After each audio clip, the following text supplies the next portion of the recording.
CH001BEN10, I don't want to be a hero. Chapter 001.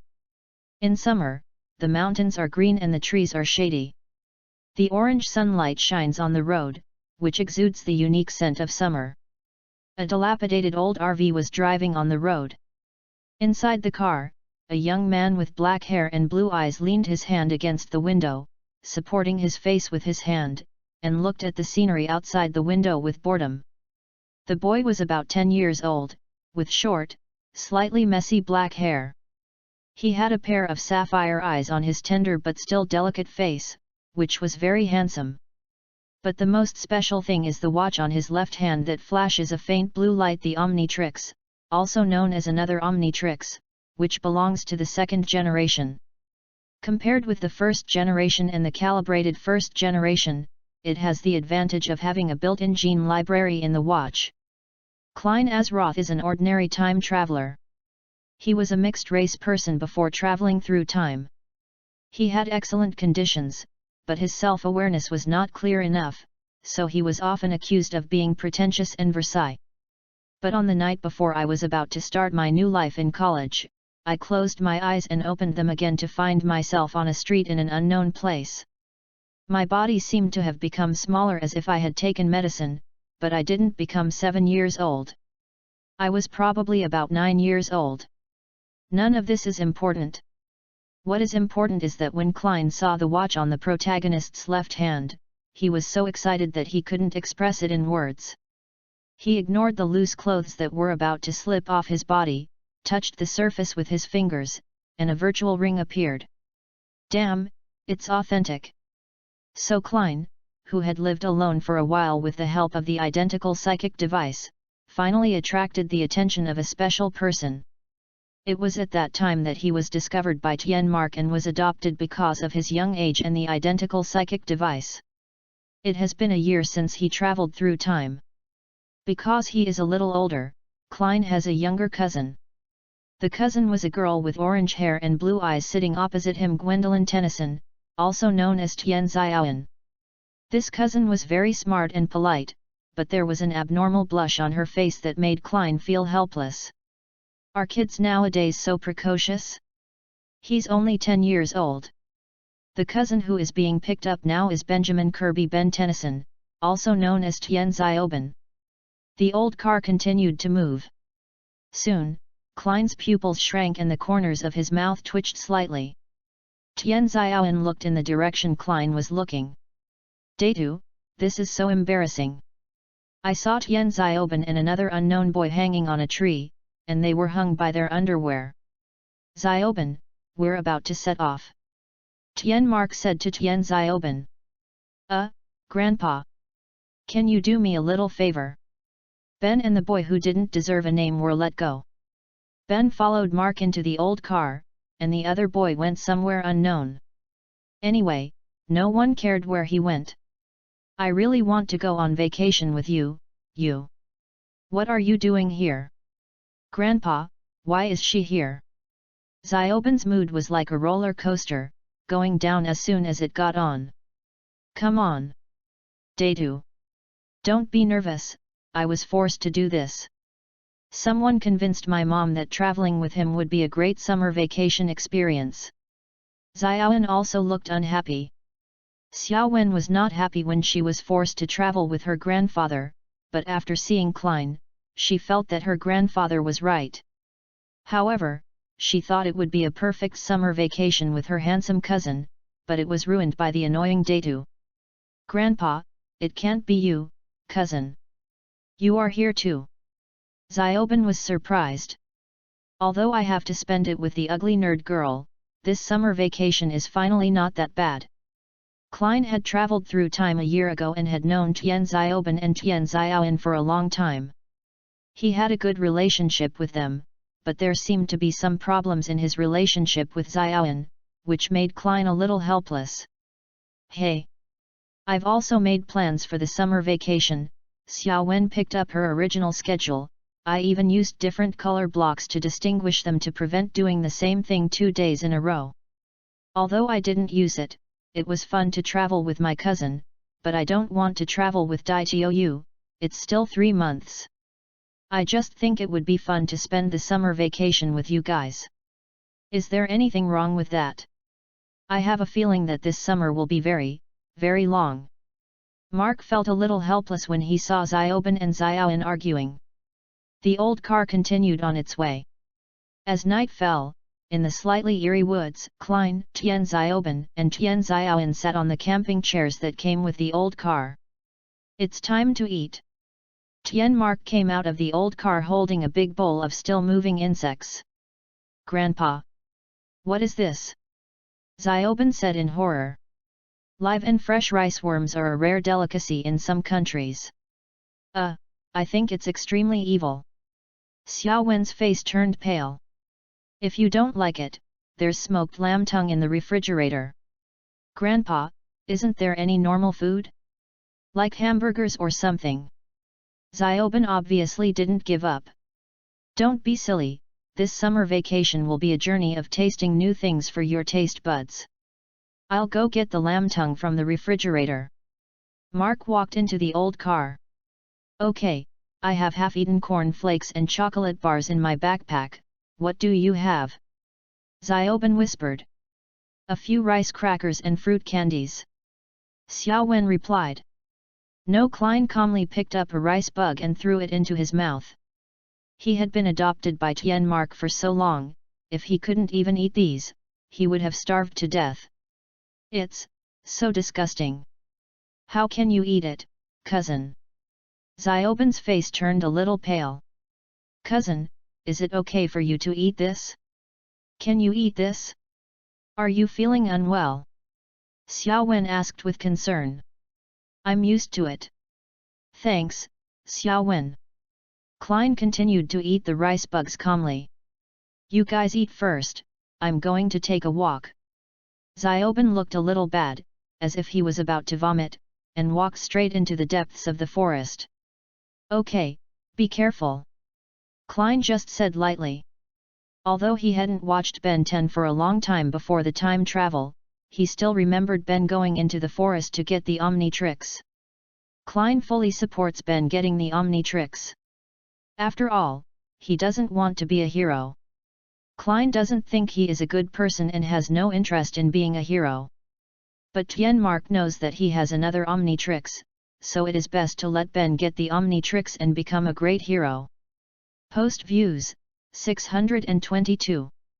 CH002BEN10, I don't want to be a hero chapter 002. Klein, Tian Xiaoan, and Tian Mark were having dinner and chatting about random things. Xiaoben has been gone for a long time, why hasn't he come back yet? Tian Mark was a little worried about Xiaoben. Maybe he was eaten by a bear. I was just kidding. Dreams are the best. Xiaowen saw that Mark's face was slightly gloomy, and quickly changed her words. Don't worry, Xiaoben will be fine. If you're really worried, I'll go find him. Klein knew that Xiaoben would be fine, but it would be nice to go find Xiaoben as a walk after dinner. Then I'll trouble you, Xiaz, just saying the name directly will seem unintimate, Z is taken from the name, just like the ban in Xiaoben, there is not even a when in Xiaowen's name. Tian Mark knew that Klein had an isomorphic superpower device, so Klein went to find Xiaoben, and Tian Mark was relieved. Grandpa, I'm back. Just as Klein was about to go find Xiaoben, Xiaoben walked out from the bushes not far away. Xiaoben, did you encounter anything when you were walking in the forest? Like a shooting star or something? Klein looked at Xiaoben's empty left hand and asked in confusion. No, nothing. Why are you asking, cousin? Xiaoben was very confused. He had never heard of any shooting stars tonight. Nothing, maybe I made a mistake. Klein frowned slightly. No, I didn't do anything. Can the butterfly effect affect spacecraft in outer space? Is it so fucked up? How can I give up now? It's come to this. Let's eat first, Xiaoben. Klein had no choice, but he didn't care. There was no need to panic about the butterfly effect. The isotope super energy device was his greatest reliance, and it was enough for him to deal with any problem. It's just annoying to be forced to be a hero. No, cousin, I'm not very hungry. Xiaoben obviously still didn't want to eat rice worms, sheep tongue, or the like. Even Xiaoan only ate some snacks he brought with him and said he was full. In the old broken car, Xiaoben and Xiaoan were having their daily quarrel while Tianmark was tuning the radio. Zizi, Zizi, Zizi. This is... Help. You may not believe it, but I met a robot. Maybe we should sleep a little late tonight. Tianmark's face turned serious. He started the old car and drove towards the address mentioned on the radio. Grandpa, even if the robot is real, shouldn't we call the police? Xiao Wen felt confused and a little worried. After all, in Xiao Wen's view, they were just an old man and 3 children. Robot. Nerd, don't you want to take a look? Besides, someone is shouting for help. It will be too late to wait for the police to arrive.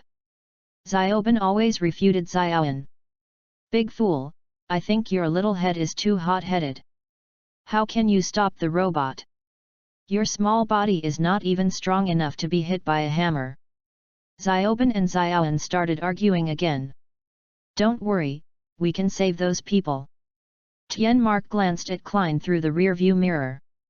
He looked serious, actually he was just a little confused, because Xiaoben didn't pick up the watch and had to fight monsters, so he was wondering if his watch would also receive the signal. Boom! Boom! Boom! The old car arrived at the destination, and everyone got off and saw a giant robot that looked like a crab and a spider, constantly emitting orange-red energy beams, and there were several small robots that looked like flying saucers around it. The surroundings were in ruins, and there were cries and screams everywhere. Ben and Wen stared at the giant robot with their mouths open in shock. Cool, it's really a robot. Xiaoben shouted. The giant robot's one eye looked over and locked onto the isotopic super energy device on Klein's left hand. The eye lit up, ready to fire an energy beam. Oh, that's not cool. Xiaoben was a little stunned. Just as he was about to ask everyone to run together, an energy beam was fired at him. Whoosh! Beam fired. The imagined explosion did not occur. Instead, a humanoid creature made entirely of purple and red crystals stood there as firmly as a mountain, blocking the others behind him. Crystal Hero. Crystal Man raised one hand, spread his 5 fingers, and fired the absorbed energy at the giant robot. Boom! The giant robot exploded. What a loser! The other little robots were not afraid when their boss was killed in an instant. They attacked and all their energy beams were shot at Crystal Hero. Crystal Hero walked towards them, strolling leisurely in the garden, paying no attention to the attacks of these small robots, and destroyed them all with one hand. After finishing the job, Crystal Knight ran deep into the forest. Ben and Wen opened their mouths wide enough to swallow an egg. They only reacted after Tianmark called them several times, and quickly followed him to rescue the survivors in the ruins one by one. Cousin, you are so cool. How can you become such a cool crystal man? It seems that Xiaoben is so excited that he can't sleep tonight. Yes. Cousin, you are so cool when you become a crystal man. And you are so handsome in person. Whispering, Xiao Wen rarely did not refute Xiaoben. She looked at Klein with admiration in her bright eyes. That's an alien, Tianmark corrected. Grandpa, how do you know it's aliens? Xiaoben and Xiaoan were both confused. What else could it be except aliens? Tianmark explained guiltily.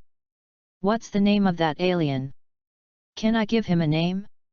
How did you change, cousin? Can you change into something else? Xiaoben didn't hesitate and asked Klein excitedly. His name is Crystal Hero. You can call him anything else if you want. This watch can be used to change him into other things. Klein had no choice but to explain everything to Xiaoben one by one, otherwise he would probably be pestered all the time. Cool. Where did you get this watch, cousin? Can you lend it to me to play with it? Xiaoben was a little envious, but not jealous. He was just still very curious about the watch. I bought it at a toy store. Don't ask me which toy store it was. The store is gone. Also, I'm sorry, Xiaoben, this watch cannot be taken off. I can't lend it to you. Is that so? Forget it then. By the way, cousin, what other alien can you turn into? Xiaoben wanted to ask more. Okay, kids, it's time to go to bed. We have to get up early tomorrow. Mark interrupted Xiaoben. Okay, but, after hearing what Mark said, Xiaoben had to give up asking. I want to go to bed. Xiaoben and Xiaoan, who realized what Xiaoben was going to say, shouted at the same time. Big nerd! What does it matter where you sleep? Why are you fighting with me for the bed? In the old car, apart from Mark's bed, the only bed with bunk beds was at the rear of the car. You big fool! You have athlete's foot. I absolutely don't want to sleep with you out of bed. Xiao Wen immediately retorted. After a period of arguing, Xiaoan finally slept on the upper bed and Xiaoben slept on the lower bed. It is worth mentioning that Klein slept with Xiaoan because Xiaoben had a bad sleeping posture. Apart from that, he had no other thoughts. Please, no matter how perverted he was, he would not be so perverted as to have any thoughts about a 10-year-old child. As for whether Xiaoan would have any thoughts, it is unknown.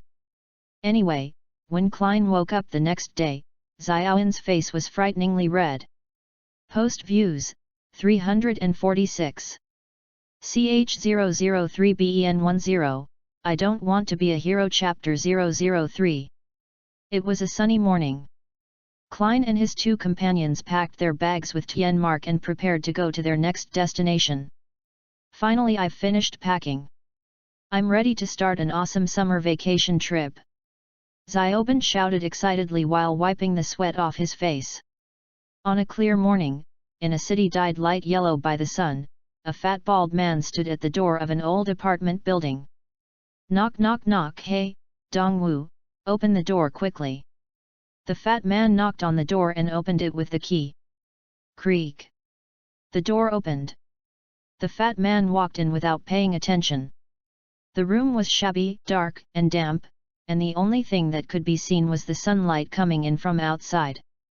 The air was filled with the sour smell of animals, and various sounds such as squeak and quack could be heard one after another. Oh, it's all the stinky and sour smell of animals. The fat man covered his mouth and nose in disgust. How did you get in? A voice came from behind the fat man. The fat man turned around and saw a very sloppy man with long white hair whose skin looked so pale that he didn't look like a human due to staying indoors for a long time. Use the key. I'm your landlord, don't you remember? Dongwu, you haven't paid the rent for 6 months. The fat man was no longer surprised by Dongwu's appearance, and was not afraid of Dongwu, who was so sloppy and a little scary. All my funds must be used for research. Get out! Don't disturb me while I'm doing experiments. Dongwu didn't think he had done anything wrong, or rather, he thought this was the right thing to do. Before I disturb you, you've already gone crazy, man. Listen to me, Doc, pay the rent quickly. Otherwise you and your animals will have to move to the street. The fat man was not going to give in. After all, Dongwu hadn't paid the rent for 6 months.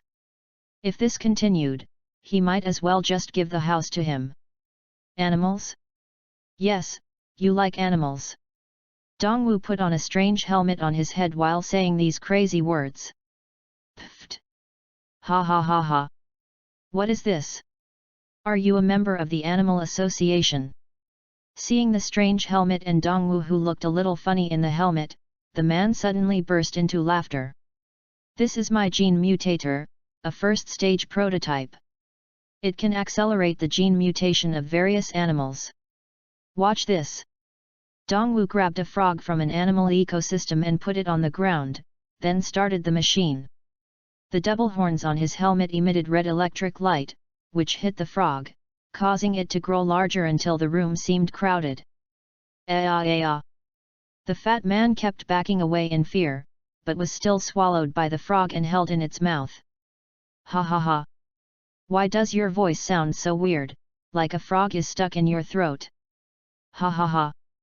Or maybe just the opposite. Now it was Dongwu's turn to laugh. Bang! The frog spat out the fat man. The fat man ignored the pain and saliva on his body and ran away. I only need a few more parts to take back what belongs to me, Dongwu muttered to himself. At this moment, a supermarket advertisement was playing on the TV behind Dongwu. Here we have everything. As long as you want it, we have it here. Yes. This is it. In that supermarket that claims to have everything. Mark Tien pushed the shopping cart in front, and Klein and the other two followed behind. Mark Tien picked up a can of octopus and said, "Why can I only find these here? I thought there was everything." Mark Tien put the can of octopus into the shopping cart. Crazy Sumo Gold Card. When Tian Xiaoban saw the corn flakes package with the Crazy Sumo Gold Card printed on it, he hurried over. "Well, Grandpa, I'll go over there and take a look." Klein knew where Tian Mark was going next. He had accompanied Tian Mark to the pet area many times, so he was ready to go take a look at other places. "Then let's gather at the counter later." "Then, Xiaoan, let's go to the pet area." Tian Mark pushed the shopping cart towards the pet area. "Grandpa, me too." "Grandpa, you're not going to buy breakfast there for tomorrow, are you?" "Grandpa, don't be angry when I tell you this. Can we eat something normal instead of roasted tentacles or something like that?" Xiao Wen originally wanted to go shopping with Klein, but after hearing what Tian Mark said, she immediately decided to convince her grandfather to buy something edible first. "This bag?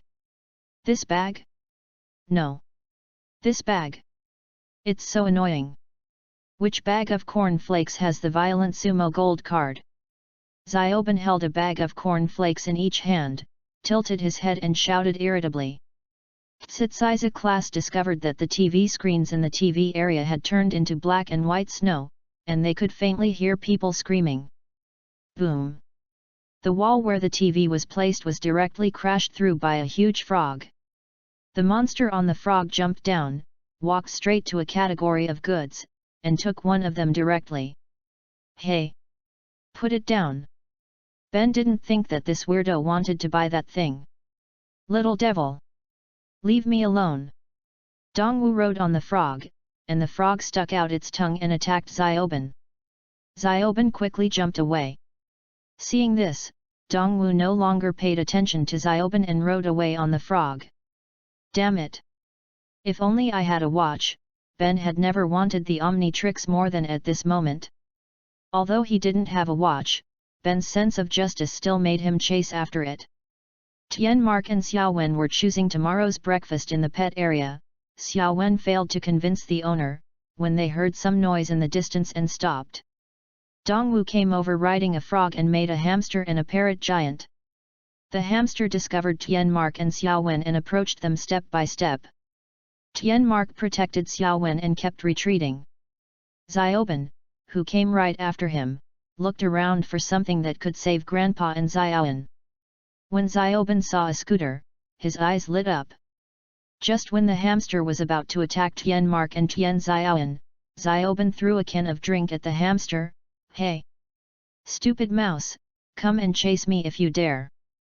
The hamster chased Tian Xiaoban. Tian Xiaoban took the hamster around in the supermarket and finally used his own weight to crush a cabinet on a shelf, which crushed the hamster. Hee. Even without a watch, I can still be a hero. Oh no, it's over. Just as Xiaoban was secretly rejoicing, a huge frog pounced towards him. Boom! A thick pillar of fire caught the frog in midair and it fell down. Its charred body exuded a strong smell of meat, and it looked like it was dead. Xiaoban, have you ever eaten grilled bullfrog? A figure with a burning body made of red rocks appeared not far away. Although he had never seen it before, the blue symbol on his chest made Xiaoban recognize his identity immediately. Cousin. Post views, 273. CH004BEN10, I don't want to be a hero chapter 004. Access limited. Please complete verification to view this content. Seeing this, Dongwu, who was not far away, rode his giant parrot and broke through the skylight of the supermarket and flew out. He didn't want to get too entangled with the fireman. I want to take back everything that belongs to me. I don't have time to play around with you guys. Who is he? Also, is the pet food in this supermarket too nutritious? Klein didn't have much impression of Dongwu. God knows how many years it has been since he last watched Ben10. I don't know where this weirdo came from. Xiaoban shrugged. Hero. You saved our supermarket. Whatever you want, we can give it to you if we have it here.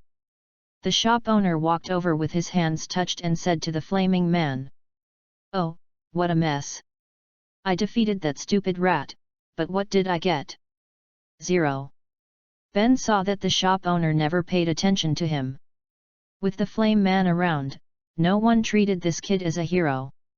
Not being recognized was the biggest reason why Ben was unhappy. No, I'm not a hero. It was this kid who defeated the big hamster and saved the old man and child over there. You. My friend. You are the real hero. The flame man said to Ben. Thanks. Don. Fireman. Xiaoban was very touched to see that he was recognized. For him, this was comparable to the violent sumo gold card. Kid, what do you want? Seeing this, the shop owner followed the fireman's wishes and asked Xiaoban. I want. Before Xiaoban could finish his words, he was carried away by Tian Mark. Okay, Ben, we still have to chase that big parrot. Mark explained to Ben. Of course, he also didn't want Ben to become the kind of person who helps others just to take credit. Seeing this, Flame shrugged and said, give me that, please. Flame pointed to the violent sumo gold card on the counter. It's annoying. Ben sat on the sofa in the old car with his arms crossed, feeling unhappy. What did I get? 0. Oh, Datu, are you trying to take credit for it? Xiaoban said to Xiaoban with a smile. Okay, Xiaoban, don't be unhappy. Look. What is this? Klein held the Furious Sumo Gold card in front of Xiaoban. Furious Sumo Gold card. How did you get it? Xiaoban said with surprise, and stretched out his hand to take it, but his hand stopped in mid-air, because this belonged to his cousin. It's a gift from the store owner. Do you want it? Klein handed the Furious Sumo Gold card to Xiaoban. Thanks, cousin. Xiaoban was ecstatic. That's not good, Azaa. How can we ask for rewards by helping others? Tian Mark did not approve of Klein's behavior. Don't worry, Grandpa. At least Xiaoban fought hard to defeat the big hamster. It won't be a big deal to give him a small reward. Besides, I believe Xiaoban understands the principles you are talking about. Klein looked indifferent. He was a funny person and he did whatever he wanted. That's right. Grandpa. I understand everything you said. Xiaoban immediately raised his hands in agreement. Okay, don't do this next time. Tian Mark was also a little helpless. Look here. Xiao Wen turned the laptop towards Klein and the others. Dongwu was a famous biologist when he was young, but he went crazy because he didn't win the truth prize. Xiao Ban, do you think he looks like someone? It's so annoying. Okay, I won't do this again next time. Xiaoban also felt that it was a bit unreasonable. So where will Dongwu go? Washington is so big. It's not easy to find the big parrot. Tian Mark said while driving. From the high-rise buildings receding outside the car window, it can be seen that Tianmark is also a little anxious. I know where he will go. Xiaoben suddenly had an idea. Museum of Natural History. Under the cover of night, this museum without any light looks a bit different and a bit eerie in this brightly lit night scene. Everyone walked in. Dongwu was fiddling with something inside. Why are there so many followers? I hate followers the most. Dongwu. Just surrender now. Otherwise we will beat you until you cry for your mother. Xiaoben put his hands on his hips and shouted at Dongwu to surrender. Look. What is this? A gene mutator, a prototype of the second stage. Soon, modern Washington will become prehistoric Washington. Dongwu started the machine, and the scarlet electric light resurrected a Triceratops and a Tyrannosaurus Rex. Sorry, if I were in a good mood I might play with you, but I'm in a hurry. It's so late and I have to go back to bed. Klein raised his left hand and controlled the isotopic super energy device with his right hand.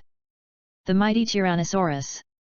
A faint blue light flashed, and after the light disappeared, a brown dinosaur more than 3 meters tall appeared, with a beige belly and hands thicker than its feet. Roar! Tyrannosaurus Rex and Triceratops did not take this little creature seriously either, as their bodies were at least twice the size of Tyrannosaurus Rex. What are you yelling about? Any objections? The divine force continued to grow until it was more than 20 meters high. Now, the two dinosaurs were no more than little chickens in front of him. The Natural History Museum that was blown up, this is not funny. Kids. Woo woo woo, when the two dinosaurs saw such a huge and powerful Tyrannosaurus, their biological instinct drove them to retreat continuously.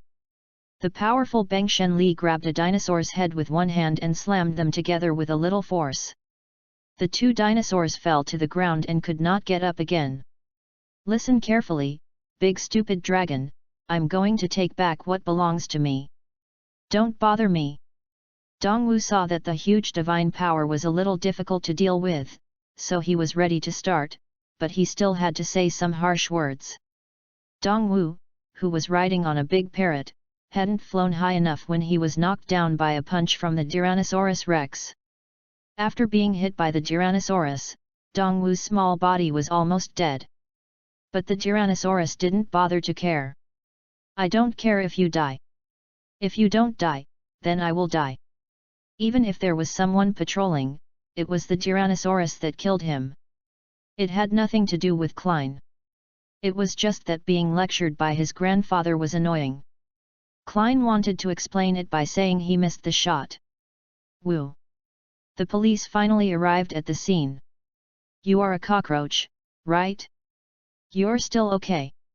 Klein was speechless when he saw that Dongwu was still alive and kicking after being hit by the Tyrannosaurus Rex. No. You can't catch me.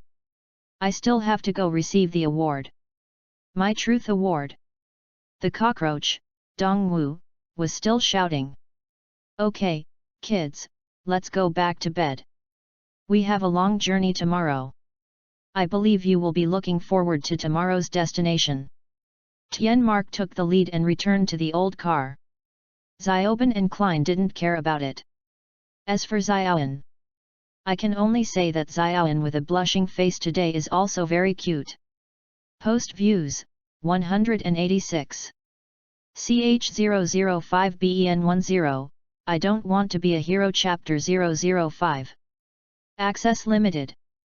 Please complete verification to view this content. Depth charges are coming. Pu Xiaoben jumped into the lake in his swimming trunks. Ha ha ha. Xiaoan. Cousin. Come down and play with us. We come to the lake to play in the water. Xiaoben said while splashing water on the two people on the shore. No, Xiaoben, I don't want to get wet yet. Xiaoan looked at the lake covered with thick fog under the night sky and decisively rejected Xiaoben's invitation. Me too, Xiaoben. I'm going back to my old car first. Klein just came out to get some fresh air, and then he turned and left. I'm going too. Xiao Wen hurriedly followed. Ah! Xiaoben screamed and sank into the lake. Bubbles kept emerging from the surface of the lake. Gilialu Xiaoben, stop joking, okay? This is not fun. Seeing this, the two of them hurriedly turned around and walked towards the lake. Xiaoan, who knew that Xiaoben had a criminal record, did not think that anything had happened to Xiaoben. Seeing that bubbles were still coming out, Gilialu became a little unconfident, and Klein was just about to transform and go into the water to save people. A black shadow covered with kelp rushed out of the water. Why is there kelp in the lake? Ah! Xiao Wen screamed in fright and fell to the ground. Ah ha ha ha! Nerd! You're so embarrassing! Xiao Wen looked carefully and found out it was Xiaoben. Big fool! This is not fun! She turned and left. Klein shrugged and prepared to leave. Ah! Xiaoben sank into the lake again. Okay, Xiaoben, have you had enough fun?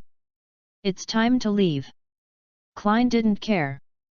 But Klein seemed to see something in a trance, realized something was wrong, slapped his watch, and jumped into the lake. A faint blue light burst out from the surface of the lake, and then the lake began to shake and splash water. Soon, a strange fishman with a fish head, big fangs, and limbs jumped up holding Xiaoben. The huge black shadow reflected on the lake surface quickly disappeared into the distance. What is that? The next morning, before the sun rose completely, the fog on the lake was still thick. Everyone headed to the agreed fishing boat location. Because it was still early, there were not many people around, and it seemed a bit deserted, but the air was fresh. Grandpa! Believe me!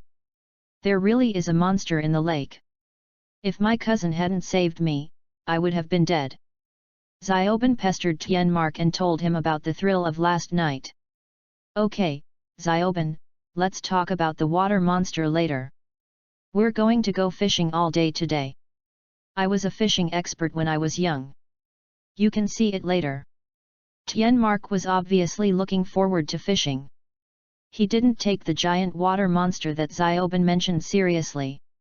He had seen creatures more terrifying than the giant water monster. What's more, he knew that there were these creatures on the earth that were unknown to ordinary people. Generally, they lived there well, and he wouldn't pay too much attention to them. Klein and Xiao Wen followed behind, chatting as they walked. It could be seen that Xiao Wen leaned slightly towards Klein, but Klein didn't care. Soon, everyone walked to a fishing boat, on which an old man who looked very bad-tempered was packing things. Hello! Is this Captain Xiao? I am Tianmark who has booked this ship. Tianmark shouted to the old man. Then what are you waiting for? Get on board quickly. I'm very busy. Captain Xiao really had a bad temper. Then let's get on the boat. Tianmark said to Klein who was looking at the lake and Tian Xiaoben and Tian Xiaoan who were playing. Okay, Grandpa, I'll be right there, Klein responded. Ugh! Disgusting! Tian Xiaoben was holding a bunch of insects used as bait in one hand and stretched his hand towards Tian Xiaoan. Xiaoan ran towards Klein with a pale face. Cousin, wait for me. Xiao Wen, are you okay? Klein supported Xiao Wen. Okay, stop making trouble and let's get on the boat quickly. Tianmark urged his grandchildren. The fog on the lake has thinned a lot, but visibility is still very low. Captain Xiao, how is the fishing situation today? Tianmark started talking to Captain Xiao. Very good. Better than you can imagine. It seems your grandson is planning to use today's breakfast as bait.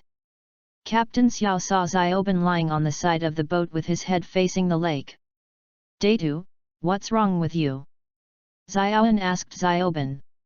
I must find the big water monster from yesterday. Xiaoben looked up and saw a dark shadow floating in the distance. Ah! Here it comes! When the shadow came closer, Tian Xiaoben realized it was a piece of driftwood. It's called the Kraken, said Captain Shaw. Do you know it? Xiaoben was a little happy to see that someone finally cared about the giant water monster. Of course, it's very famous in town. Captain Xiao took out a photo. Although the black shadow in the photo was blurry, the general outline could be seen. It was the big water monster encountered last night. I must catch the giant sea monster. Everyone in this town says I'm crazy and that the giant sea monster doesn't exist. Captain Xiao put the photos away. I have no doubt about it, whispering. Tian Mark looked at Captain Xiao. I can take you to where I saw it, but you have to have the guts to go on an adventure with me. Captain Xiao gave the few people an ambiguous smile, which looked a bit ugly. Hey! Fishing is not allowed here. Go back quickly. A large boat came not far from the lake. Several people came on board. The leader said, I am Jonah Meyer, a member of the International Fishermen's Association and an expert in animal protection. You old bastard, fishing is not allowed here. This is my lake. You stinky fisherman. I can go wherever I want. Captain Xiao immediately retorted. Ahem, Captain Xiao, I chartered this ship today, you should have heard about it, right? Tian Mark reminded. Tisk. Captain Xiao was helpless. On the shore, those stinky fishermen. They actually closed the entire lake. Captain Xiao walked back, but immediately walked towards his boat. I must catch the big water monster. I am the most powerful monster master. Then he drove the boat away alone, and it seemed that he was not going to give face to Jonah Meyer. Everyone shrugged. Xiao Wen, help me check on Jonah. Klein vaguely remembered that there was something wrong with this person. Yet, Xiao Wen sat on a chair with a laptop on his legs. I found out that Jonah Meyer is not a member of the Fishermen's Association at all, nor is he an animal protection expert. He often hunts rare animals, packs them in boxes, and then sells them to those who bid the highest. It seems that we have to follow and take a look. After hearing this, Tian Mark frowned slightly. Oh yeah! Are we finally going to find the big water monster? Xiaoben was very excited about this. After all, it was an adventure. Post views, 146. CH006BEN10, I don't want to be a hero chapter 006. On the lake, because it was already night, visibility was even lower. Tian Mark rowed the boat, relying only on the lantern in Klein's hand standing on the bow to maintain his sight. Hoo! Hoo! Hoo! I'm still as good as ever. Why is rowing so tiring? Tian Mark said these words to encourage himself while rowing with difficulty. Grandpa! Hurry up! Otherwise the big water monster will be caught by Jonah.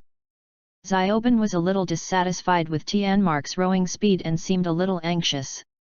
Xiaoben, don't underestimate Grandpa. He was a very good plumber when he was young. Seeing this, Mark rowed even harder in order not to embarrass himself in front of his grandson. After a while, a loud noise was heard not far from the boat. Jonah Meyer drove a small diving robot and took a dozen people to shoot at the giant water monster that kept emerging from the lake. Jonah obviously looked down on the giant water monster and said thoughtfully, "Be careful and protect those eggs, otherwise you will have to clean up the most expensive raw egg white in the world. After selling these treasures to the highest bidder, I can go to the Bahamas to enjoy life." Whispering. Captain Xiao's ship was missing, presumably lost. Look there. Ben pointed to a cylindrical glass container with 2 huge eggs. Those must be the eggs of the water monster. Jonah stole the eggs of the water monster. No wonder it went crazy. Grandpa, you guys go get the water monster eggs, I'll come play with them. Klein raised his left hand and clapped his right hand. Frozen lizard. A faint blue light flashed, and a large blue lizard with thick forelimbs and gills, so the Arctic lizard can swim, appeared there. The Arctic frozen lizard spit out a blue-white beam of light, which shot onto the lake and froze the surface. It raised its head and swept the beam of light toward the water monster and the ship. All of a sudden, the lake surface was frozen and two huge ice sculptures appeared. Polar man's deers! Tienmark couldn't help but exclaimed when he saw them. Grandpa, what are you talking about? Xiaoban and Xiaoan were very confused. Nothing, let's go get the water monster eggs. Tienmark said perfunctorily. Tienmark took Xiaoban and Xiaoan onto the big boat, preparing to quietly take away the water monster egg. As Tienmark and the other two just lifted the container of eggs, they were discovered by a man with a gun. Don't refuse a toast and then drink a forfeit. Tienmark raised his hands, protected Xiaoban and Xiaoan, and slowly retreated. The extra with the gun raised his gun and walked towards Tienmark and the other two with a sly grin. A beam of blue-white light swept across, and the dragon turned into an ice sculpture. Upon seeing this, the three men quickly lifted up the container and prepared to run away. When Xiao Wen passed by the ice sculpture, he said to it, "Is this a toast or a penalty?" "Grandpa, throw the eggs to me. I'll put them back into the monster's nest," shouted the Arctic frozen lizard. "Azaa! Go ahead." Tienmark took the eggs out of the container and threw them at the frozen lizard.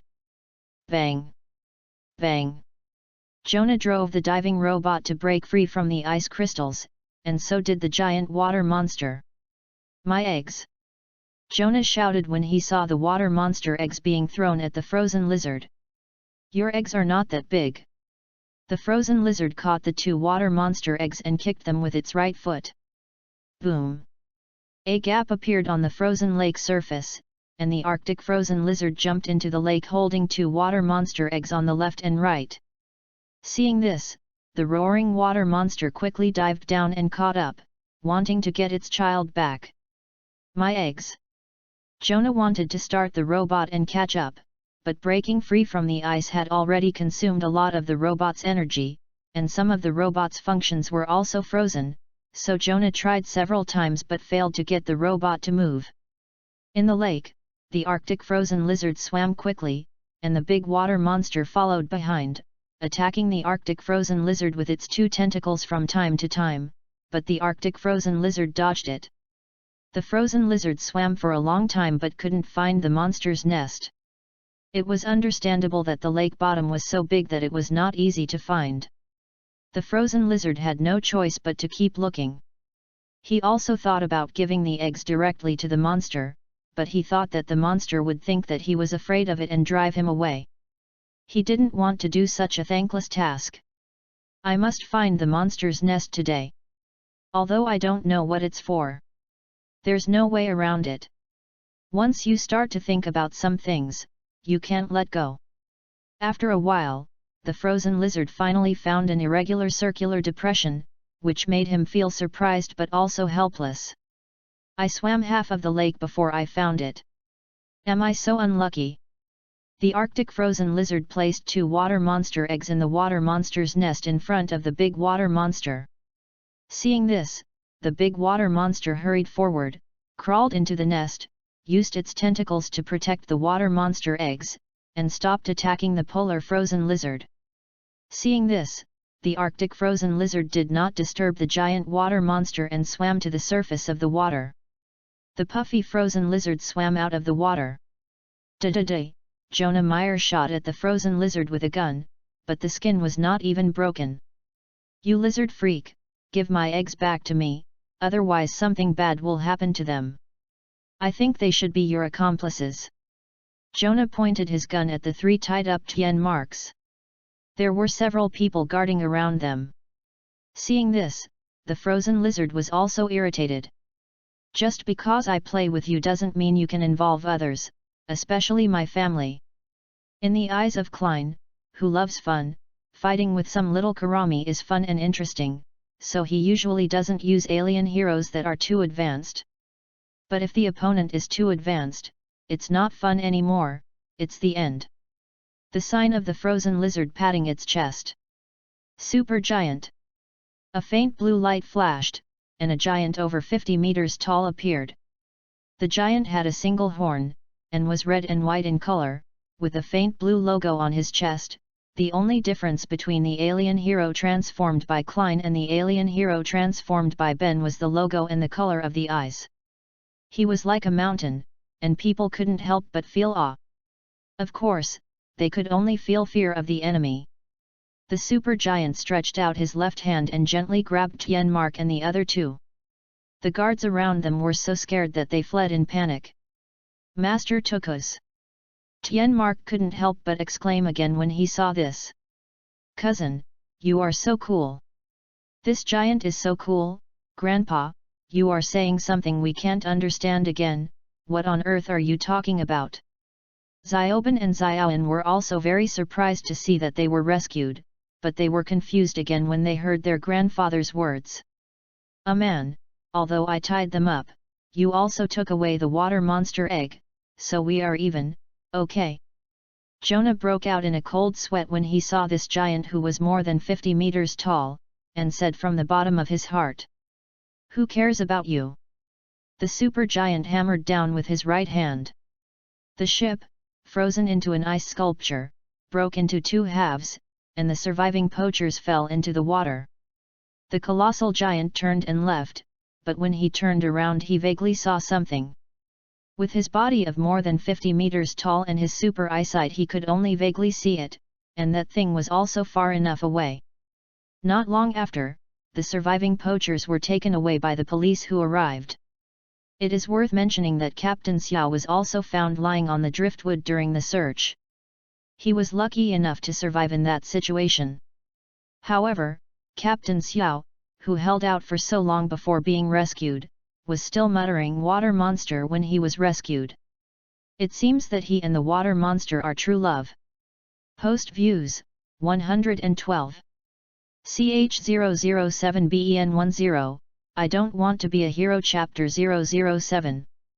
Late at night, under the curtain dotted with stars. In the eerie and silent forest, a dark blue afterimage shuttled back and forth like lightning. It should be here. The afterimage stopped and turned into a black and blue creature shaped like a dinosaur. The creature's facial armor was open and there was a puzzled look on its face.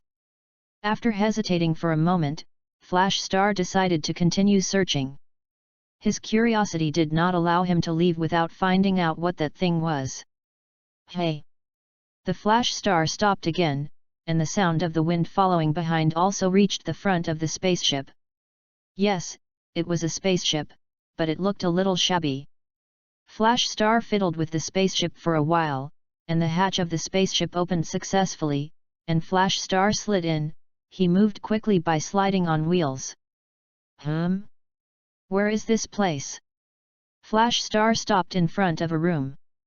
His intuition told him that there was something extraordinary here. There were a lot of incomprehensible machines in the room, and in the middle there was a round table.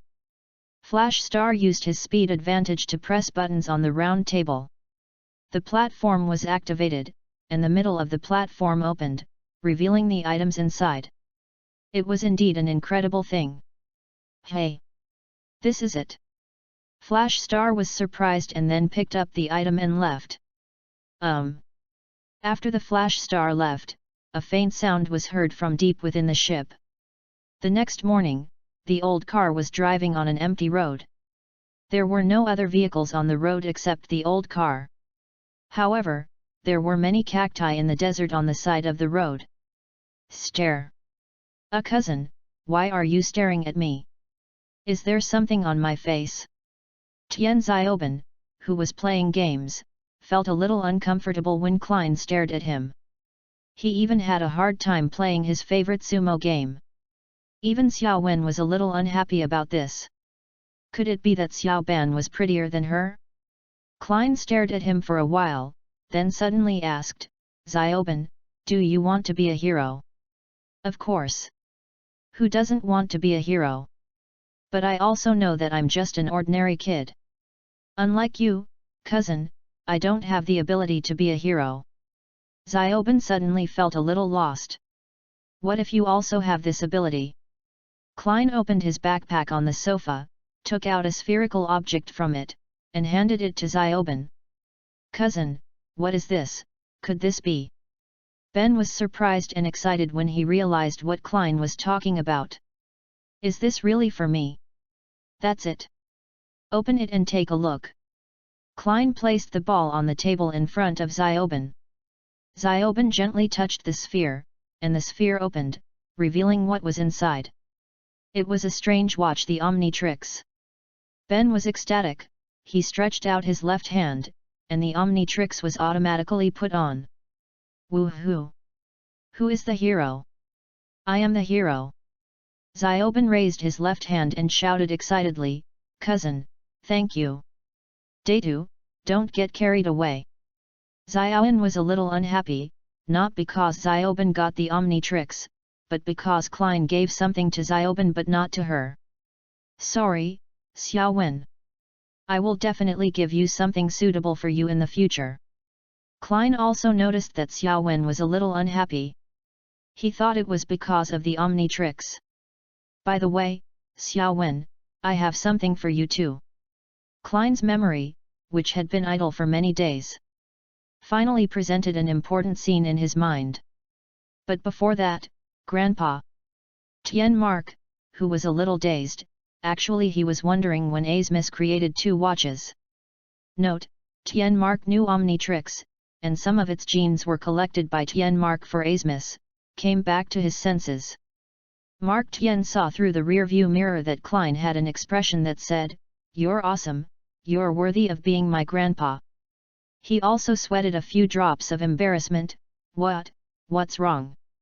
Grandpa, when I first met Zioben and Xiaowen, my watch had a special reaction, but the reaction to Xiaowen was even more special. Grandpa, do you know what this means? Klein said to Tian Mark meaningfully. I was lying to him. Tian Mark had never worn a watch before, so how could he know what the watch did? But Tian Mark really believed it and really thought that the Omnitrix could even detect humans with alien genes.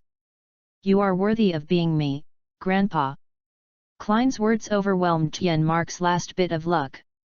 Hey, Xiaoben, I want to tell you something. Actually, your grandmother is not from Earth. Tian Mark was a little embarrassed by Klein's eyes. Aliens. Xiaoben and Xiaowen were also shocked. Well, the story between me and your grandmother has to start from when I was young. Tian Mark was about to explain it in detail when he was interrupted by Klein. Okay, Grandpa, just tell us what kind of alien grandma is first. You can tell your story later. Klein urged Tian Mark. Tian Mark didn't care, just thinking that the child didn't like to listen to the old man's story, and replied, your grandmother is from Anno Star, one of the most powerful aliens in the entire universe and galaxy. Okay, Grandpa, I got it. After achieving his goal, Klein said, another Omnitrix, activate voice control mode. Voice control mode has been activated. A mechanical voice with a distinctly feminine tone sounded. Another Omnitrix, genetically selected, Aner. The color of the Omnitrix changed from dark blue to orange. It seems that although Aner is a pure energy life form, it seems to have genes, just like the other pure energy life forms of alien heroes that have appeared in the Omnitrix. It is said that Ben has never become an Aner because he has Aner genes, which is the same reason why he cannot use the Omnitrix to become an Earthling. Note, the gene list of this another Omnitrix is not completely consistent with that of Ben's another Omnitrix. Xiaowen, let's shake hands. Klein raised his left hand with the isotopic super energy device on it and extended his hand to Xiaowen. Oh, okay, cousin. Xiaowen recovered from her shock and quickly raised her right hand. She believed in her cousin unconditionally. The 2 hands were clasped together, and another Omnitrix glowed with a strong orange-yellow light. After the light disappeared, another Omnitrix turned back to its original dark blue color. Xiaowen's body turned purple, and her hair and eyes glowed purple-white, floating slightly. Xiaowen, I just helped activate the genes belonging to the Anno people in your body, but the genes belonging to the Earth people are still there. As long as you want, you can change back at any time. Klein reminded. Oh, okay, cousin. After hearing this, Xiao Wen hurriedly tried and found that he really turned back to his original appearance. Thank you, cousin. I will be able to accompany you in the future. Klein just waved his hand. He thought Xiao Wen was talking about beating up the weirdos. Don't worry, those weirdos are weak enough. I can protect you. Xiao Wen blushed after hearing this. Tian Mark looked through the rear-view mirror, his eyes showing a meaningful smile, and he thought to himself, it's finally my turn to laugh at you, you little brat. Post views, 96. CH008BEN10, I don't want to be a hero chapter 008. On a hot summer day, at noon, the sun shines on the town, making the entire town difficult to look at directly, and the air is filled with the unique smell of rust in summer. I believe that no one would want to experience it too much. But this also makes the whole town look more lazy, as if no one wants to move. The old people on the street are a good proof of this. The old car was driving slowly. This is Fireman, Diamond God of War.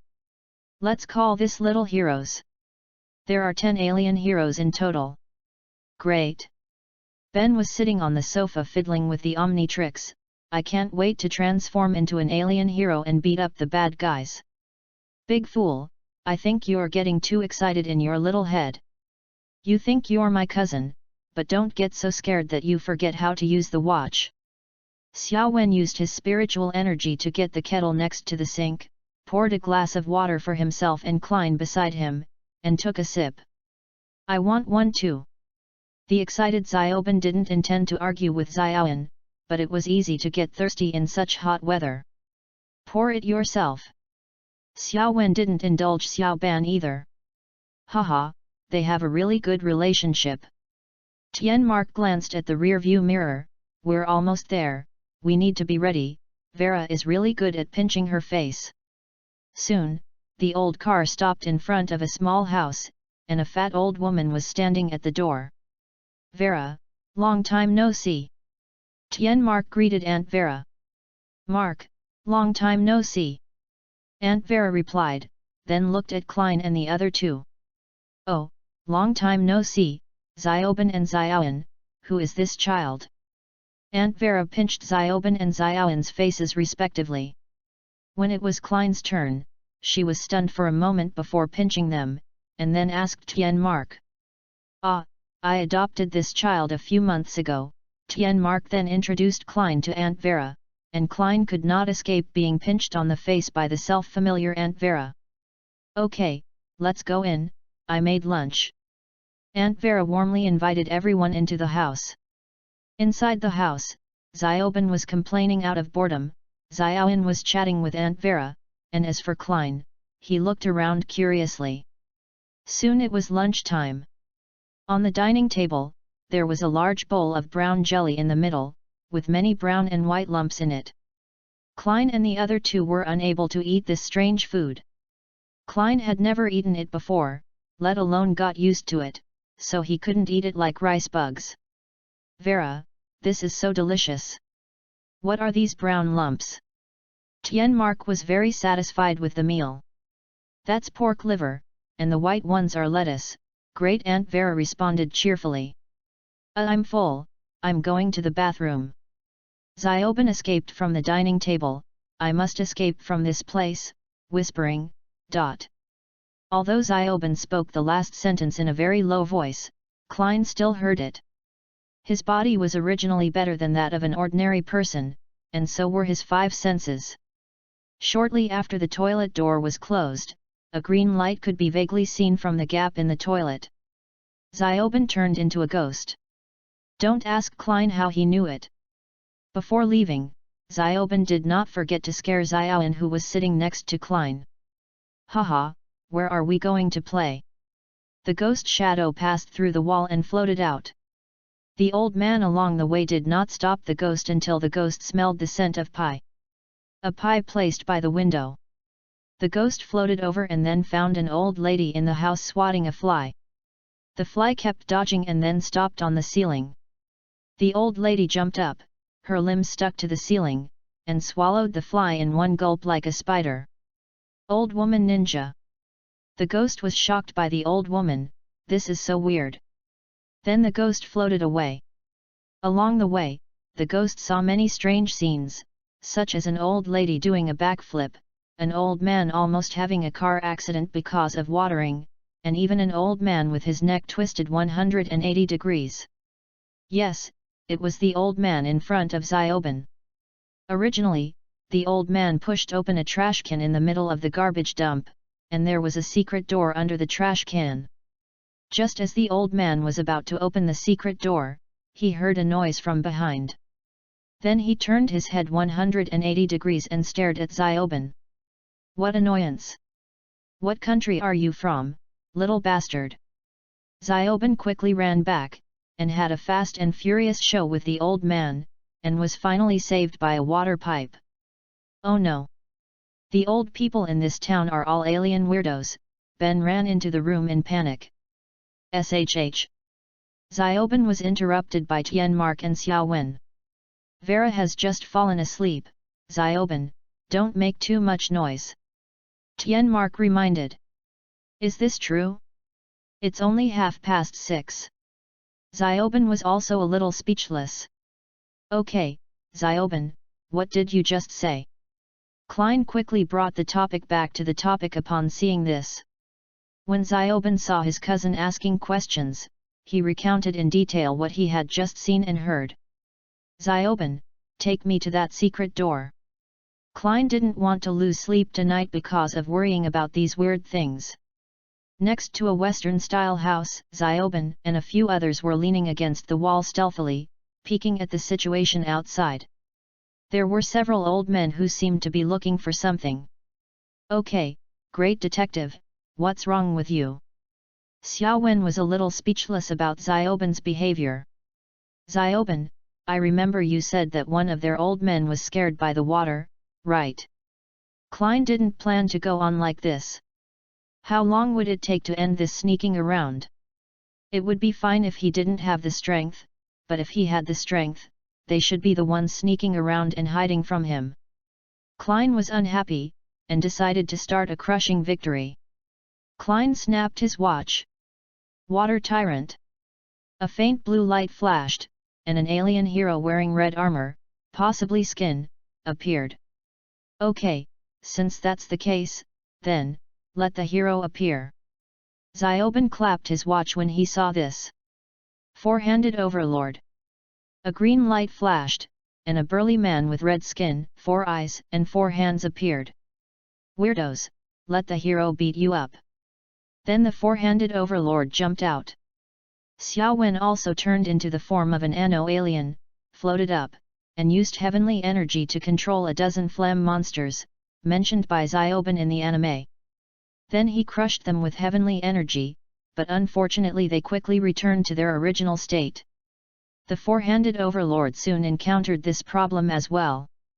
These flame monsters seemed not to be afraid of physical attacks. Seeing his 3 grandchildren showing off their abilities, Tianmark said to himself, it looks like I have to get some weapons and equipment, too. Seeing that the attacks of the four-handed tyrant and Xiaowen were ineffective, the flame monsters became even more unscrupulous. No matter how much you struggle, it's useless.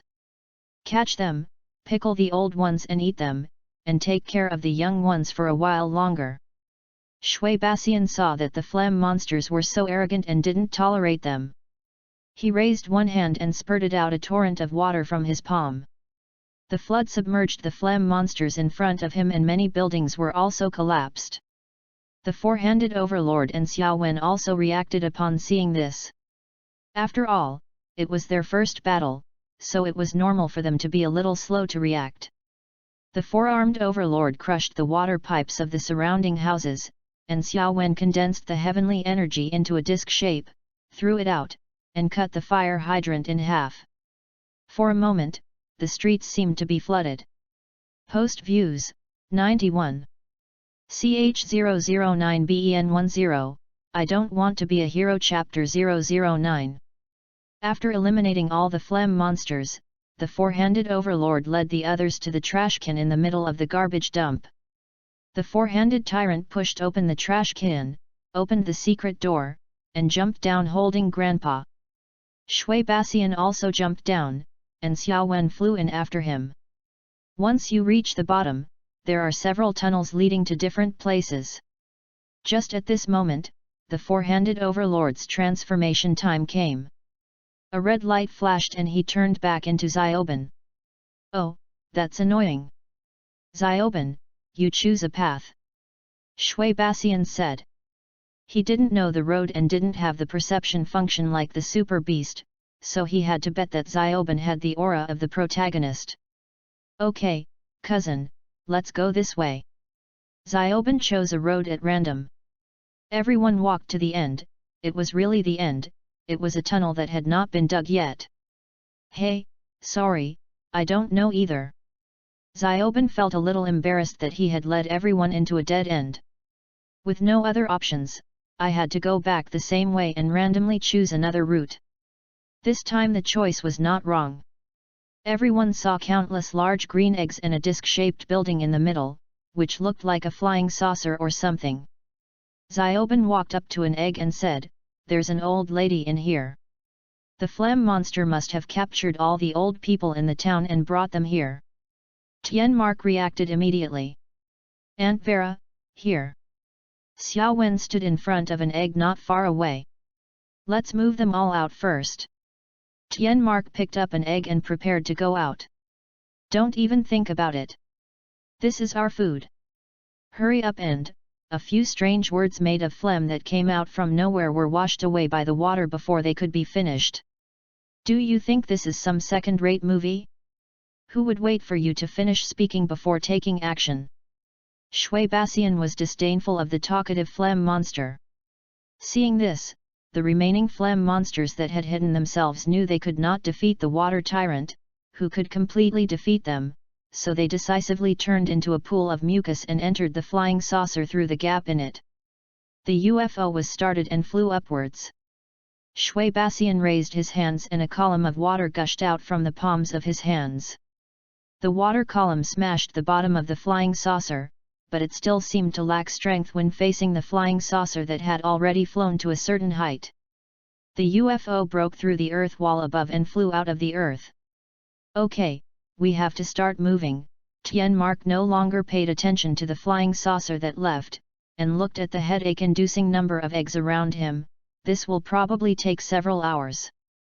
Can we find a moving company?" "Don't worry. It'll be fine as long as we have Flash Star." Xiaoben's Omnitrix finally turned green again. "I promise it will be done in a few minutes." Xiaoben slapped his watch, and Klein also slapped the symbol on his chest. Green light and faint blue light bloom at the same time. Two extremely similar flash stars appeared at the same time. It is difficult for Earthlings to judge the difference in appearance of aliens except for color and some features. For example, when Ben who became Diamond Wars saw Diamond King Kong for the first time, he said, "You are me." A red light and a faint blue light flashed, and the two flash stars turned back into Klein and Ben respectively. Klein turned back by himself. "Okay, Grandpa, that was the last one," Klein said to Tianmark. As expected of the China flash mob, it was done in just a few minutes. Tianmark also sighed a little.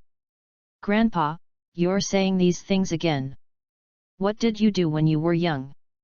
Didn't you say you were a plumber?" The careful Xiao Wen suspected again that Tianmark had some secrets hiding from them. Speaking of which, the same goes for Grandma. How could you chase after a grandma who is an alien? Yes. Grandpa, are you hiding something from us? Xiaoben also reacted after hearing Xiaowen's words. Klein didn't make any special comment on this because he still had some impression of Tianmark's identity. Okay, I'll explain it to you guys when we get back to the car." Tianmark compromised when he realized he couldn't hide it any longer, "but now we have to take care of Vera until she wakes up and then say goodbye to her." "Goodbye, Vera." "Goodbye, Aunt Vera." X3. "Goodbye, Mark and Xiaoben, Xiaowen, and Xiaz." The old car continued on its way. I was indeed a plumber when I was young, but not the plumber you think of. I was a member of the Tiangong Society, the largest interstellar law enforcement organization in the entire universe and the Milky Way. We all like to call ourselves plumbers. In the car, Tian Mark explained his identity as a plumber to the three people. Cool. Grandpa, can I join the plumbers?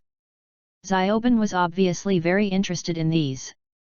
Xiaowen and Klein were not so excited, but they were still shocked. Klein was shocked by what Tian Mark said that was not mentioned in the original book, although he had forgotten what was mentioned in the original book, and only remembered that the plumber seemed to be very powerful. The old, broken car whizzed past and headed towards its next destination.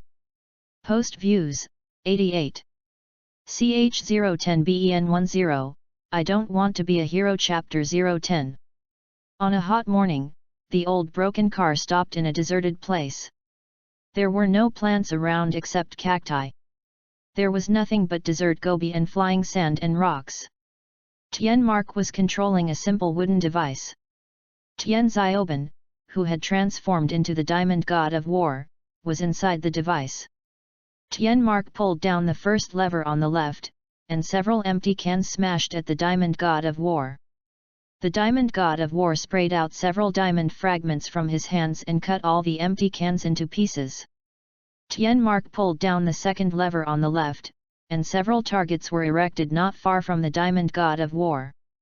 The Diamond God of War rolled forward, knelt on one knee, and shot several diamond fragments at the targets in a shooting posture. Xiao Wen, who was sitting on a sun lounger next to the old car and applying sunscreen, saw this and said, "You are showing off." Tian Mark pulled the first lever on the right, and the Diamond God of War was knocked away by the tire behind him just as he stood up. The Diamond God of War couldn't be controlled in mid-air, and several diamond fragments flew towards the old broken car and Xiao Wen. Several diamond fragments that quickly hit Xiao Wen and Klein flashed purple light and stopped in mid-air. Dumb! What are you doing again? Pi sorry. Seeing this, Klein, who was sitting next to Xiao Wen, couldn't help but say to the Diamond God of War, "Xiao Ban, you have to learn to think." In fact, Klein originally wanted to practice with Xiaoben himself, but because he found that not only was his physical fitness far superior to that of his peers, but even the alien heroes he transformed into were much stronger than the alien heroes transformed by Xiaoben, who was about the same age, so he felt that it was unnecessary. Those who were similar or even better could crush Xiaoben, and as for the weaker ones, you couldn't let him transform into a small soldier to fight the four-handed overlord. Xiaoben, listen to your cousin. Transforming into an alien hero is not a game. It cannot be based solely on the size of the power. You also have to consider the characteristics of the alien hero. Tian Mark agreed with Klein's words. Don't worry. Don't worry. Four-handed Overlord and Diamond God of War can easily beat up those alien weirdos. Diamond God of War's overflowing self-confidence made him not care much about it. Tian Mark wanted to go to the next stop, but he found that his old car could not start, so he had no choice but to stay for a while. Tian Mark stood in front of the old broken car with the hood opened and said, "We've found the culprit, the oil pipe is leaking." Tian Mark shook the oil pipe in his hand with a piece of diamond fragment stuck in it. Hee, Xiaoben smiled awkwardly. Since they couldn't leave for the time being, Klein and the other two planned to go for a walk. Just as the three were wandering around the desert Gobi with boredom, a sound like a drill running came from not far in front of them. Boom! A golden mechanical crab monster jumped out of the hole that just appeared in the ground, hand over the Omnitrix. Weirdo! If you want this, come here if you have the guts. It's hero time. Ben slapped the Omnitrix. Diamond God of War. Xiaoben transformed into the Diamond God of War again and jumped over. Seeing this, Klein also patted another Omnitrix. In fact, he was just bored, otherwise he wouldn't fight with Xiaoben for these mass-produced monsters. Note, in Klein's opinion, the only difference between the crab monsters and Vilgax's mass-produced robots is color and size. Anyway, they are both very bad. Ice Ghost. 2 Omnitrix. The crab monster was a little surprised, but he quickly realized that he could collect 2 bounties. In fact, Klein's another Omnitrix would not be detected by the signal. After all, it is more advanced, so it is normal to hide the signal, so their signal detection machine can only see a dot. The previous robots did not have detectors, but because there was an Omnitrix spaceship landing nearby. The Earth is so big, a state in the United States is considered nearby. Before Diamond War God could pounce on the crab monster, he was knocked down by a sturdy man wrapped in black clothes. Diamond War God shouted to the crab monster, "He is mine." The crab monster had never suffered such a humiliation before. Just as he was about to attack his teammates, he was frozen into an ice sculpture by a visible white frost. It's really a mass-produced monster. It's so weak. The ice ghost flying in the air not far away said sarcastically. "Cousin, be careful." Xiao Wen exclaimed and was about to take action, but it was too late. Suddenly, Liuliu monster flew out with a long sword in both hands and flew towards the ice ghost. The ice ghost glanced, and its body became transparent. Liuliu monster passed through it, and its body was covered with a layer of frost. This frost was not as thick as the ice layer formed by the freezing air exhaled by the ice ghost, and Liuliu monster soon broke free from it. When the ice ghost was about to deal with the little Karami, Xiao Wen shouted, "Cousin, leave him to me." Xiao Wen was obviously angry and even turned into the form of an Anno alien. Seeing this, the ice ghost stopped intervening. Although he didn't know why, he still let Xiao Wen vent her anger. After all, it's better not to mess with an angry woman. Liuliagui was not so lucky. Although Xiaoan had just become an Anno alien not long ago, the Anno aliens were one of the strongest races in the universe after all. Xiaoan could crush Liuliagui by relying on his powerful natural energy and make him scream in pain. The Diamond God of War, who was not far away, was being severely educated by Diamond King Kong. The situation of the Diamond God of War was the same as that of Liuliu monster. Seeing this, the ice ghost had no choice but to step forward to help the Diamond God of War. "Kid, do you want to be beaten too?" Diamond King Kong was obviously disdainful of Klein, a kid who was also lucky enough to pick up the Omnitrix. So Diamond was educated. If Ben hadn't shouted several times, "Wait a minute, cousin, he's not an enemy," the Pedro-shaping people would have been extinct. Klein, who had just heard Ben's words, thought Ben was addicted to being beaten, and had become a masochist, and still wanted to be beaten. It is worth mentioning that the crab monster is still frozen. Even in the hot summer, it is not easy to break free from the ice of the ice ghost.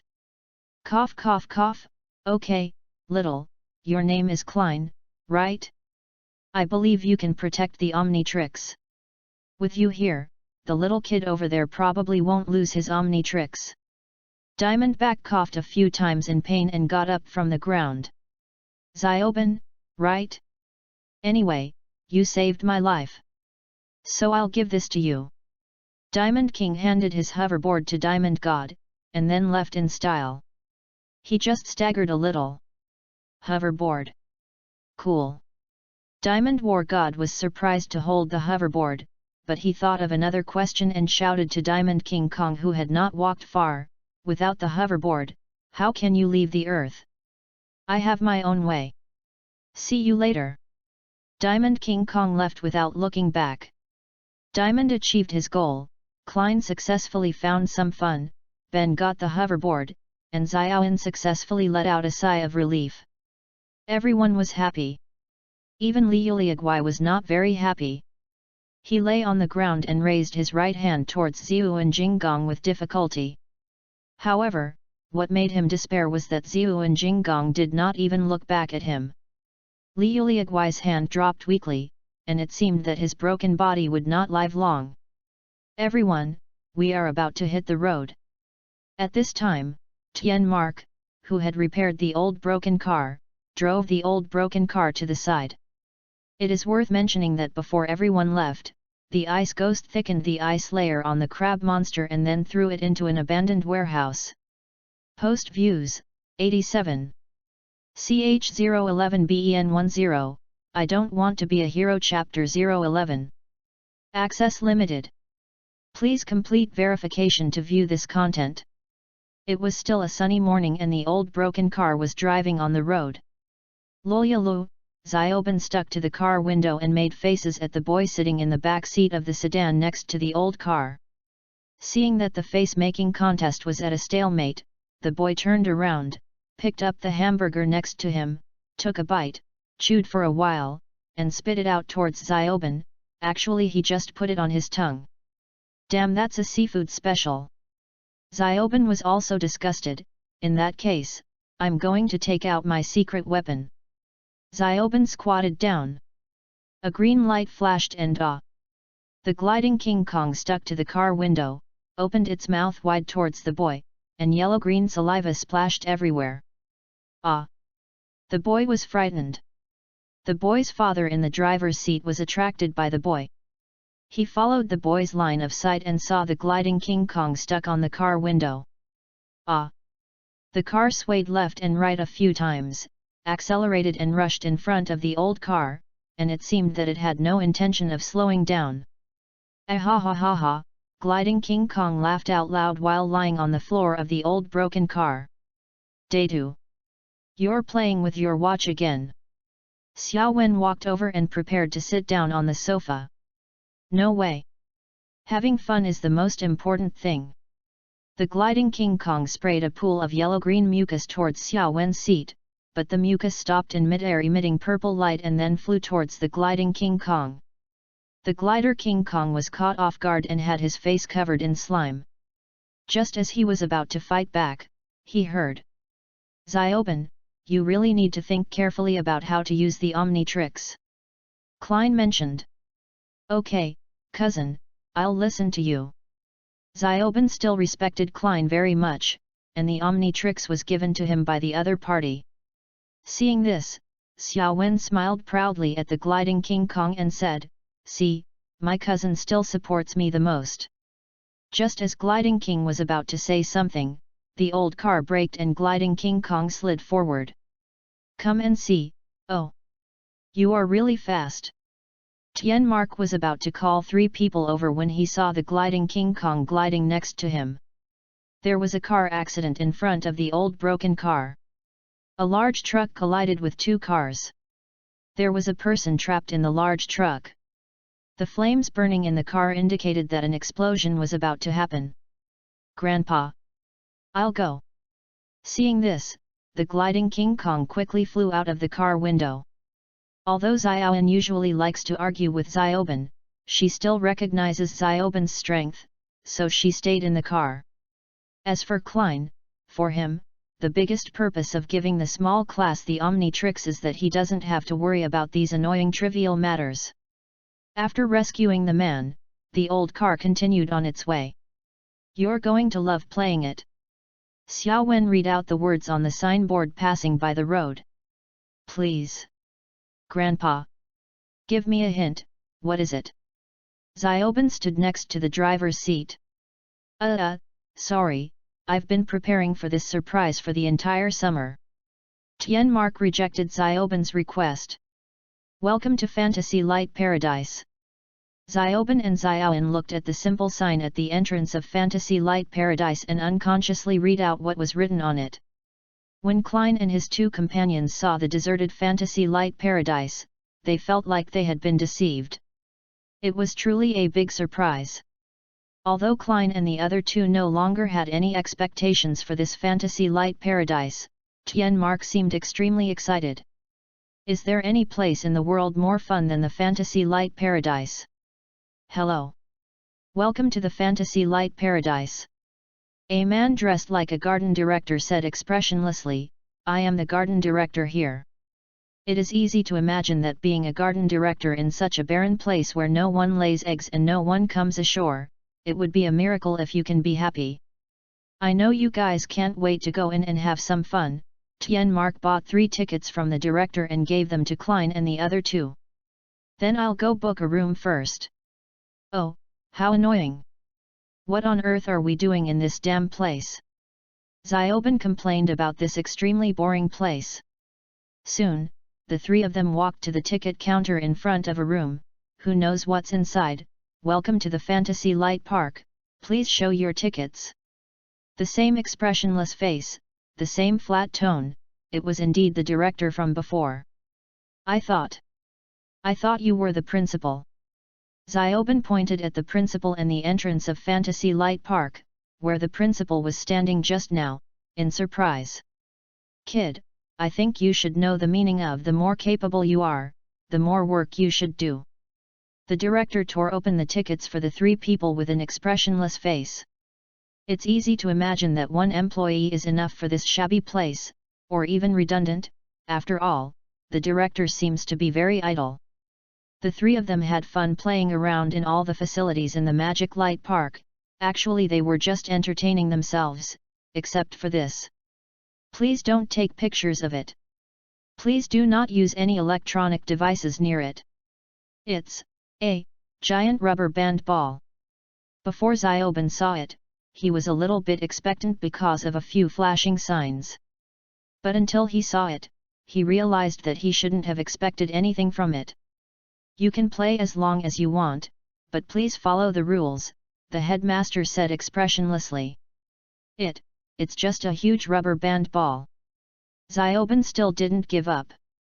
Please abide by the rules. The headmaster reminded again expressionlessly, then turned and left. Oh. It's so annoying. I've really had enough.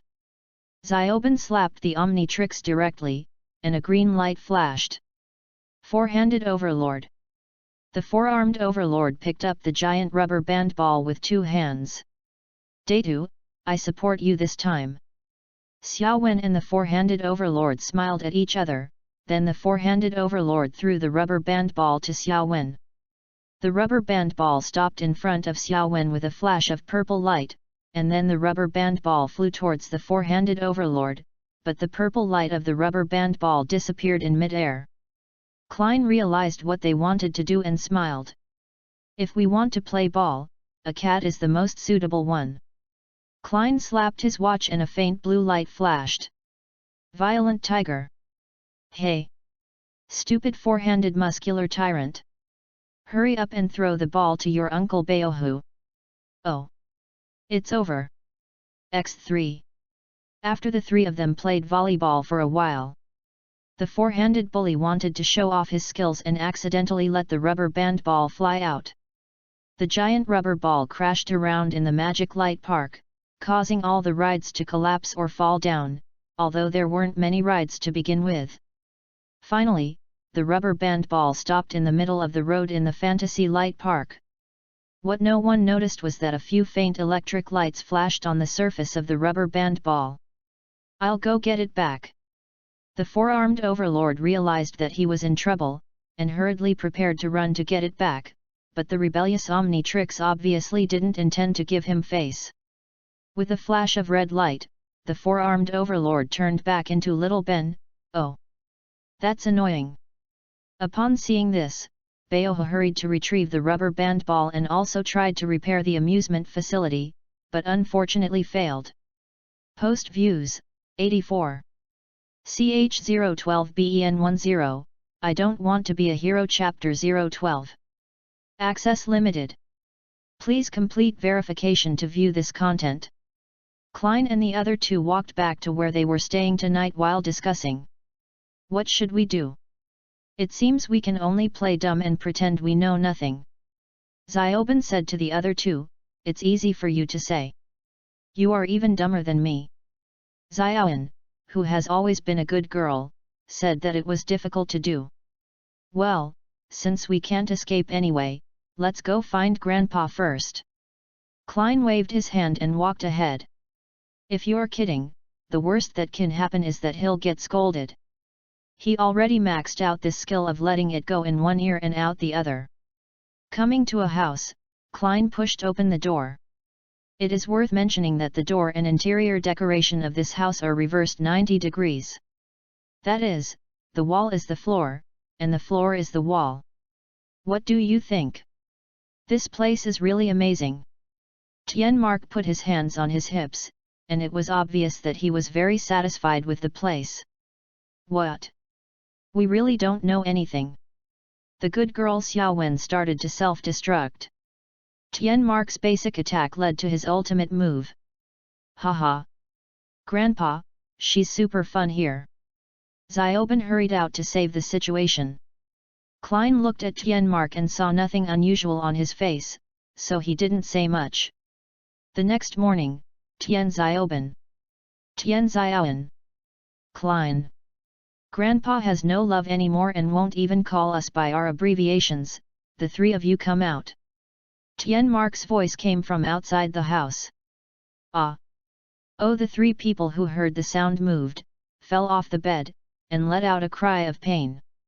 Because there were only 2 beds, Klein still slept with Xiaowen, and the bed was on the floor, which was also the wall, a real wall, so Xiaowen was lying in Klein's arms when he fell. It is worth mentioning that Xiaowen was also on top when he slept. Tian Xiaowen. We're doomed. Xiaowen was too nervous to be shy. Maybe she was shy enough last night. Oh. So annoying. I really find it hard to believe that you are a child. Don't admit anything unless you are caught red-handed, right? Xiaoben was obviously more experienced. The three of them came out of the room and found that the outside was even more dilapidated than after being damaged by the huge rubber band yesterday.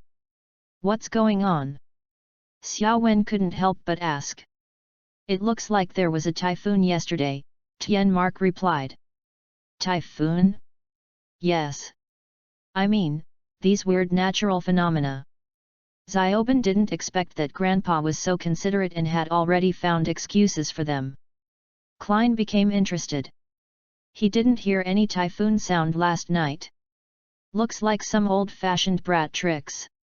The headmaster came over with an armful of popcorn. A trick played by a brat. Tianmark glanced at Klein and the other two. No, it's not them, it's that light. The headmaster continued to eat popcorn calmly. That light. Some say it's caused by static electricity, others say, there are many different opinions. The head teacher continued to eat popcorn calmly. You locked it in the rubber band? How did it get out? Tianmark also had doubts. It doesn't usually come out. It looks like someone is not following the rules. The director glanced at Klein and the other two. Okay, it's all our fault. Xiaoben had no choice but to admit it. I'll talk to you guys later. Tianmark looked at them with a slightly gloomy expression.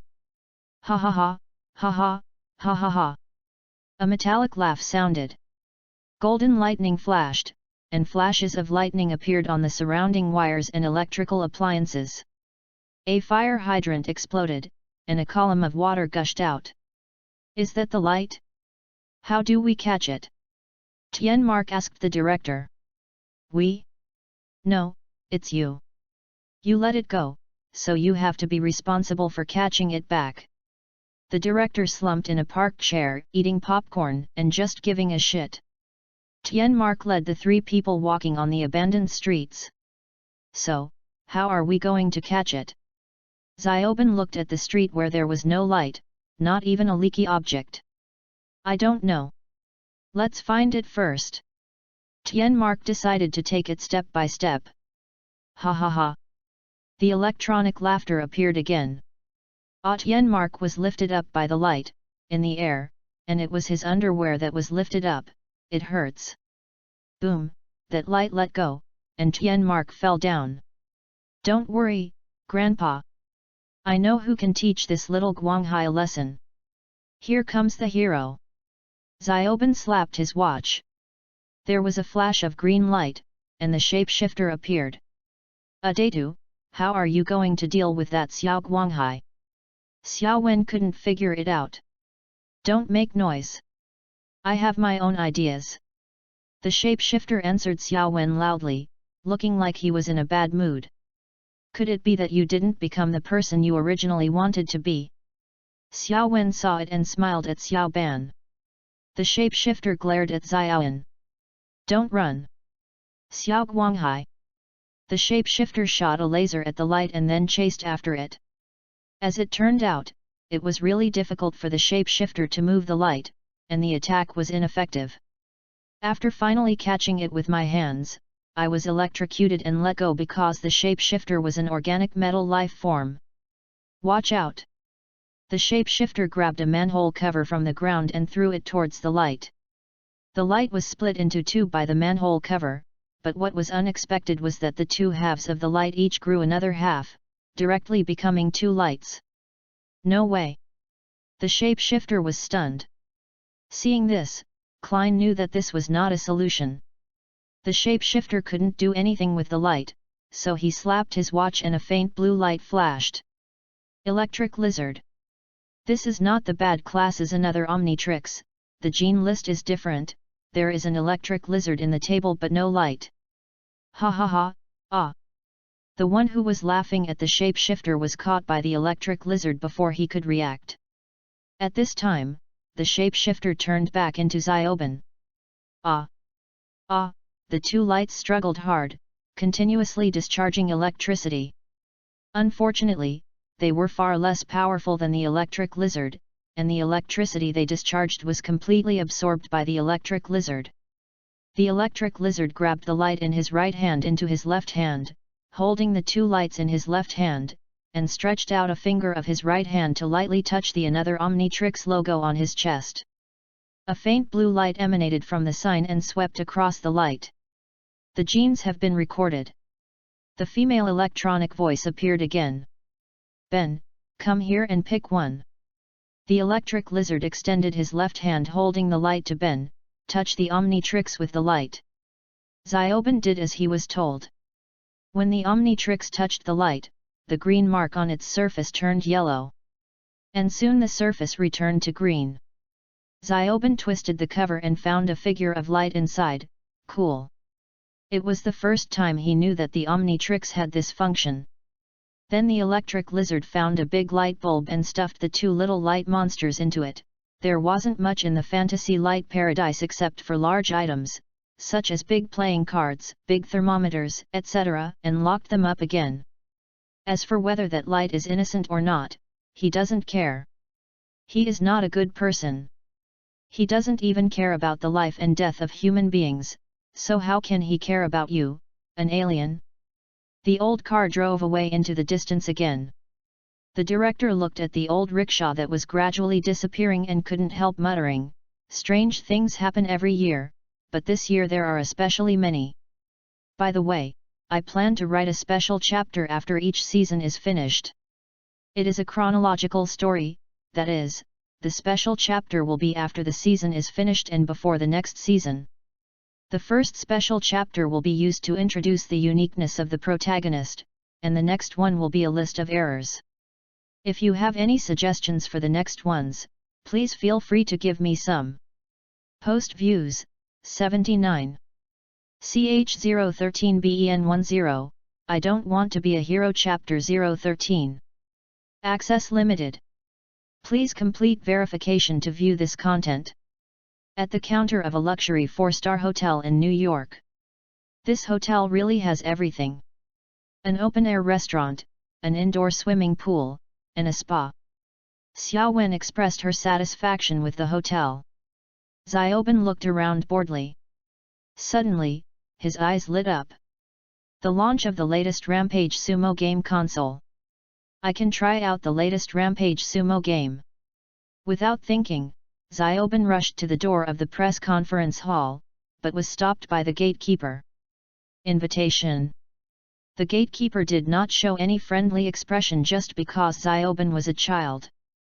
I'm a Berserk Sumo game expert who was invited to try out the latest Berserk game. Xiaoban began to make up stories. Invitation. The gatekeeper didn't buy it. Okay. Helplessly, Xiaoban walked back to the counter. Xiaoban, I know what you want to do, don't even think about sneaking in, Tianmark warned Xiaoben. Of course I won't, Xiaoben said confidently. After others go to the elevator. No way. Boom. Boom. Boom. Tianmark, Klein, and the other two were kicked out, and their luggage was thrown out. Because Xiaoben was discovered after his transformation. It's all your fault, Dai Tou. We were all kicked out.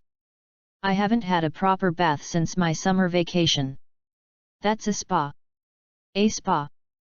Xiao Wen was very dissatisfied with the fact that Xiaoben caused everyone to be kicked out. It's just playing a game. Xiaoben expressed his incomprehension. Xiaoben. You can't do this kind of thing with that watch. Tianmark lectured Xiaoben. I still don't understand. I have helped many people with this watch. Why can't I use it to help myself? Xiaoben was angry and retorted immediately. The point is not who you are helping. The point is that your cousin gave you this watch not for you to do this kind of thing. Tianmark was also angry about Xiaoben's words. Klein didn't expect that he would be eaten by the melon. Regarding their quarrel, Klein said, "We are all family. Although we sometimes quarrel, we will make peace in the end. Then you can deduct it from my pocket money." Xiaoben calmed down a little after hearing what Tianmark said. Datu. You don't even have any pocket money. Xiaowen reminded Xiaoben. Then Xiaoben quarreled with Tianmark for a while, and then Xiaoben slammed the door and left. Tianmark went to the hotel to ask if the reservation fee could be refunded. From Tianmark's gloomy expression, it can be seen that he is still angry. Xiaowen, go see Grandpa. I'll go find Xiaoben. Klein and Tian Xiaoben walking on the streets of New York City. Cousin, are you here to blame me too? Although Xiaoben was not very happy, he realized in front of Klein that what he did was indeed not good enough, so he spoke a little awkwardly. No, Xiaoben, I'm not here to tell you off. Although from my point of view you are not very good at what you do, I won't lecture you, because there are some things I believe you will understand sooner or later even if I don't tell you. Klein didn't notice Xiaoben's embarrassment.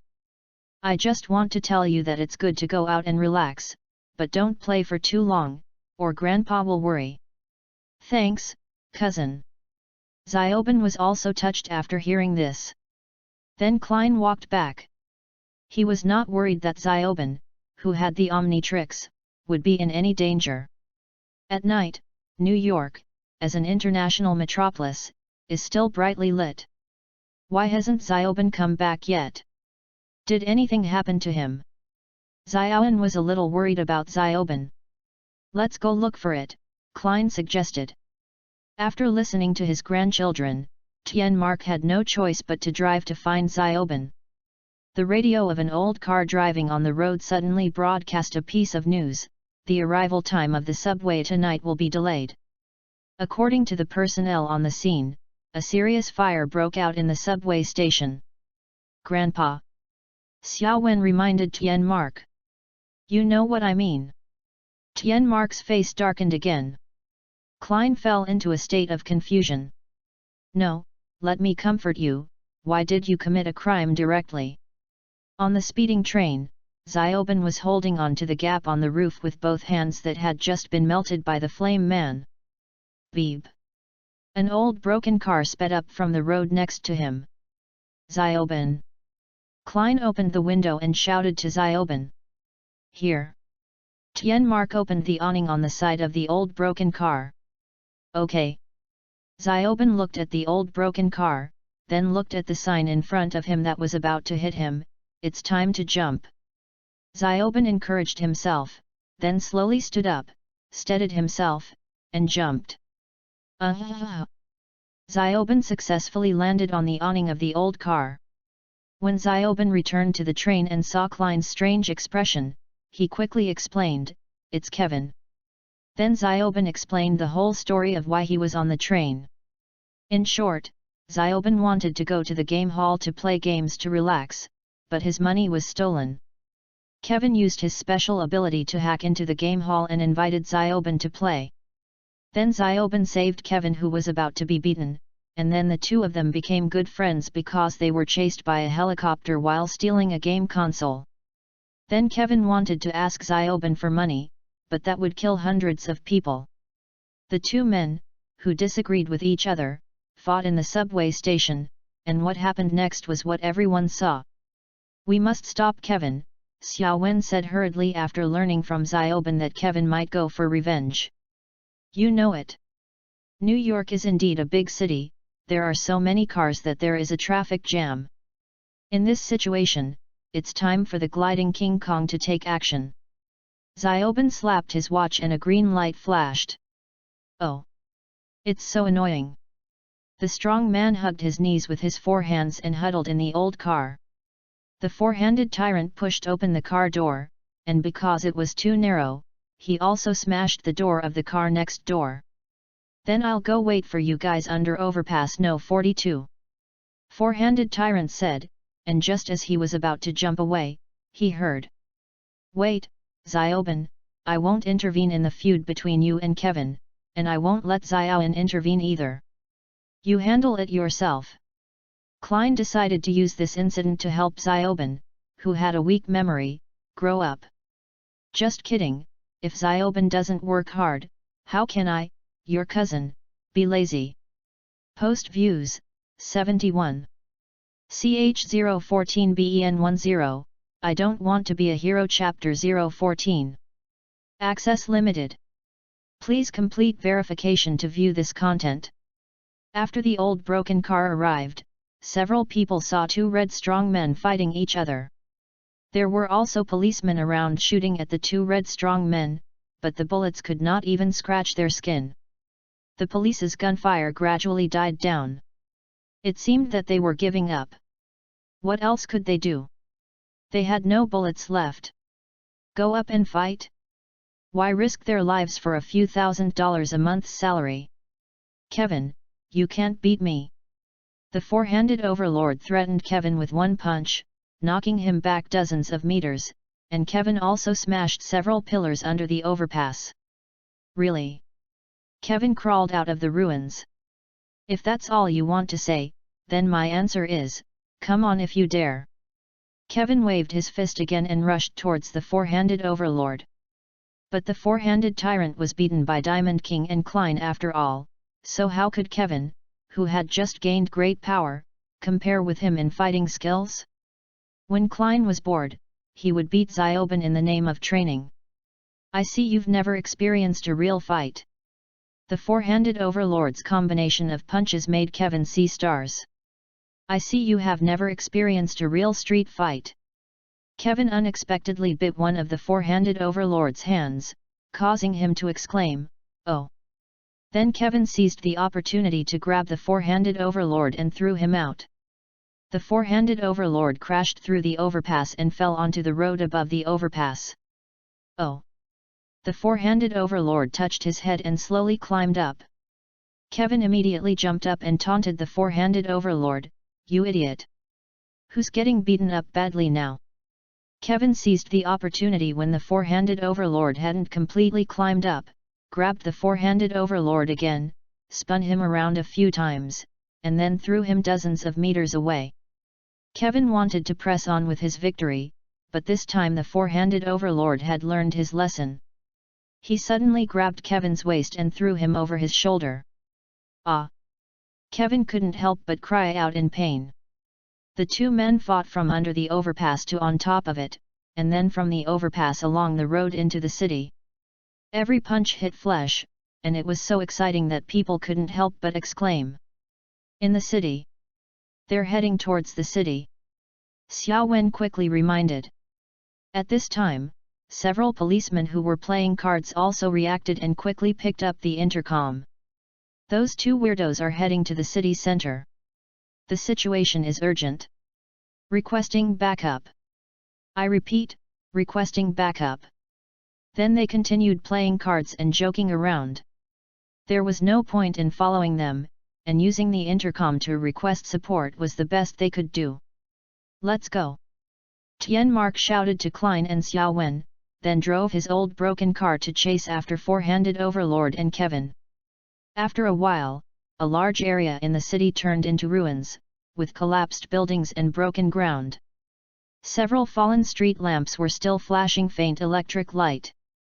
There were also the wreckage of several helicopters and tanks around, and screams were heard all around.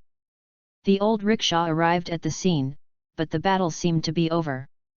The road was destroyed by the four-handed tyrant and Kevin, so it was good that they could make it. The four-handed bully stepped on Kevin and said, "You lose.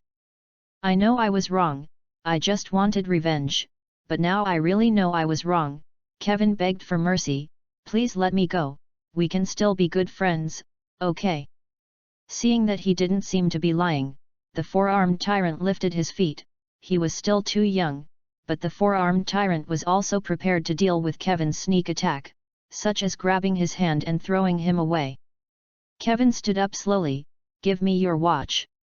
He reached out and grabbed the Omnitrix symbol on the four-armed overlord's left shoulder. The four-handed tyrant quickly grabbed Kevin's hand, but Kevin's hand had already grabbed the mark. The four-handed tyrant expected that even if Kevin grabbed his hand, as long as he grabbed Kevin's hand in time, Kevin's dirty trick would not work, but he didn't expect Kevin to grab there. The symbol on the four-handed overlord's left shoulder burst into green energy waves, and the Omnitrix's self-protection function was activated. Kevin was ejected and returned to his original form. "No!" Kevin looked at his hands and shouted in panic. The symbol on the four-handed overlord's left shoulder also flashed red, and he quickly jumped away. In his opinion, Kevin, who had returned to his original form, was no longer a threat. Click! The silver bracelet was successfully put on. Kevin was arrested and put into the police car, but before being put into the police car, he was still shouting to the people in front of the old broken car, "I will be back. I won't let you go. Especially you. Tian Xiaoban. Get out of here, you weirdo." They were the policemen who were playing cards just now. Grandpa. I want to tell you something." Xiaoban scratched the back of his head and said to Tian Mark with a wandering look. "Xiaoban, I have something to tell you too." Tian Mark also made the same gesture as Xiaoban, they are indeed grandfather and grandson. "I'm sorry. X2. Sorry. Grandpa. I was too ignorant. This is Tian Xiaoban. I'm sorry, Xiaoban, I was too harsh on you. This is Tian Mark." Seeing this, Klein and Xiaoan smiled at each other. Hee, ha ha ha ha. Kevin in prison had flames burning in his hands. Post views, 67. CH015 BEN10, I don't want to be a hero chapter 015. Access limited. Please complete verification to view this content. It was still a sunny morning. The sunlight cast the earth and buildings into a light yellow color. From time to time, the sound of birdsong could be heard from the green trees. After driving for a while, the old and broken car temporarily stopped at a gas station due to fuel problem, so everyone decided to take a rest. Boom! The familiar explosion sounded again. A group of thugs wearing biker clothes and funny helmets, holding energy guns, this is the Matrix universe, right, were destroying buildings and stealing money at will. There were also two flying saucer-shaped mechanical monsters around, searching for something. You can imagine.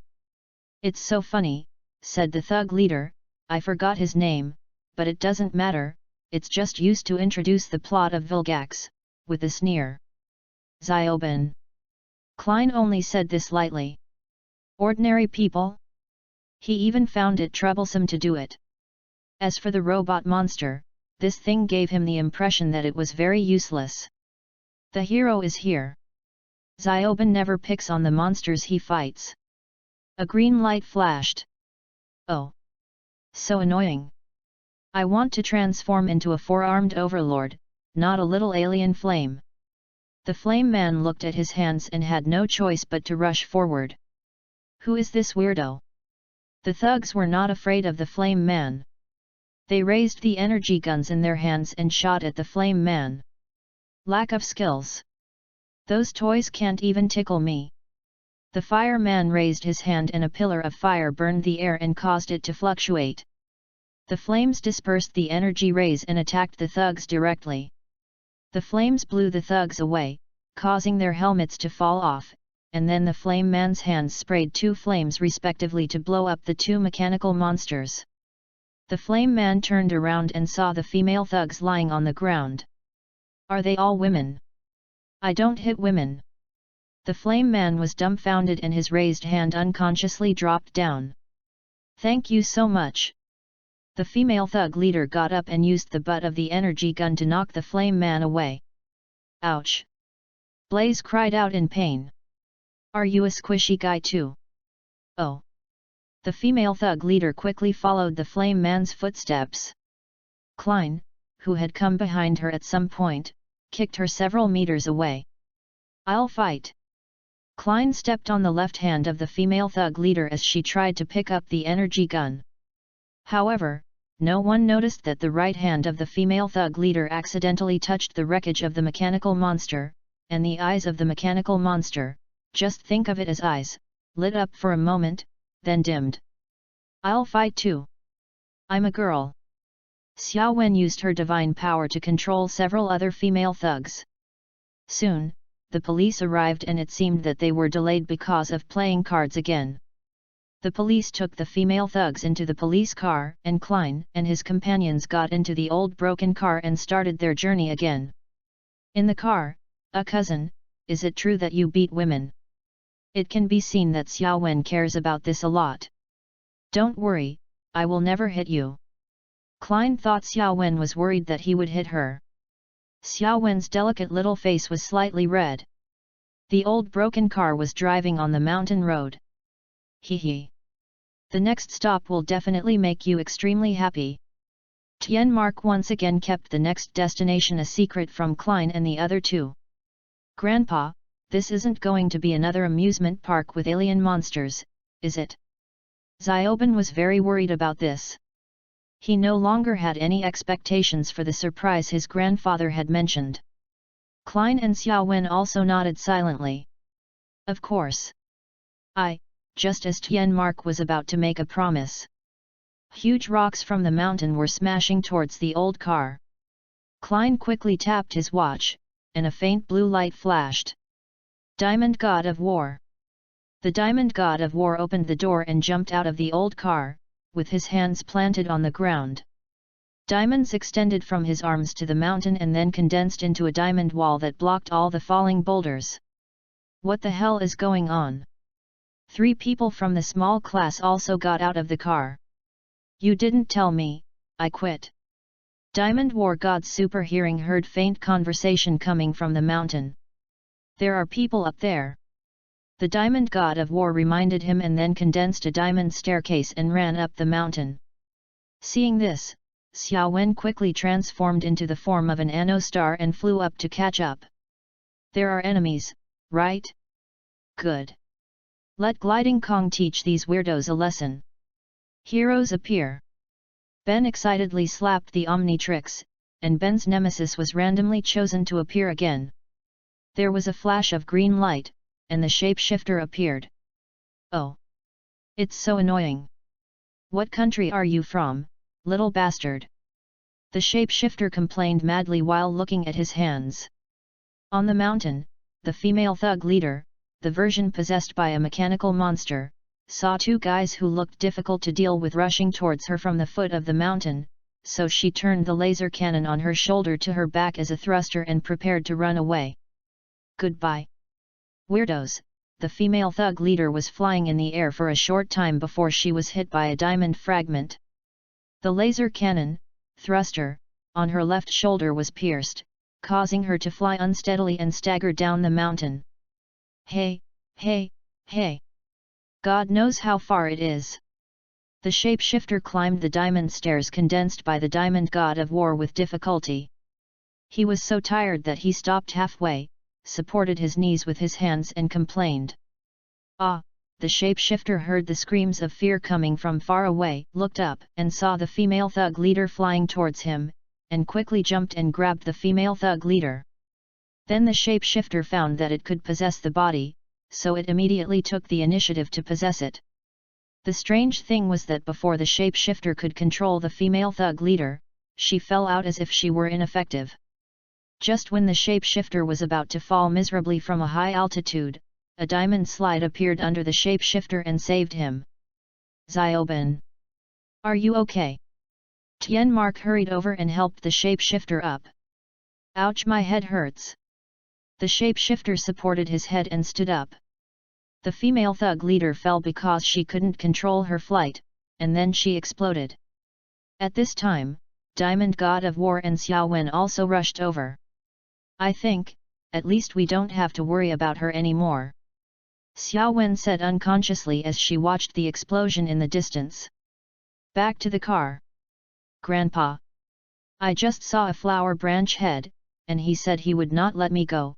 Xiaoben touched his head with a headache, and suddenly saw Tian Mark's face become extremely gloomy, and couldn't help but worriedly said, Grandpa.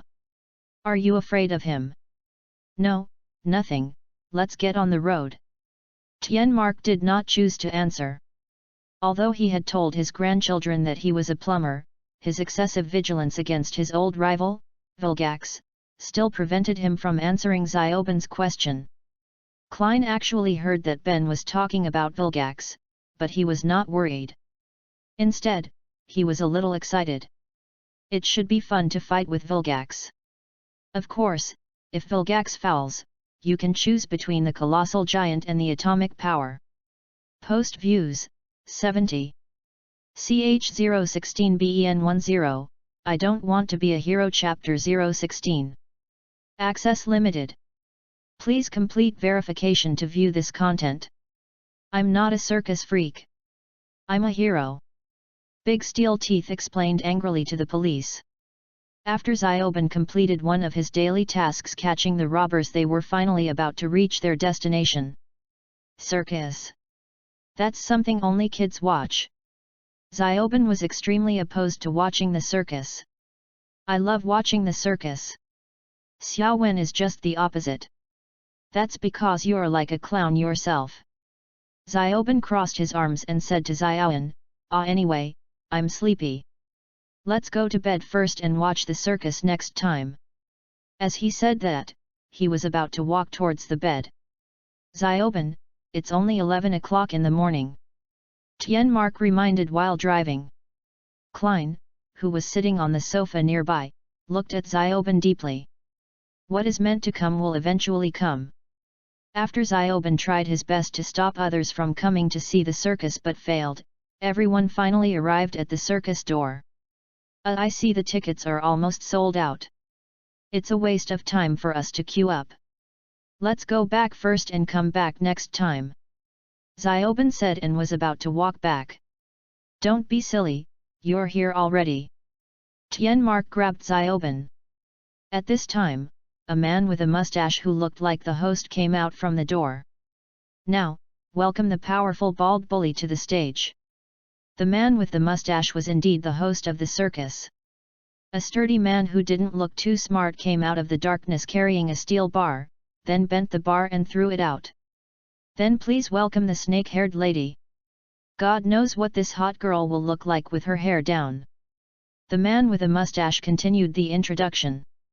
A red-haired girl with a hot body and beautiful appearance even with weird makeup walked out from the darkness. The snake-haired girl's hair could move freely like tentacles. Then she used her hair to wrap around the steel bar thrown by the bald tyrant and broke it into a circle. Finally, the one coming up is that sour and smelly weirdo who hasn't brushed his teeth in who knows how many years. The man with a small mustache excitedly raised his right hand that was not holding the microphone. A man who looked like he was dying of illness walked out of the darkness again. The sour-smelling weirdo took off the special mask on his face and blew a breath at the steel bars thrown by the snake-haired woman, and the steel bars were directly corroded. It's a great show, isn't it? Tian Mark saw this and was even more looking forward to the next highlight. Let's go, everyone. Then he took the lead and walked into the huge tent of the circus.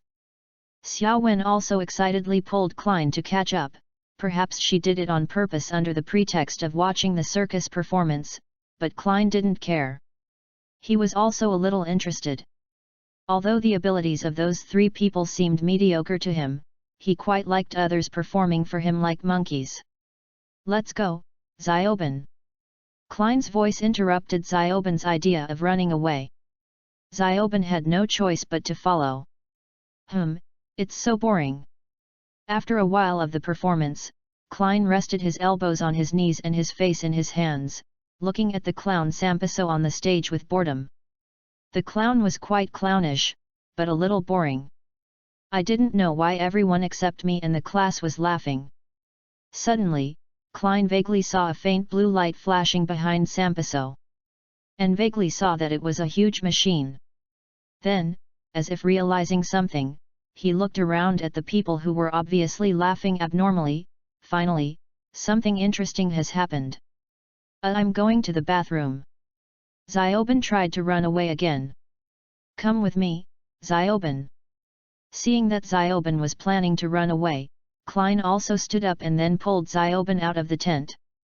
Soon, faint blue and green lights flashed behind the curtain leading to the backstage. It seems like an audience member sneaked into the backstage. Sampiso looked back with a smile. The ghost shadow penetrated the curtain and came onto the stage. After a while, the Diamond God of War also pulled open the curtain and walked onto the stage. "That's my cousin and Zioben." Zioben, who recognized them through the faint blue logo on Ghost's chest and the logo on Diamond God's left chest, came back to his senses. "Why are they there?" Tien Mark, who also recognized the two people, came to his senses. Then the two realized that things were not simple. They no longer found it funny and could no longer let their happiness be sucked away. They noticed that the ghost seemed to have some ideas and decided to wait and see. On the stage, haha, audiences running around are so annoying. Sampiso suddenly turned around and punched the ghost, but what he didn't expect was that his fist went through the ghost's body as if it hit nothing. The ghost suddenly raised his hand and grabbed Sampiso's neck, pressing him to the ground. "You! Come here! Beat him up for me!" The ghost pointed at the Diamond God of War and then at Sampiso. But the Diamond God of War just moved and still did not move forward. It seems that old Sampiso has been underestimated. So he grabbed the ghost's hand that was pinching his neck and tried to pry it open, but it didn't move. Seeing that Sampiso was still trying to struggle, the ghost loosened his hand that was pinching Sampiso's neck and punched him with his other hand, knocking him away. Sampiso bumped into the wall, and before he could get up he saw a ghost floating in front of him. Then the ghost opened a gap in his chest, and the tentacles inside moved around. "Ah!" Sampiso was so scared that he hugged his body and lay on the ground. "Come here!" The ghost shouted to the Diamond God of War again, "Are you scared?" "I'm scared." Diamond God of War didn't say anything, but Sampiso shouted. Then Sampiso propped up his front body, secretly glanced at the ghost, and just as he was about to beg for mercy, he was punched away by the ghost again. "Did I let you move?" the ghost said coldly to Sampiso. Sampiso, who finally slid down from the wall again, had no choice but to squat down with his head in his hands. He didn't dare to say anything for fear of being beaten again. "Come here!" The ghost shouted to the Diamond God of War for the third time. This time, the Diamond God of War finally moved and slowly walked forward. "Boss! The money is ready!" Before the Diamond God of War could make a move, another curtain leading to the backstage was drawn open, and the sour weirdo shouted towards the stage. Ghost and Diamond War God both looked at the sour stinky monster. The sour stinky monster was stunned. Seeing this, Sampiso took the opportunity to swell up. Pang!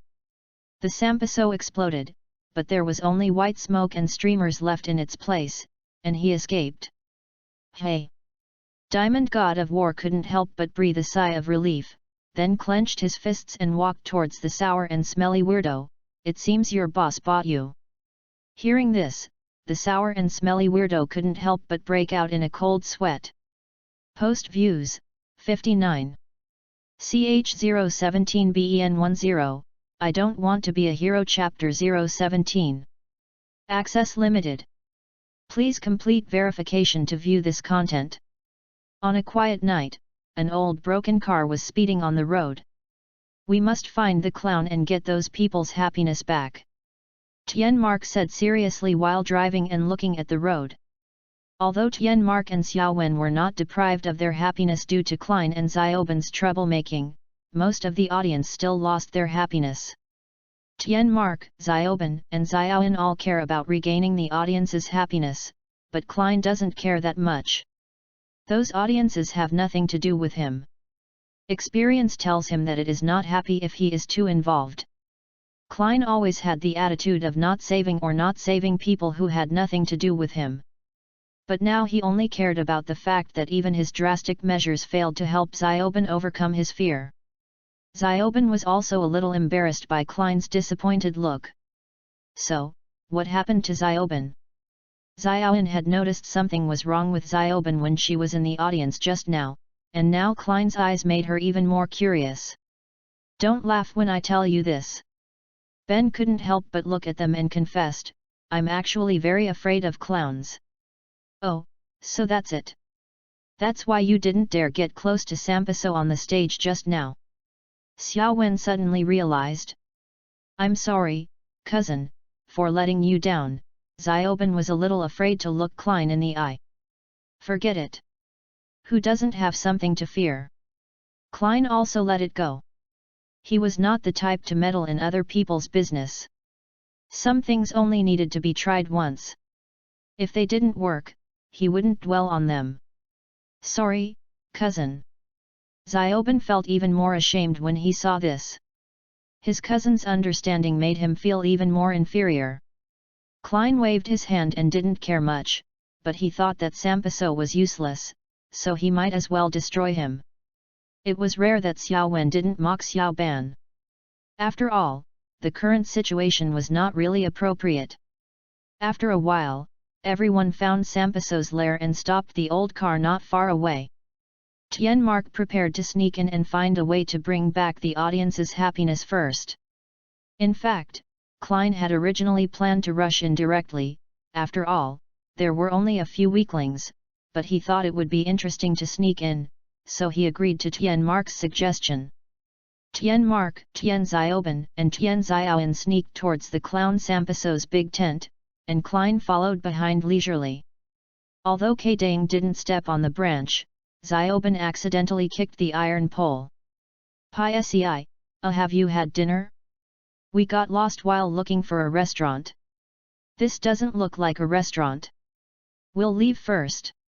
Xiaoben had just apologized to Tianmark and the others when he saw the bald bully and the snake-haired woman walking towards them after hearing the sound. It seems that a few little mice have sneaked in. Bald Tyrant clenched his fists and slowly approached Klein and others behind Sampiso's tent. Look what I found! A little cutie. Don't worry, don't be afraid, just stay here and I will love you well from now on. The snake-haired woman looked at Klein with eyes that were so hot that it seemed as if she wanted to eat him. Klein wasn't too surprised. He was very familiar with this look and had seen it many times before.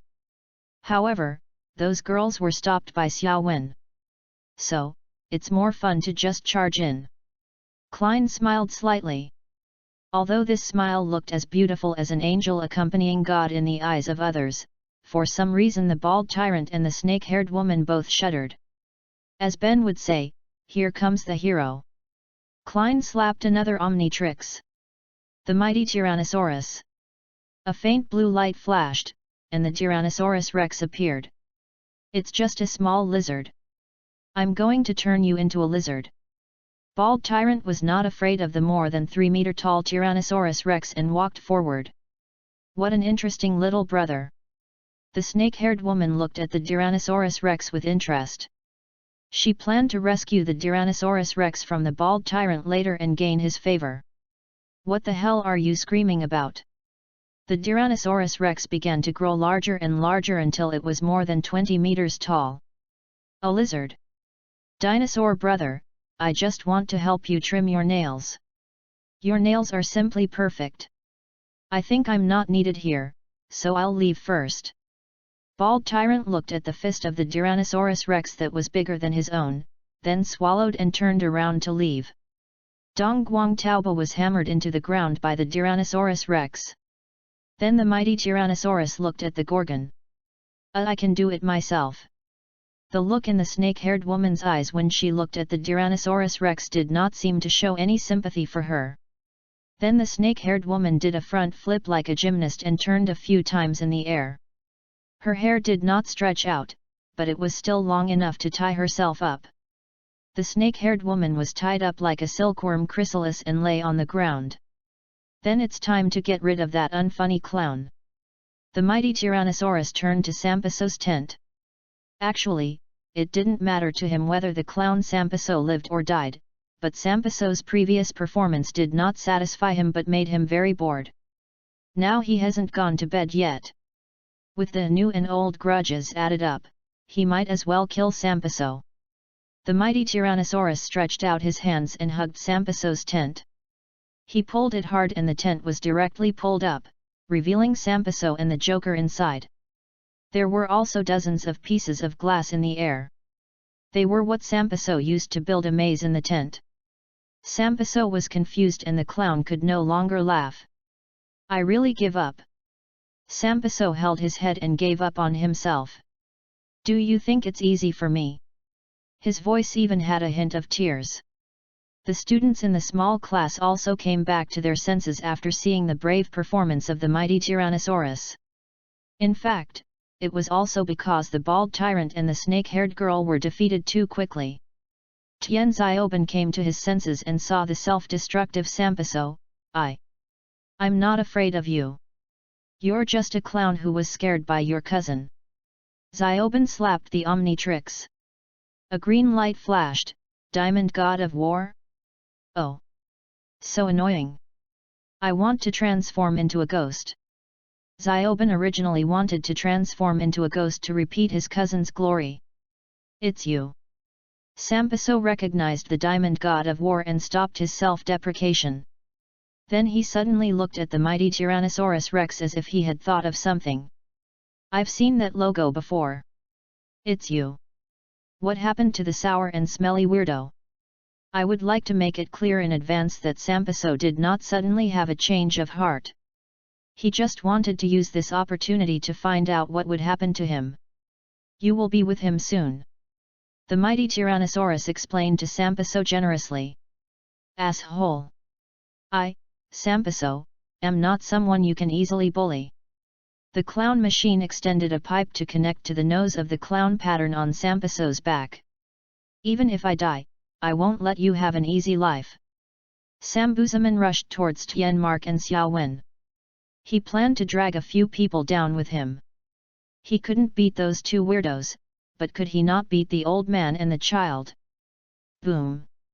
Sampiso was knocked flying by the Diamond God of War's punch, and his big face and nose were sunken. I suddenly realized. I am more afraid of my family getting hurt than the Joker. Diamond God of War slowly walked towards Sampiso. Seeing this, the mighty Tyrannosaurus looked at the Diamond God of War with satisfaction, and then smashed the Joker machine with one punch. He didn't like watching unfair games. The happiness in the clown machine flew away and returned to its owner.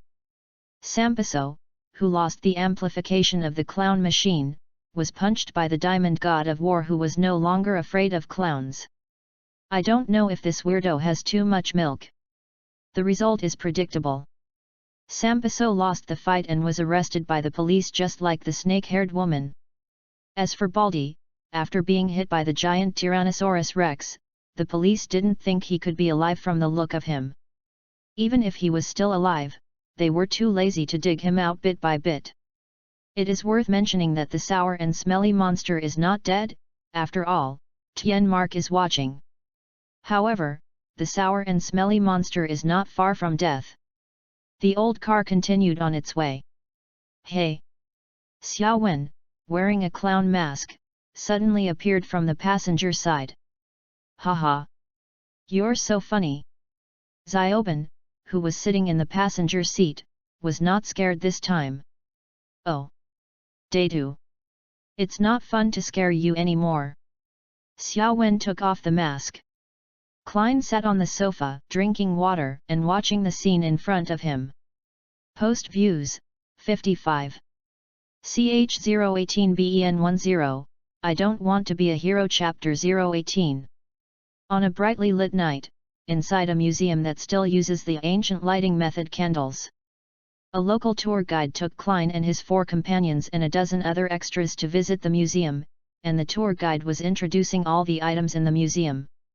When introducing a book in a glass display case, the Akamita Codex, which records all witchcraft and spells since the 15th century, Xiaoyan and the tour guide simultaneously mentioned the characteristics of this book.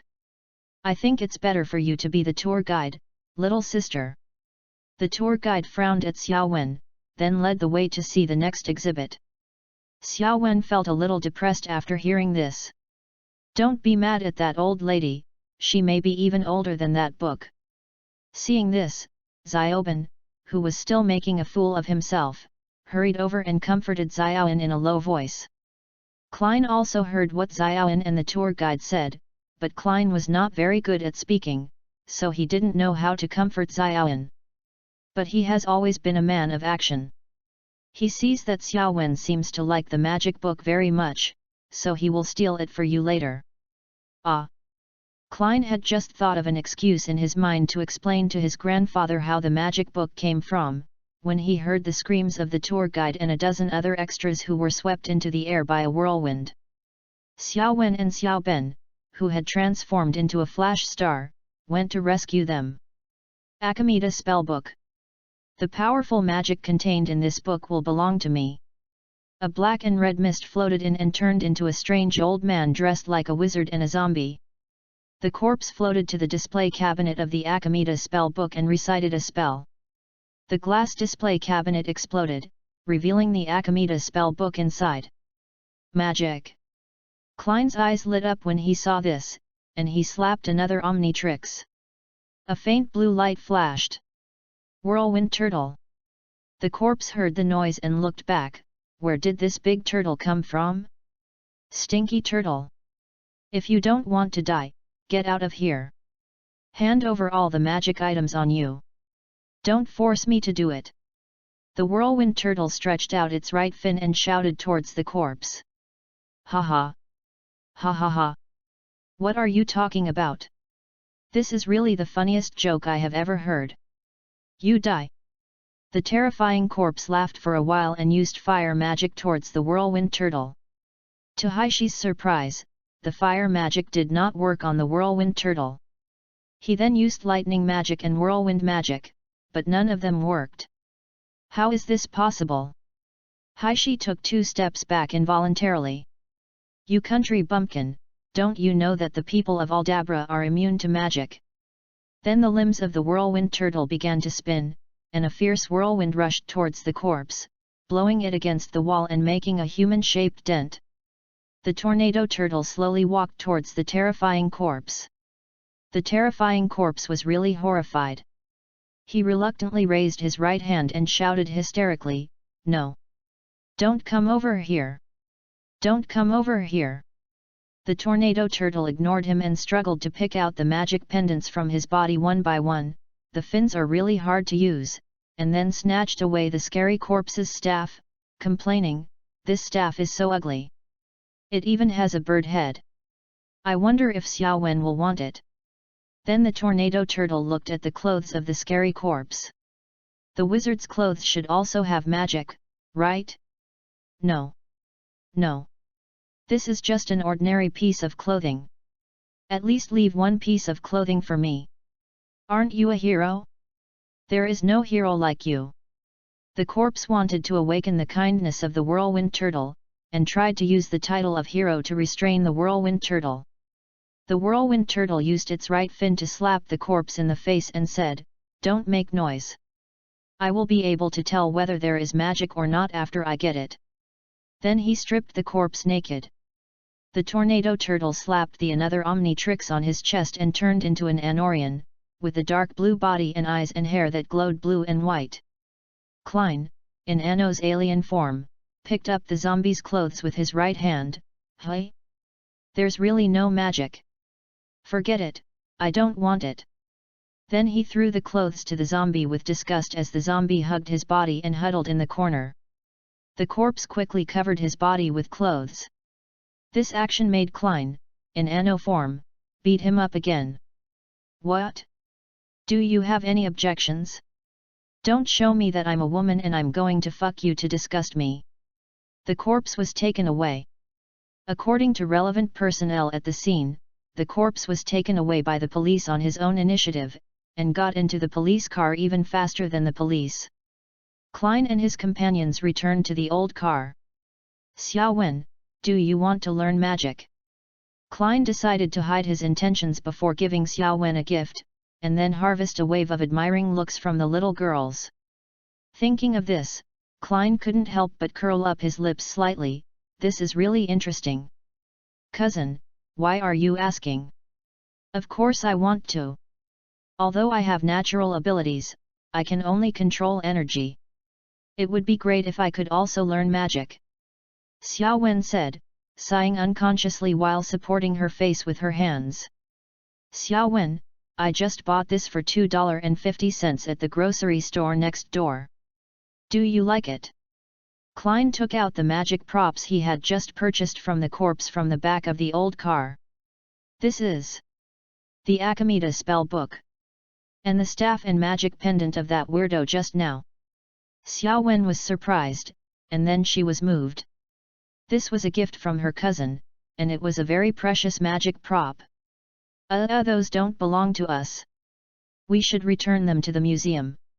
Tianmark poured cold water on him. Obviously, he didn't believe Klein's $2.50 nonsense. No. Grandpa. Xiao Wen tried to awaken her grandfather's love for his granddaughter. Don't worry, Grandpa.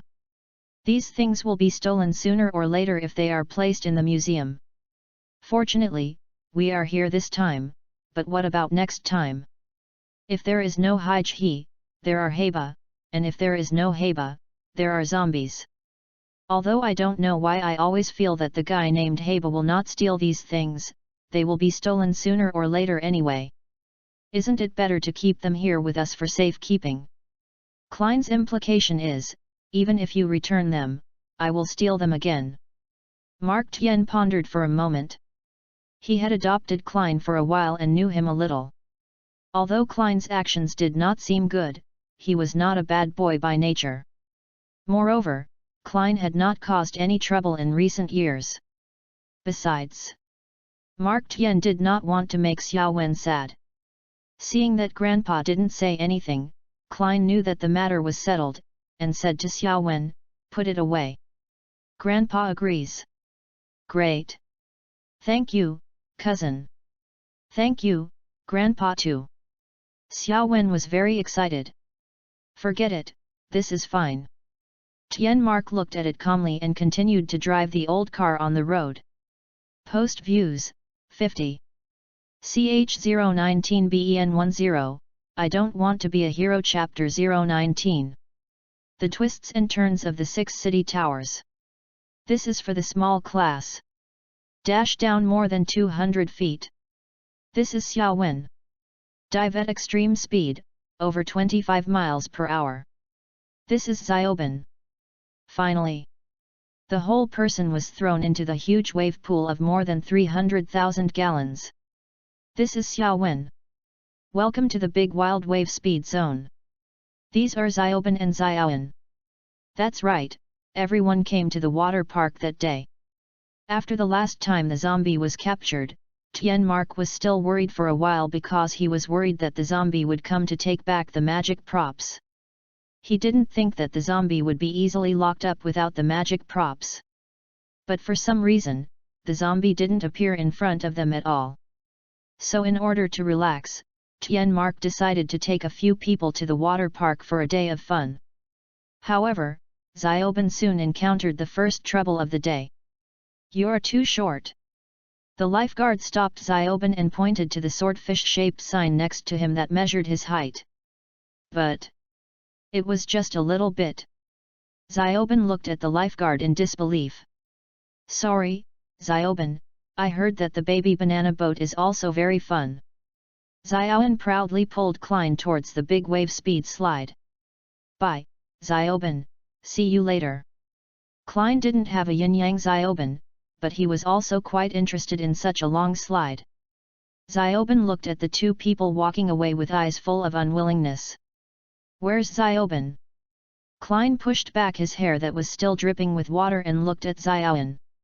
What? Xiaowen looked at Klein with a blushing face, wet out of the bath version, and quickly came back to her senses when she heard Klein's words. No, nothing. I think I found it. Klein looked at the little warrior sliding down the big wild wave speed slide. Hey! Xiaoben, and shouted, and prepared to go over.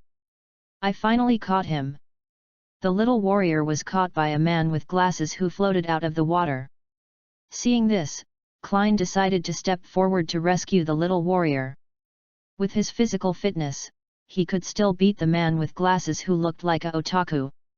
Klein hadn't walked far when he was pushed back a few steps by a group of children his age. Where's he? Klein turned around and saw that the man with glasses had disappeared without a trace. Klein hurried out of the sink and ran to the bathroom without even saying hello to Xiaoben. He planned to transform and look for Xiaoben. Based on Klein's understanding of Ben was about to transform when he couldn't play on the water slide. So if we calculate the time, the transformation time was almost up before the little warrior was caught. This can only mean one thing, Omnitrix has a problem again. Before long, a blue and black afterimage moved back and forth around the water park at a speed that was invisible to the human eye. How could there be none?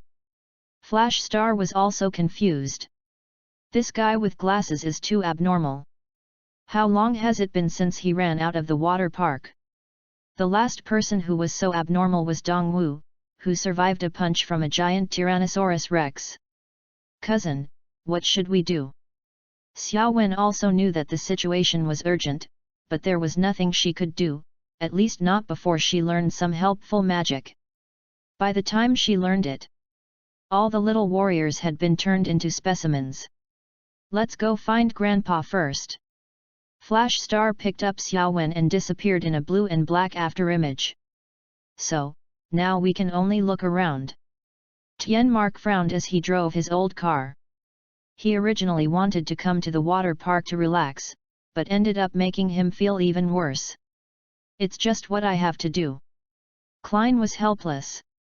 Originally, another Omnitrix had a positioning function that could detect the signal of the Omnitrix, but I don't know what went wrong with the Omnitrix. The signal of this damn watch is gone. Why didn't I know it also had a signal blocking function? Not long after the old car was driven, Xiaowen's cell phone rang. Xiaowen quickly answered the phone. Hello. Is this Xiaoben? Xiaowen, it's me. It turned out to be the little surprise soldier. Xiaoben, you haven't changed back yet. Xiaowen asked the question that she had guessed just now. The broken watch is still malfunctioning. The little warrior's tone was a little depressed. Let's not talk about this for now. There is obviously a high mountain 181.5 miles west of this house, and the slope is about 45 degrees, the little warrior hurriedly reported the address. I heard it but didn't understand it. Is there a street name? Xiaowen didn't think she was smarter than Xiao Kaibing. Feeling that she couldn't keep up with Xiao Kaibing's thinking, Xiaowen directly asked for address. Oh. Yes.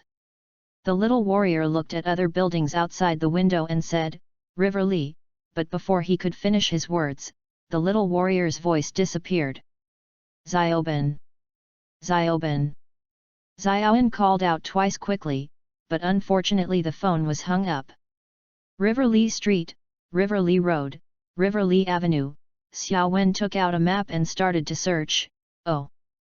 This is so annoying. How can we find so many? We can only look for them one by one. Klein had no better idea and could only use the simplest and stupidest method. You guys look for them on this street, and I'll take care of the rest. Klein pointed to River Street on the subway and slapped another Omnitrix. A faint blue light flashed, and a flashing star appeared.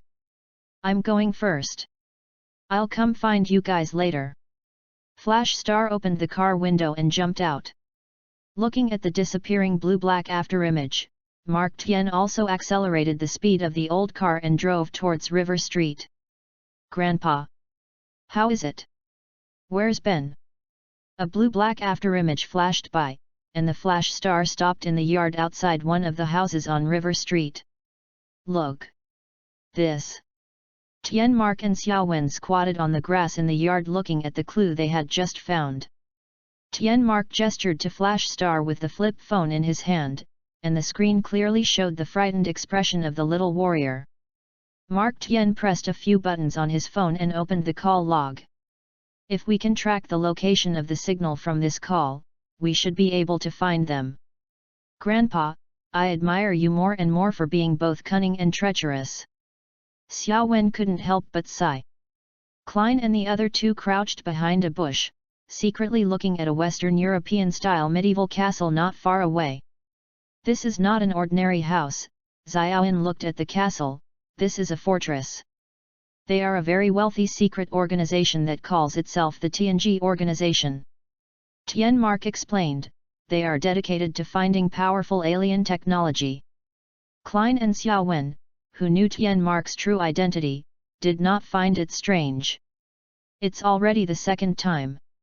Flash Star has failed to find the target twice. Klein was a little bit excited.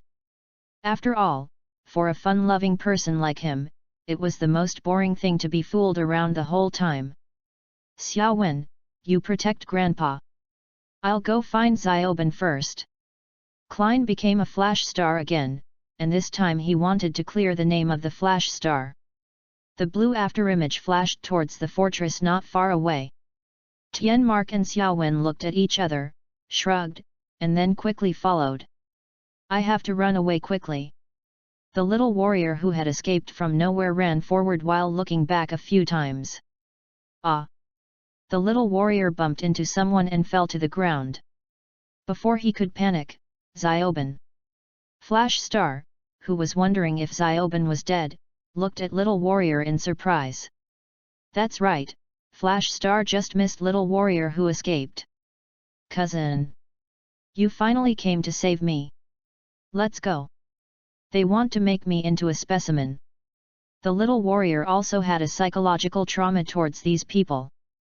For a moment, he forgot that Flash Star was fully capable of walking sideways in the fortress. I'll take you to find Grandpa and Xiaowen first. Flash Star grabbed the little warrior and disappeared as a shadow. Not long after, cousin Xiaowen, who had just flown up with Tien Mark using Tien Neng, looked at the Flash Star that suddenly appeared in surprise. Have you found Xiaoben? Yet. Flash Star nodded, then spread out his palm, in which stood the little warrior who was so excited that he was about to cry. But soon the little warrior was put down because the sign behind him flashed red. Then let's go. Tien Mark called on everyone to leave quickly. After all, Flash Star and Xiaowen had beaten up many people from the TNG organization in such a short time. The Flash Star was silent for a moment, then nodded. So Flash Star picked up Xiaowen and carried Tien Mark on his back. Tien Xiaoben lay on Tien Mark's body, and everyone turned into a shadow and disappeared in the castle. Late at night, Flash Star came to the castle of TNG organization again and faced the soldiers of TNG organization who had discovered him. Although my cousin is always stupid, not everyone can bully him. Flash Star patted the logo on his chest. Super Giant. A giant taller than the castle appeared outside the castle. I heard that you like small aliens. The super giant crossed his hands into a cross shape and pointed at the castle of the TNG organization. Then I wonder if you like big aliens. Powerful cosmic rays were emitted, shattering the entire fortress. As for the man with glasses, although Klein thought he was not guilty of death because he helped Xiao Kaibing escape from the TNG organization, and it was understandable that he wanted to gain fame and fortune by capturing Xiao Kaibing, Klein, who always helped his relatives but not the people, still hung him on the street lamp for a whole night. After all, according to Xiaoben's complaints, the man with glasses tortured him a lot. After a while, the member of the golden-faced TNG organization who looked like the leader came back from outside and fell silent as he looked at the ruins of the fortress. He sat in the car and pointed at Tian Mark, Xiao Ben and Xiao Wen on the tablet. Klein did not turn back into a human during the whole process. Check the background of these three people thoroughly for me. Post views, 50. CH020 BEN10, I don't want to be a hero. Chapter 020. Bright mornings, fresh air, and the inevitable bad car chases in the free and beautiful country. Ben's shape-shifting monster attaches itself to a motorcycle and chases after the robbers in a convertible. The old rickshaw and several police cars followed closely behind. In fact, Klein and his team believed that Ben could catch the robbers. After all, Ben usually liked to be a hero and deal with these ordinary criminals. It's worth mentioning that in addition to Xiaoben, Xiaoan would also act as a hero from time to time to save people and even bought a cat face mask when passing by a gift shop. So the old broken car followed behind just to pick up Xiaoben after dealing with the robbers, that's all. After a while, the tire of the robber's car was punctured by the spikes extended from the motorcycle that the shapeshifter attached to. The robber was then taken into the police car by the police who arrived. Where is Xiaoben? After Tian Mark and others arrived, Tian Mark couldn't help but feel puzzled when he saw that there was no shapeshifter or Xiaoben around. I felt tired after chasing the robbers and the weather was hot. Xiao Wen knew Xiaoben very well, I think he is there. Then Xiao Wen looked at an ice cream truck. When I opened the rear door of the transport truck, I saw Xiaoben squatting inside with a half-eaten popsicle in one hand, hugging his body and with a runny nose. Back to the old car. 39.5 degrees. Tian Mark looked at the thermometer that Xiaoben had just taken, and then looked at Xiaoben, I'm now sure that you have a very severe cold. Xiao Wen took out cold medicine, antipyretic medicine, and 2 medical masks from the medical box. I don't need those things. Xiaoben was shivering on the bed, hugging his body, and saw Xiaowen taking out those things from the medical box. It's not for you. It's for my cousin and I. Xiao Wen said that Xiao Ban thought too much, because you caught a cold and the easily contagious germs are flying everywhere. Xiaoben needs my best cold medicine, mulberry and chrysanthemum tea. Fortunately, Grandpa still loves Xiaoben. Let's go. Chinatown is not far ahead. In Chinatown, Mark Tian walked out of the Chinese medicine store with Klein and the other two, holding a can of Platycodon grandiflorum. They don't have fresh Platycodon here, only freeze-dried ones. Tian Mark looked at the can of Platycodon in his hand. Oh! My throat hurts. Xiaoben stood listlessly beside Tian Mark. Grandpa, can I have a milkshake? Don't worry, mulberry and chrysanthemum tea can help you clear phlegm and relieve cough. Tian Mark cruelly rejected Xiaoben's request. There was a female politician giving a speech not far away, but at this moment, a swarm of locusts flew towards the female politician, and among the locusts there was a man dressed like a beggar. Don't try to tear down our home. The bug man looked at the female politician. Ah! Hearing the usual screams, Klein and his companions turned their attention over. Haha! The hero is here. Although Tian Xiaoben was dizzy and sick, he was still ready to go forward and beat up the weirdo. A green light flashed, and the super beast appeared. It's just that the super beast was running around like it was blind. Seeing that Kayamon had knocked down another breakfast cart, Tian Mark said. It seems that Xiaoben's cold has affected Kayamon's sense of smell. Xiaoan, Xias. Then he looked at Klein and Xiaoan. Don't worry, Grandpa. Xiaoan, you go save those people, and I'll deal with that weird bug man. Klein slapped another Omnitrix. Ice Ghost.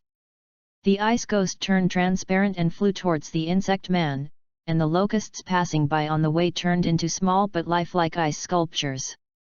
Xiao Wen used his divine power to pull the people out of the insect swarm one by one. The bug man saw the female politician in front of him flashing purple light and flying behind him, and he quickly turned around. Who? As soon as the insect man turned his head, he saw a beautiful human-shaped moth flying in front of him and punching him. The insect man, who had normal physical fitness, fainted directly. Okay, Xiaoben, drink it. Tian Mark handed the mulberry and chrysanthemum tea he had just prepared to Xiaoben, who was wrapped in a quilt. Grandpa, who did you learn this from? Xiaoben smelled the scent of mulberry and chrysanthemum tea and moved it away from his mouth and nose with disgust. A monk, Tian Mark answered truthfully, looking at the strange expressions on their faces. What's the matter? Monks also encounter water and electricity problems. Xiaoben endured the smell of the medicine. Tian Mark made it himself with Chinese medicine, so the taste should be similar to Chinese medicine, and drank half of the mulberry and chrysanthemum tea. At this time, the radio of the old broken car sounded, and the bug man ran out. Seeing that the attention of the other people was attracted by the radio, Xiaoben took the opportunity to put the remaining mulberry and chrysanthemum tea into the cabinet next to him. Klein was not surprised that the bug man escaped. He never thought that the police prison could hold these weirdos. But he didn't care. He just did as his grandfather said and left the weirdos to the police. The rest had nothing to do with him. After hearing this, Xiao Wen quickly opened her laptop. I found out. That weird bug guy mentioned our home. The only old apartment in the city center that hasn't been demolished is 8610 Chast Street. Hearing this, Mark Tian hurriedly drove his old car to 8610 Chester Street. The old junk car arrived at the scene. There were several armed helicopters and more than a dozen police cars surrounding a dilapidated apartment. Outside the apartment, the insect man was flying in the air, stepping on locusts. Insects were flying all over the sky, and the screaming policemen were scratching their bodies covered with insects. Don't even think about destroying our home. The insect man commanded the insects. Hero is here. Shoo. Ben sneezed and was about to transform when he was stopped by Klein. Xiaoben, let me do it. Klein was also annoyed by this bug man. Why don't you learn from your weird seniors? Why do you have to come out and cause trouble for me? Klein planned to let this bug man die in an accident today. A faint blue light flashed, and the fireman appeared. Mr. Weird Insect, are you ready to enjoy a delicious roasted insect feast? The fireman raised his hand and a pillar of fire shot up into the sky and sprayed it towards the swarm of insects. The flames burned a big hole in the swarm of insects. The fallen insect corpses still emitted a burnt smell, and some had even been burnt to ashes. Where did you come from? Weird. The insect man controlled the swarm of insects and pounced on the fireman. The flame man had anticipated this, and had intended to transform into a swamp fire, but the locusts among these bugs didn't look like they couldn't eat plants. Fierce flames burst out from the fireman's body, and the insects that had no time to break were thrown into the flames and burned to ashes. The air temperature around him kept rising, and the insects were afraid to get close to the flame man and were even moving away. Even the insects on the policemen were scared away by the high temperature.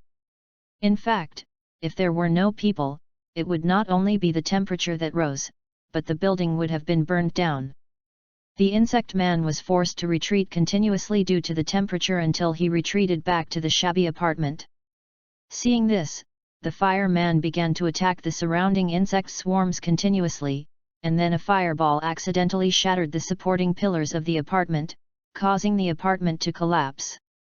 The insect man, whose attention was fully focused on the fireman, was caught off guard and was directly crushed to death by the rocks that fell on his head. With the bug man gone, the insects lost control and were scared by the high temperature, so they flew everywhere. I don't know if it was because it was really too hot, but Xiaoben's severe cold recovered in just a few days. Post views, 46. CH021BEN10, I don't want to be a hero. Chapter 021. In the quiet night, in an old broken car in the suburbs. Ah! Xiaoben woke up from his dream, sat on the bed, his clothes soaked with cold sweat. What's wrong? Xiaoben. Klein and Xiaoan, who were woken up by the noise, lay on the edge of the bed and looked at Xiaoben, who was getting out of bed. Did you have a nightmare again, Xiaoben? Tianmark walked over and asked Xiaoben with concern. Grandpa, I dreamed about that flower branch again. Xiaoben held his head. He said, he was coming to see me. Tianmark, who thought Xiaoben was just having a normal nightmare, was about to go back to bed to continue sleeping when he heard Xiaoben's words. Tianmark was stunned for a moment, then his face became serious. The situation has changed. Let's get on the road now, and then he quickly walked to the driver's seat. But it's only 3 in the morning. Xiao Wen complained. She couldn't sleep well since she was driving. In the morning, the old broken car was still running. Hey, Grandpa, where are we going in such a hurry? Xiaoben, who had been sitting in the car for several hours, couldn't help asking. I plan to reach Mount Lashimo before dark. Tianmark still frowned. Mount Rashimo? What's there? Xiaoben was about to ask. Weapons. Plumber's equipment and weapons. Tianmark did not intend to hide anything from his grandchildren who knew his identity. Grandpa, are you hiding something from us? Xiao Wen originally thought that his identity as a plumber was his grandfather's biggest secret, but she didn't expect that he actually had something to hide. Otherwise, why would he suddenly take out a weapon? Yes. Grandpa, is it because of that flower branch? Are you, Xiaoben was about to interrogate Grandpa together with Xiaoan when they were interrupted by the violent shaking of the old broken car. A few people looked out of the car window and saw those mechanical monsters. Not only were there too many to count, but there was also a huge battleship behind them. It's really him. Tianmark saw the huge battleship outside the car window through the rear-view mirror, then he stepped on the accelerator and the old car rushed forward. Grandpa, just let me deal with these guys. Hero transformation. Just as Xiaoben was about to transform, he was interrupted by Tianmark. Wait! Xiaoben! Tianmark hurriedly stopped Xiaoben. Trust me. You don't want to confront Vilgax head-on. Hearing this, Klein, who had been watching the others nervously for so long, couldn't help but raise his lips slightly. Grandpa, believe me. Vilgax won't want to fight the colossal titan head-on. Although he probably won't turn into a colossal titan to fight Vilgax. But Klein only complained in his mind and didn't say anything, because he knew that old man Tianmark was already scared, and even if he said that he could become a Tuku's master, Tianmark would not be able to let it go so easily.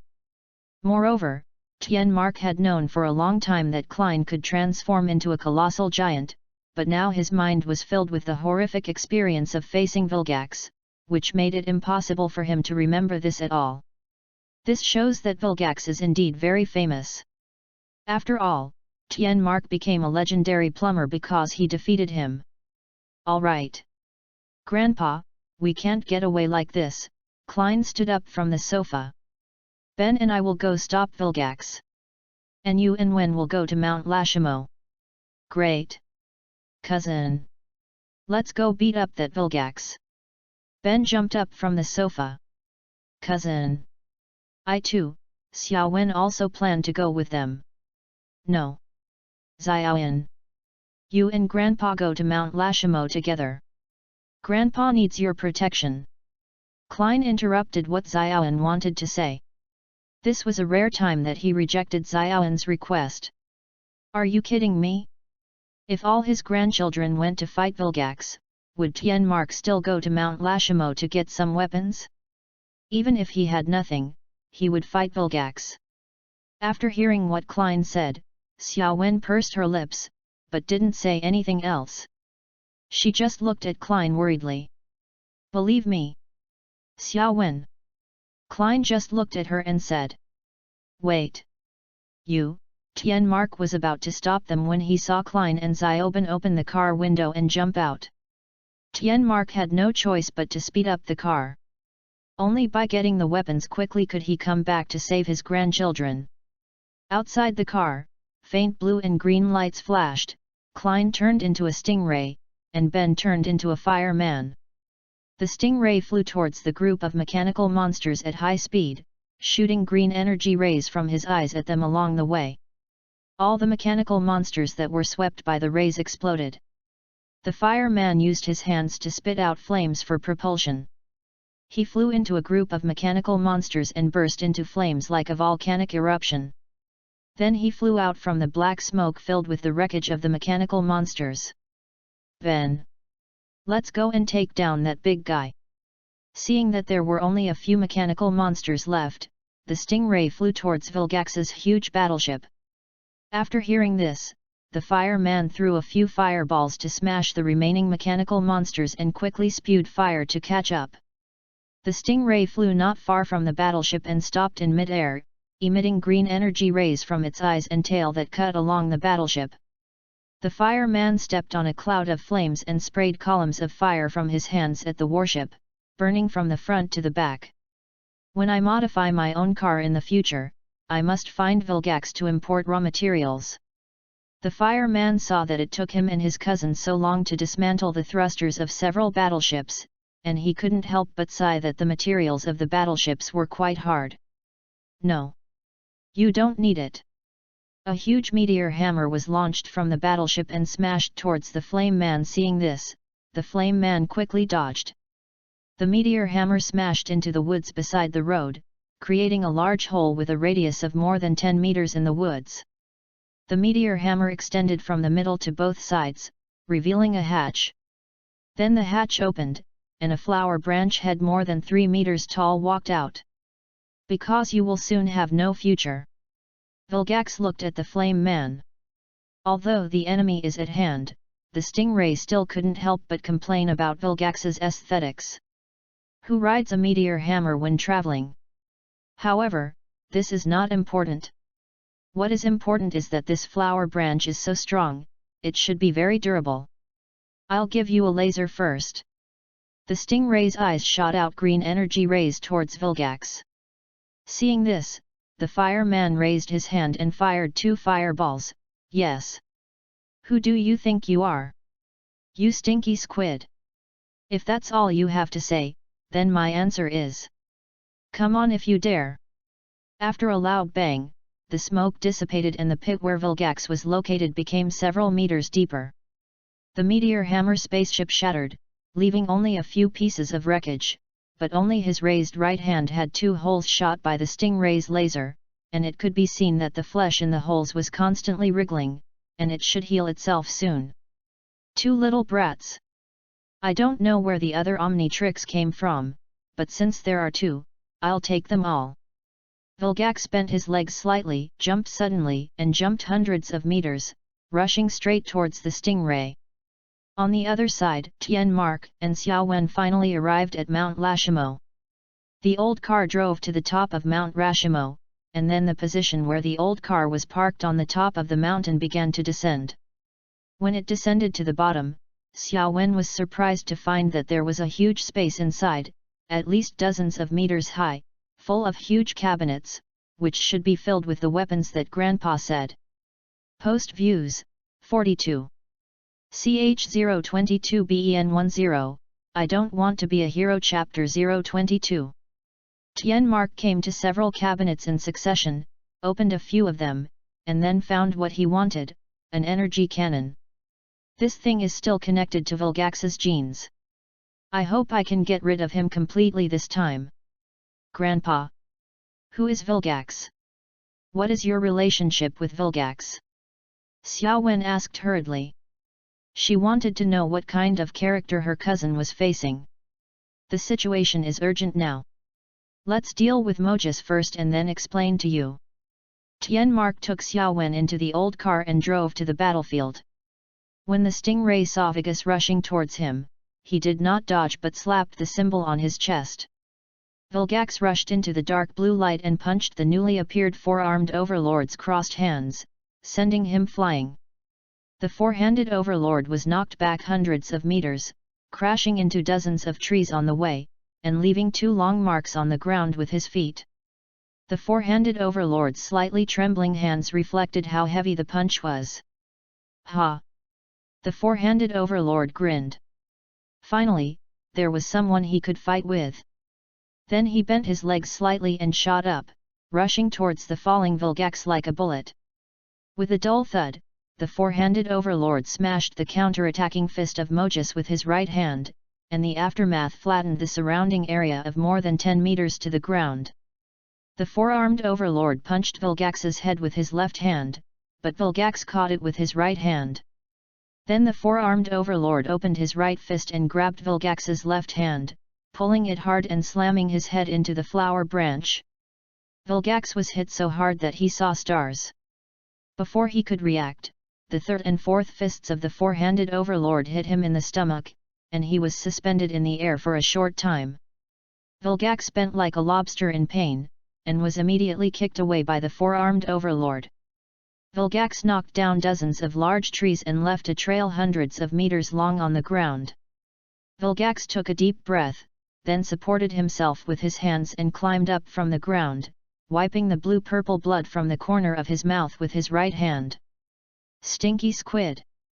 Come and try this trick!"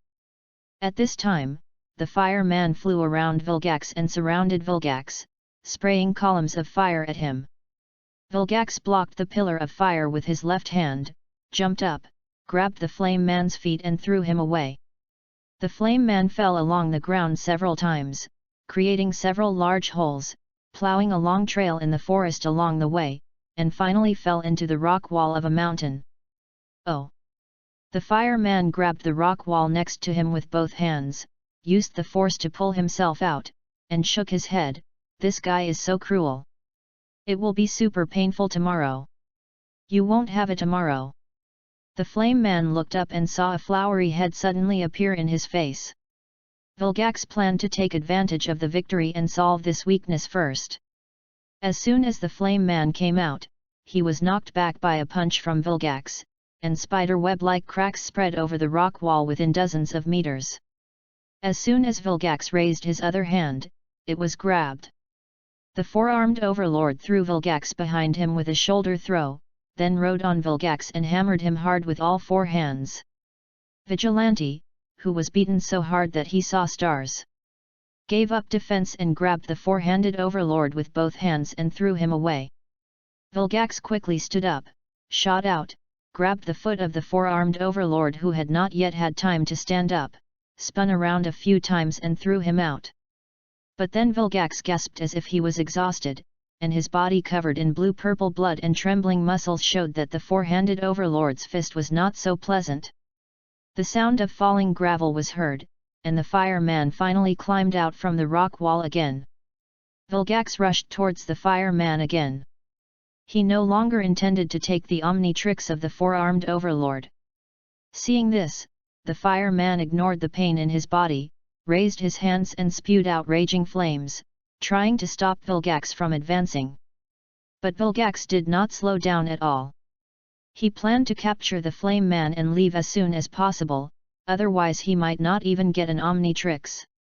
Seeing that his attack was ineffective, the flame man quickly aimed the flame at his feet and ran away first. Then he would find his cousin to fight Vilgax together. Seeing the flame man flying, Vigilante jumped suddenly and grabbed the flame man directly. Seeing that Vilgax was getting closer and closer, and there was no time to escape even by increasing the firepower, the flame man's eyes became fierce, and he was determined to fight this playboy to the death. The flame man adjusted the flame to erupt diagonally upwards, and then rushed towards Vilgax. The flame man crashed into Vilgax, and then pushed Vilgax to the ground. Boom! A large pit of more than 10 meters appeared in the forest again. The flame man pressed on Vilgax and punched Vilgax's hair several times. But the fireman was immediately pushed back by Vilgax, and the situation reversed again, with the fireman being held down by Vilgax with a hammer. Then Vilgax reached out to grab the Omnitrix symbol on the Flame Man, but before he could grab the Omnitrix symbol on the Flame Man, Vilgax was blasted out. The fireman quickly turned around. "Grandpa! There's Xiao Wen!" The fireman was ecstatic when he saw the person coming. The smoke cleared and Vilgax reappeared. "Tian! You're ruining my plans again." Just as Vilgax was about to launch an attack, he heard a noise in the distance. The four-armed overlord was coming. "Fire the main gun!" Vilgax roared, "Raise this place to the ground!" He had been beaten to death by the four-handed overlord and was defeated one after another. So, forget about the Omnitrix and kill them first. After hearing this, four-handed overlord and others quickly looked towards the battleship of Vilgax, which was turning towards this side. Looking back, Vilgax was running away holding a mechanical monster. The four-handed overlord immediately slapped the symbol on his chest, and a faint blue light flashed. "Super Giant! Master Tukus!" Vilgax was shocked. Without having time to think, he hurriedly asked the mechanical monster to fly faster. The colossal giant crossed his arms in the shape of a cross and aimed at the giant battleship. The main gun of the huge battleship and the cosmic rays of the supergiant were fired at the same time. An orange-red energy wave and a light blue energy wave collided with each other, and the aftermath flattened the surrounding area of thousands of meters to the ground. The fireman and Xiao Wen, who was carrying Tianmark and the old broken car, quickly moved away. The two light waves were in a stalemate for less than a second, and the light blue light wave broke through the orange-red light wave with a crushing trend, and then blasted the huge battleship to pieces. "It's a pity that bastard Vilgax got away in the end." Xiaoben, who had several bandages all over his body, told Tianmark and Xiao Wen about the thrilling process of how he and his cousin fought against Vilgax. "By the way, Grandpa, this time you have to tell us in detail about Vilgax and your experiences when you were young." Xiaoben interrogated Tianmark again. "The story begins when I was young. I was, although he was not caught by Vilgax, judging from the way he looked when he left, he would not appear for a while." Tianmark was in a good mood as he told his grandchildren about his glorious past. Klein and Xiaoan listened quietly, with Xiaoben interjecting from time to time. The old broken car was on the road again, heading to the next stop. Post Views, 40. CH023BEN10, I don't want to be a hero. Chapter 023. Access limited. Please complete verification to view this content. There will be a lot of private settings in this chapter, just think of it as the butterfly effect. I would like to reiterate that this chapter is more about settings and less about plot. Late at night, Klein quietly left the old car and walked alone by the lake in the suburbs where the old car was located. Klein was walking and suddenly stopped. "Come out. Your senses are still so sharp." A blue portal appeared behind Klein, and a man in a white researcher coat walked out. "You shouldn't have come." Klein was speechless.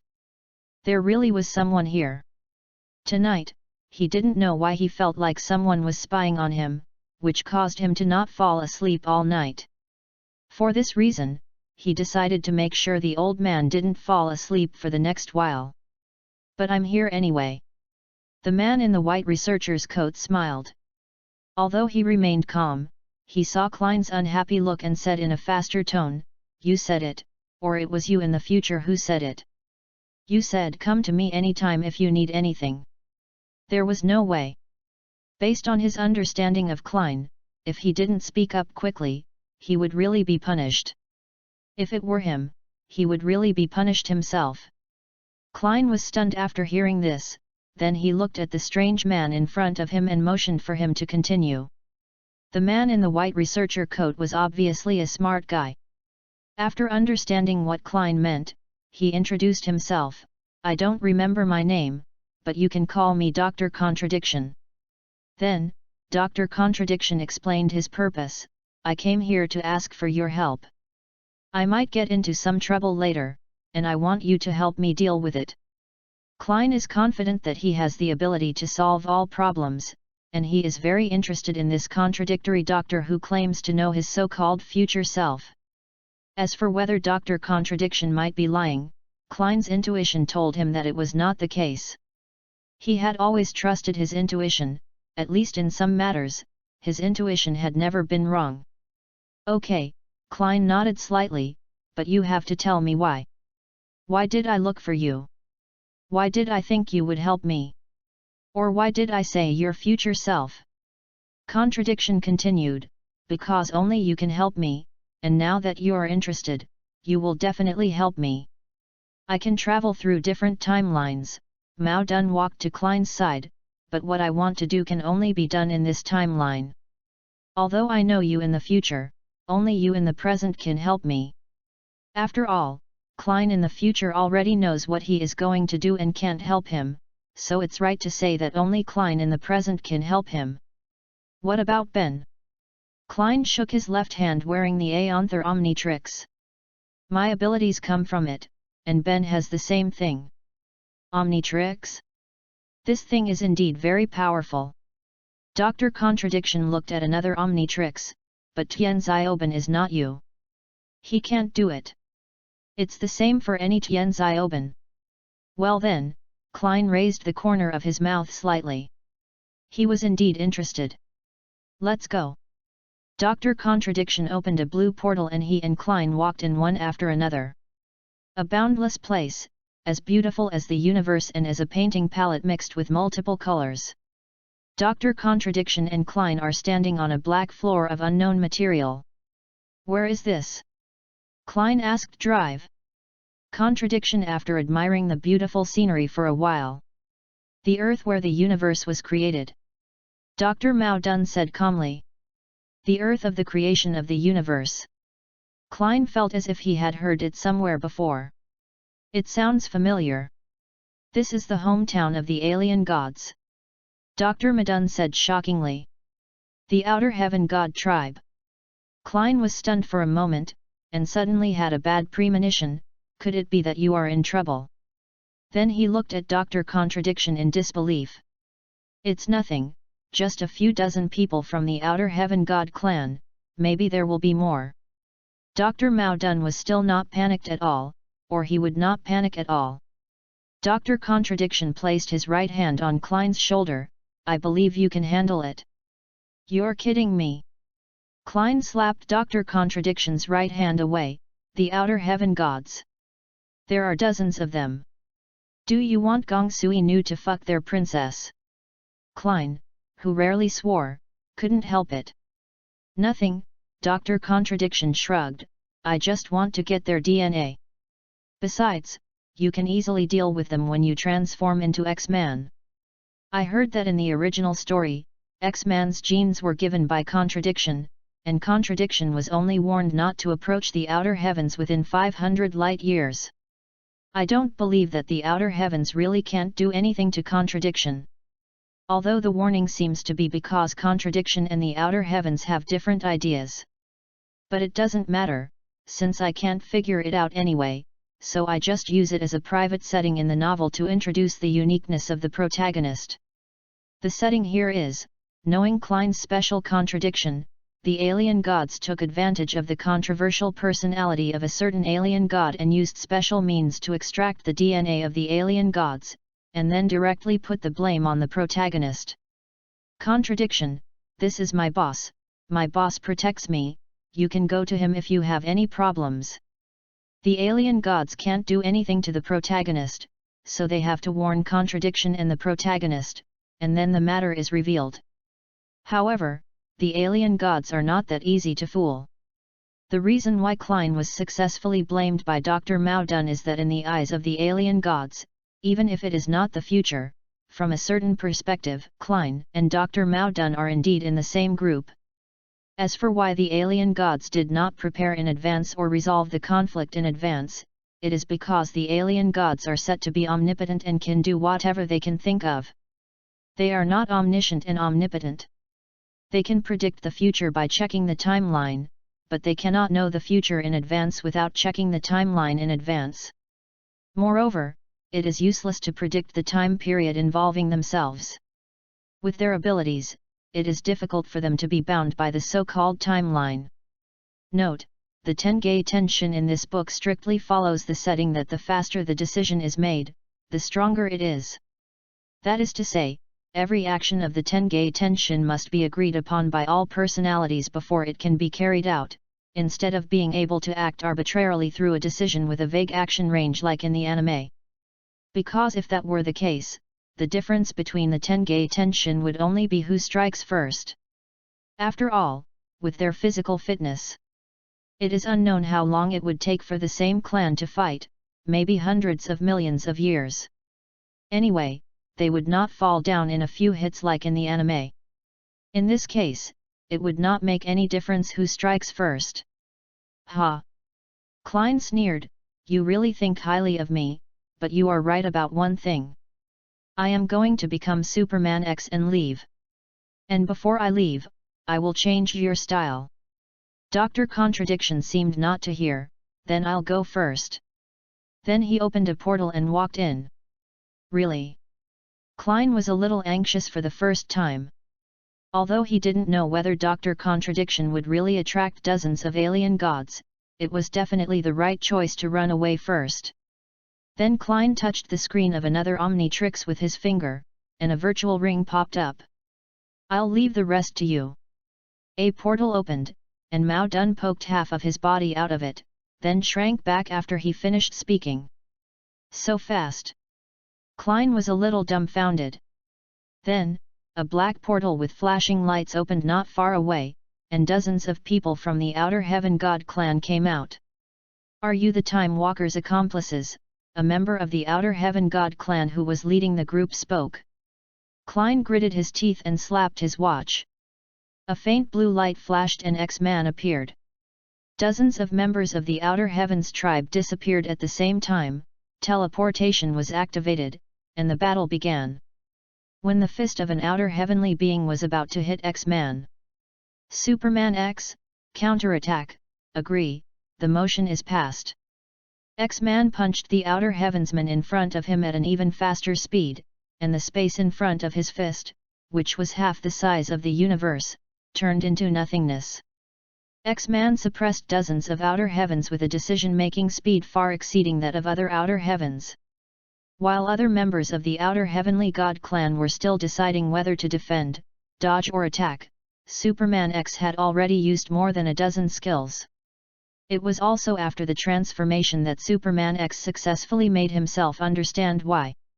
Klein is a being that comes from outside the hacker universe. He is special in himself, even though every part of him is the same as that of a human. He is a unique existence that cannot be replicated. He only exists in this universe and this timeline. Apart from his past, present and future selves, there will be no other parallel universe equivalents of Klein. Just like living cells in reality will not be born in comics. Of course, the Matrix is not a comic. It should be said that the Matrix has no ability to give birth to an existence that does not belong to it. Similarly, under the influence of Klein, the alien hero he transforms into will not be born with consciousness, because Klein is not replicable, and the other consciousness born from him simply cannot exist.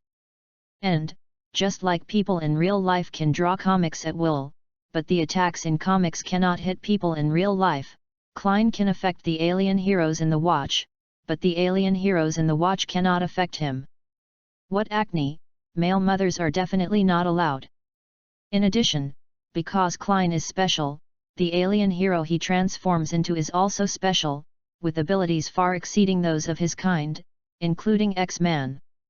However, what makes X-Man far superior to his peers is that the actions of other members of the Outer Heavenly Gods require the consent of all personalities, while X-Man follows the principle of the minority obeys the majority. So, Klein uses X-Man's power like this. Klein, angry. Biricus, angry. Klein, do you want to fight? Bullicus, hit. Just find a reason to convince one of them, and the reason why Ben's X-Man is having trouble taking action is because Bullicus and Selina, who have completely different personalities, have different ideas. X-Man is suppressing a group of celestial beings who make decisions at least 9/10 of the time. After a while, the leader of the Outer Heaven God tribe called a halt, and then left with the other tribesmen. Before leaving, he also threatened, if you or the Time Walker appear within 500 light years of the Outer Heaven God tribe, you will be hunted down by the Outer Heaven God tribe. X-Man didn't care. Just kidding, he could still beat up a group of Outer Heavens who were standing in the corner all day. Then X-Man teleported away from the origin of the universe. It is worth mentioning that for a long time afterwards, Dr. Contradiction's painting style was different from that of others. Honestly, it's really hard to write about conflicts or the celestial beings, so if the author makes any unreasonable mistakes, let's just happily blame it on X-Man. Post views, 43. CH024BEN10, I don't want to be a hero chapter 024. Access limited. Please complete verification to view this content. X-Man came to an uninhabited planet, then a faint blue light flashed, and X-Man turned back into Klein. Since he knew that he could easily control X-Man, Klein decided to travel around the universe. Woo. Klein paused, then continued walking forward. There was crying in such a remote place? Could it be a scam? Never mind. It has nothing to do with me. Klein walked away for a while, but the crying did not subside in the slightest. Seeing that the other party was not going to let him go, Klein decided to kill the guy. Klein slapped another Omnitrix. Swamp fire. A faint blue light flashed, and a vegetative person whose entire body was green appeared. Swamp fire formed a fireball in his right hand and threw it at the source of the crying, a huge rock. Boom! The rocks shattered. Ah! An earthling girl who looked about 10 years old jumped out in fright. Hey! Swampfire was slightly stunned. There are still earthlings here? Unless, she is not from Earth. Moreover, she who has been following behind him and refused to leave is probably not a good person. Swampfire, who had already forgotten how to be gentle and kind to women, immediately planned to kill the little girl. Wait! The little girl saw this and quickly shouted to stop. You said stop, so what? Swampfire seemed not to hear it, and threw another fireball at the little girl. The little girl quickly held up a purple energy shield with both hands. Tian Ning. Swampfire recognized the energy used by the protective shield, and it was very familiar to him. Are you from Anno? Why are you following me? Swampfire decided to listen to the girl's explanation because she was from Anno. The girl seemed to be hiding something. Swampfire condensed a fireball in his right hand again. Wait! I'm telling you! Don't laugh, the girl waved her hands repeatedly for fear of being hit by another fireball. My grandma threw me to this planet because I was naughty. She told me to reflect on my mistakes. What does it have to do with me? Swampfire put down his right hand. Why are you following me? Swampfire emphasized the main issue again. I just happened to meet you when I came here. I was so bored, so I wanted to find you to keep me company. The girl said, pointing her index finger. What else? Swampfire wouldn't believe that this was the only reason. The girl lowered her head and whispered, because you are handsome. Swampfire was slightly stunned after hearing this, and turned around to leave. A faint blue light flashed, and Swampfire turned back into Klein. Another Omnitrix had a self-protection function, so he was not afraid of being suddenly attacked. Hey!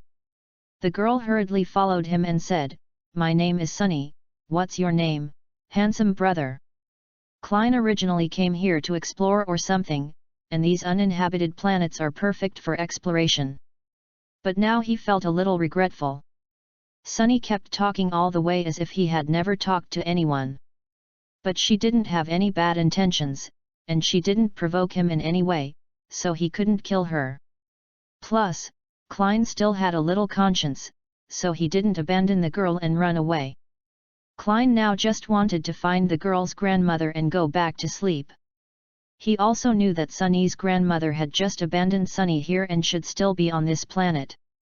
Gradually, Klein didn't want to look for him anymore, and he decided to send Sunny home directly. Just when Klein was about to come up with a reason to convince Selina, a loud noise was heard in the distance. Klein stopped, and Sunny also stopped when he saw him. As the noise got closer, the two successfully saw the source of the noise, an alien 3 or 4 meters tall who looked more primitive than a primitive man. Ah! Brother, I'm so scared. Sunny took the opportunity to hug Klein's left hand. You don't look scared. Klein complained in his mind, then broke free from Sunny's embrace and slapped another Omnitrix. Electric Lizard. A faint blue light flashed, and the electric lizard appeared. The electric lizard raised its right hand, and violent lightning gushed out. The horrible lightning struck the primitive man, and the primitive man was directly electrocuted to the point of being crispy on the outside and tender on the inside. Brother is so awesome. Seeing this, Sunny also joined the cheering team. After killing the primitive man in seconds, a faint blue light flashed and Klein appeared again. Sunny rushed forward to show concern, but Klein stopped him and said, "Do you want to go home?" "Not yet," Sunny replied obediently. Klein was also speechless. Who was the one crying and shouting just now? "I'll take you home later." Klein pretended not to hear Sunny's words. Sunny was visibly anxious, but before she could say anything, a voice came from the sky. "Little devil! Do you want to take my granddaughter away?" Klein and Sunny looked in the direction of the voice and saw a female Anno floating in the air. Actually, it's possible. After hearing what his grandma said, Sunny lowered his head and said in a low voice. "Shut up," the female Anno yelled at Sunny. "Sorry, Grandma Vidona." Sunny was so scared that he quickly gave in. "And you, little brat?" Vidona looked at Klein. But Klein ignored Vidona and turned to look at Sunny. "What did you call her?" His tone was filled with disbelief. "Grandma Vidona, what's wrong?" Sunny looked at Klein in confusion. Klein shook his head and said, "Grandpa, I saw Grandma." Seeing that she was being ignored, Vidona frowned and decided to take down Klein. Klein didn't say much. Grandpa just mentioned Grandma but didn't say why they separated. What if he mentioned Grandpa and Grandma got even angrier? Grandma doesn't seem to have a good temper. I can only say that she is worthy of being my grandpa. Klein made a final complaint in his mind and turned into Superman X. He no longer had the heart to travel the universe. When Vidona saw Superman X appear, she was instantly overwhelmed by a sense of crisis and did not dare to act rashly. However, within a few seconds, Superman X disappeared instantly. Vidona hurriedly took Sunny away, but before leaving, Sunny looked at the place where X-Man disappeared with disappointment. The next chapter starts the second season. Post views, 43. CH025BEN10, I don't want to be a hero chapter 025. Access limited. Please complete verification to view this content. It was still a quiet night, and the lake was rippling with the reflection of the moonlight. Suddenly, a human-shaped universe-like existence appeared by the lake. A faint blue light flashed, and only Klein was left there. Klein is back, and X-Man is omnipotent, allowing him to return to the next second when he left. Then Klein quietly returns to the old car and continues to sleep. It is worth mentioning that the corners of his mouth were upturned when he went to bed tonight. He originally just thought that he was very strong, but now he can really do whatever he wants. The next day, at night, outside a museum. I've dealt with that weird thing in there.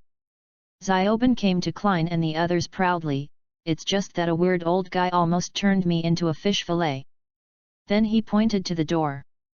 At this time, an old man in strange uniform came out holding a safe. Mark. The strange old man suddenly saw Tien Mark. Phil. Tien Mark heard the voice, looked back and recognized the person. Phil. Xiao Wen was stunned after hearing this, and then looked at Tian Mark. Is that your former partner that you told us about, Grandpa? Well, we have dealt with a lot of alien monsters together before. Tian Mark nodded. At this time, Phil had walked up to the crowd. It's been a long time, Mark. Phil hugged Mark. I just dealt with a destructive monster, I'm still as skilled as ever. Phil said, putting the safe in his hand into the trunk of his car. Hey! That was obviously Dogong. When Xiaoben saw that his credit was taken away, he immediately became unhappy. Just as he was about to find Phil to argue, he was stopped by Tian Mark. Destruction Star. Tian Mark frowned slightly, I haven't seen it for many years. Yet. Phil smiled proudly, luckily I'm here. By the way, Mark, have you ever thought about returning to the arena? Phil looked at Tian Mark sincerely, you and I will definitely become good partners again. No, philosophy. Tian Mark shook his head. I'm retired. However, Xiaoben was very interested and seemed extremely excited. Just as he was about to persuade his grandfather to come back to the political arena, he was interrupted by Phil. What is that? Phil looked at the Omnitrix in Ben's left hand. I seem to have seen it somewhere before. Of course, this is Omni, oh. Ben shook the Omnitrix in his left hand and started to speak, but was interrupted by Klein's head bang before he could finish. Klein was not afraid that Phil would know anything. Even if Phil knew, Klein did not think Phil would be able to do anything. Klein was mainly disappointed with his stupid cousin's confusing behavior. Can't you use your brain? This old man is obviously not a good person. Can't you see? At this time, Phil also noticed Klein, who had been silent, and also noticed Klein's another Omnitrix. However, although Klein's another Omnitrix looked not simple, Phil finally turned his attention to the Omnitrix that looked even more complicated. Tian Mark gave Klein an approving look, then said a few perfunctory words to Phil and drove away with his grandchildren. However, as Phil watched the old car go away, his expression became increasingly gloomy. In the old broken car. I'm sorry, cousin. Xiaoben touched his head and reflected sincerely, I won't do it again next time. But Xiaoben immediately looked at Tian Mark again, Grandpa.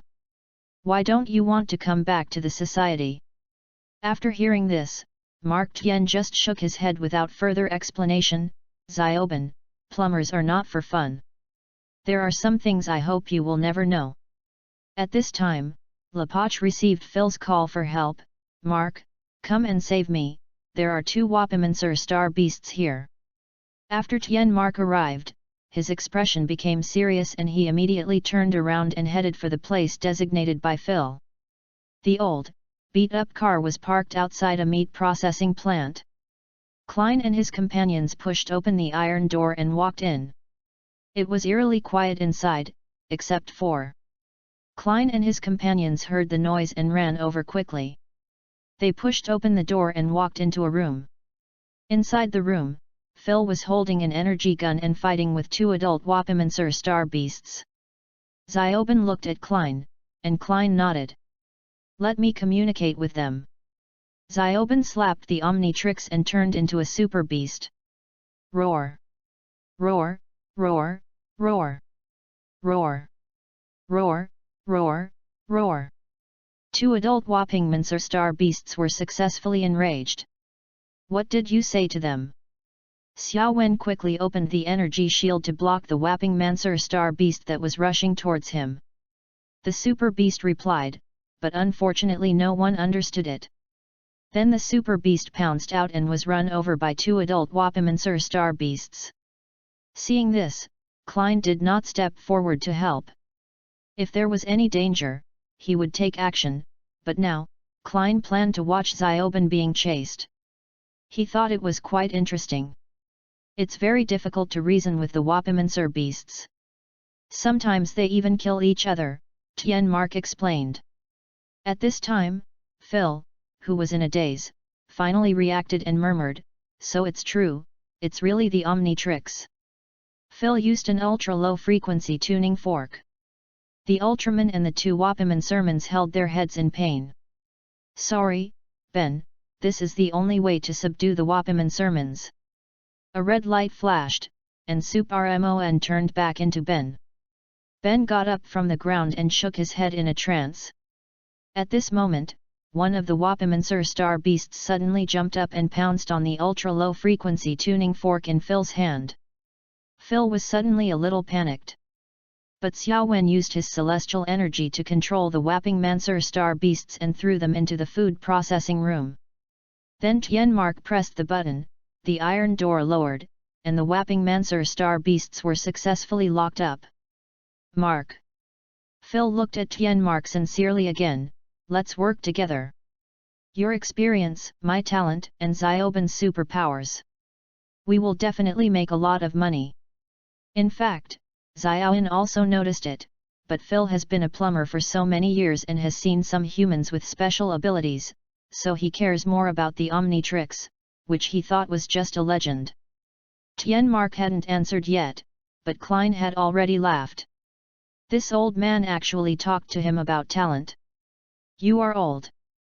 This time, Tianmark did not refuse. He brought his grandchildren to follow Phil, but not to discuss cooperation, but to keep Phil's affairs of Omnitrix a secret. Post views, 40. CH026BEN10, I don't want to be a hero chapter 026.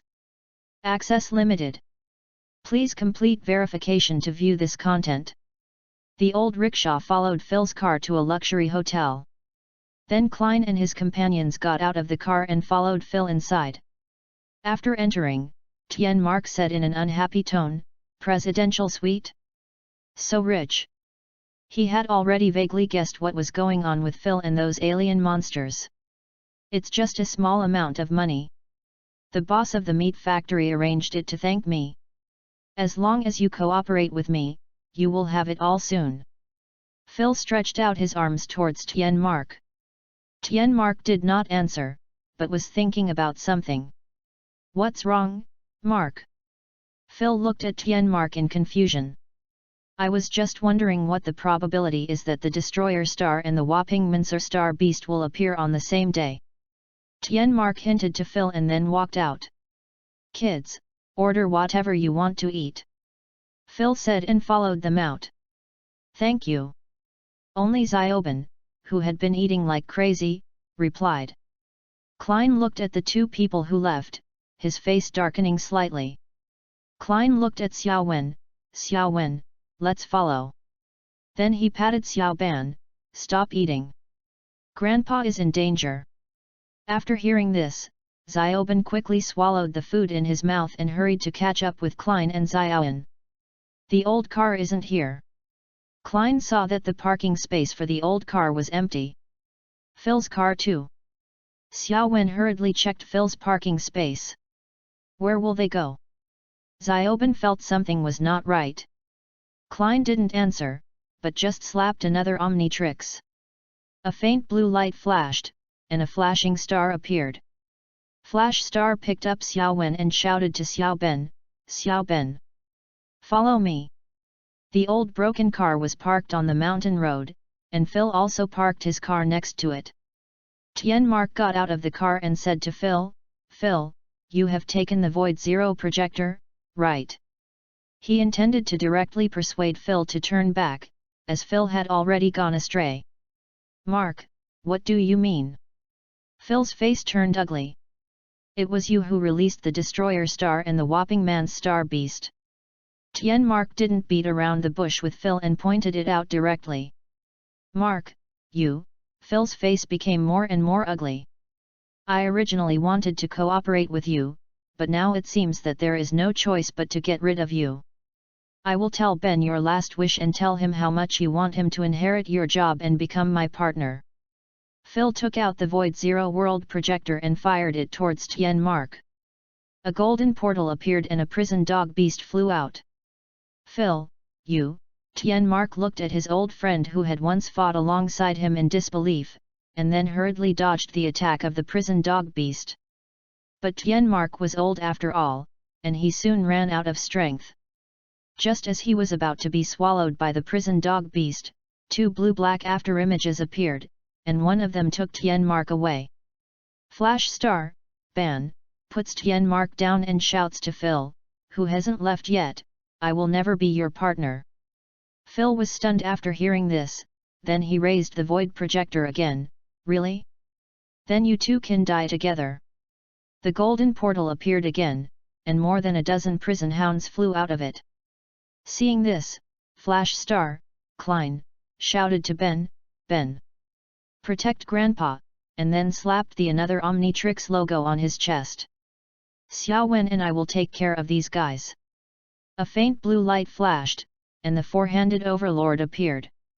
The four-handed overlord punched the hellhound beast that was rushing towards him and sent it flying. Xiao Wen transformed into the form of an Anno-alien. The powerful natural energy was mixed with the magic that Xiao Wen had learned. Several prison dogs were beaten badly and screamed non-stop. Xiao Wen raised his hand and cast a lightning magic to blast a prison dog beast away. Although the place where it was electrocuted was charred, the prison dog beast with thick skin and flesh quickly climbed up again. Seeing this, Xiao Wen didn't say anything, and she was even a little happy in her heart.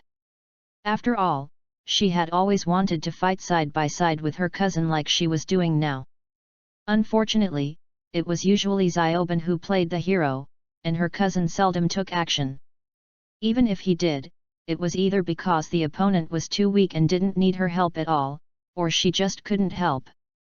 The four-beast overlord punched the hellhound beast away again. He also found that these guys were really tough. However, they were also very suitable punching bags. Flash Star wanted to help, but with his attack power, he couldn't even break the defense, so protecting Grandpa was more important. After a while, Xiao Wen used his heavenly energy to control the last prison dog beast, and the four-handed overlord rushed forward and knocked the prison dog beast unconscious with a punch. The old rickshaw came up to the two of them, and Tienmark opened the window and shouted, "Get in the car. Let's go chase Phil and get the Void Zero projector back." The four-handed overlord transformed back into Klein and got into the car with Xiao Wen. Phil was driving on a road that went around the mountains. Phil smiled sinisterly, "They have been eaten by the prison dogs, right? Haha. Who told them to?" Dudu Phil saw the old broken car behind him through the rear-view mirror and said, "How could it be? You're so stubborn." Phil picked up the Void Zero World projector on the passenger seat, opened the car window, leaned forward slightly, and fired a shot at the old broken car. The golden portal appeared again, and another prison hound appeared, but the window of the old car was opened, and the glider King Kong flew out to deal with the prison hound. Phil saw the glider King Kong and the prison hound entangled in the air through the car window. Omnitrix? It is indeed a good thing. So, what if it is like this? Phil fired another shot at the top of the old broken car. The golden portal appeared again, but this time it was not the hellhounds that came out, but several unknown alien monsters. There was a green-skinned monster without eyes, and there was also an alien monster with blue skin, 4 spider-like legs, and 4 eyes like the gliding King Kong. Ha ha ha ha! Seeing several alien monsters jumping onto the old broken car, Phil laughed triumphantly. Mark and the others were dead. But soon Phil couldn't laugh anymore. Through the rear-view mirror, he saw the ice ghost fly through the roof of the old car and onto the car. The alien monsters that were also penetrated turned into lifelike ice sculptures, and then fell off the old car and hit the road behind. How is this possible? Felton was surprised, and then he remembered the delicate-looking child. It's him, and his watch is also an Omnitrix. How is this possible? But the ice ghost would not give Phil a chance to recover. The ice ghost flying in the air exhaled a breath of cold air, and Phil's car was frozen and stopped. Phil immediately hit the steering wheel, but unfortunately the airbag of the frozen car did not pop out. But Phil is a plumber after all, and even when he is old, his physical fitness is beyond the reach of ordinary people. Phil held his head and shook it, trying to open the car door, but it was frozen. After trying a few times, Phil kicked the frozen door open. The old car also braked and stopped. Tianmark and Xiaowen got out of the car. After Phil kicked open the door, he got out and raised the Void Zero World projector to point at Tianmark. Phil, give up. You have no chance. Tianmark was not panicked at all, but still looked at Phil with a frown. After hearing this, Phil immediately became angry. If it weren't for you, I would still be fine. I would continue to make my money. And you? It's fine if you don't cooperate, Mark. Why do you still come to trouble me? Just as Phil was about to shoot, the Void Zero World projector flashed purple light and broke free from Phil's hand, then was held in Xiaowen's hand. No. Phil couldn't accept it for a moment and rushed towards Tianmark and Xiaowen. Tianmark punched Phil with 2 punches, making him see stars, and then threw Phil out with an over-the-shoulder throw. Phil had just stood up holding on to the guardrail on the side of the road when a prison hound beast with its wings stuck to it by mucus flew over and staggered. The prison hound beast crashed into Phil, broke the guardrail, and fell down with Phil. No! Phil's screams as he fell down the mountain reached the ears of several people. At this time, the gliding King Kong flew over. Did I get into trouble? Tianmark shook his head and sighed. He asked for it. Are there any alien heroes you'd like to see featured? Any of them are fine, including those from the original novel, your own creations, or abandoned projects. Or you can also suggest some self-created bosses. By the way, whether it's a self-created alien hero or a self-created boss, it's best to write about their abilities in detail. This way the author can arrange it more easily. Post views, 42. CH027BEN10, I don't want to be a hero chapter 027. Access limited. Please complete verification to view this content. Tall pine trees are everywhere in the mountains, clear rivers flow freely, driftwood floats on the river from time to time, and amphibians can occasionally be found on the riverside. Today is such a great day to get close to the beautiful nature. Tianmark took a deep breath and sighed with his hands on his hips.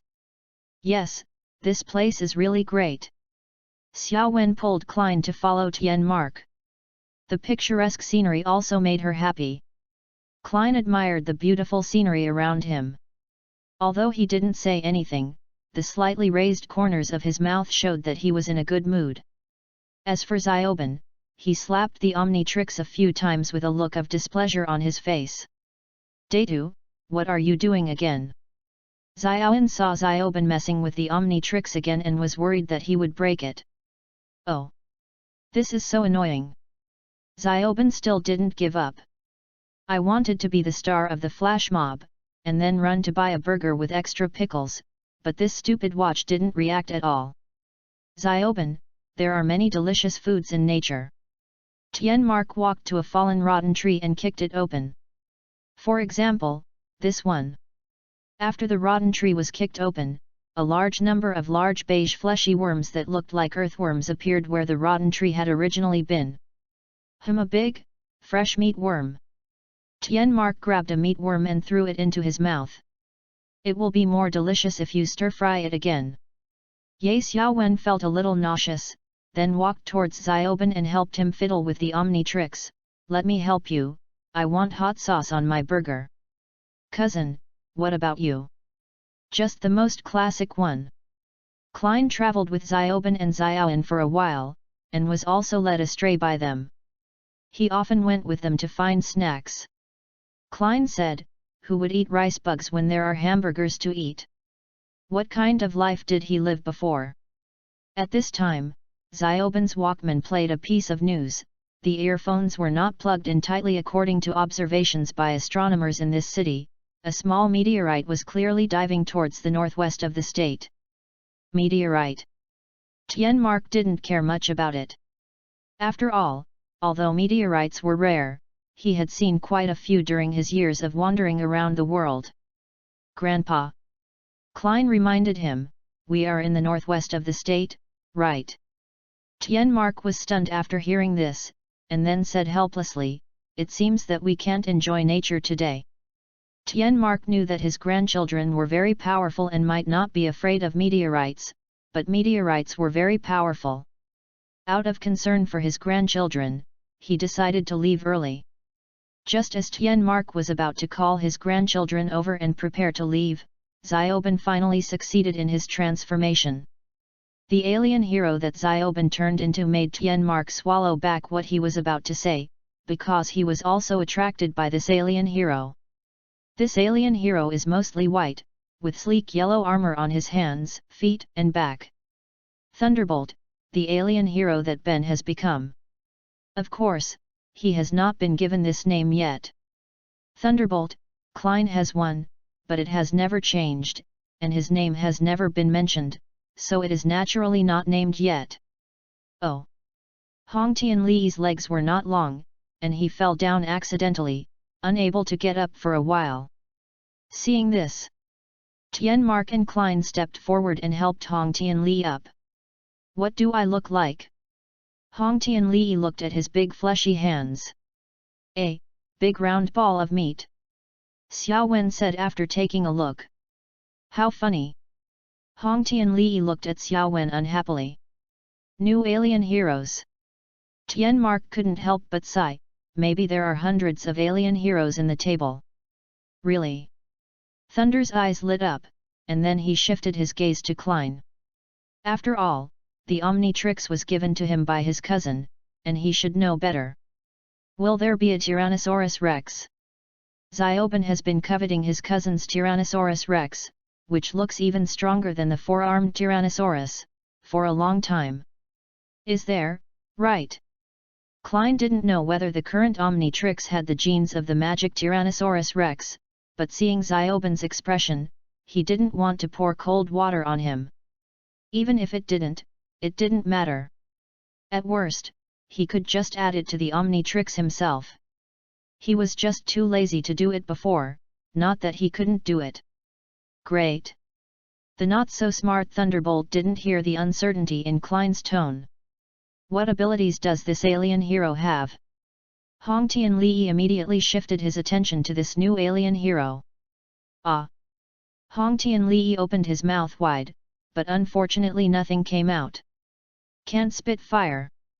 Hong Tianli was a little disappointed, but soon recovered. Maybe, the eyes can shoot out infrared death rays. Hong Tianli stared for a long time, his eyes became dry, and nothing came out. Electromagnetic laser cannon. Hong Tianli stretched out his right hand, and his fingers were in different positions, with the index finger extended, the thumbs up, and even Spider-Man's classic move, but it was a pity that it was of no use. Hey! Hong Tianli gave up, this guy is totally useless. Xiaoben. Klein decided to give him a hint, look at this guy, he's so round, how about rolling him a little? Rolling. Hong Tianli thought about it doubtfully, then hugged his body and shrank into a yellow ball. The thunder bomb spun rapidly and rushed out, unable to stop for a moment, and knocked down more than a dozen pine trees. Then Thunderbolt stretched out again and stood up. Hey! This guy is quite useful. Xiaoben. Klein waved his hand and shouted to Hong Tianli in the distance, get out of there. There's a meteorite. What, is there? Hong Tianli didn't hear clearly. Up there. Klein pointed upwards. What's up there?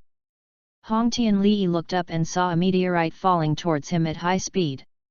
Hong Tianli's eyes widened immediately, then narrowed again, his face full of depression. Oh! This is annoying. Boom! Ah! The meteorite did not hit the thunder bomb, but the aftermath of the meteorite still blew him away. Oh! The thunder bomb hit the ground and fell to the ground. He couldn't stand up for a while. He tried several times before he stood up successfully. What is this? Hong Tianli touched his head and looked at the huge red meteorite in front of him in confusion. Xiaoben. Klein and the others ran over. Are you okay? It's okay. Hong Tianli replied, and then looked at the huge meteorite in front of him. The meteorite gave off a strong stench. Xiao Wen covered her nose and said, "It stinks. I thought it was the stench from Xiaoban not having a shower for 3 days. 4 days, almost 5 days. Hong Tianli smiled proudly. The sound of falling gravel was heard. And the surface of the red meteorite began to fall off. Then, the contents inside were revealed. It was a huge lavender worm that looked a bit like a conch. At this time, 3 strange aliens flew in the sky. 2 of them were wearing white robes, one was tall with white skin and blue eyes, the other was short with yellow skin and 6 arms, and both had gills like sharks. The remaining one was wearing a white tights, had eyes like the gliding King Kong, was a sturdy man with a battle axe in his hand. The 3 aliens all stood on the suspended disc and shouted in unison, "Welcome!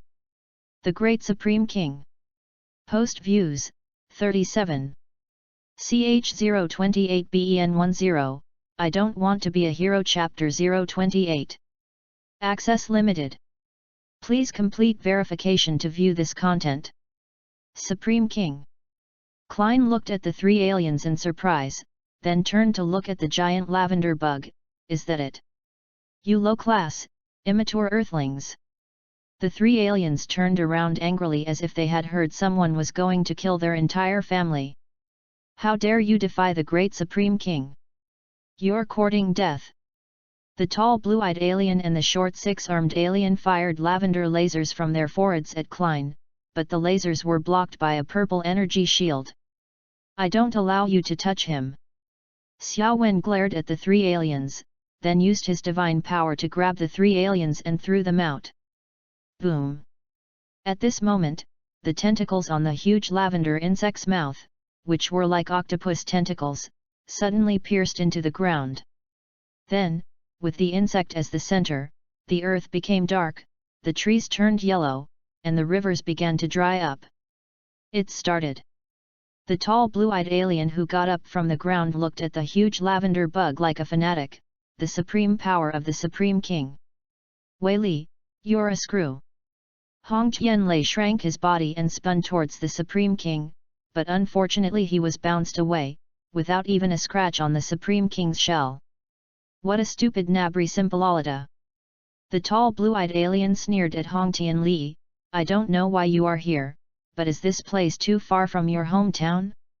But it doesn't matter. Anyway, you can't hurt the great Supreme King.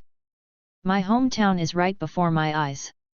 However, Thunderbolt did not pay much attention to the ridicule of the tall blue-eyed alien. But this guy is right about one thing. I can't hurt this bug. If I let the 4-handed overlord come, maybe it can work. Give up. The great Supreme King will eventually purify this planet. The 6-armed dwarf alien walked to the side of the blue-eyed tall alien. It could be heard that he was also a fanatic. Being purified by the great Supreme King is the honor of this planet. On a purified planet, the mountains and rivers will collapse, the rivers will dry up, the core of the planet will scorch and carbonize, and finally the planet will explode. This is the supreme power of the Supreme King. Let's celebrate! The blue-eyed alien raised his hands and shouted loudly. The 6-armed dwarf alien and the sturdy alien who had just gotten up shouted together, Celebrate! Celebrate! Klein was a little annoyed. Xiaoban, take care of them. Did you hear that? Hong Tianli clenched his hands and walked towards the 3 fanatical aliens with a grin, my cousin told me to beat you up. He didn't have the slightest good impression of these aliens who were obviously in the same group as the big bug next to him who was purifying the earth. Hong Tianli shrank his body, spun rapidly, and rushed towards the 3 fanatical aliens. The thunderbolt was knocked away by an axe from the burly alien. Oh! So annoying!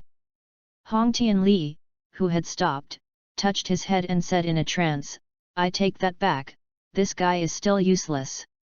After Klein saw that Xiaoban was fine, he looked at Xiaowen. Xiao Wen nodded upon seeing this, and then used his heavenly energy to grab 3 fanatical aliens. They struggled for a while and found that they could not break free, and tried to attack Xiao Wen with lasers, but were blocked by the protective shield. Just as they were about to make other attempts, they were grabbed and hit on the head, and fell down with stars in their eyes. "Okay, cousin." Xiao Wen looked at Klein expectantly. "Great." Klein praised it politely.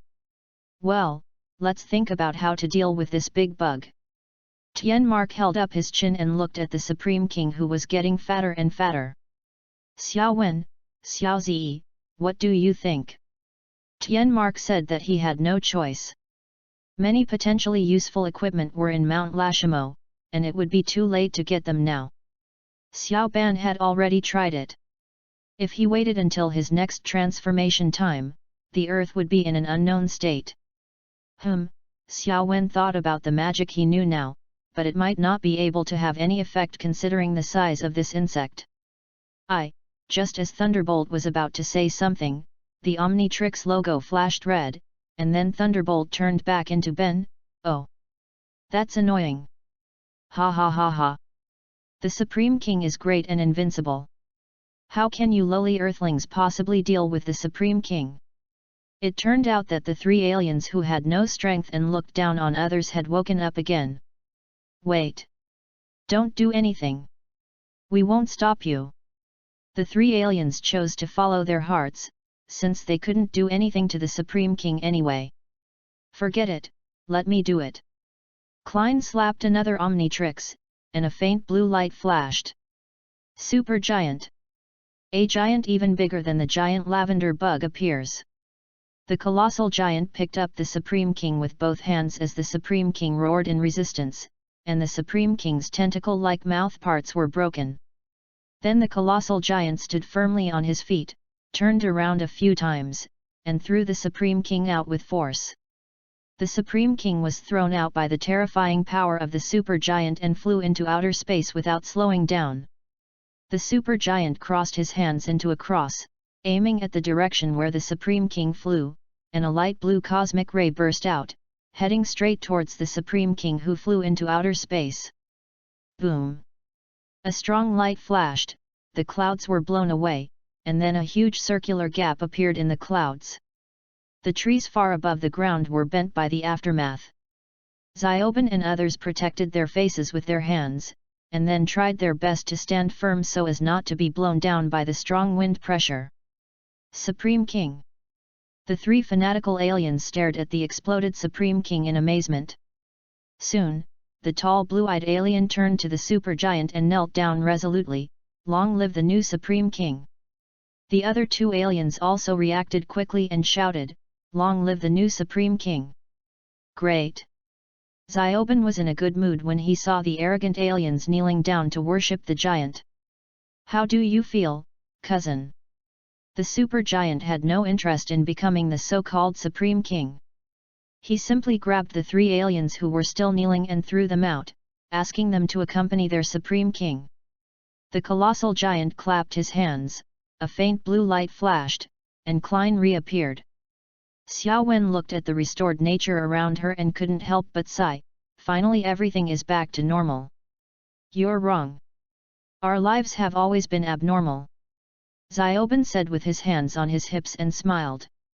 Post views, 40.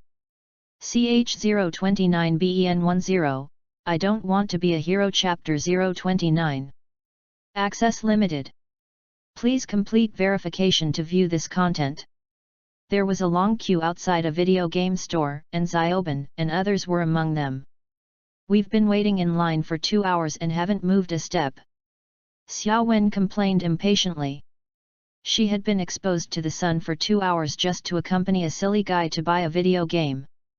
The 2.1 version of Berserk Sumo is worth the wait. Xiaoban said he didn't understand what Xiaoan was complaining about. That's the 2.1 version of Berserk Sumo. You can change the color of your character's clothes anytime and anywhere in the game. Forget it, I won't wait any longer. Xiao Wen didn't want to discuss the violent sumo game with Xiao Ban.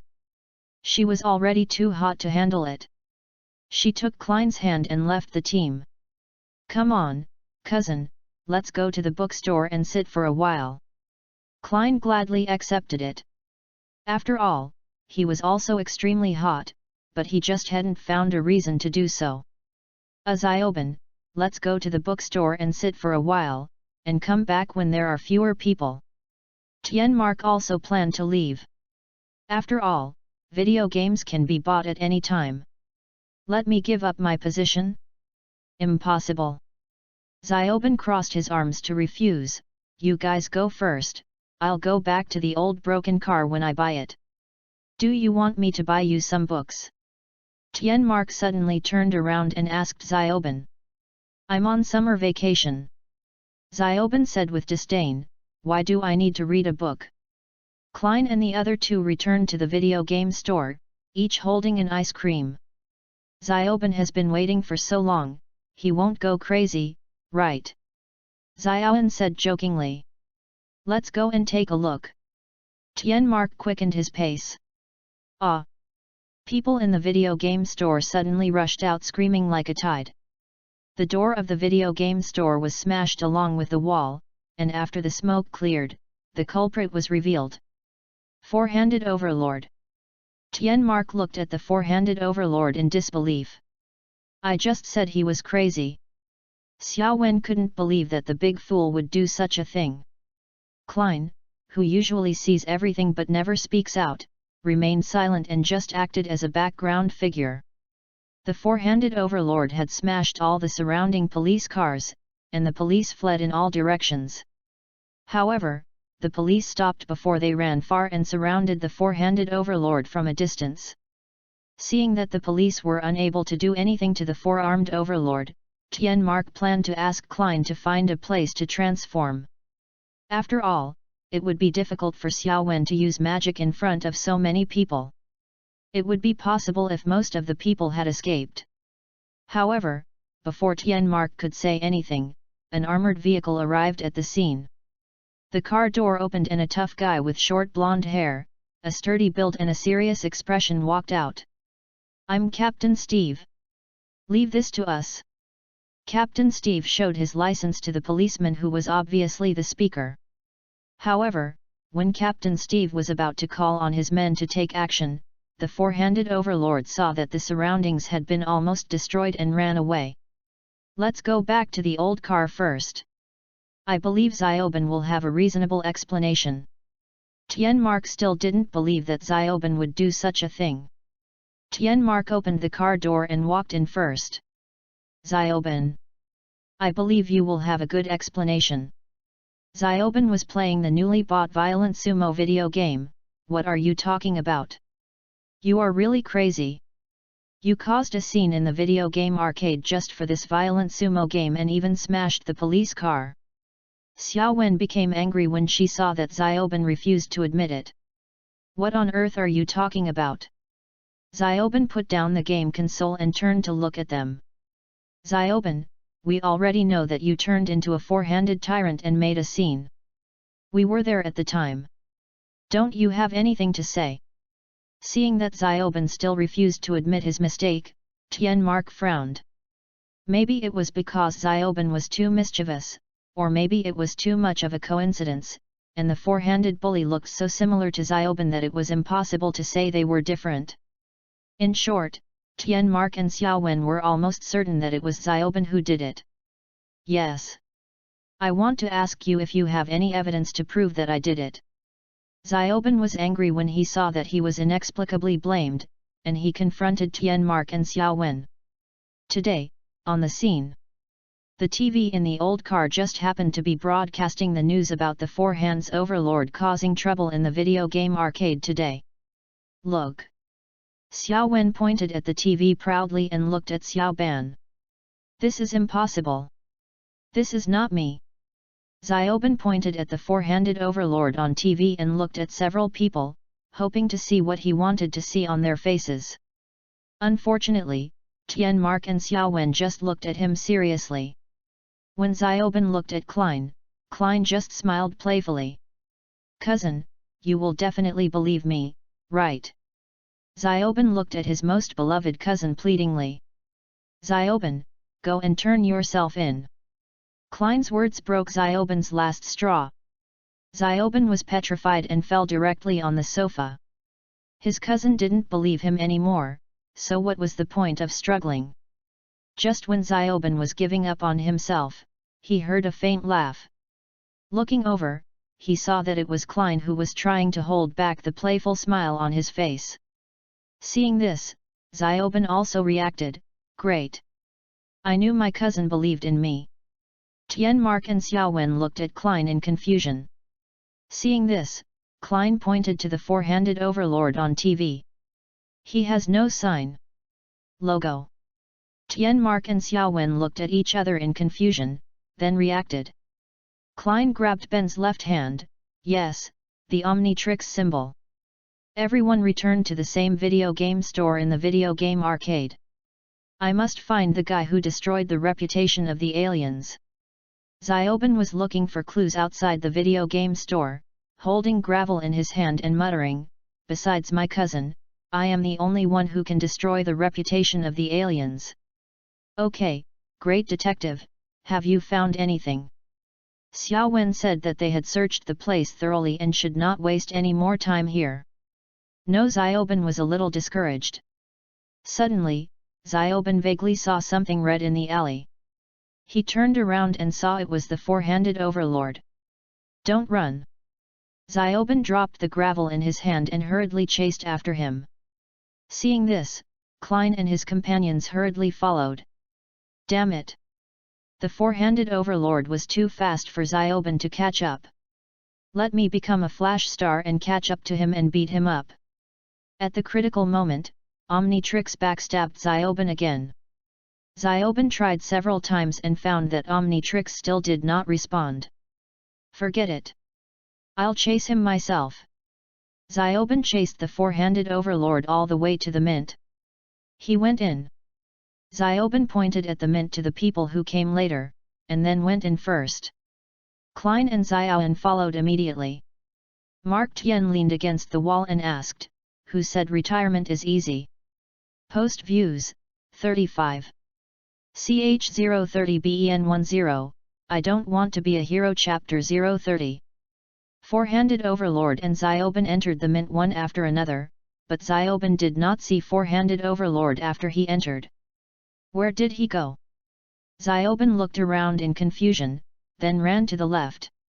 Klein and Xiaowen, who followed behind, encountered the same problem, and Xiaoben was nowhere to be seen. After hesitating for a moment, they ran to the right, and Tianmark, who followed behind, followed closely. After a while, Klein and his companions saw the fireman strangling the staff member's neck with his hands. "Why is he not cooked yet?"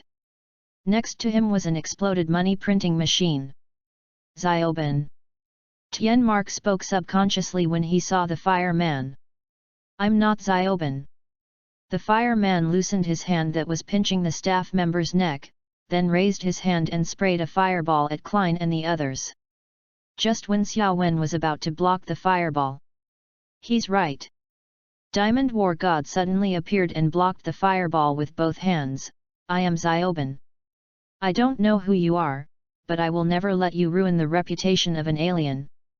The Diamond God of War turned his hands into sharp knives and rushed towards the fireman and slashed twice, but unfortunately the fireman dodged both times. The fireman kept throwing fireballs, but they were all dispersed by the Diamond God of War. For a while, no one could do anything. "Who the hell are you?" The Diamond God of War raised his hand and shot out several diamond fragments, and the fireman dodged sideways. "You still don't recognize me?" The Flame Man stopped and his mind changed a lot. The four-armed overlord, the gliding King Kong, the Diamond God of War, and the last one, Kevin. "Kevin."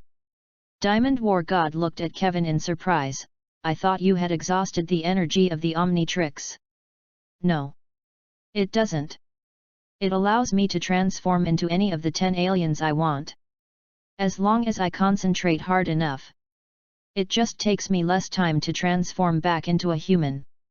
Kevin suddenly went crazy, raised his hand and threw the fireball at the Diamond God of War again.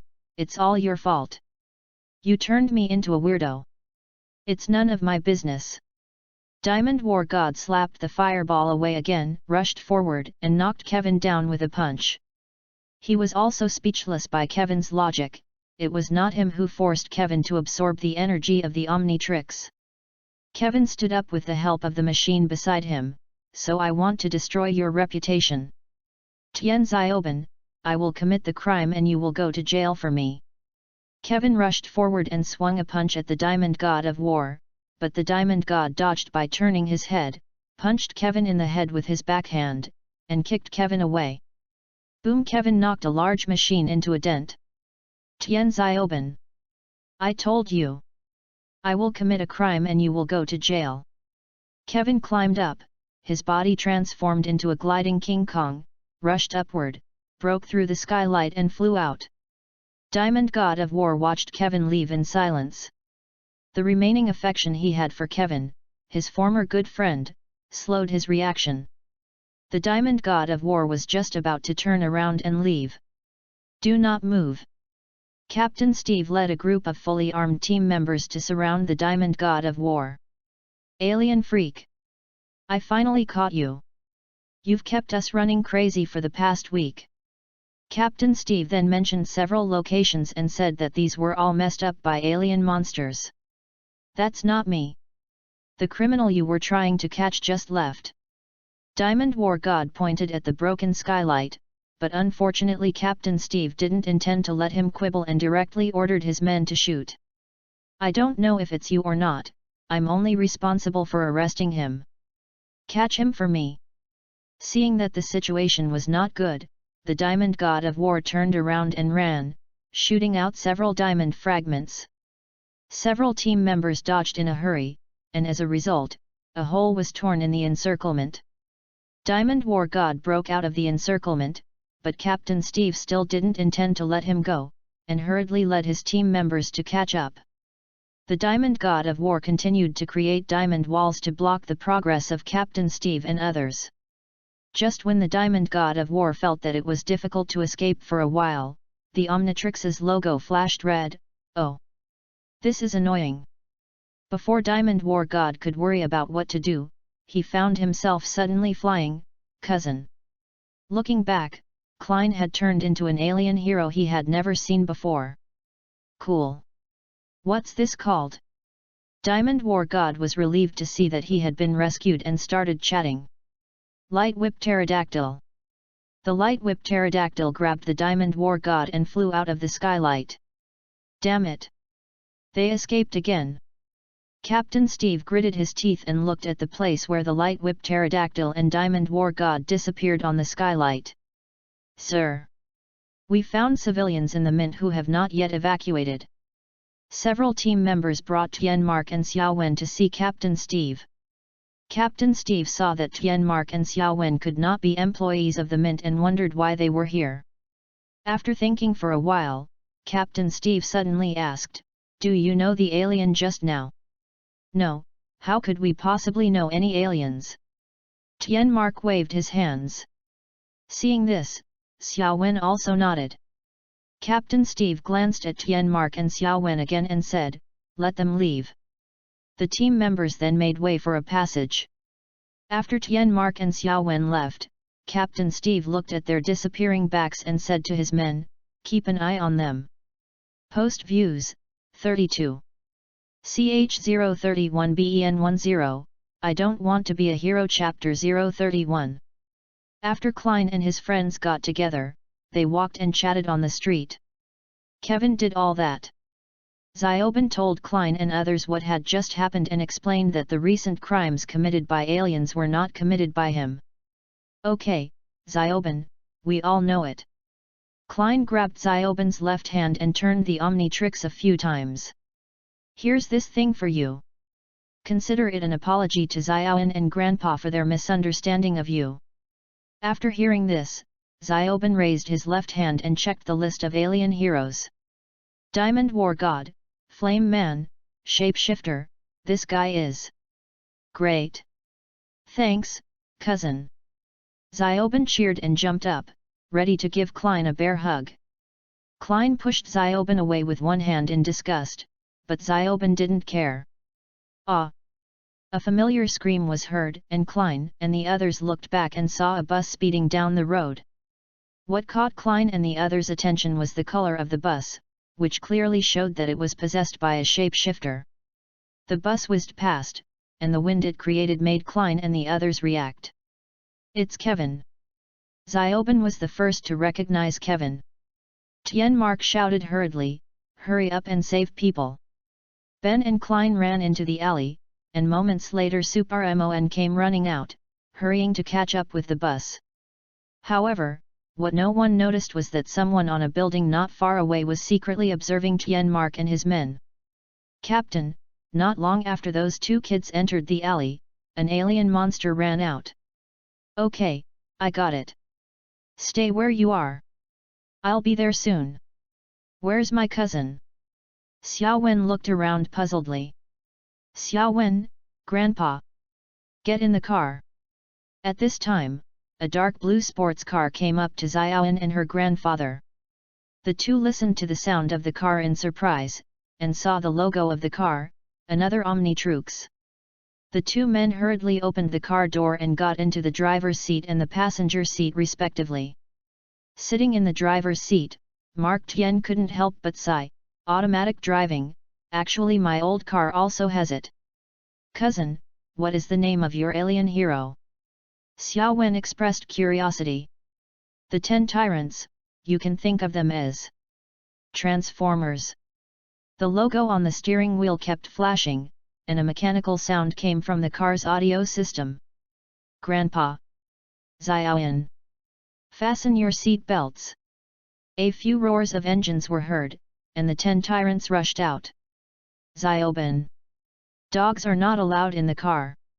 On the bus that the shapeshifter was attached to, Saikuman was holding on to the roof of the bus tightly. After the shapeshifter's head stuck out of the roof and said something to Saikuman, countless black and green spikes extended from the roof. Saikuman subconsciously let go and fell down. The Supermon hit the ground and spun several times, crashing into a fruit stand, which helped it come to a stop.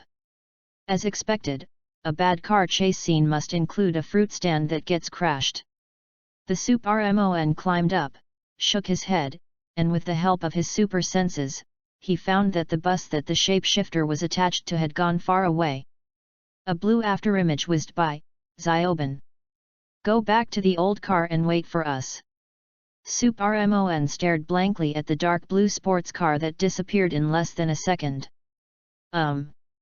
The shapeshifter's head popped out from the roof of the bus again. And its round eyes looked toward the rear of the bus. "Rear-end collisions are not allowed. It seems someone is not following traffic rules." The shapeshifter's round eyes shot out several green lasers, all of which were dodged by Shibassian. Seeing this, the shapeshifter changed its attack targets to the buildings on both sides. Boom! Huge amounts of rubble fell, blocking the way forward for the 10 Tyrants. I was thinking that alleys could also be roads." After hearing this, Tianmark and Xiaowen looked in shock at the another Omnitrix logo on the steering wheel that kept flashing along with the mechanical sound. "Cousin, you don't mean to?" Xiaowen's voice trembled a little. "Grandpa. Xiaowen. Sit tight." The dark blue sports car accelerated suddenly, and when it was about to hit the rubble, it made a sharp turn and drifted, then accelerated and rushed into the alley next to it. When the shapeshifter saw that there was no car chasing it, the upper part of its round eyes sank downwards, and it was obvious that it was smiling. White eyes. The shape-shifting monster didn't have long to rejoice when a dark blue sports car rushed out from the alley next to it. Bang! The dark blue sports car and the bus with the shapeshifter attached collided violently. What? The bus that the shapeshifter was attached to was shaking and its speed was slowing down a lot. The two cars were driving side by side and collided from time to time. Tianmark opened the car window and fired several shots at the wheels of the bus with an energy gun. The bus's wheels were repaired by the shapeshifter as soon as they were blown up. Hateful! The deformed monster attached to the bus squirmed, and spikes extended from the middle of the bus's wheels. Seeing this, the 10 tyrants did not dare to stop the bus by colliding with it. Seeing this, the shapeshifter controlled the bus and accelerated it suddenly. When the speed reached its maximum, the black and green colors on the bus gathered together and turned into a shapeshifter standing on the roof. "Bye, you idiots!" The shapeshifter jumped out of the bus and ran away. The brakes of the bus had been damaged by the shapeshifter, who believed that these people would go to rescue people. Seeing the bus rushing towards the seaside, the another Omnitrix logo on the steering wheel of the blue sports car flashed again. "Grandpa! Xiao Wen! You go catch him! I'll go save the people in that car." Then the dark blue sports car braked suddenly, and Tianmark and Xiao Wen hurriedly got out of the car to chase the shapeshifter. After Tianmark and Xiao Wen got out of the car, Shibassian accelerated again. The distance between the dark blue sports car and the out-of-control bus kept shortening until the bus was overtaken by the dark blue sports car. After overtaking the bus, the 10 tyrants used the uneven ground to accelerate and temporarily hover in the air. The 10 tyrants transformed from a dark blue sports car into a robot over 5 meters tall. Bang! After Shibassian stayed in the air for a while, he stepped on the ground with both feet, faced the bus that was rushing towards him, stood firmly on his feet, lowered his center of gravity, and raised his hands. The huge inertia of the bus brought Shibassian closer and closer to the seaside. The harsh friction sound continued to be heard. The friction between Shibassian's feet and the bus tires and the ground produced sparks, leaving several long black marks. After the bus shook for the last time, Shibassian and the bus finally stopped near the sea. Woohoo! The people on the bus began to cheer. If there are other alien heroes that readers want to see, I will also find a suitable place to arrange them. Post views, 29. CH032BEN10, I don't want to be a hero. Chapter 032. Back to the old car. Where's Kevin? He ran away. Xiao Wen answered somewhat unhappily. After all, it was rare for her cousin to ask her for something. It's okay, just catch him next time. Klein saw that Xiao Wen was in a bad mood, and subconsciously touched Xiao Wen's head. Xiao Wen was stunned, and his body suddenly seemed to freeze, and his face was covered with red.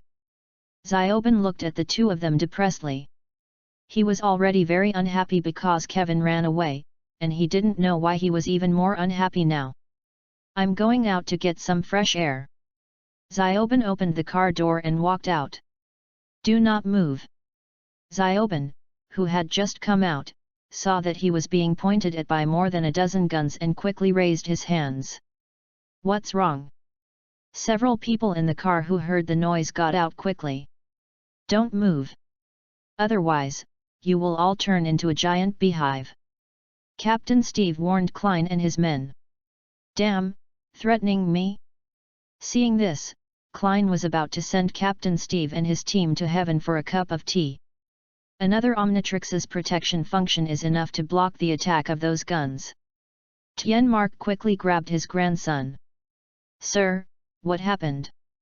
Tianmark raised his hands and asked in a puzzled manner, has Xiaoben's transformation been discovered?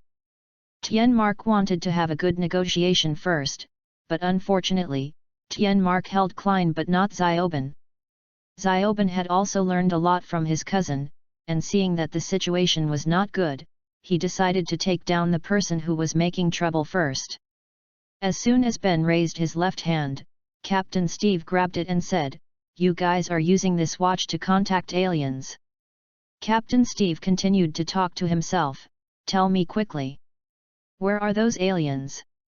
But before anyone could answer, one of Captain Steve's team members came up to Captain Steve and whispered, "Captain, some people have witnessed aliens destroying the Golden Gate Bridge. If we don't stop it quickly, the Golden Gate Bridge will soon collapse." Captain Steve pondered for a moment, then threatened Tianmark and the others, "I will keep a close eye on you." Then Captain Steve raised his intercom, "A1, come pick me up." After a while, a helicopter came over the crowd and dropped a rope from the helicopter. Captain Steve grabbed the rope and fastened it to his belt.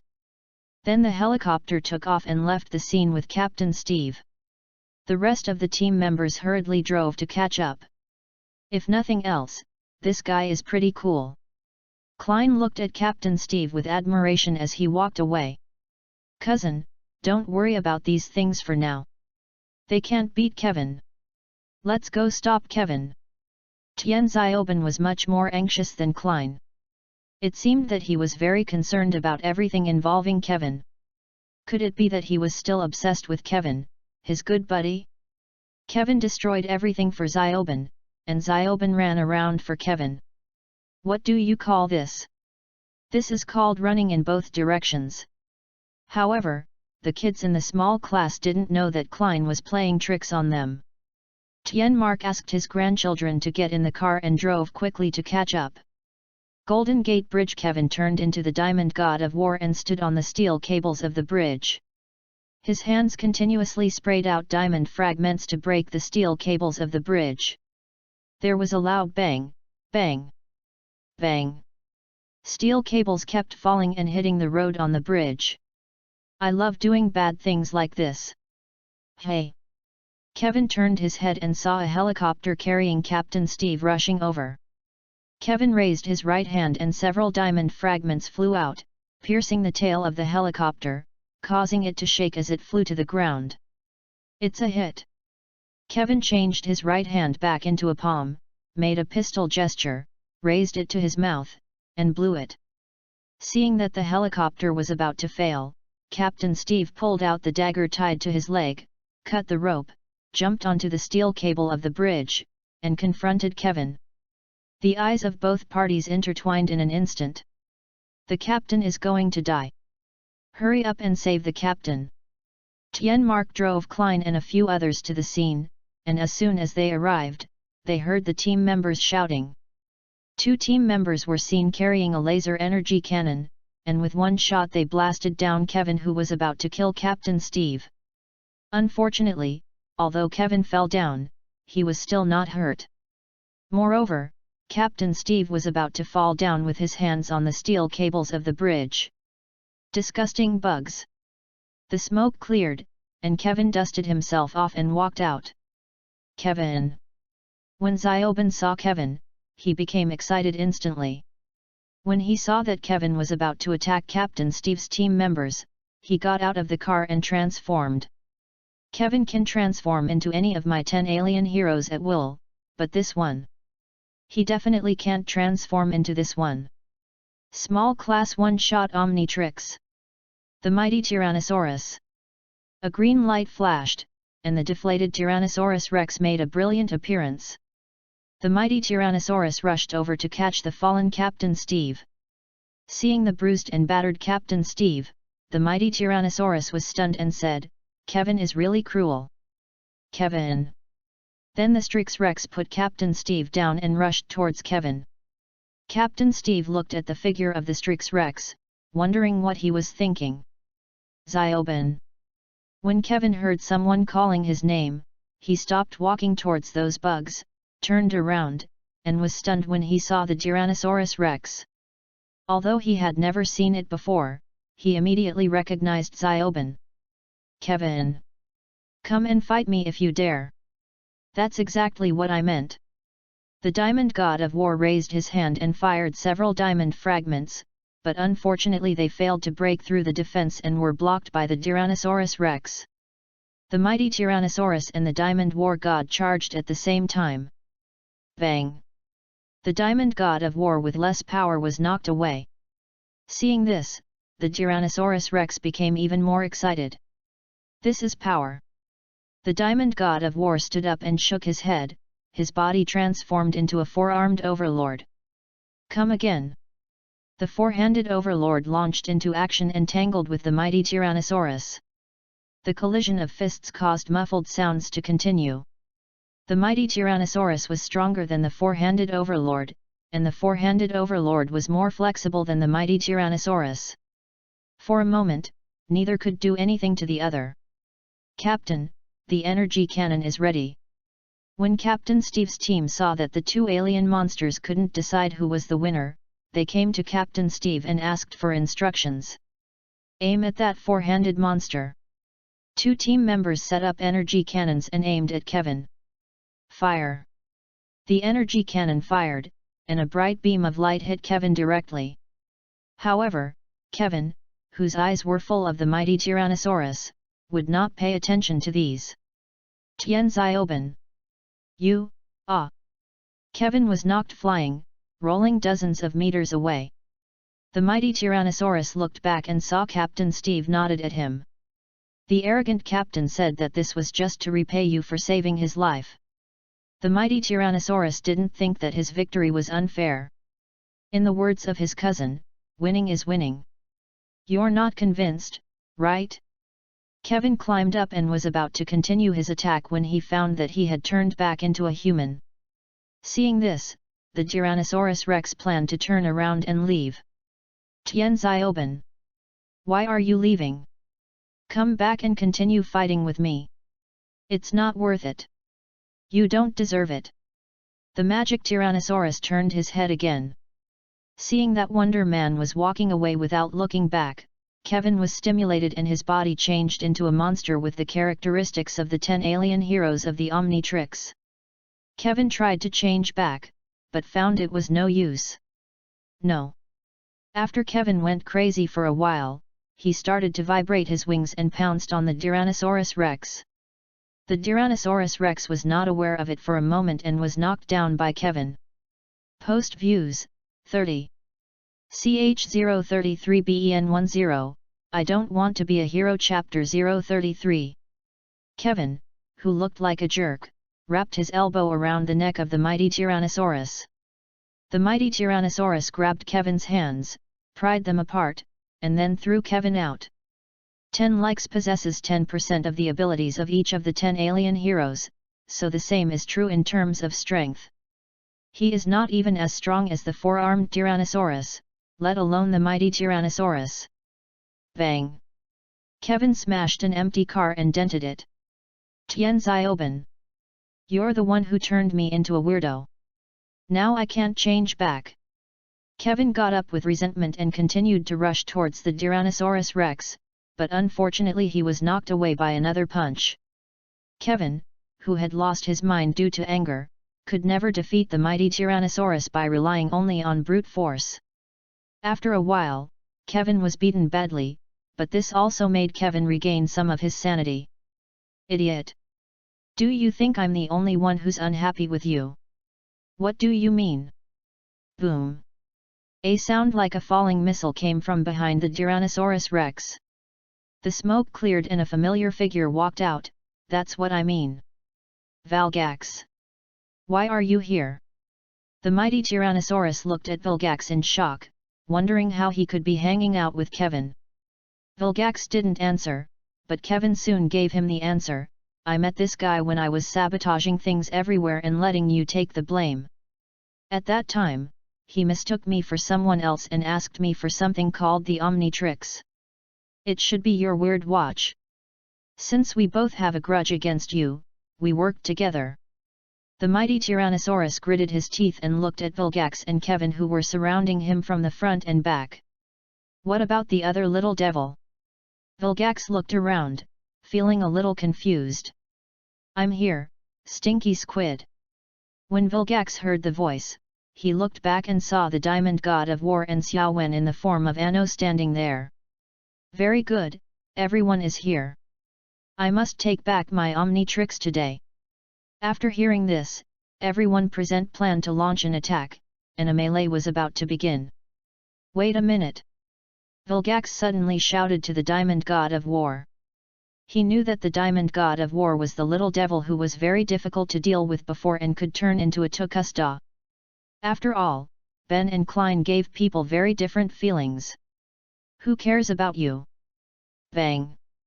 Ah! The Diamond God of War did not stop obediently, but punched Vilgax directly in the face, knocking him away, making Vilgax unable to tell who the bad guy was for a moment. Vilgax quickly got up, dodged the diamond fragments and Xiaowen's magic, and rushed directly towards the mighty Tyrannosaurus that was fighting with Kevin without hesitation, shouting, "Your opponent is not me! Look at that boat! Diamond War God and Xiao Wen both subconsciously looked at a large ship not far from the bridge. There was nothing special about it. The ship suddenly broke in the middle, and the container on board exploded, revealing the contents, peanut. The waves were centered around the ship and were so high that some of the seawater even hit the bridge. Changed in Chapter 31, Lakeside to Seaside. When everyone on the bridge saw the seawater coming, they couldn't help but raise their hands to resist. After the seawater passed, everyone put down their hands, and a giant elephant appeared where the bridge had been. Elephant. Ha ha ha ha. Little brat. Can't you become a Tokusda?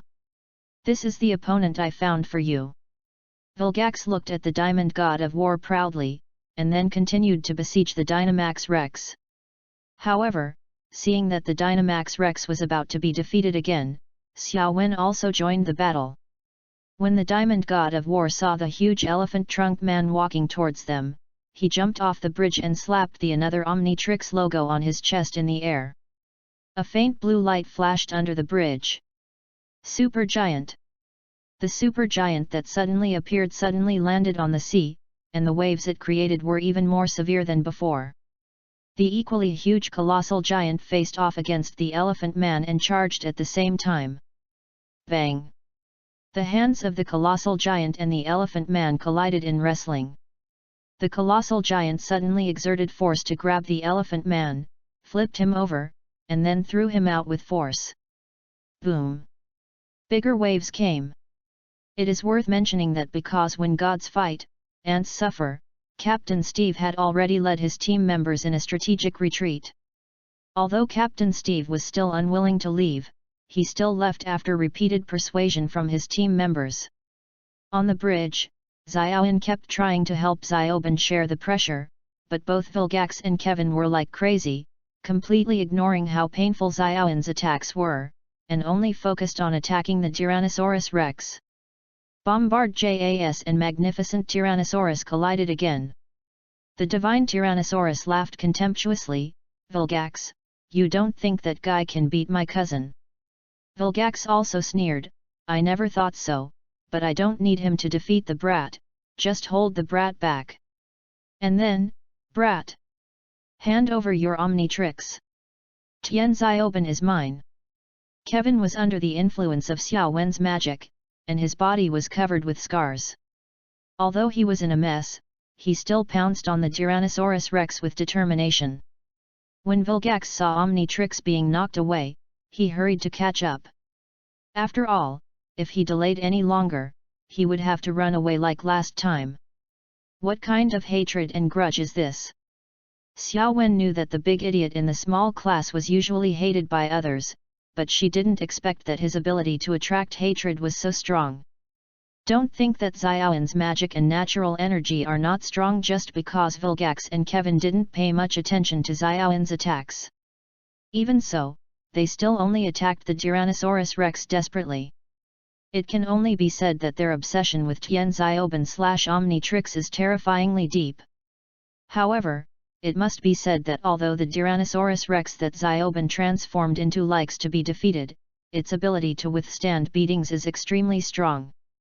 It was knocked down several times, but it was still like a dragon without any problem. In fact, if the Tyrannosaurus Rex was in another place, it wouldn't be so difficult to fight him, because he can grow bigger, but for this bridge that is about to collapse, if he grows bigger, the bridge might collapse before any of them falls. Vilgax was panting. It was not something that ordinary people could do to snatch the Omnitrix while resisting the attacks of the Ainarians. Only Vilgax was so awesome. As long as the elephant trunk man could hold on for a while, he would have the Omnitrix. With this thought in mind, Vilgax glanced towards the colossal giant, and saw that the elephant man was being beaten so hard that he was foaming at the mouth. Vilgax hesitated for a while, stretched out his hand, and a flying saucer mechanical monster flew over. Vilgax grabbed the mechanical monster and ran away. Hey! Vilgax! Where are you going? Seeing his ally leave him behind and run away without hesitation, Kevin called out hurriedly, but unfortunately, Vilgax ignored him. BOMJAS looked back and saw that the elephant trunk had been hit by cosmic rays and exploded. It turned out that running away was the right thing to do. Back to the bridge. Ha ha, ha ha ha, ha ha ha ha. Kevin. You're the only one left. The Tyrannosaurus Rex, who had been beaten for a long time, started laughing like a madman. It's finally my turn to beat someone else. Seeing Xiao Wen and the colossal giant who turned his gaze towards him and stared at him hungrily, Kevin was sweating profusely. But when he saw the smug smile of the Tyrannosaurus Rex, Kevin's veins bulged again. Tian Xiaoben. I'm going to fight you. Kevin's wings vibrated, and he pounced on the mighty Tyrannosaurus, pushing him off the bridge. However, just as the mighty Tyrannosaurus was about to fall into the sea, Xiao Wen caught him with his heavenly energy, but Kevin still fell into the sea. The old broken car was stopped. It was Captain Steve. Mark Tian opened the car window. You really don't know any aliens? Captain Steve asked again. Of course. We don't know any aliens. Klein and the others smiled at each other. Okay then. Have a nice trip. And if you see that dinosaur alien, thank him for me. Captain Steve called on his men to make way. Post views, 30. CH034BEN10, I don't want to be a hero chapter 034. Hey! Ben! This isn't fun. Tian Xiaoben sat on the wooden stake, happily watching the little warrior being chased by the cat. Suddenly, the little warrior was gently grabbed by a hand. Hey! Who are you? Let her go. Tian Xiaoben looked warily at the young man who suddenly appeared in front of him. Klein had the little warrior standing on his left hand, and he gently touched the little warrior's head with his right index finger. Oh? You don't know me? Klein was a little confused. Although he was a time traveler, he originally thought that the timeline would split into countless parallel worlds at the time he traveled through, but it seems that this is not the case. Again, the hacker universe cannot give birth to Klein, an existence outside the hacker universe. Of course he doesn't know you. I told you, you're special. A man in a white researcher coat walked over to Klein. Yes, it was Dr. Contradiction. It is worth mentioning that it is obvious that Dr. Contradiction's style is different from that of others. However, the person who obtained the Omnitrix in this universe was not Tian Xiaoben. Dr. Mao Dun glanced at Tian Xiaoben's empty left hand, and then looked at the little magic weapon in Klein's hand, but Tian Xiaoben. Mao Dun was not unaware of this. Who the hell are you? Tian Xiaoben looked at Klein and Dr. Contradiction warily. Xiao Wen. Come here quickly. They are in danger. Xiao Wen, who had started to become infatuated with Klein after seeing him, quickly reacted, but she didn't think Klein was a bad person. Don't be nervous, Xiaoben. We are not bad people. At least I am not. Klein smiled at Xiaoben, then put down Xiaoqibing and clicked the Omnitrix icon on Xiaoqibing's back, turning her back into Tian Xiaoben. I can't let her continue to be chased by cats. Bye, Xiaoben and Xiaoben. Klein and Dr. Contradiction then walked deeper into the forest. Tian Xiaoben looked at Klein's back and opened her mouth, wanting to say something, but she didn't know what to say. Klein and Dr. Contradiction walked aimlessly in the forest. So what? Why did you come to me this time? Let me make it clear in advance that if you try to trick me again, you will die miserably. Klein and Dr. Contradiction chatted. When Klein saw Dr. Contradiction again, he played a trick on him again. He also changed his style for a while. In addition, he was now strong enough to do whatever he wanted, so Klein followed Dr. Contradiction with reluctance. Although what Dr. Contradiction did was indeed quite interesting. There's just a guy that needs you to stop him. Dr. Contradiction didn't pay attention to what Klein said. Who? Is it the Outer Heaven clan again? Klein looked at Dr. Contradiction, who smiled but said nothing. Why don't you speak? Klein's eyes twitched. No, at least not really. Dr. Contradiction felt a little embarrassed. You bastard, do you think I'm your thug? Klein retracted his gaze. Even if it was the alien gods, it didn't matter.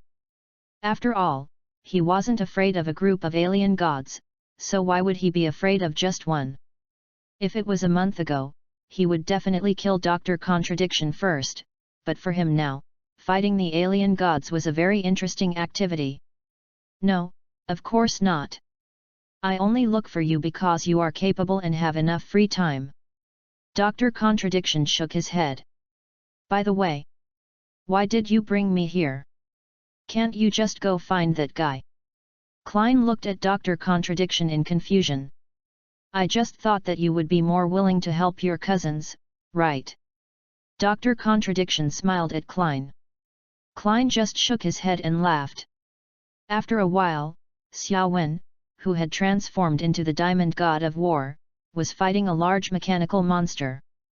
Klein and Dr. Contradiction were squatting in the grass nearby. Why don't we go out? Do you have any fetish? Klein looked at Dr. Contradiction speechlessly.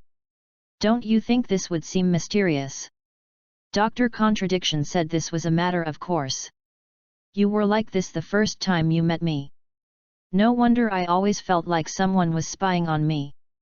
Klein said that he was not the same kind of person as Mao Zedong, at least he was not so perverted. Klein immediately planned to go out and kill the mechanical monster. Xiao Wen had been badly beaten by it just now. However, just as Klein stood up, Xiao Wen used the principle of refraction to defeat the mechanical monster. Seeing this, Klein squatted down again. Klein and Dr. Contradiction sat on a park bench by the roadside, each drinking a glass of slush. We've been here for 2 days. My allowance is almost gone, and Xiao Wen doesn't seem to be in any danger. Madun, tell me the truth, are you here to get free food and drinks from me because you have no money? Klein looked at Dr. Contradiction with dissatisfaction. Of course not. To be honest, I don't really need to eat. Besides, Tian Xiaoan and the others are in danger soon. Dr. Madun quickly proved his innocence. You don't need to eat. Then why didn't you say so? Klein didn't believe what Dr. Contradiction said, danger is coming soon. Just because I don't need to eat doesn't mean I can't eat, right? Dr. Contradiction shrugged. Just when Klein was about to say something else. Boom! A huge meteor hammer smashed down half of the gymnasium not far away. Valgax. Seeing this familiar mode of transportation, Klein immediately recognized the person. See. What do we do next? Dr. Contradiction smiled smugly, then looked at Klein and gave him the choice. Think of a cool way to make an appearance first. Klein said as a matter of course. Agree. Dr. Contradiction nodded in agreement. Magic JAS. Tian Xiaoban was surprised. Hand over the Omnitrix. Vilgax said arrogantly. Who is he? What am I going to become? Tian Xiaoan was panicked. My little watch is out of battery. We have to wait for it to be charged. Tian Xiaoban said in panic. What? Tian Xiaoan was surprised. Just when Tian Xiaoban and Tian Xiaoan were panicking. Hey! Need help! Tian Xiaoan, and Magiasi looked in the direction of the voice and saw. Klein sat on the edge of the half of the roof that had not collapsed, with his right foot on the roof, his right hand hanging on the knee of his right leg, his left leg casually lowered along the edge of the roof and hanging in the air, his left hand casually raised to make a greeting gesture with his elbow not exceeding his shoulder. Madun stood naturally by the side, with one hand clasped behind his back and a watch in the other hand. He opened the watch just when other people's eyes moved over and pretended to look at the watch unintentionally, with a faint smile on his face and his white researcher coat fluttering gently in the wind. The sun just rose behind the two of them, and for a moment Tian Xiaoban and the other two were stunned. Seeing the expressions of several people, Klein and Dr. Madun expressed their satisfaction. After all, they had chosen the position before showing off, and this position with their backs to the sun was just right. Post views, 36. CH035BEN10, I don't want to be a hero chapter 035. Access limited. Please complete verification to view this content. It's you. Tian Xiaoban was the first to react. Tian Xiaoban stared at Klein blankly. Who are you? Vilgax looked at the two people who suddenly appeared in surprise.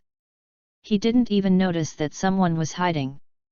Moreover, for some reason, Vilgax felt that the little ghost who suddenly appeared among them was very dangerous. Klein and Dr. Contradiction jumped down from the roof and made a heroic entrance. Who are we?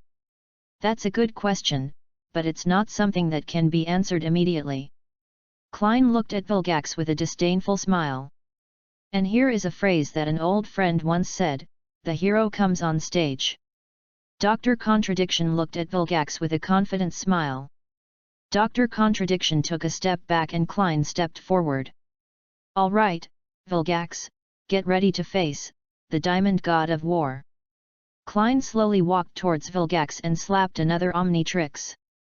A faint blue light flashed and the Diamond God of War appeared. That's the Omnitrix? Impossible. The Omnitrix is clearly with Xiaoban. Xiaoban looked at Klein's transformed Diamond God of War in disbelief, and kept looking back and forth between Diamond God of War and the Omnitrix in Xiaoban's hand. Xiaowen was also stunned and almost suspected that what she was wearing was a fake Omnitrix. There are two. But never mind, since there are two, I'll take them both. Vilgax looked at the Diamond God of War in surprise. He had been surprised more today than he had been in the whole of last year. I think I've heard that before. Oh, by the way, that Vilgax over there also said the same thing. The Diamond God of War looked at Vilgax with interest. After all, it was quite interesting to see the same person and hear the same words in a different place. My side. Xiaoan grasped the key point. It means that we are not from this parallel universe, but from other parallel universes. Contradiction explained with a smile. I don't care if you are from some other parallel universe. Hand over the Omnitrix to me now. Vilgax rushed towards the Diamond God and threw a punch, but the Diamond God dodged it by turning his head and shot several diamond fragments at Vilgax's face. Oh! Vilgax closed his eyes in pain and paused for a moment. The Diamond God of War took the opportunity to attack Vilgax's abdomen with his right hand. Oh! Mojus immediately shrank up like a lobster. Vilgax opened his eyes, looked at the Diamond God ferociously, and wanted to attack him, but unfortunately the Diamond God kicked him sideways before he could make any move. Bombardment JAS knocked down the other half of the gym. Tian Xiaoban raised his hands in cheers, we won. Tian Xiaoban was dumbfounded. He knew how powerful Vilgax was. How did he do that? Contradiction smiled and said, Xiaoban, you can't learn this. The alien hero he transformed into has the highest panel attribute among all his kind, and this kind includes other Omnitrix owners. In addition, Vilgax is not so easy to be defeated. The ruins were pushed away, the smoke dissipated, and Vilgax walked out, but he looked a little embarrassed. Little brat! You pissed me off. Vilgax rushed towards the Diamond God of War, who put his hands on the ground and condensed a diamond wall in front of him. Bang! Vilgax shattered the diamond wall, and the Diamond God of War, who used the diamond wall to attract Vilgax's attention, suddenly jumped up, and his right hand turned into a sharp knife and directly chopped at Vilgax's flower branch. Vilgax suddenly raised his head, and although the flower branch head was saved, several tentacles were broken, and blue-purple blood continued to flow out of the wound. It was only because Vilgax dodged that the Diamond God of War was interested in fighting him. The pain made Vilgax even angrier. He tensed the muscles in his right hand and smashed it towards the Diamond God of War. The Diamond God of War blocked the blow with his hands, but the powerful force still smashed his hands and knocked him back dozens of meters. 2 scratches dozens of meters long were left on the Diamond God of War's feet. Vilgax bent his knees and shot out, closely following the flying Diamond God of War. The Diamond God of War braked his car and condensed his shattered diamond hands again, and stuck his hands into the ground again. Several huge diamonds grew out of the ground, 2 of them blocked Vilgax, and the other 2 smashed towards Vilgax the moment he was blocked. The demon bombardment JAS was sandwiched into a Regiemo. But after a while, the huge diamond began to vibrate. Bang! The diamond exploded. Just as Vilgax was about to stand up and propped himself up with his right foot, the Diamond God of War, who had jumped above him at some point, clasped his fists and smashed down on Vilgax's head. Vilgax fell to the ground again. Diamond War God took the opportunity to ride on Vilgax and beat Vilgax's head with his fists. As expected, Vilgax was still Vilgax. Like Vilgax on Klein's side, he chose to trade injury for life. He no longer defended but instead exerted force to knock the Diamond God of War away. At that moment, just like at this moment, Mojus, who found that the Diamond God of War was not easy to beat, quickly got up and rushed towards Tian Xiaoan. But before Vilgax could reach the target, a huge diamond wall appeared in front of him. Without even thinking, Vilgax tensed his muscles and smashed the diamond wall in front of him. Then he saw what was behind the wall. There's more. Vilgax was stunned to see that there was still a diamond wall behind him, but the Diamond God of War who had caught up with him didn't care about that. He jumped up, grabbed the stunned Vilgax's head with his left hand, and condensed his right hand into a sharp knife and swung it. The flower branch fell to the ground and Morgause died. In fact, he had a chance to kill Vilgax just now, as long as he switched his attack from fists to sharp knives. He could have fought for a while longer, but Vilgax turned to attack Xiaoan, and the Diamond God of War killed him. The Diamond God of War looked at his hands and said, "Have I become stronger? Why does this Vilgax feel weaker than that Vilgax?" A faint blue light flashed, and the Diamond God of War turned back into Klein. Seeing this, Dr. Contradiction and the other 2 came over. "Vilgax, is he dead just like that?" Tian Xiaoban still found it unbelievable. After all, he had been beaten badly by Mojus before. "Okay, Contradiction, next we have to deal with that guy you mentioned." Klein looked at Dr. Contradiction. "Of course, if you don't want to spend more time with your cousins." Contradiction looked at Klein with a smile. "Cousins?" Tian Xiaoban and Tian Xiaoan were very surprised. "I don't remember us having any cousins," Xiaoban said in confusion. And Xiaoan nodded repeatedly. "I was adopted by my grandfather," Klein explained, and for some reason Tian Xiaoan felt relieved after hearing it. Because he has no equivalent in a parallel world, he only exists in his timeline. Dr. Contradiction turned and opened the portal. "Okay, let's go." Bye, Xiaoban and Xiaoan.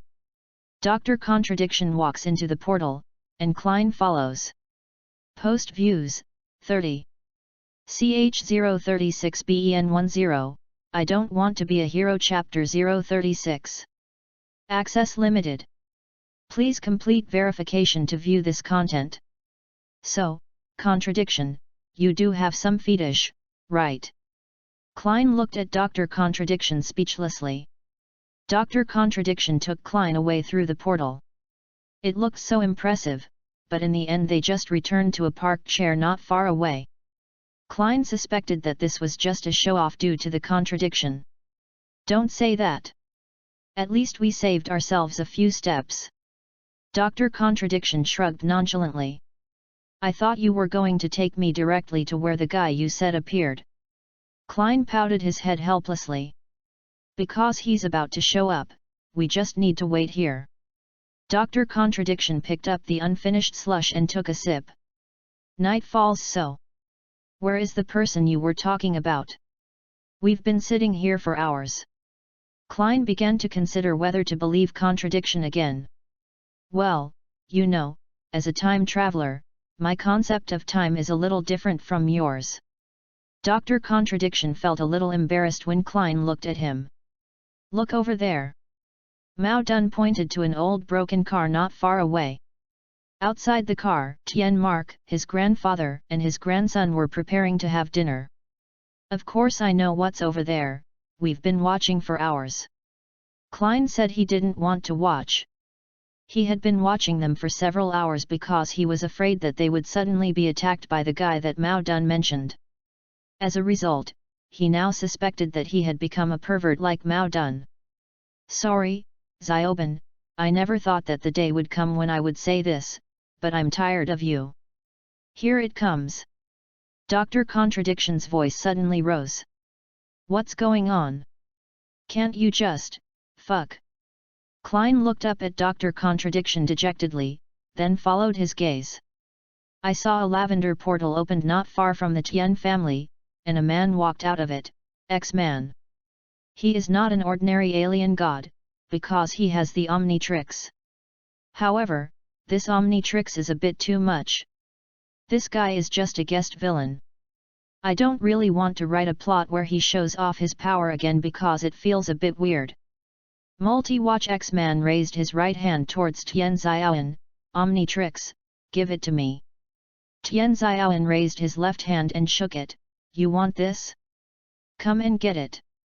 Then he transformed into the Diamond God of War, probably influenced by Klein. Multi-Watch X-Man disappeared instantly, but... X-Man, attack, agreed, the motion is passed. Boom. X-Man stood between the suddenly appearing multi-form X-Man and Diamond Ares, and raised his hand to punch multi-form X-Man. The universe seemed to have come to an end, and almost the entire universe was shattered starting with Multiverse X-Man. Dead? So weak. X-Man looked at the shattered space in front of him in confusion, then raised his right hand, palm facing up, and a light grey circle spread from his palm to the entire universe. The universe began to recover, or in other words, X-Man turned back time to before the universe was destroyed. Klein affirmed, although I destroyed the universe, I also saved the universe, so I am also the savior. X-Man grabbed the neck of multi-form X-Man who reappeared, and with a wave of his other hand, all the Omnitrix on multi-form X-Man began to detach, and multi-form X-Man turned into a sloppy uncle with a face full of stubble. X-Man casually created a pair of energy handcuffs and put them on the sloppy old man in front of him. Then X-Man turned back into Klein, looked at the pile of Omnitrix on the ground, turned to look at Dr. Contradiction who was walking over. Contradiction, what's going on? But before Dr. Contradiction could answer, Tian Mark stepped forward and looked at the sloppy uncle with disbelief in his eyes. Xiaoben, is that you? The sloppy uncle was stunned after hearing this, but did not answer. Instead, he snorted coldly and turned his head away. Are you Xiaoben? After hearing this, Tian Xiaoan looked at the sloppy Ban brother with the same disbelief. You are, me. Tian Xiaoben was shocked. Contradiction, Klein looked at Dr. Contradiction, trying to find the answer from him. Well, I don't know either, but I think you should have a way, right? Dr. Contradiction smiled at Klein in an ambiguous manner. Klein looked at Dr. Contradiction deeply, knowing that the old man was acting again, but there was nothing he could do. Klein slapped another Omnitrix, a faint blue light flashed, and a blue-green elf that looked like something out of a fairy tale appeared. The dust fairy flew in front of Sloppy Banj, waved her right hand, and some sparkling powder was sprinkled on Sloppy Banj, causing him to fall into a dream. In the dream of Sloppy Ben. Klein and Sloppy Bang are good friends who can talk about anything. At night, in front of a bar that was about to close, the Sloppy Ben raised his glass and took a big sip. Then he complained to Klein who was sitting next to him, Grandpa and Xiaoan didn't believe me at all. They didn't believe I could defeat Vilgax. This also made me realize that I had to act alone, but they still came to me, and because of this, I lost them. Why? Why was it that only I lost something important? So I was unwilling to accept it. Since I didn't have it, I would let other small classes lose what they cherished. Klein didn't say anything, but silently complained in his heart, "You are completely insane, aren't you? The thing you cherish is the Omnitrix? But the problem is that the Omnitrix here is not Zioban's." Back to reality. Fairy Dust repeated to everyone what Sloppy Ben had said to him in his dream. Then a faint blue light flashed, and Klein appeared. "Okay, Contradiction, what are we going to do with these Omnitrixes? And, this little class?" If it was anyone else, Klein would have ignored it, but he was Tian Zioban, so Klein asked anyway. "I will return these Omnitrixes to their original owners. As for this Banj, I think there is someone who would be willing to teach him personally." Dr. Contradiction glanced at the pile of Omnitrix on the ground, and then looked at the Sloppy Ben who had just woken up. Then Dr. Contradiction opened the portal and looked at Klein. "Well, let's go, I'll take you back to your own universe as well." After saying that, Dr. Contradiction walked into the portal. Klein nodded and followed closely. Just as Klein was about to enter the portal, Tian Xiaoyan's voice came from behind him. Klein looked back, smiled, said a few words, and then walked into the portal. Post Views, 38. CH037BEN10, I don't want to be a hero. Chapter 037. Access limited. Please complete verification to view this content. The breeze blew, the grass bent, and many huge windmills turned slowly. It seemed that everything was so peaceful and beautiful, except Diamond God of War and Strange Kevin were fighting back and forth on the grass. During the fight, Kevin seized the opportunity to knock Diamond God of War back with a punch. Diamond God of War's feet left 2 ugly mud grooves on the green grass. "Idiot, I have the power of 10 of your aliens, plus my own, you can't beat me." Kevin raised his hand and shot several diamond fragments at the Diamond God of War. "But each of your aliens has only 1/10 of my abilities." The Diamond God dodged several diamond fragments, then caught the last diamond fragment that was shot at his face and crushed it with force. Not far away, Klein and others were lying on a few beach chairs under the awning of an old broken car, drinking drinks and watching the fight between Diamond God and Kevin.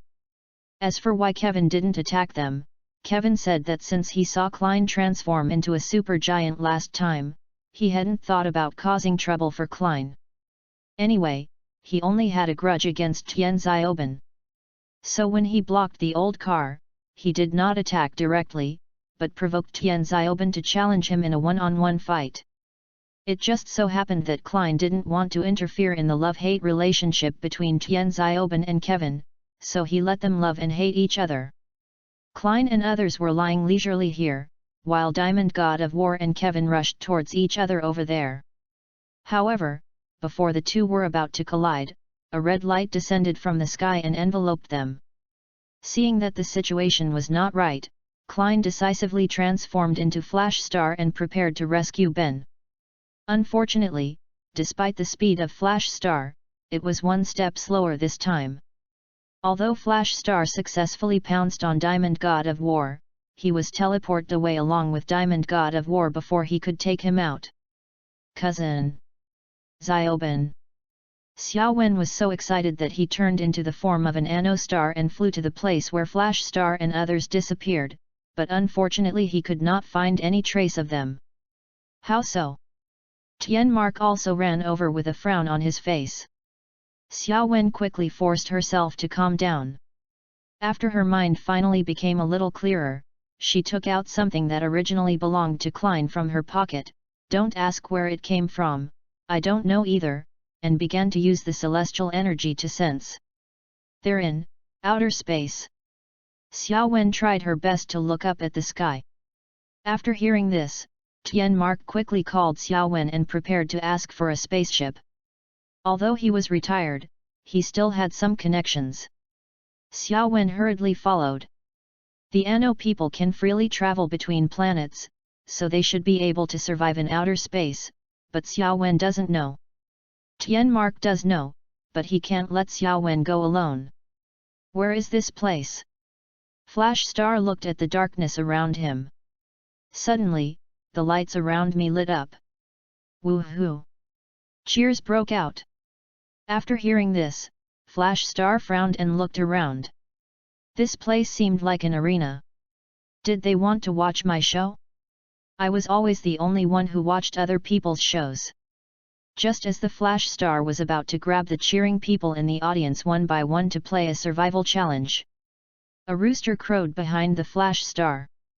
Flash Star turned into a shadow and dodged the flying kick coming from behind. Chuckle. A sturdy, humanoid chicken looked puzzledly at the ground after the Flash Star disappeared. Then Flash Star's voice came from behind Crazy Chicken, "You want to fight me? Okay, come on if you have the guts." Flash Star patted the another Omnitrix logo on his chest. Blade Eagle. A faint blue light flashed, and an equally strong, human-shaped eagle wearing a wrestler's mask appeared, with black blades extending from his arms. Hey! Stupid chicken, have you ever played Eagle Catches Chicken? The Blade Eagle sprinted forward, waving its sharp right claw. The Crazy Chicken, who had quickly come to his senses, retreated violently, but 3 bloody scratches were still left on his chest. Seeing this, Blade Eagle retracted his right hand, turned around and kicked the Crazy Chicken away. The Crazy Chicken was kicked out, fell to the ground and rolled several times before finally stopping at the sidelines. Crazy Chicken got up and looked up. Blade Eagle had already rushed in front of him. Without time to think, Crazy Chicken rolled sideways to avoid Blade Eagle's kick. Crazy Chicken stood up and delivered a heavy punch to Blade Eagle. Blade Eagle grabbed Crazy Chicken's arm and threw him out with an over-the-shoulder throw. The Blade Eagle launched an attack again, and the Crazy Chicken, who had suffered a series of defeats, was aroused and faced the attack head-on without dodging or evading.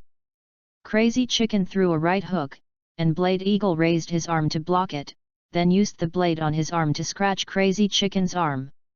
Cluck, cluck, cluck. Crazy Chicken felt the pain and quickly retracted his arm, but was then kicked away by Blade Eagle. This kick directly kicked the Crazy Chicken off the field. Woohoo! The audience's cheers were heard again, and Blade Eagle looked at the audience around him with a smile, but there was some ill intention in his smile. But just as the Blade Eagle was about to take action, another red light teleported away. Boom! After the Blade Eagle was teleported away, a wall of the arena fell down. Kevin! Tianzioben! Where is this place? Blade Eagle looked around impatiently. Blade Eagle leaned forward suddenly to avoid a sudden attack from an energy axe, then grabbed the axe with one hand and pulled it hard. A robot warrior was pulled over. Blade Eagle used his other arm to slash the robot warrior with the blade. The robot warrior was scrapped with a long scar on his chest. Whoosh! Another energy axe came at him. Blade figure dodged it by leaning forward, then kicked the second robot warrior away. Boom! The second robot warrior crashed into the wall and slowly slid down, but it was also scrapped, and its body was still emitting electric light. Very impressive! A deep voice sounded, and Blade Eagle looked back, only to see an octopus monster sitting on a hover chair. "I believe you can make a lot of money for me." The octopus monster was talking to himself. "So, you're the one who brought me here." "Of course, I capture powerful warriors from all over the galaxy and have them fight each other to entertain my audience and make me a lot of money." The octopus monster was still talking proudly. The Blade Eagle did not reply, but walked towards the octopus monster with a gloomy face. "What do you want to do? Someone come." Boom boom boom. "No. Let me ask you a question, do you want Kevin to die or do you want him to be cleared of all charges?" Post views, 33. CH038BEN10, I don't want to be a hero. Chapter 038. Access limited. Please complete verification to view this content. A red light flashed, and Kevin and Zioben were teleported to the place where Klein had just been. "Hey! You bastards! What do you want to do, ah?" Kevin was given a triangle symbol that releases electric current by the robot warrior, and so was Ben. Both of them were also put in energy handcuffs, with Ben tied on one side and Kevin tied on the other, connecting the two together. Kevin tried to resist, but the sign released an electric current that stopped him. "Take them down." A gloomy voice sounded again from behind the red barrier in front of Kevin and Zioben. A red light flashed, and Kevin and Zioben were teleported away. Behind the red barrier, the octopus monster possessed by the shapeshifter laughed playfully. "We have to get out of here." Zioben was the first to speak to Kevin, who was also teleported here. "There's no way to leave. We've tried. There's absolutely no way to leave." Before Kevin could say anything, a four-eyed alien from the group of aliens sitting next to him spoke up. "It's all your fault." Kevin punched Tian Zioben. "Why blame me again?" Tian Zioben rolled over to avoid it. "I don't know, anyway it's your fault." Kevin was about to take action again when a mechanical sound was heard. "It's time for dinner, it's time for dinner." The group of aliens sat neatly on both sides, each with a white rectangular plate in front of them. Above the long table, they spit out purple-black objects that looked like feces onto the plates below. Zioben and Kevin also sat on the chairs, looking at the disgusting food in front of them. Thanks, I'm not hungry yet." Seeing someone extending his hand to invite him to eat this thing, Zioben refused with a stiff smile. "I advise you to finish eating it before Mi Zhoulangjun comes." The alien who invited Zioben was not surprised that Zioben was unwilling to eat these things, but he still gave him a kind reminder. "Murder Mi Zhoulangjun? Who is that?" Zioben asked doubtfully. "As the current champion, I advise you to be respectful when you meet him." The alien continued to answer patiently.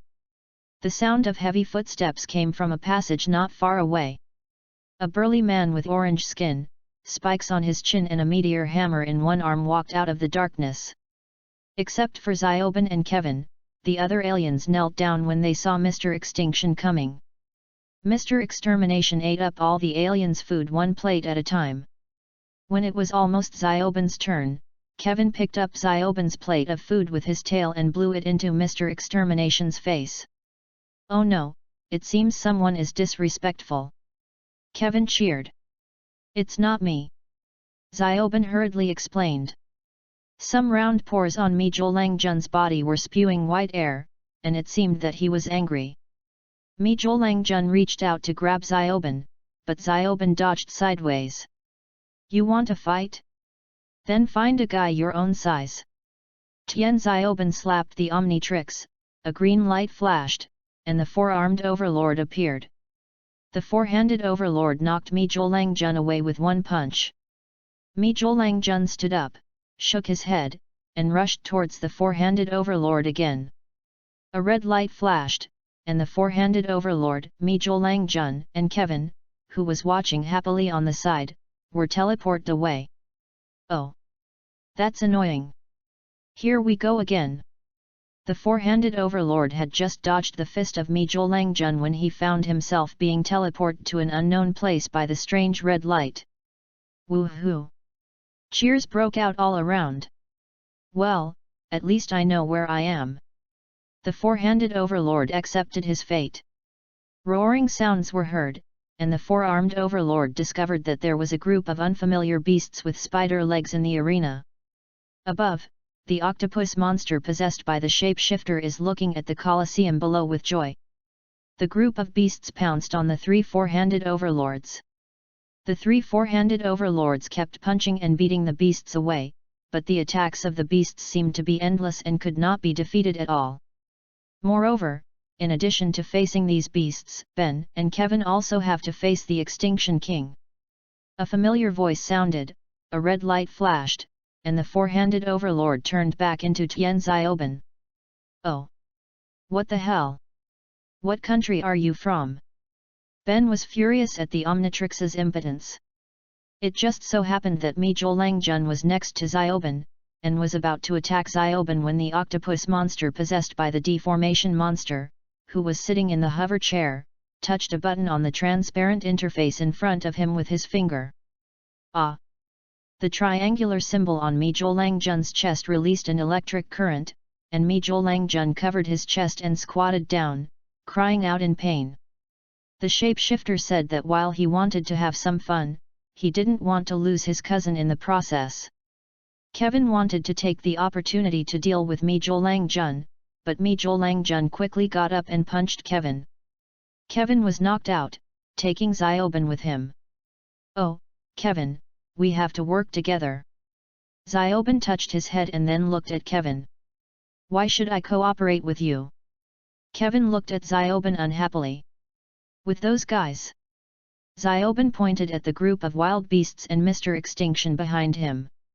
Kevin stared in silence at those guys that Xiaoben was referring to. "If you hold me back, I'll kill you." Kevin stared at Xiaoben fiercely.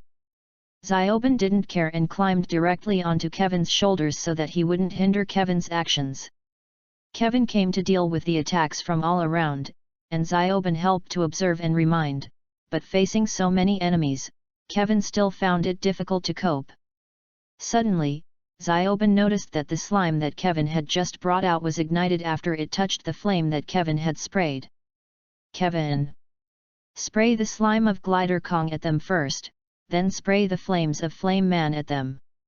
Xiaoben excitedly told Kevin his discovery. "Why should I listen to you?" Kevin looked at Tian Xiaoben with dissatisfaction as he was giving orders to him. "Believe me." Xiaoben looked at Kevin seriously. After a moment of silence, Kevin chose to do as he was told. When the beasts and the Extinction Man were covered in mucus, Kevin sprayed flames straight at them. Half of the Colosseum was destroyed by the blast, and only a few beasts were left. The rest were barely alive, and Mi Zhuolangjun was also injured. "Great!" Kevin looked at his flaming arm, obviously satisfied with its power. Not only that, if the power of the four-armed overlord is combined with the speed of Flash Star and the Diamond War God's King Kong body, it equals. Xiaoben looked at Kevin proudly. "Super powerful fist." Kevin grinned, instantly accelerated, and rushed towards the rising Mi Zhuolangjun, knocking him down with a punch. "Woohoo!" The audience cheered again. "Who is the worst?" Kevin raised his hands high, and Tian Xiaoben on his shoulders fell down, but Kevin ignored it and enjoyed the cheers of the audience. "Ah!" Kevin turned his head to look at the source of the scream and found that a surviving beast had knocked Tian Xiaoben down. Seeing this, Kevin turned around and knocked the beast that pounced on Tian Xiaoben away. "Kevin, you saved me." Xiaoben looked at Kevin in disbelief. Kevin snorted coldly and turned away. After all, Xiaoben had helped him, and he was in a good mood now and wanted to continue enjoying the cheers. But disappointingly, the audience's cheering had stopped. Kevin turned and walked towards Mi Zhuolangjun. He wanted to kill Mi Zhuolangjun. Maybe doing so would win more cheers. Xiaoben saw what Kevin was thinking, so he planned to stop Kevin. His grandfather's teachings did not allow him to stand by and watch someone die. Xiaoben pulled the handcuffs and Kevin tripped. Xiaoben saved Mi Zhuolangjun, but also angered Kevin again. "That's enough." Kevin got up and glared at Tian Xiaoben. But before Kevin could do anything, a red light enveloped him, Tian Xiaoben, and Mi Zhuolangjun. Post Views, 28. CH039BEN10, I don't want to be a hero. Chapter 039. Access limited. Please complete verification to view this content. Again. Kevin and Tian Xiaoben were teleported to the room they had been to before. "Xiaoben, are you having fun?" A familiar deep voice came from behind the red barrier. "Why do you know me?" Xiaoben looked at the red barrier in surprise, and even Kevin was so surprised that he forgot his hatred for Xiaoben for a moment. The deep voice did not come out again, but the red barrier slowly opened. Big surprise!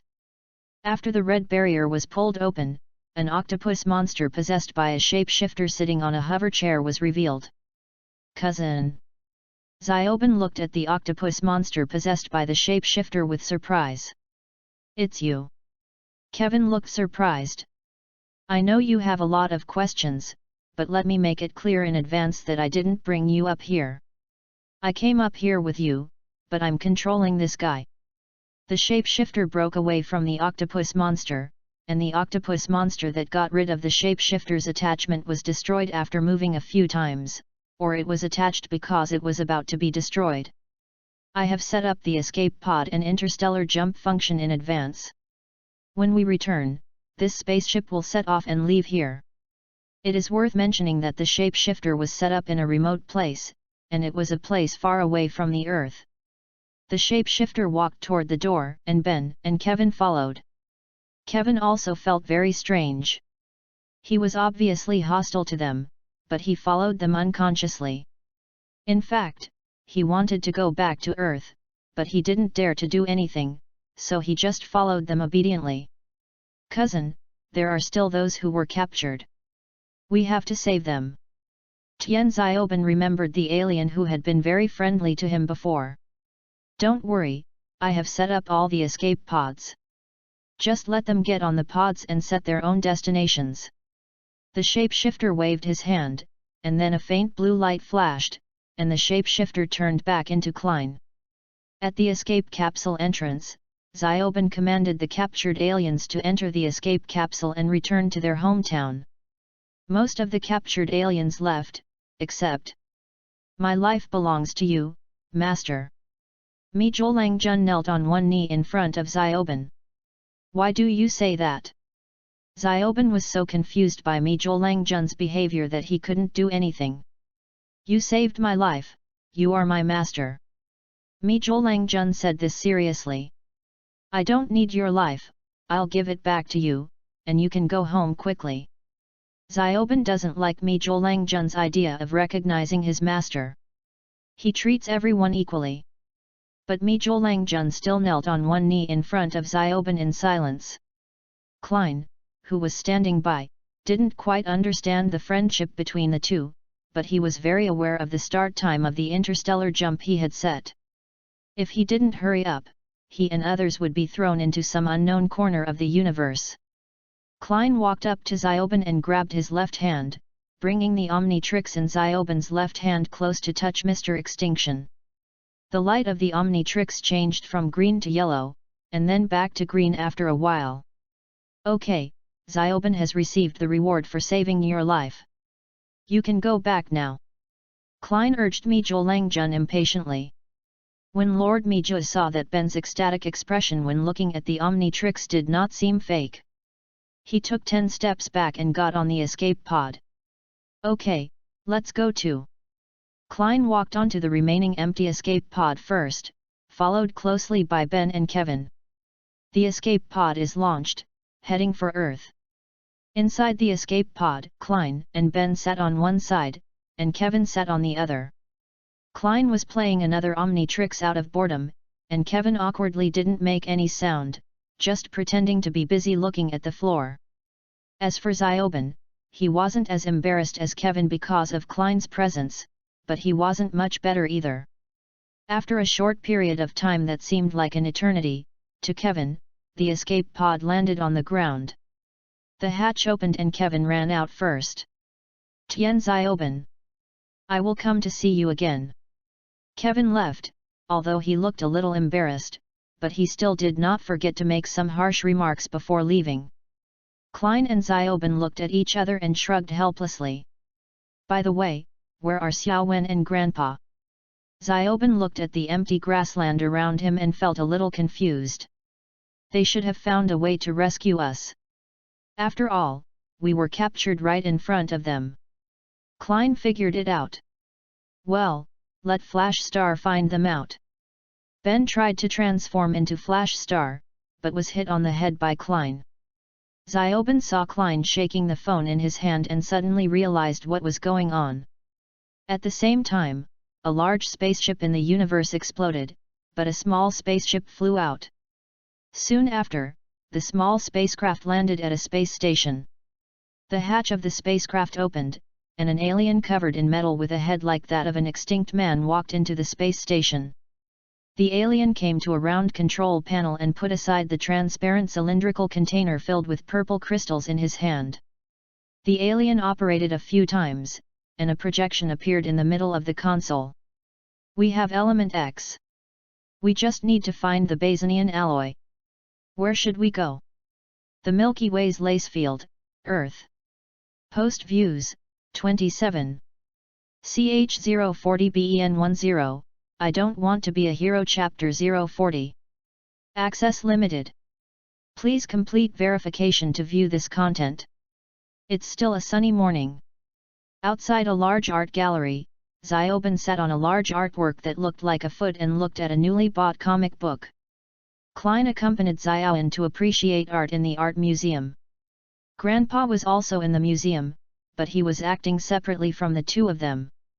"Oh, what a boring day today." Zyobin closed the comic book and looked at the sky boredly. Then he jumped off the large artwork, took out a chocolate from his pocket, and ate it while walking idly. Boom! The sound of a spaceship landing was heard, and Zyobin discovered that a small spaceship had landed on the street in the distance. "It seems today is not as boring as I thought." Zyobin ran towards the landing spacecraft. After Zyobin arrived, the hatch of the spaceship just opened, and the crab monster and a burly alien man covered in metal armor and looking like Mr. Extinction walked down.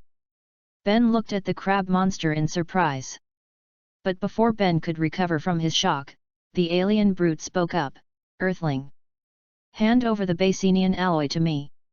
Unfortunately, no one paid any attention to him, because no one at the scene had ever heard of Basinian alloy.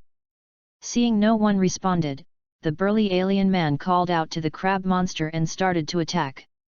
When Klein and others came out, they found that Zyobin had disappeared again. "Where's Zyobin?" Tienmark looked around in confusion. "I think it should be there." Klein pointed to the black smoke that filled a large area of the sky in the distance. The streets were littered with ruins, smashed cars were scattered across the road, and several fire hydrants were emitting jets of water. There were cries of terror everywhere. After Zyobin found a place to transform into the four-armed overlord, he planned to save people first and then deal with those weirdos. The four-armed tyrant rescued the people from the overturned car.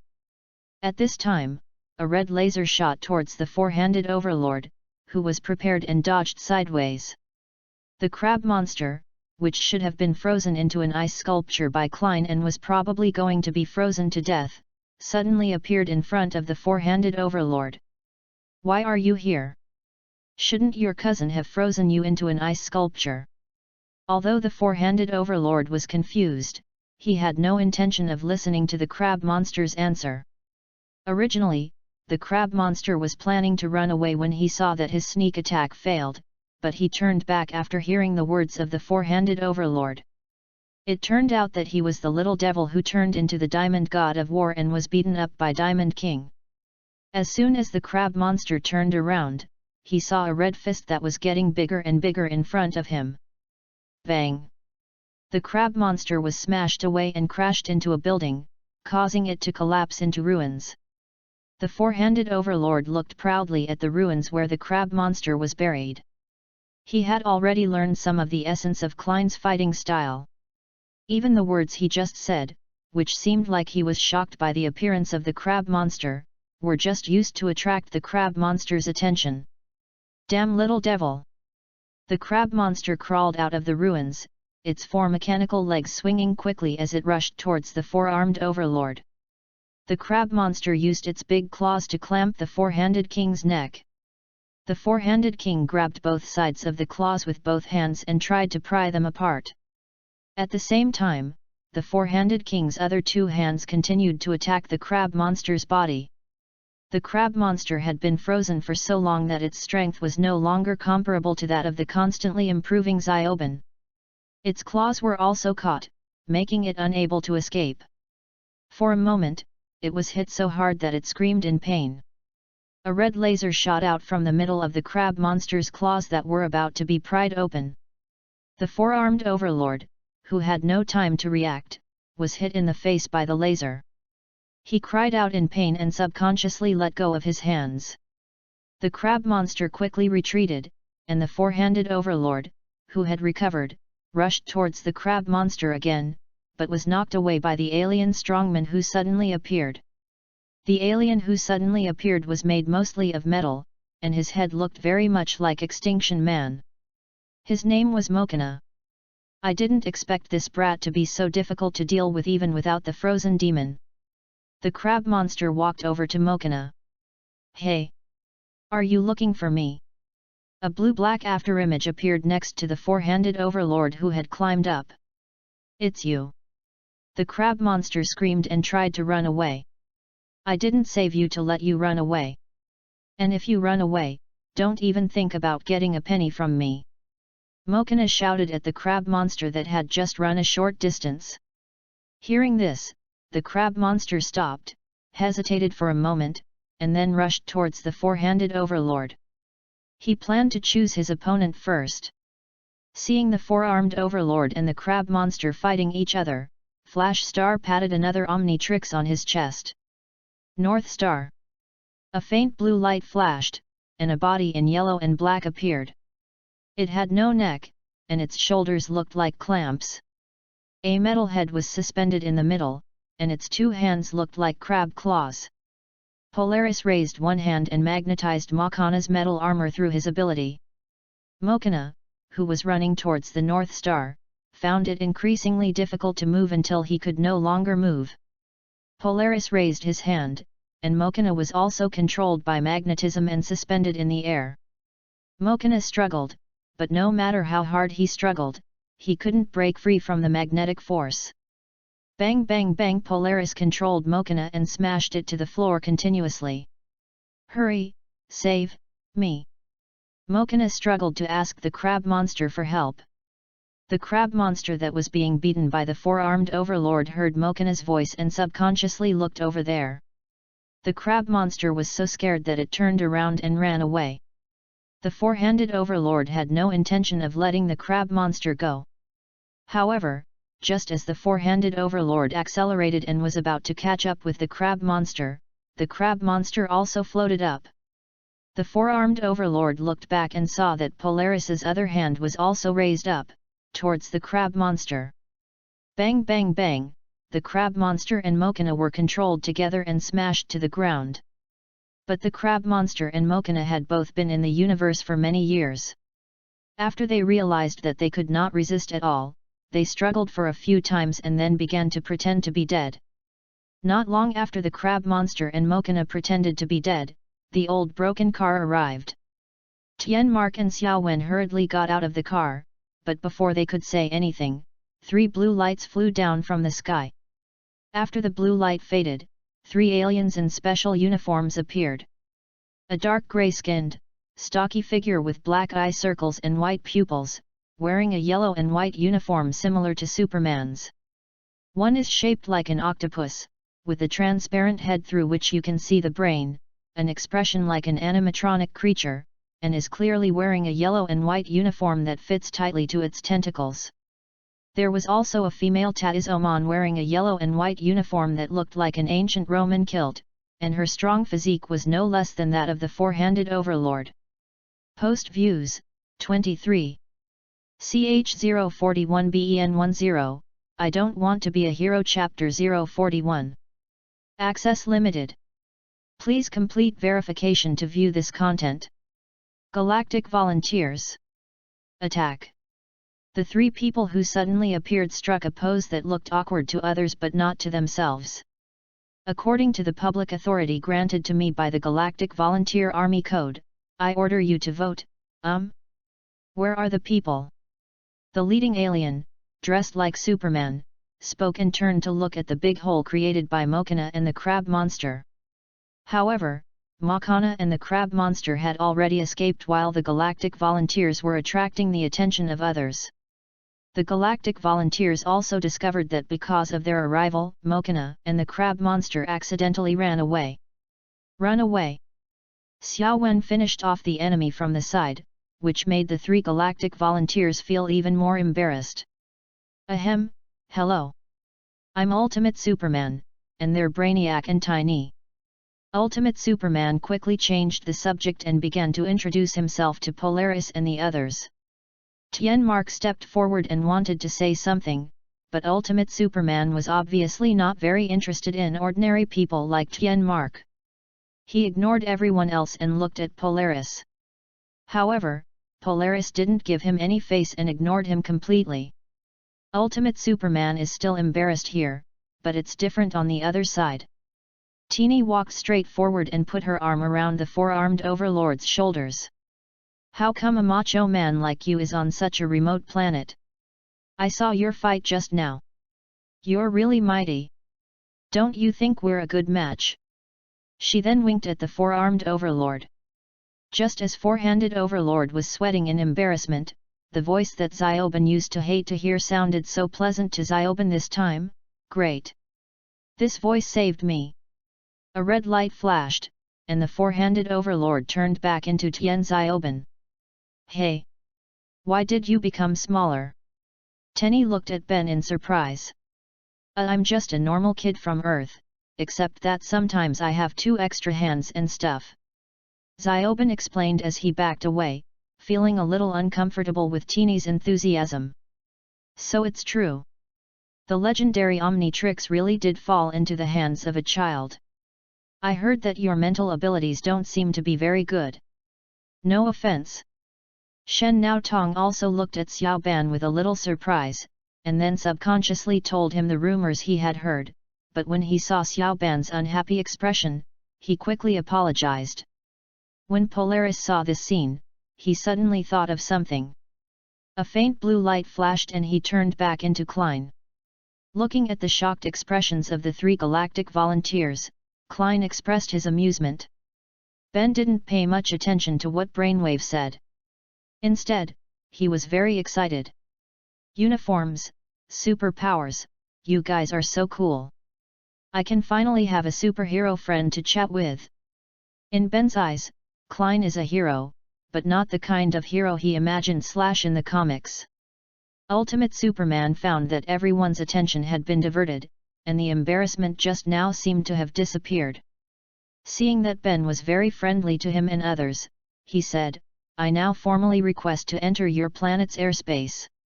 It seems that in the eyes of the galactic volunteers, anyone from that planet can represent that planet. Klein has been complaining in his heart. Okay. Xiaoban didn't quite understand these elegant words.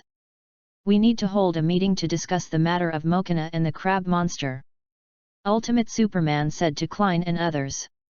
Then Ultimate Superman pointed his finger at the shield-shaped symbol on his belt, and a blue halo appeared under everyone's feet, wrapping everyone up in a blue ball of light and soaring into the sky. In outer space, above the Earth, a huge silver-white battleship is parked. Everyone was teleported into the white battleship. Cool. Xiaoban looked around excitedly, and Klein and Xiaoan were also very interested. As for Tien Mark, he had flown more alien spacecraft than anyone present had seen combined. What are your names? Ultimate Superman looked at Klein and the others. He was embarrassed to find that he still didn't know this group of people. My name is Tien Xiaoban. Xiaoban replied excitedly. Klein looked at Xiaoban speechlessly. If someone of unknown origin said he was a hero, then he must be a hero? Klein always felt that his silly cousin might be sold out one day. Klein said, I have never heard of the Galactic Volunteers, I have only heard of the Tiangong Plumbers. Seeing that Klein still seemed unfriendly to him, Ultimate Superman did not force it, but still invited Klein to attend the meeting. In fact, it was because Klein always felt that the 3 Ultimate Supermen were very disrespectful to Grandpa and Xiaoan, but what he didn't know was that the 3 Ultimate Supermen were just too stubborn and too strict in following the so-called Galaxy Volunteer Army Code. Just as Tien Mark and Xiaowen were about to catch up, Ultimate Superman stopped them. Article XXX, Section XX of the Galaxy Volunteer Army Code, civilians without superpowers are not allowed to participate in meetings. Xiaowen was immediately displeased when she heard this and transformed into the form of an Anno alien in front of them. Okay, you can go in, but you still can't. Ultimate Superman no longer stops Xiaoyan, but still blocks Tian Mark. Seeing this, Klein stepped forward and said, Tian Mark, have you heard of it? Of course, the reputation of the legendary plumber has long spread throughout the universe, you mean? Ultimate Superman answered subconsciously, then suddenly reacted and looked at Tian Mark in shock. Klein nodded. Yes, that's him. Tian Mark, the plumber, I've heard of your name for a long time. Tian Mark was a little uncomfortable with the change in Ultimate Superman's attitude, but he still answered politely. Now everyone entered the meeting room. In the conference room, Ultimate Superman introduced Mokina and the crab monster to Klein and others in detail. The others listened attentively, but Klein was wandering around, as he had no interest in these things. When Ultimate Superman talked about how Mokina stole the X-element and came to Earth to find the Basinian alloy to be used in making bombs with extremely strong explosive power, Xiao Wen looked at the virtual projection of the elemental structure of the Basinian alloy and said, "This looks a little familiar." Klein came to his senses when he heard the word familiar.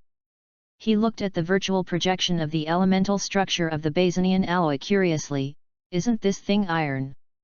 Klein found that the aliens named the objects in a very high-sounding way, but other people had different ideas from him. They all cared more about the clues they found. Ultimate Superman clicked twice on the console. And the huge silver-white battleship launched several drone-sized detectors. If the detector finds anything, we will be notified immediately. Ultimate Superman explained to Klein and the others. However, shortly after Ultimate Superman finished saying this, the detector discovered something. Their technology is really good, or are all these famous aliens' technology good? Klein didn't pay attention to the information sent by the detector. After all, it would be meaningless if he knew everything in advance. Post views, 25. CH042BEN10, I don't want to be a hero. Chapter 042. We need assistance.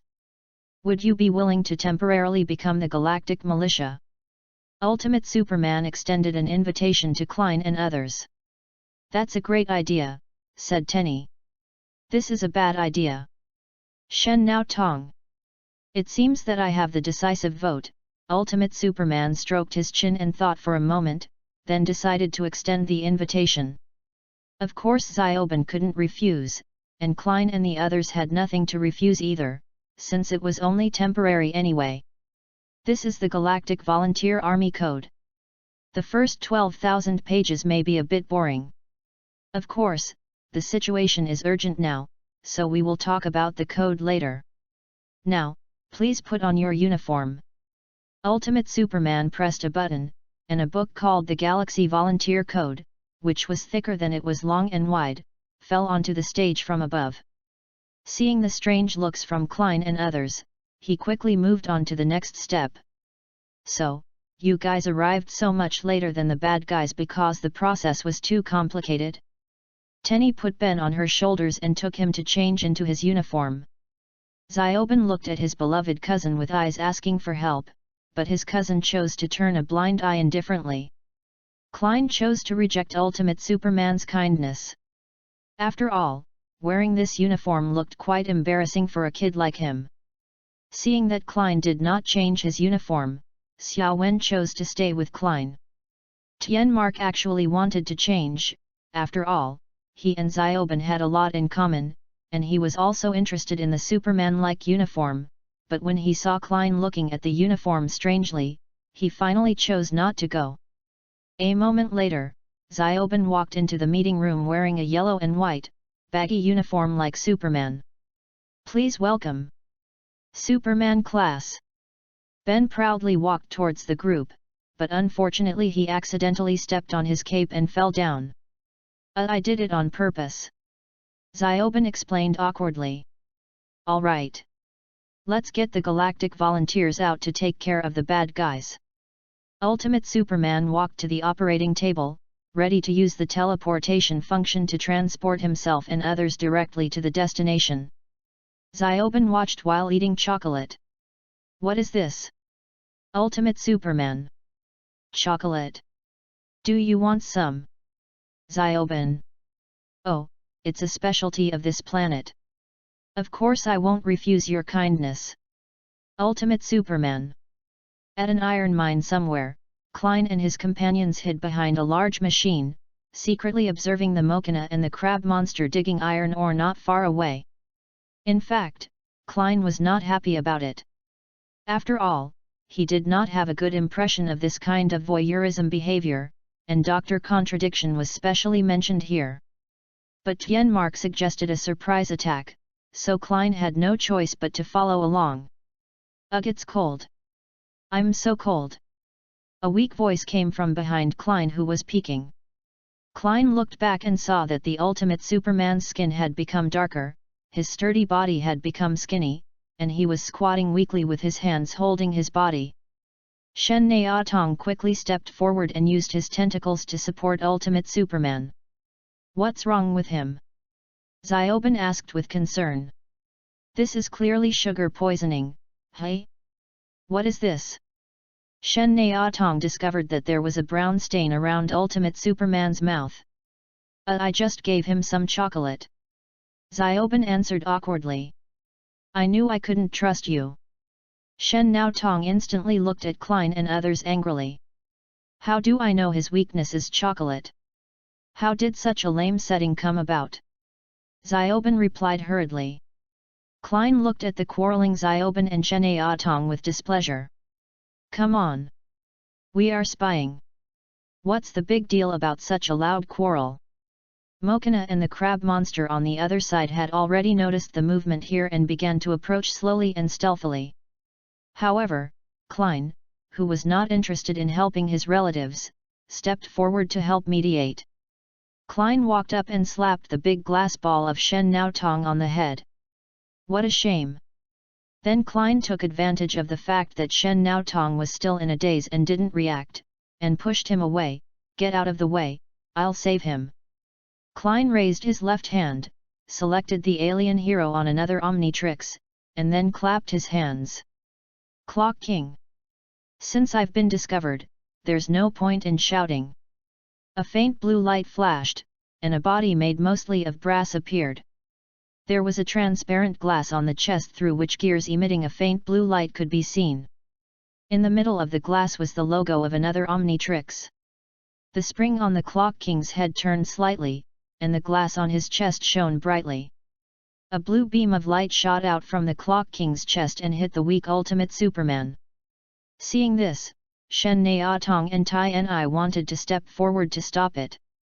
They didn't know why Clock King wanted to attack Ultimate Superman. Wait a moment. Just when Shen Naotong and Tai-Ni were about to take action, the voice of Ultimate Superman, drowned by the faint blue light, rang out, but it was no longer as weak as before, but extremely loud. The blue light dissipated, and Ultimate Superman returned to his normal appearance. Thank you. Ultimate Superman looked at Clock King with gratitude. But the Clock King still ignored him and turned away. Ultimate Superman didn't care. After spending some time together, he thought that Klein's personality was just like that.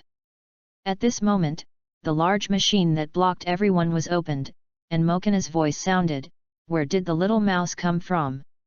What the hell?" Post Views, 22.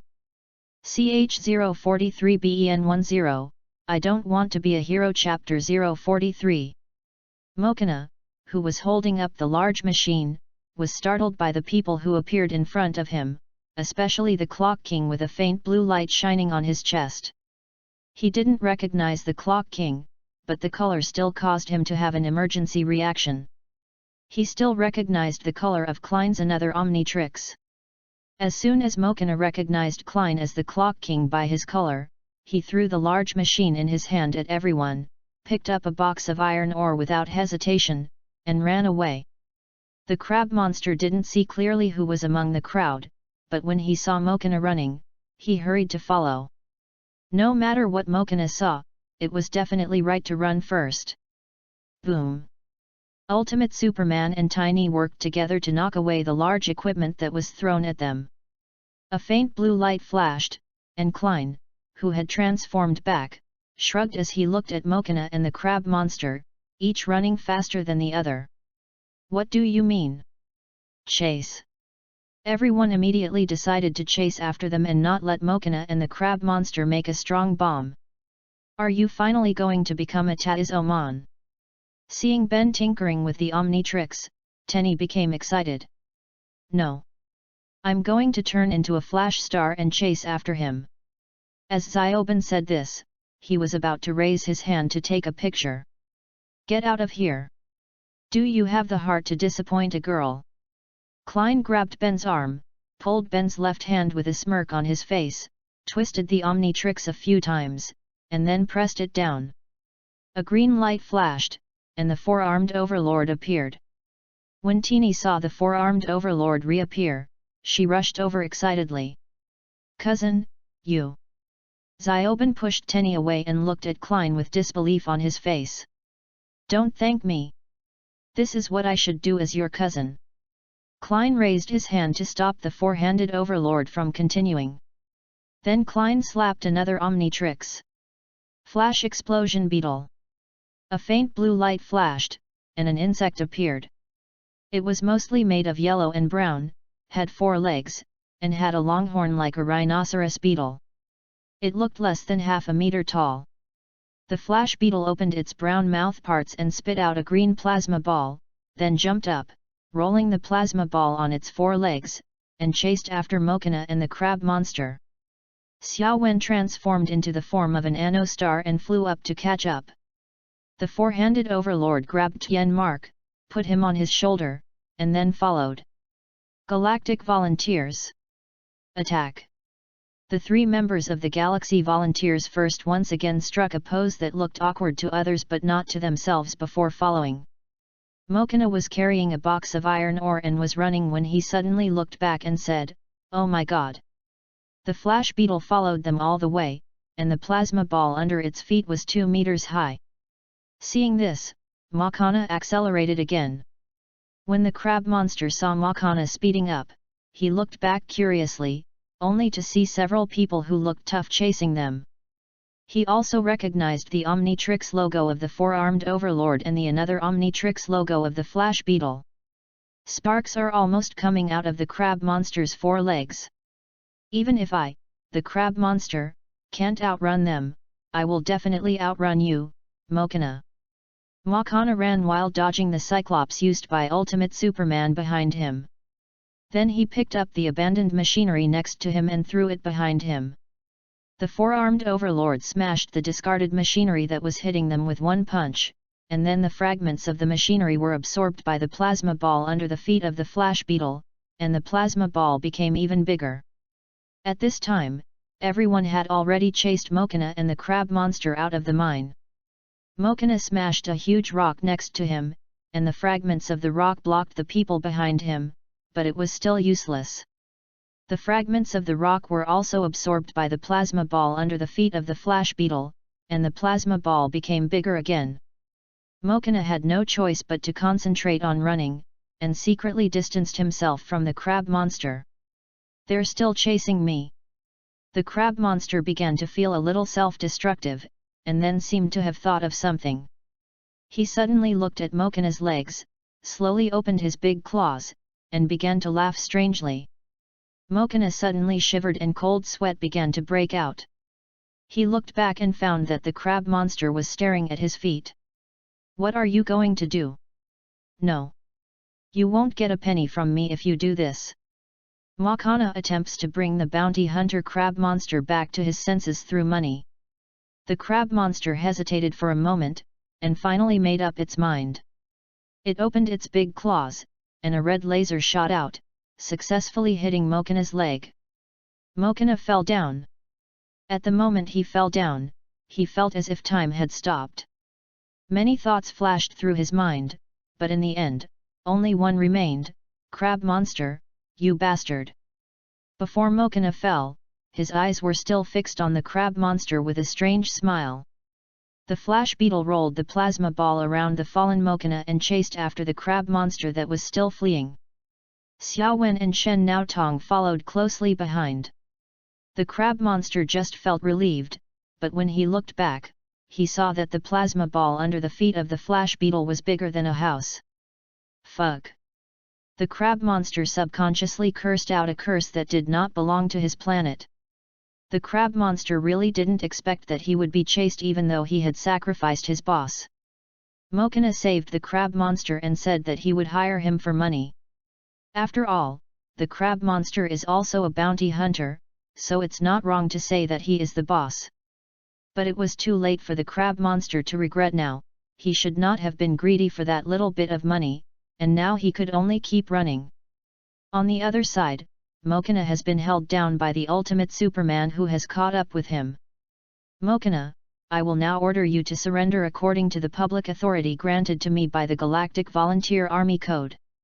Are you willing? Mokina was still struggling and said nothing. The four-handed tyrant stepped forward and knocked Mokina unconscious with a punch. Are you willing? Why are you asking him these things? We should just take action to prevent him from using any more cheap tricks. After hearing this, Ultimate Superman fell silent. No one knew what he was thinking, but soon he seemed to have unlocked something strange. The corners of his mouth curled higher and higher, and he looked excited. Tiny put her arm around the four-armed overlord's neck. Hey! I've been wanting to do this for a long time. We really are a good match. The four-handed overlord begged for mercy. Tien Mark, who had already suffered from the after-effects of adopting Klein, had already been influenced by Klein. No matter what the melon was, he would eat it first. Seeing that Grandpa didn't save him, Xiao Wen and his cousin were not there either. Even if his cousin was there, he would probably just eat melons with Grandpa, and Xiao Wen would probably do the same. Thinking of this, the four-handed overlord burst into tears. Hey! What's wrong with you? Tenny looked at the four-handed overlord with concern. Nothing, I just suddenly felt a little uncomfortable in my heart. The four-handed overlord shook his head. The ultimate Superman next to him kept hitting Mokina's head with his fist, shouting, You're going to tell me or not? You're going to tell me or not? Mokina had been knocked unconscious by the four-armed overlord, but was awakened by Ultimate Superman this time. He wanted to say something but Ultimate Superman kept beating him, making it difficult for him to speak. You didn't ask. Finally, Mokina took the opportunity to say this. When Ultimate Superman heard this, he scratched his head in embarrassment. I was too excited, so I accidentally forgot, whispering, Ahem, Mokina, where did you put the X element? In my spaceship, right there.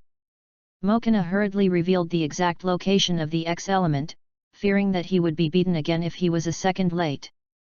After hearing this, Ultimate Superman decided to wait for Flash Beetle and the others to catch the crab monster before making a decision together. Since they were free anyway, Ultimate Superman and four-armed overlord started chatting. Ben, you know what? It's really great not to follow the Galaxy Volunteer Code. No plans, no boredom, no. Boom. A green mushroom cloud rose from the distance. The four-handed overlord and others were stunned when they saw it. I think they've caught the crab monster, right?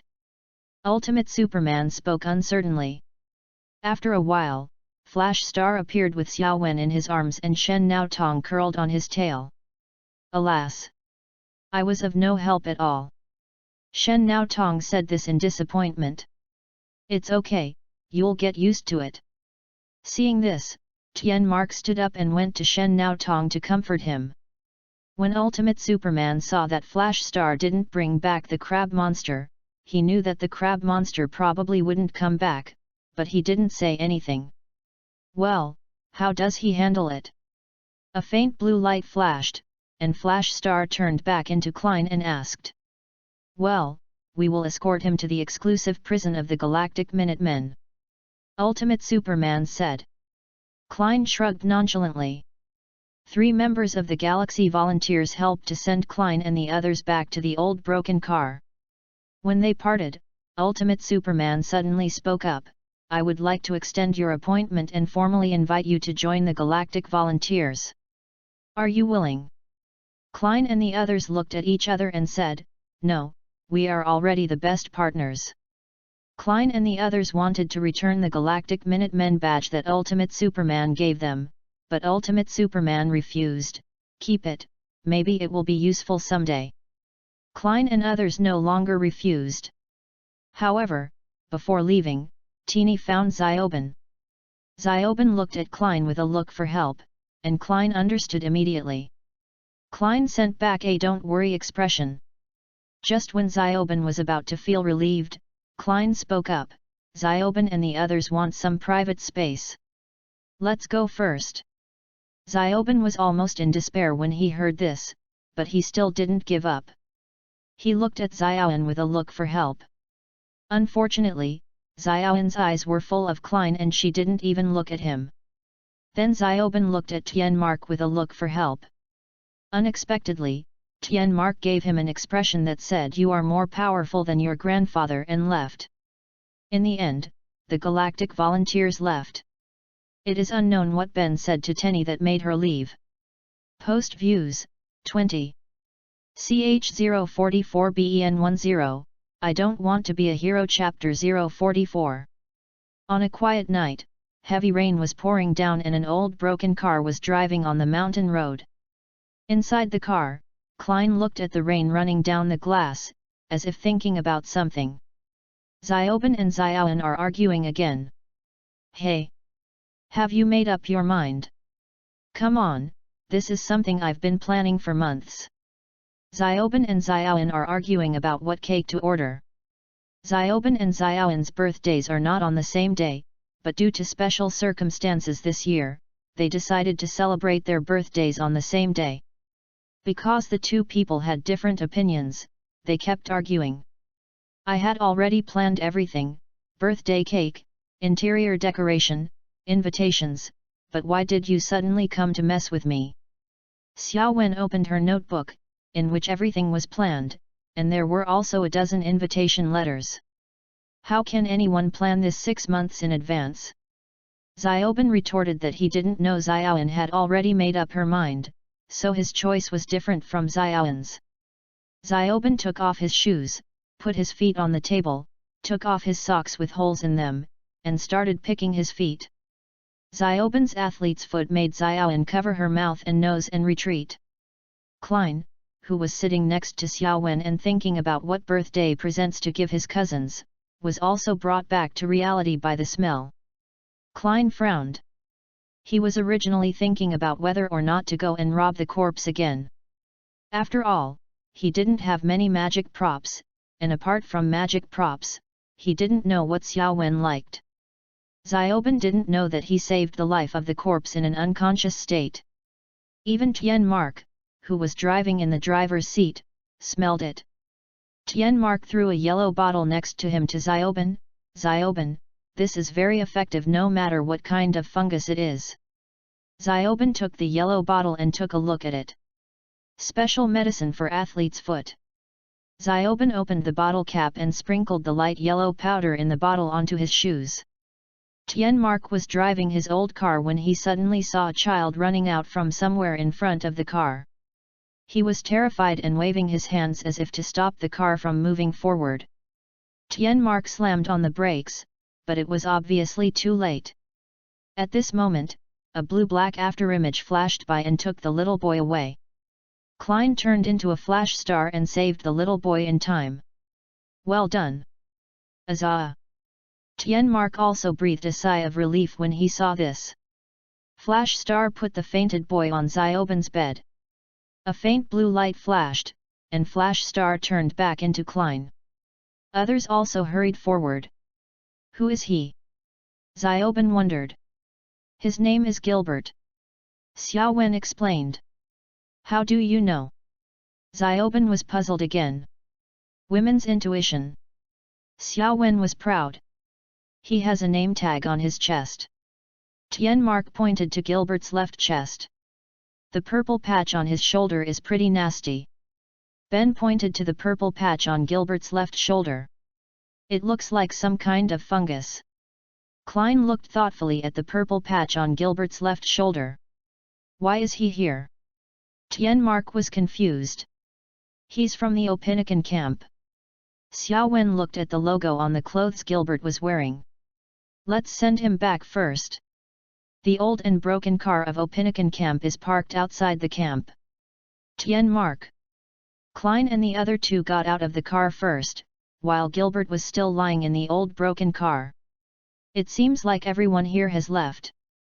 Xiao Wen found that there was no light in the camp. Tienmark opened the door and walked in, followed by Klein and the other two. It was dark inside. Tienmark only brought 2 flashlights.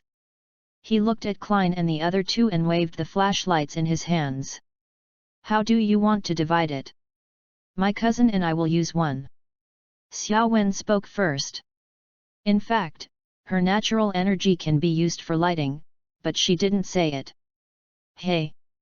That's what I wanted to say. Xiaoben was not happy. Okay, stop arguing, Xiaoben, just use one with me. Tienmark handed Klein a flashlight. Klein held the flashlight with his left hand because his right hand was held by Xiao Wen. However, he saw that Xiao Wen seemed quite scared, so he didn't say anything. Tienmark shone the flashlight around and found that the people here should have been having dinner or something, but now there was no one here, the tables and chairs were in a mess, and some food was spilled on the ground. Tienmark put his hand on a plate of spaghetti bolognese and probed it. It's still warm, which means they just left not long ago. Klein continued to go deeper with Xiao Wen. Xiao Wen felt a little scared of the gloomy environment around her and held Klein's right hand tightly. Suddenly, she saw 2 pairs of eyes looking at them in the darkness. Ah! Xiao Wen was frightened and screamed, then hugged Klein tightly. Klein comforted Xiao Wen helplessly and shone the flashlight over there. He found that they were 2 children who were only 6 or 7 years old and had obvious similarities in appearance. Are they gone? One of the girls asked. Tienmark and Xiao Ban heard Xiao Wen's exclamation and hurried over. Hello, my name is Andy. The boy said. My name is Mandy. The girl said. We are twins. They both said at the same time. Where have all the adults here gone? Tienmark asked the 2 of them. I don't know, they all ran away. Andy and Mandy shook their heads. Something must have happened here. Tienmark found a public phone in the camp and tried to dial it, but found that he couldn't get through. The storm must have knocked out the telephone lines. We can't get a signal here. Tienmark shook his head helplessly at Klein and others. Let's get them and Gilbert to town first. Tienmark took the lead and walked out. Outside, Xiaoben held an umbrella to protect Tienmark from the rain. Tienmark came to check the engine because he couldn't start his old car. There's some kind of fungus all over the engine. Mark Tien looked at the engine by the light of his flashlight. Then Tienmark got in the car, carried Gilbert on his back, and ran back to the camp with the help of Xiaoben. Running into the house, Tienmark shook his head at Klein and the others waiting inside. Looks like we'll have to stay here all night. Led by Andy and Mandy, everyone came to the lounge in the camp. There are double bunk beds in the lounge. Tienmark placed Gilbert on the lower bunk of a bed. Klein and others sat on the other beds. Xiaoben sat on the bed picking his feet. Mandy, athlete's foot.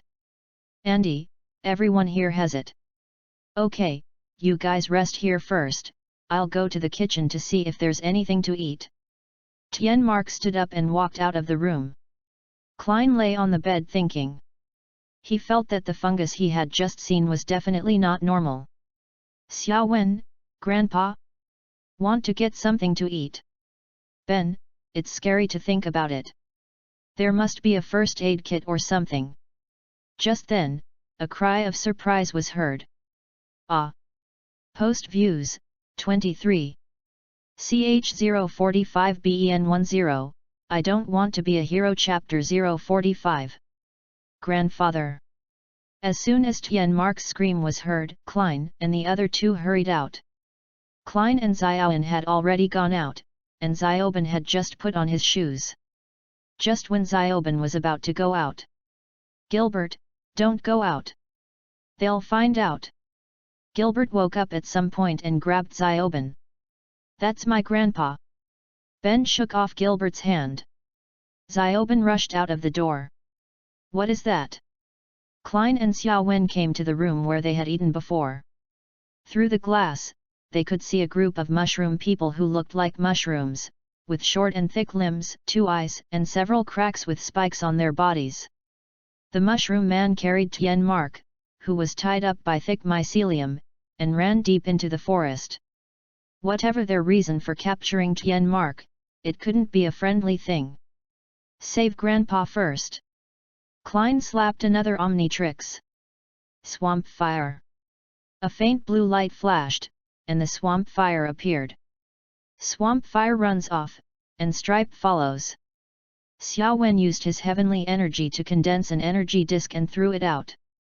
The energy disc cut the mushroom men who were holding Tian Mark in half.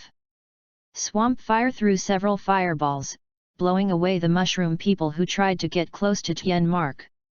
Then Swamp Fire stepped forward to help Tian Mark up and tore apart the thick mycelium that was wrapped around Tian Mark.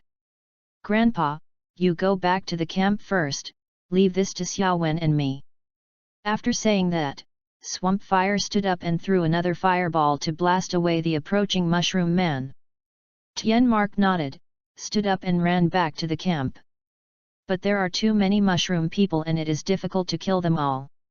Some of the remains of mushroom people can gather together and turn into mushroom people again. Boom!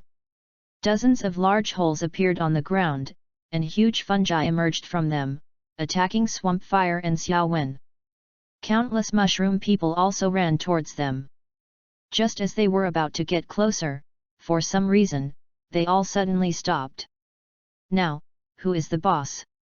Swamp Fire looked at the fungi in front of him with a smile. He had just controlled them with his ability. The Mansuro Immortal could control plants. In fact, fungi should not be considered plants, but in the original book, the Great Demon Brain and the Wild Demon Vine said, they are also plants. So let's just treat them as plants. When Zioben arrived, he found all kinds of fungi surrounding Swamp Fire outside. If Tian Mark had not been next to him, he would have thought that the plan to capture Tian Mark was decided by Swamp Fire.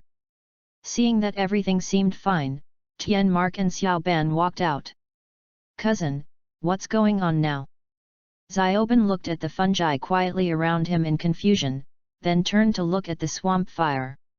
Tian Mark and Xiao Wen, who had recovered from his surprise, also looked at Swamp Fire in confusion. But Swamp Fire did not answer.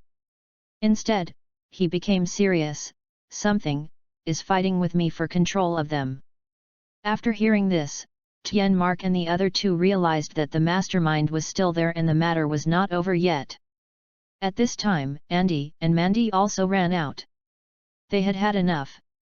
It was already very good that children of this age had been hiding in the dark for so long without starting to make noise. What's more, Klein and others were the only hope of escape they saw so far.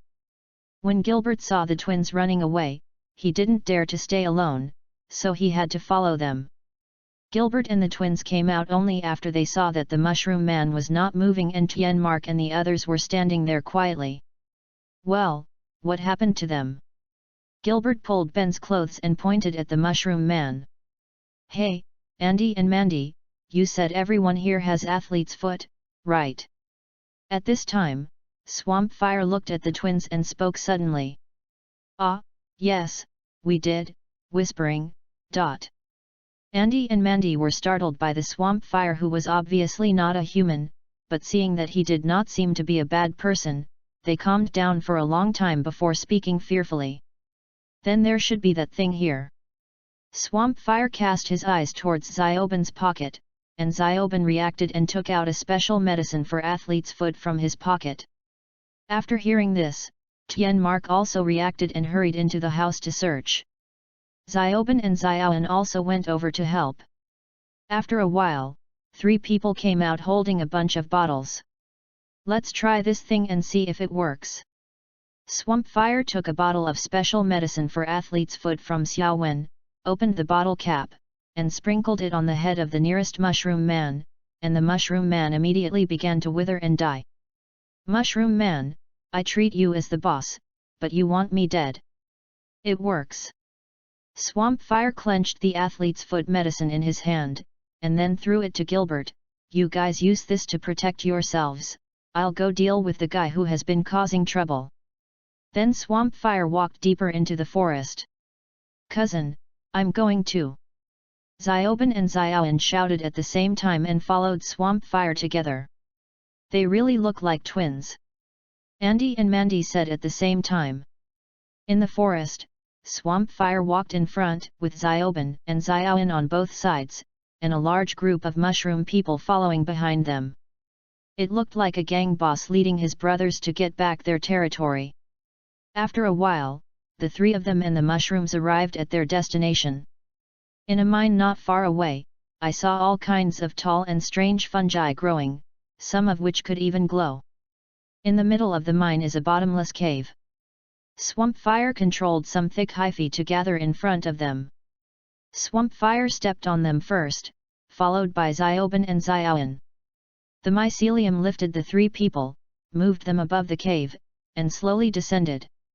After a while, when they reached the bottom, the three saw that there was only a tunnel leading to nowhere, and the tunnel was covered with fungi. The mycelium that brought the three people down began to tremble slightly. It's harder for me to control them when I get closer to that guy. Swamp Fire said calmly, and Xiaoben and Xiaoan reacted immediately. Xiaoan turned into an Anno star. Xiaoben wanted to transform, but found that the Omnitrix seemed to have problems again. He pressed the button of the Omnitrix many times before it worked. A green light flashed, and an alien that looked like some kind of green plant appeared, with a single blue eye, blue beads on the outside of both shoulders, Venus flytrap-like protrusions on its shoulders, and several large black seeds on its back. I've never seen this guy before, but he seems pretty good. The plant alien clenched his hands. Dadu. What is this thing you have transformed into? When Xiao Wen saw Xiaoben once again transformed into an alien hero she had never seen before, she stepped forward curiously and asked questions.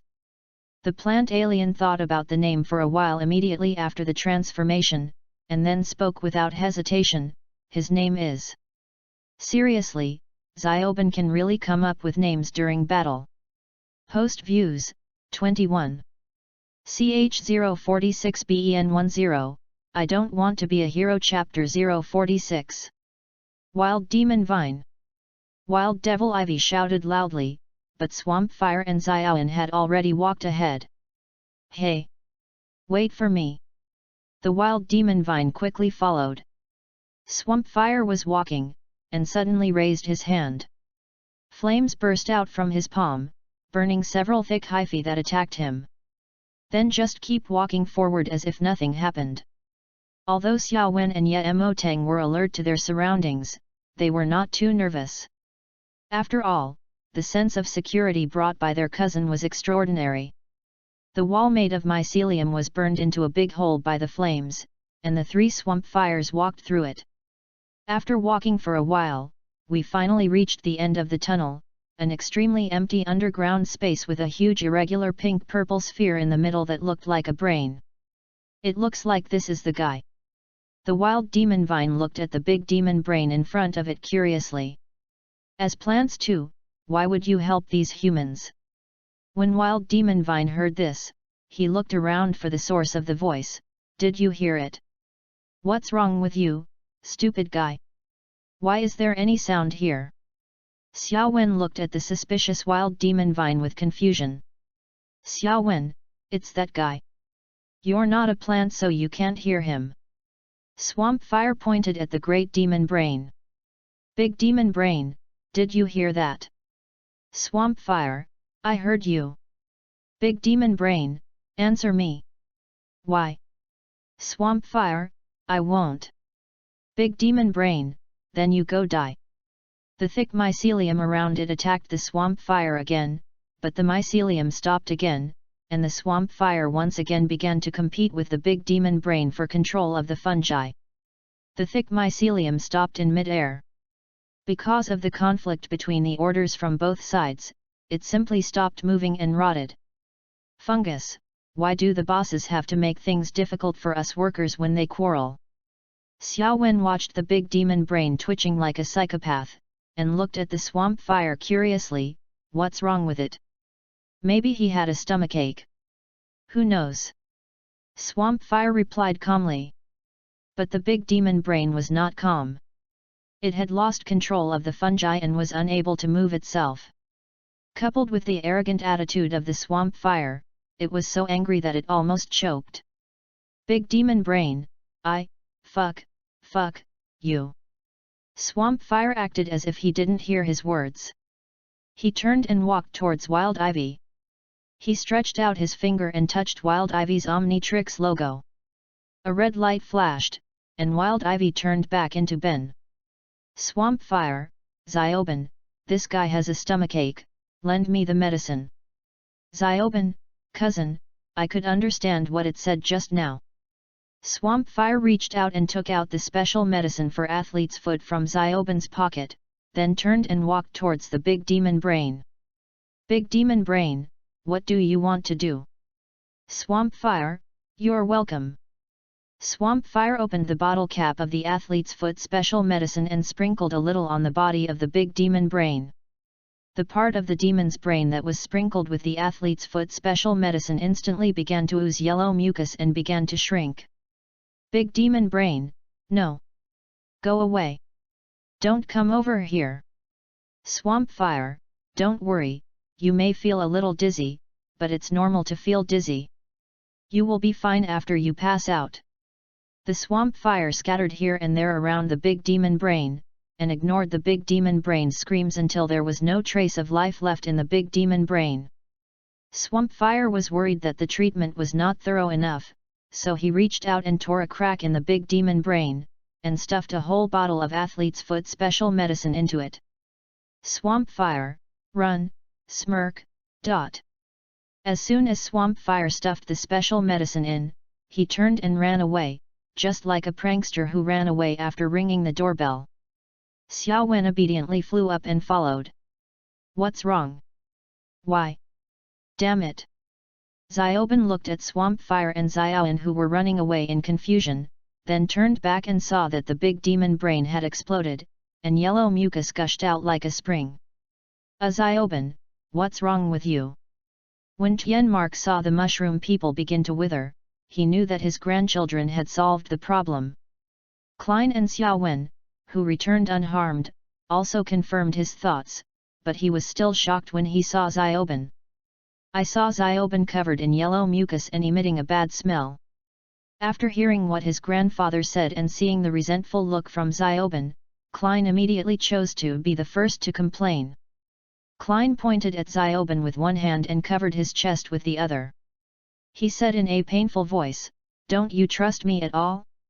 I told you to run, why didn't you believe me?" Xiaoben was confused by Klein's words. After thinking carefully, he felt that his cousin did remind him, but he just didn't listen. Seeing his cousin so sad, Xiaoben realized his mistake and lowered his head in shame. Seeing his grandfather taking Xiaoben to take a bath without making any trouble and even apologizing to him, Klein's mouth curled up slightly. Xiaowen didn't say anything when she saw Xiaoben being bullied. She always stood on her cousin's side, so she had to let Xiaoben suffer a little. Well, what should we do with these fungi? Gilbert and the twins, who had been silent, came over and pointed at the tall fungi. Even the big demon brain was dead, but they were still alive. Klein, where are the remaining special medicines? Mandy, inside the house. After getting the answer, Klein walked into the house, opened the cabinet and looked at the dozens of bottles of athlete's foot special medicine left inside. He nodded with satisfaction and then slapped another Omnitrix. Gilbert and others outside saw a faint blue light flash in the house, and a human-shaped pterosaur came out holding a bunch of special medicine for athlete's foot. This has to be the most fantastic thing I've ever experienced in my life. I'll come again next year. Gilbert looked at the light-whipped pterodactyl that was spreading athlete's foot medicine in the air. Andy and Mandy nodded in agreement after hearing this. Post views, 22. CH047BEN10, I don't want to be a hero chapter 047. Access limited. Please complete verification to view this content. The sun was blazing in the sky, and in the familiar wilderness, tumbleweeds rolled across the barren land from time to time. The old broken car was parked on the side of the road, and the people inside were eating lunch. Xiaoben and Tianmark sat on the sofa on one side, Xiaoan and Klein sat on the other side, and the four of them sat opposite each other with a table in the middle. In front of each of them was a bowl of mung bean-like food. Xiaoben took a bite. What's crunchy? Tianmark, a pile of dung beetles. After hearing this, Xiaoben and Xiaoan turned pale and looked like they wanted to vomit.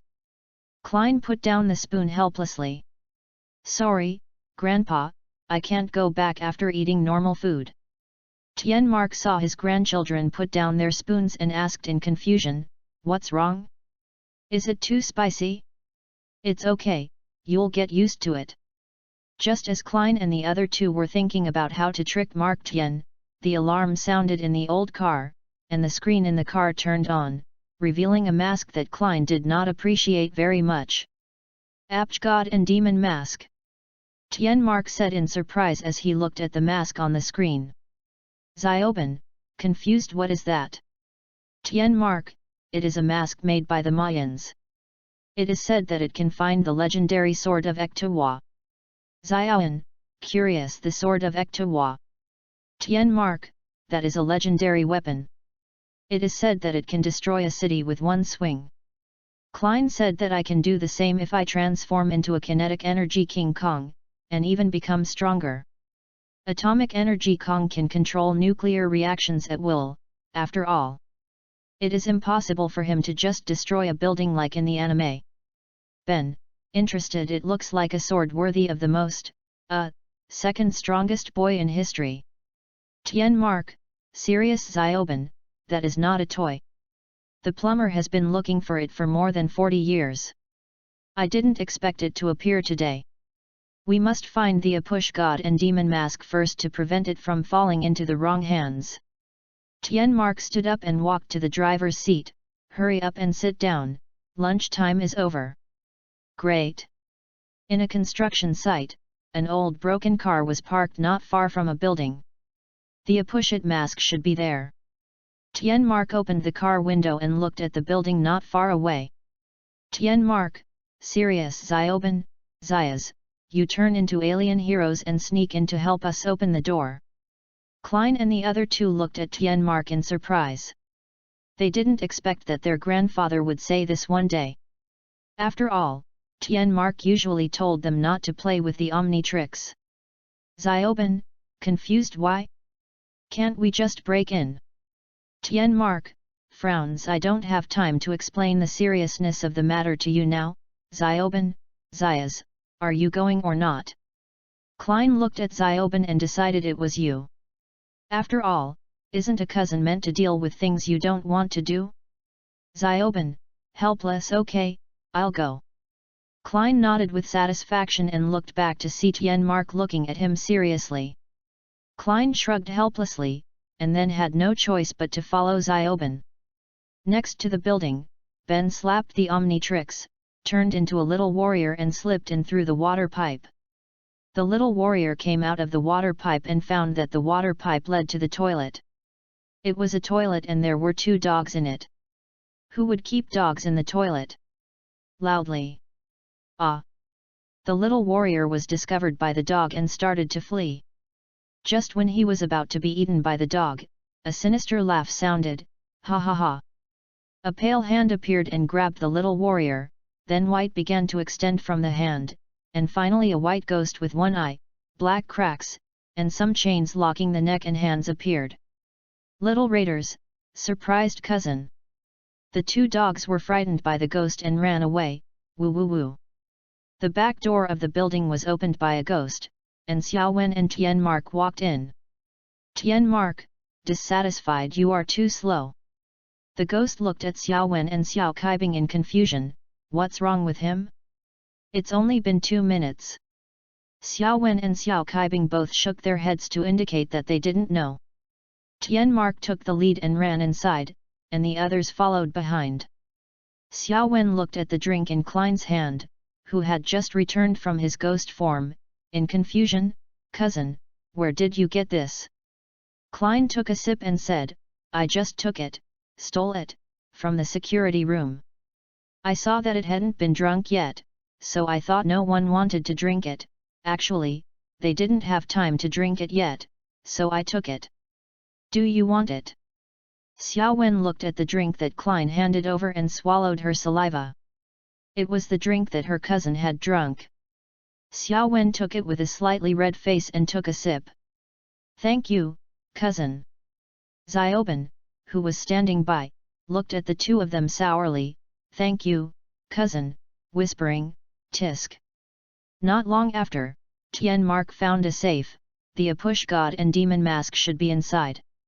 When Klein saw Tian Mark turning his head to look at him, he immediately understood. Klein slapped another Omnitrix. Four-handed Overlord. A faint blue light flashed, and the four-handed Overlord appeared. The four-handed tyrant stepped forward, stretched out his hand, grasped the rotating handle of the safe, and with a force, he pulled out the entire door of the safe. A faint blue light flashed, and the four-armed Overlord turned back into Klein. This thing, is it the Apush God and Demon mask? It's pretty ugly. Klein stepped aside and Tian Mark stepped forward to take out the Apush God and Demon mask. Tian Mark stared at the Apuki God and Demon mask in a daze. The plumber has been looking for it for more than 40 years, and finally found it today. A burst of applause came from behind. Klein and the others turned around and looked. It's you. A group of strange men wearing metal masks and black coats walked out from the darkness. They were the Eternal Warriors of the TNG organization. Tian Mark, or Mr. Plumber, give me the mask in your hand. The leading golden masked Eternal Warrior, Imok, reached out his hand towards Tian Mark. Do you know us? Tian Mark looked at Yimok in confusion. Yimok sneered, how could I forget the Tian family who made the Eternal Warrior homeless? Homeless? What does this have to do with us? Xiaoben became unhappy when he heard that Imok had accused them of groundless crimes. Klein looked up at the ceiling. What a beautiful ceiling it was. You bunch of hypocritical guys. Hand over the masks to me right now. Seeing that the Tian family dared to do but not to take responsibility, Yimok became even angrier. You want to fight, right? Okay, I'll fight you to the end. Ben was also angry. And he slapped the Omnitrix directly. A green light flashed, and the Flash Star appeared. Grandpa, you go first. Flash Star looked at Tian Mark and said. Tian Mark nodded and ran over, followed closely by Klein and Xiao Wen. Don't run. Leave the mask behind. Imok wanted to chase after him immediately. You guys stay here. Flash Star turned into a blue-black afterimage.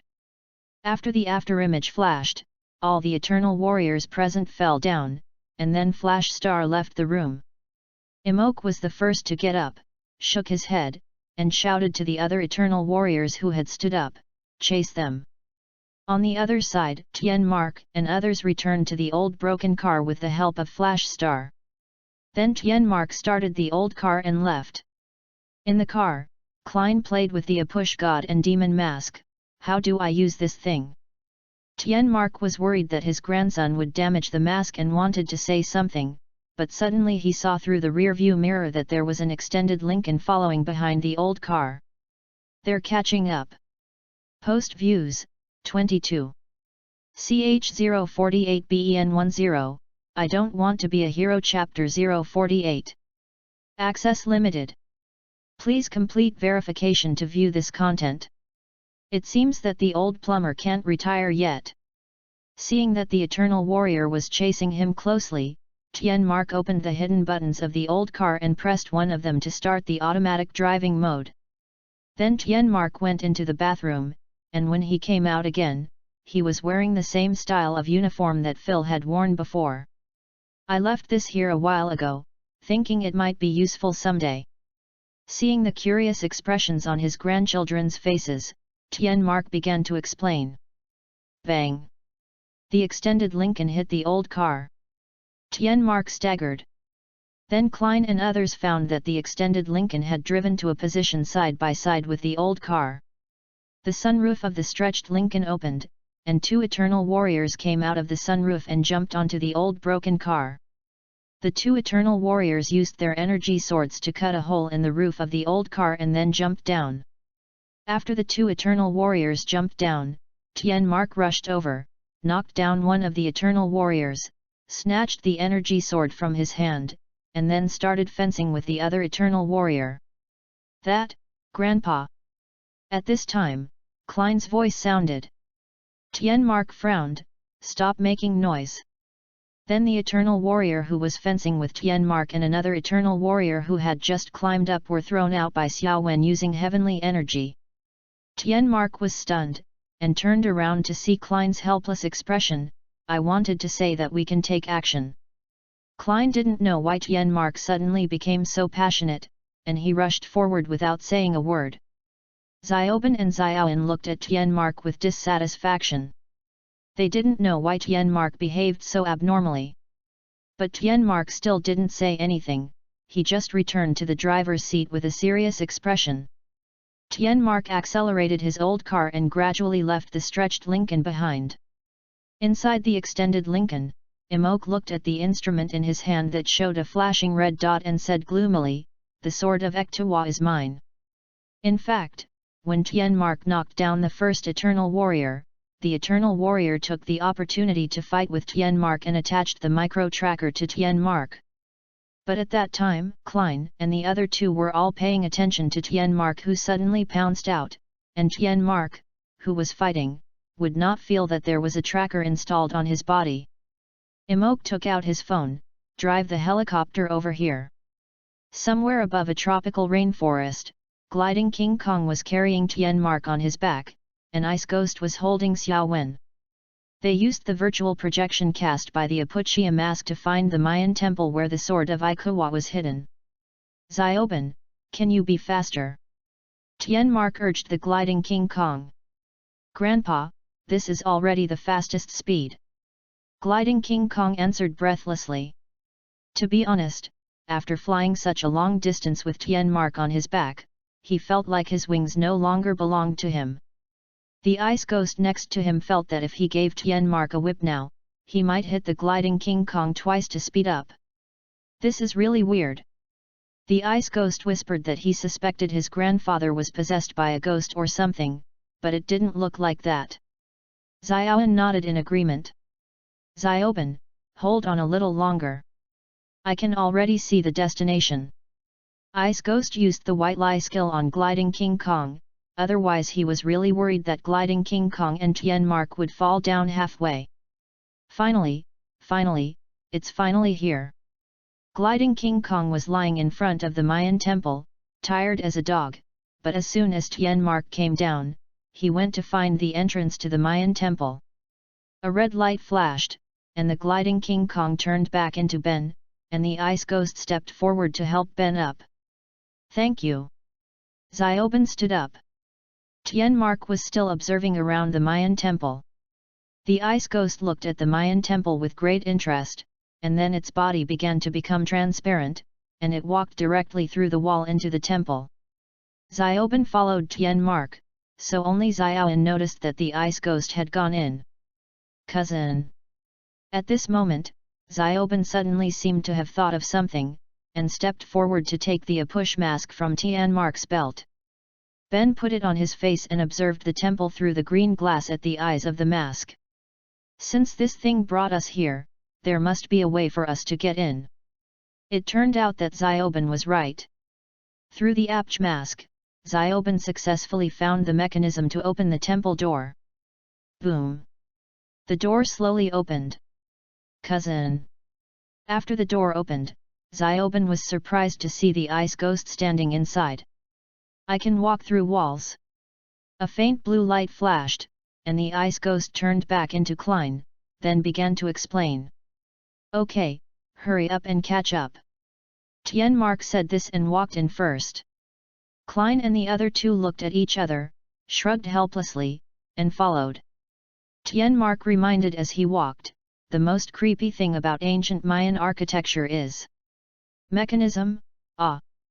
The ground under Zioban's feet began to sink, and Tienmark hurriedly pulled him back. After Zioban was pulled up, Tienmark took the Apuki god and demon mask from Zioban's hand and said, Fortunately, the mask didn't fall off. Klein looked at Tienmark in surprise, then turned to look at Zioban and asked, Could it be that you were also picked up? Then Klein grabbed Tienmark and said, Grandpa, what's wrong with you? You've become a different person since you received the message from that broken mask. Zioban and Xiaoan nodded and looked at Tienmark with dissatisfaction. Tienmark frowned and said, I don't have time to explain this to you now. The most important thing now is, Tienmark put his hand on Klein's shoulder. I don't care what's most important. Klein shook off Tienmark's hand. I just know that if you don't give me an explanation, I'll blow up this broken temple. Tienmark couldn't believe his ears. It was as if he had just met Klein for the first time, or the first time he had seen Klein so serious. This made him start to reflect on his recent abnormal behavior. I'm sorry, I don't know what happened to me. Maybe the mask was too important, or maybe I was too nervous, but I promise I won't do this again. Tienmark looked at his grandchildren sincerely. Grandpa, welcome back. Zioban happily rushed over and hugged Tienmark. Xiaowen was also deeply moved by the scene in front of her and hugged Klein beside her. Well then, Klein raised his lips slightly, let's go get the sword that's been keeping us running for so long. Post views, 21. CH049BEN10, I don't want to be a hero chapter 049. Access limited. Please complete verification to view this content. Is this the place? After passing through a series of mechanisms, Klein and others finally arrived at the deepest part of the temple, a door engraved with mysterious patterns. There is a stone platform in front of the gate with a gap on it, which clearly shows that it is used to inlay the Apush god and demon mask. Tienmark stepped forward and put in the Apush god and demon mask. Boom! The huge stone door slowly opened. Before the door was fully opened, a dazzling golden light had already squeezed out through the gap. After the door was fully opened, the owner of the golden light was completely revealed to everyone. On a high platform with nearly 100 steps, there was a sword emitting dazzling golden light. The hilt was shaped like a snake head, and a sword with mysterious patterns was inserted on it. There are two tall statues on both sides of the platform. One is tall and thin, and his face looks exactly like the Apush mask.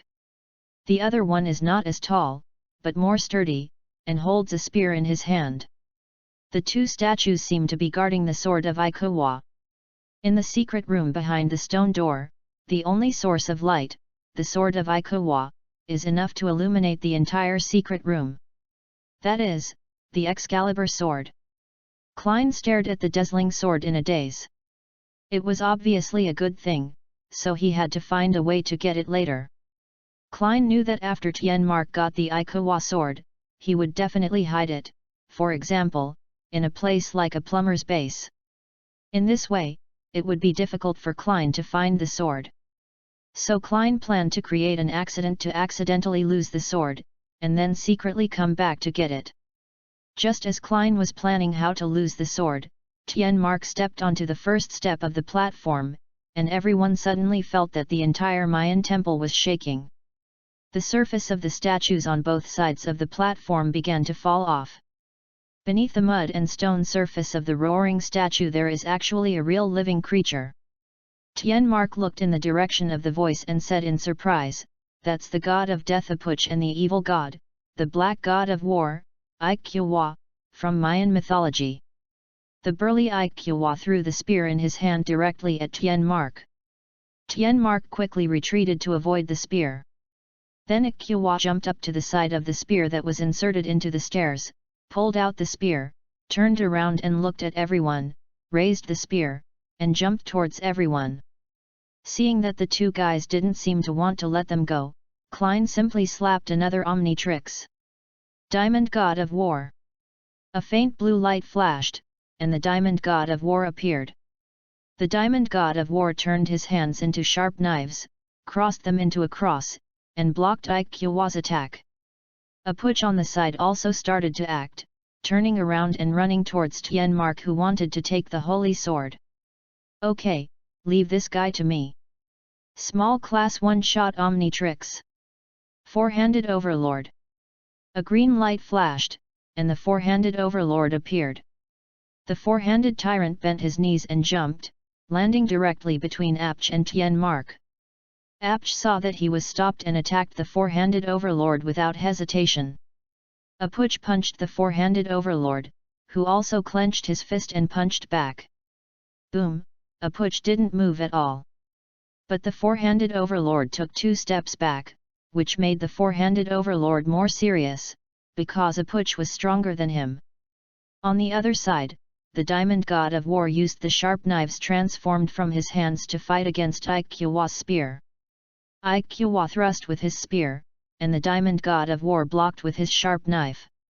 The gaps made by the sharp knife could also be restored instantly. Iqua thrust his spear upwards again, and the Diamond God of War retreated to avoid it. Iqua chopped down with his spear again, but the Diamond God of War deflected it with his left sharp knife, took a step forward, and slashed with his right sharp knife. Although Iqua retreated in time, a long wound was still cut on his chest. For the time being, Diamond God of War has the upper hand. As for why, it is only temporarily. I saw Iqua preparing to launch another attack. He raised his spear high in both hands and jumped high, but he suddenly felt a pulling force on his legs and fell directly from mid-air. Boom! Iqua fell to the ground, and its legs were grabbed by Xiaowen using his divine energy. That's right, Xiaowen chose to stay and help Klein, and Klein didn't mind. After all, who would rather fight in a group than in a one-on-one fight? Klein is great in single combat, but he prefers the feeling of fighting in groups. Where do you want to go? Xiaowen looked at Iqua, who fell to the ground with a smile. Just as Iqua was about to get up with one hand on the ground, he was hit hard on the back of his head. The Diamond God of War sat on Iqua's body, and his hands changed from sharp knives to fists, and he beat Iqua fiercely. Ha ha, ha ha ha, ha ha ha ha. The Diamond God of War became more and more excited as the fight went on. He once again found the joy of group fights. Iqua fought hard, and although he broke free from the Diamond God of War, he would be disturbed by Xiaowen whether he was attacking or defending. He also had to face the Diamond God of War, so it was difficult for him to attack Xiaowen. For a moment, Iqua was beaten so badly that he could not speak, even though he seemed to be unable to speak. While Iqua was being beaten, Xiaowen took the opportunity to use his heavenly energy to snatch his spear. The Diamond God of War found an opportunity again and rode on Iqua again and hammered him hard. Boom! At this moment, a loud noise was heard, and the four-handed Overlord was lifted up by a Puch and thrown out, hitting the wall, creating a big hole. Apch is taller and stronger than the four-handed Overlord, and the four-handed Overlord has difficulty fighting him alone. When Diamond War God heard the unusual movement, he subconsciously looked over and saw that his cousin was beaten badly, which distracted Diamond War God for a while. The clone of the Diamond God of War also gave Iqua an opportunity. He turned over and beat the Diamond God of War, but was then knocked away by Xiaowen's lightning magic. The Diamond God of War reacted and turned his hands into sharp knives again. He rushed straight towards Iqua, who had just been disarmed. He planned to kill this guy. Having lost his weapon, Iqua could only rely on his bare hands to fight against the Diamond God of War, but he couldn't do it even with weapons, let alone without weapons, so Iqua was soon covered with wounds. Not long after, Iqwa was beheaded. Zioben, The Diamond War God turned to look at the four-handed overlord, only to see that the four-handed overlord had not yet gotten up, but Apch had disappeared. Bang! A person fell down next to the Diamond God of War. Upon closer inspection, it turned out to be the Eternal Warrior.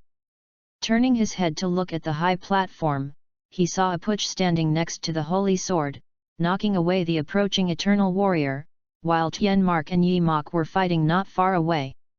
The Eternal Warrior was quickly dealt with by Apuchit. He turned to look at Tianmark and Yimok who were fighting, and rushed straight over. The Diamond God of War, who saw Apuch's intention, inserted his hands into the ground, and the diamonds extended out, condensing into a diamond wall in front of Apuch. Apuch, who was wondering, suddenly felt a pain on his face. He turned around and saw the Diamond God of War raising his hand towards him. "Hey! Come over here and fight me!" The Diamond God of War rushed towards Apuch, but the enraged Apuch had no intention of sitting there and waiting to die, so he attacked directly. The four-handed overlord who got up shook his head and saw Apuch rushing up. Although the Diamond God of War had already gone up, the four-handed overlord, who had been beaten for so long, always felt uncomfortable and anxious if he didn't find Apuch to vent his anger. And Xiao Wen came forward to help earlier than the four-handed overlord, so now Apuki is facing a 1v3 situation. Iqwa, I'm dead first, come on, brother. Apch, 1v3. Target me. Post views, 20. CH050BEN10, I don't want to be a hero chapter 050. Access limited. Please complete verification to view this content. Apuch remained calm in the face of a 1v3 situation, although this might be because his only obsession was to protect the Holy Sword. Apuch A goes up, and Komen uses 10N to catch Apuch's leg again. Diamond War God shot diamond fragments at Apuch's face, causing Apuch to quickly close his eyes and raise his hands to protect his eyes. When Apuch opened his eyes, he saw a red fist that was getting bigger and bigger. Bang! Apch flew out. Ah! A cry of pain was heard, and the fight between Tianmark and Yimok came to an end. Yimok found an opportunity to push Tianmark off the platform and rolled down the stairs.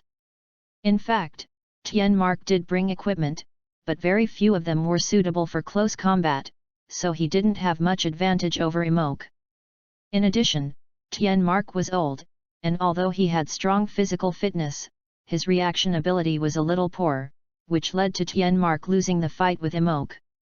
Grandfather. The three diamond gods looked towards Tianmark worriedly. I'm fine, go get the sword. Tianmark climbed up and ran up to the platform again. Noticing the gazes of Diamond War God and others, Yimok felt the pressure doubled and increased his speed again. Unfortunately it was useless, he was still grabbed by Xiao Wen and thrown behind. Yimok, old plumber, do you dare to compete with me fairly? I have a few minor subordinates, but you have three big men, what's the big deal? The four-handed overlord was the first to approach the Ektawa sword, but when he was about to touch the Ektawa sword, he was knocked away by Apuch who came to his side at some point. Apuch stood on the platform and roared at the people around him who were trying to seize the sword. What the hell are you yelling about? The Diamond God of War was not willing to give in either. He inserted his hands into the ground. The platform under Apuch's feet kept shaking, and a diamond pillar rose up and knocked Apuch away. Komen then used his Tenno to grab Apch and slammed him into the ground. Boom! Apch smashed a big hole in the floor of the secret room. The Diamond God of War turned his hands into sharp knives and called on his cousins to come forward for a righteous fight. Soon Apuch received his lunchbox. A faint blue light flashed, and the Diamond God of War turned back into Klein. Omnitrix, genetic scan. The another Omnitrix in his left hand projected a faint blue light that swept across Apuch. The genes have been recorded. The female mechanical voice sounded again. Cousin, and me. The four-armed overlord was afraid that Klein had forgotten about him, and that he wouldn't be able to change back on his own. The four-handed overlord squatted down, and Klein reached out and touched the Omnitrix symbol on the four-handed overlord's shoulder. A red light flashed, and the four-handed overlord turned back into Zioben. Zioben looked at Apush with longing on his face and ran towards him impatiently. Apchu, I give up. Even after death, you will still encounter a wretched man. You can't escape, brother. Iqwa. Soon Iqwa received the same treatment as Apush. On the other side, Tien Mark saw that Apush had received the lunchbox and turned his attention to the Iqwa sword again. Imok, who had started to sneak away a long time ago, had already run to the platform while no one was paying attention. He grasped the hilt of the sword of Iqwa with both hands and laughed triumphantly. Ha ha ha ha! What's wrong with him?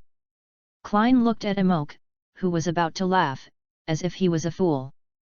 Ahem, hearing this, Imok was a little embarrassed, but soon he became proud again. He only brought a few supporting minions with him.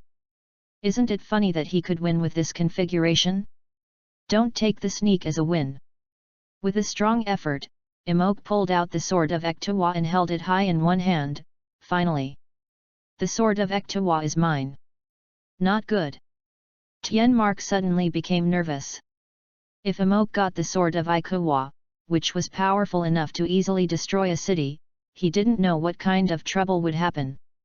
Zioben and Xiaoan also became nervous, preparing to face a more powerful enemy, Imok, who was holding the magic sword. Klein was quite calm. He said that Imok was cheating and he would use X-Man to ban his account soon. Then he looked down at Imok in helplessness and rage. Ha ha ha ha, ah! Imok's laughter suddenly stopped, and the sword of Iqwa began to turn into dust and scatter, and finally only a pile of gold powder was left on the spot. No! Imok knelt down in pain, holding the gold powder in his hands, watching all this in disbelief. Klein was also stunned. It wasn't me. I haven't done anything yet. But no one doubted him. Tien Mark was relieved when he saw this and started to tease Yimok. It seems that this antique that has been around for more than 5,000 years is no longer usable. Imok was still kneeling in pain. If the sword of Excava was useless, then what was the point of everything he had done for so long? Was he just a clown? Boom! The entire Mayan temple began to shake. Xiaowen, is that magic sword also a mechanism? Tien Mark, get out of here quickly, the temple will collapse soon, Imok. Tien Mark called on everyone to run quickly, but Yimok still didn't move. It seemed that this was indeed a big blow to him. Helplessly, Tien Mark could only run away with his grandchildren. Boom! The Mayan temple collapsed completely. Zioben, touching his stomach, I'm so hungry. I feel like I can eat a big bowl of dung beetles right now. Tien Mark, laughing, it tastes better if you heat it up. Ben, complaining, why did we have to run so long just to get a useless broken sword? Tien Mark, awkward, sorry, let's go back. Xiaowen, how are we going to get back? Are we going to do the same thing as when we came here? Looking at Tata's condition, he probably lay down before he could even fly. Tien Mark looked at the Eternal Warrior's helicopter parked not far away and smiled without saying a word. In the helicopter, Klein looked at the gradually disappearing ruins of the Mayan temple. Was it a broken sword that was no longer useful? It would be strange if it didn't work. Late at night, a figure reflecting metallic luster stood in the ruins of the Mayan temple. The Clock King looked at the pile of gold powder that had just been turned out in front of him. Imok has disappeared, probably rescued by one of his subordinates who was pretending to be dead at the time. The spring on the Clock King's head turned slowly, and a faint blue light bloomed in the glass on his chest. A faint blue beam shot out and hit the pile of gold powder. The faint blue light dissipated, and only the Iqwa sword emitting dazzling golden light was seen lying there quietly. A faint blue light flashed, and the Clock King turned back into Klein. Klein picked up the Iqwa sword with his right hand, and the sword burst out with dazzling golden light. After the light dissipated, the sword disappeared, and a mysterious rune in the shape of a snake head appeared on the palm of Klein's right hand.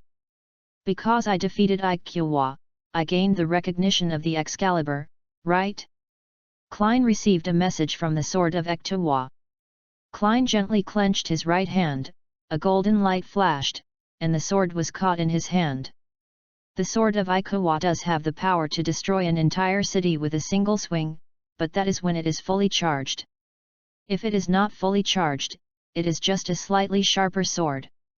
Although the Ikuwa sword can restore its energy on its own, the recovery is a bit slow. It takes about 4 to 5 years before it can launch a strike powerful enough to destroy a city. Although it was a bit tasteless, Klein still felt very happy. New toys arrived. Post views, 20. CH051BEN10, I don't want to be a hero chapter 051.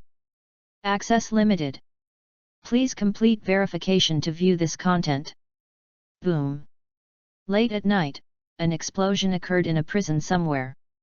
A beautiful woman in a purple robe and long white hair broke into the cell where the corpse was held. Evil witch, why are you here? The corpse scarer spoke calmly. Uncle, I'm here to save you. The Witch of Curses spoke with a smile, without a trace of hypocrisy in her words, but in fact, if she hadn't needed a master of black magic to perform the ritual to summon Bessel, she would never have come to find the corpse terror. Save me? Why? Haishi couldn't believe that his niece could be so filial. The total solar eclipse is approaching.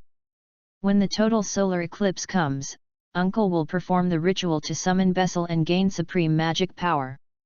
Combined with Uncle's own incomparably powerful magic power, he will be able to rule the entire world by then. It would be even better if I could reward your well-behaved niece with a little bit of it. The evil witch is fooling the corpse. Haishi was really fooled by these words. Well, she is worthy of being my niece. She is really filial. Actually, I was a little carried away by the good words I heard. But a big turtle suddenly appeared in Haishi's mind. The corpse was silent for a moment, then sighed, alas. Even if I gain supreme magic power, what's the use? I still can't defeat them. Besides, I don't even have the magic pendant anymore. The evil witch was stunned. She didn't expect that the usually domineering corpse would become depressed. How could this be possible? The corpse didn't want supreme magic power, but she wanted it. So the evil witch started to deceive the corpse again. The eyes of the originally depressed corpse became brighter and brighter, and then he seemed to have thought of something. Oh, right, there is another magic pendant. As long as I have that magic pendant, I can make other magic pendants during the total solar eclipse. Then I will gain supreme magic power, and as long as I don't mess with that turtle, I will still be invincible. Turtle? What turtle? The evil witch felt confused when she heard the words of the corpse. But the corpse didn't explain, but left directly along the way the witch of evil came. After all, without the wand, many powerful spells could not be used, and there was no way to break through the wall. Come on, my niece, let's go get my spare wand. At the same time, Zioban's four-handed tyrant was helping an old lady get off the bus. He didn't expect that he would be morally blackmailed for saving a bus. That is to say, it is a small class. If it were replaced by someone like Klein, whose morals are not so high, haha. Back to the old junk car. I didn't expect to be a hero and also be a bear. Zioban collapsed on the sofa. You don't know, there was an old lady who asked me to send her to Las Vegas to see a magic exhibition. Magic exhibition? Klein, who was tinkering with a new drink next to him, also became interested. I'm bored, so I'll try anything. The birthday present for Xiaoan has been found. The next morning, at the magic exhibition venue in Las Vegas, Klein wandered around and looked everywhere, just to find a magic prop that looked like the real thing. Klein left a letter early in the morning and rushed here. Now Xiaoban and the others are probably on their way, so he must find the magic props before they come. Otherwise, if they find it first, he won't be able to give it to Xiaoan as a gift. This thing looks familiar. Klein suddenly stopped in front of a stall. He saw a wristband. What was important was not the wristband but the decoration on it, the Bessel magic pendant. He thought that he had snatched all the Bessel demon pendants from the corpse, but he didn't expect that there was still one here. Klein immediately reached out to take it, but as soon as he put his hand on the wristband, another hand was placed on top of his own. It was quite white and pretty. Now is not the time to talk about this. Klein looked up at the owner of the hand. She was wearing a purple robe, had long white hair, and a good figure. She was a standard beauty. The evil witch was also stunned when she saw Klein. After all, although Klein was not very old, he was the most handsome person she had ever seen. Open. Klein didn't know what it meant to be gentle and considerate to women, and there wasn't much kindness in his tone. After all, if I get it, it's mine, and you still want to snatch it from me?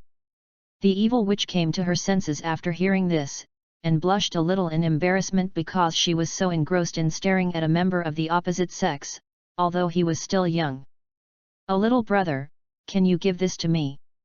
The evil witch spoke with a kind expression. Klein frowned. Sure enough, she came to steal something.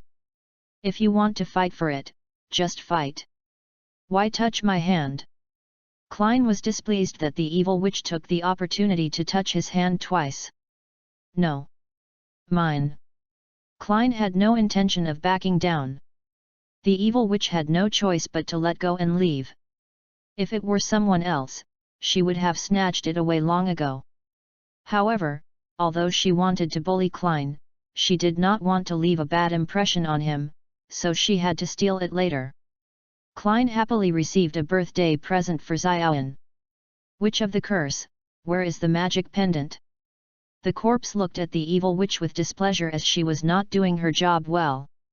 It will be there soon, uncle. The witch of curse replied quickly. After hearing this, Scary Corpse didn't insist too much. If you can't get it again, I'll have to do it myself. Klein, are you sure? Klein wandered around the magic exhibition board. After all, Tianmark and the others had not arrived yet. Although the process wasn't that interesting, at least I got the stuff. Klein picked up the wristband in his hand. Things seem a little different, hey? Where's my magic falling stone? Klein discovered that the magic pendant on his wristband was missing, and he looked around in a hurry. The Witch of Curse only used magic to take away the Bessel magic fallen stone, and did not attack Klein. In addition, Klein himself did not know magic, so he did not notice it. Is it her? Is it her? Klein suddenly saw a familiar purple figure. He decided to ask first, because he was the only one present who obviously wanted the magic fallen stone. Klein sped up and followed, but there were quite a few people at the magic exhibition, so he couldn't keep up for a while. He couldn't just transform directly. Although he wasn't afraid, it would be very troublesome, and Klein hated trouble the most. Klein followed the evil witch into an alley. Corpse, Devil's Pendant. Klein was surprised to find the figure of the corpse. The evil witch handed the Bessel magic pendant to the corpse. They were in the same group. Stealing my things? How can I bear this? Klein directly slapped another Omnitrix. Whirlwind Turtle. A faint blue light flashed, and the Whirlwind Turtle appeared. Luckily, there was no one around. Even if there were people, Klein would have transformed directly. After all, if a person is unhappy, who cares about you? Even if you know that I have superpowers, what can you do? Do you dare to cause trouble for me? Even if it is exposed, I can use X-Man to change it. The corpse was attracted by the faint blue light on the side. He turned around and saw a familiar big turtle. Fuck.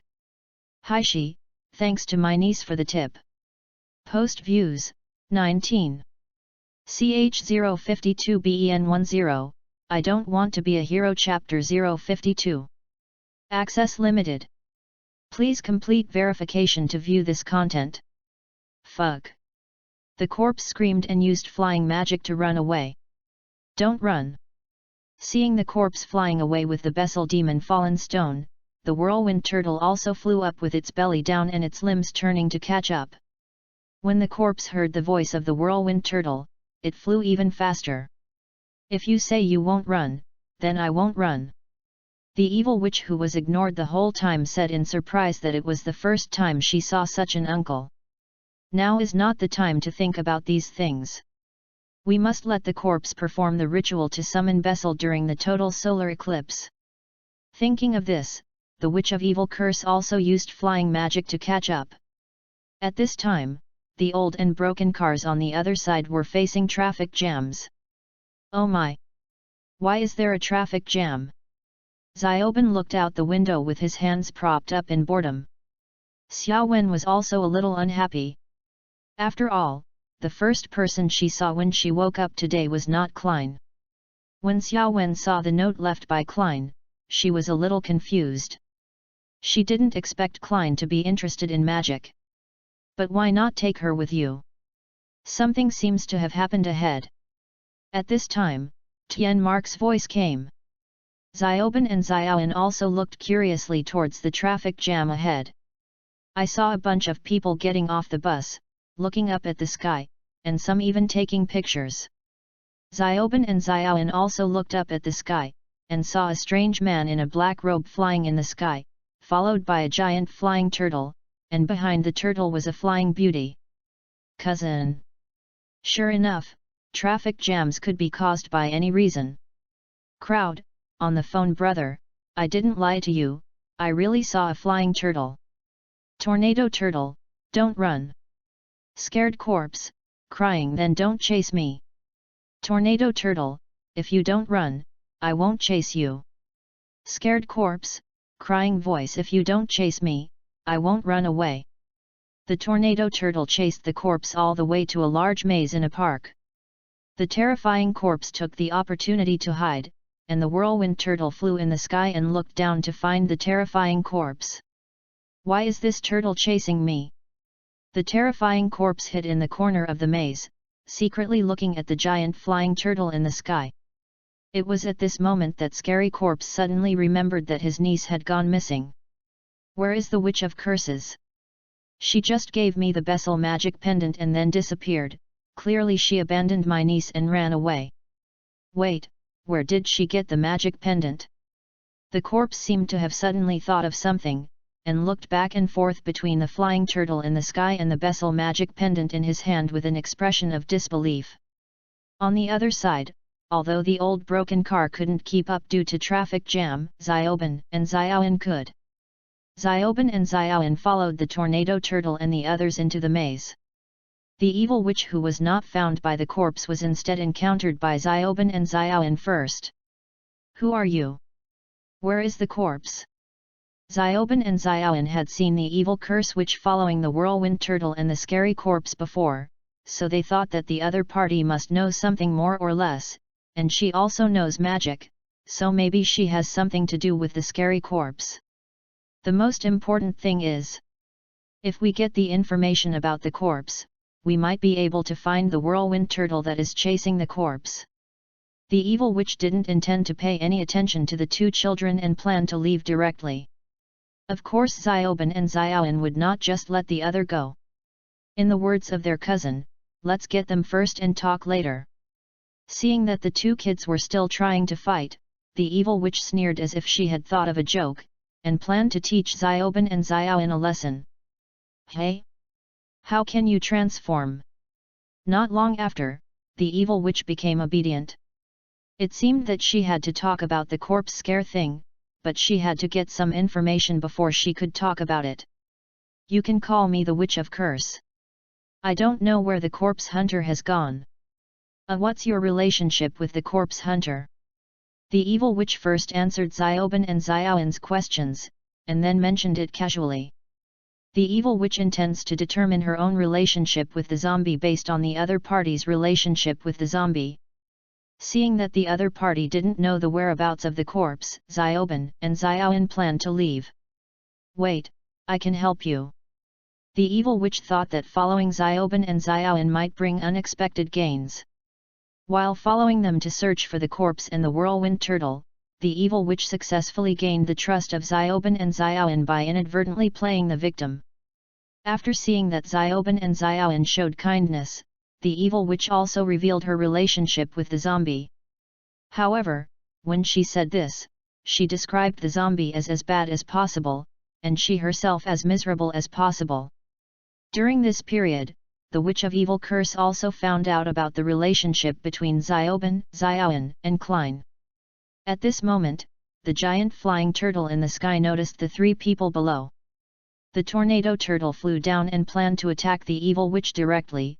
After all, the other party stole his things. Cousin, wait. She's a good person. Xiao Wen stopped the whirlwind turtle. Am I crazy? Why are you guys in the same group? A faint blue light flashed, and the tornado turtle turned back into Klein.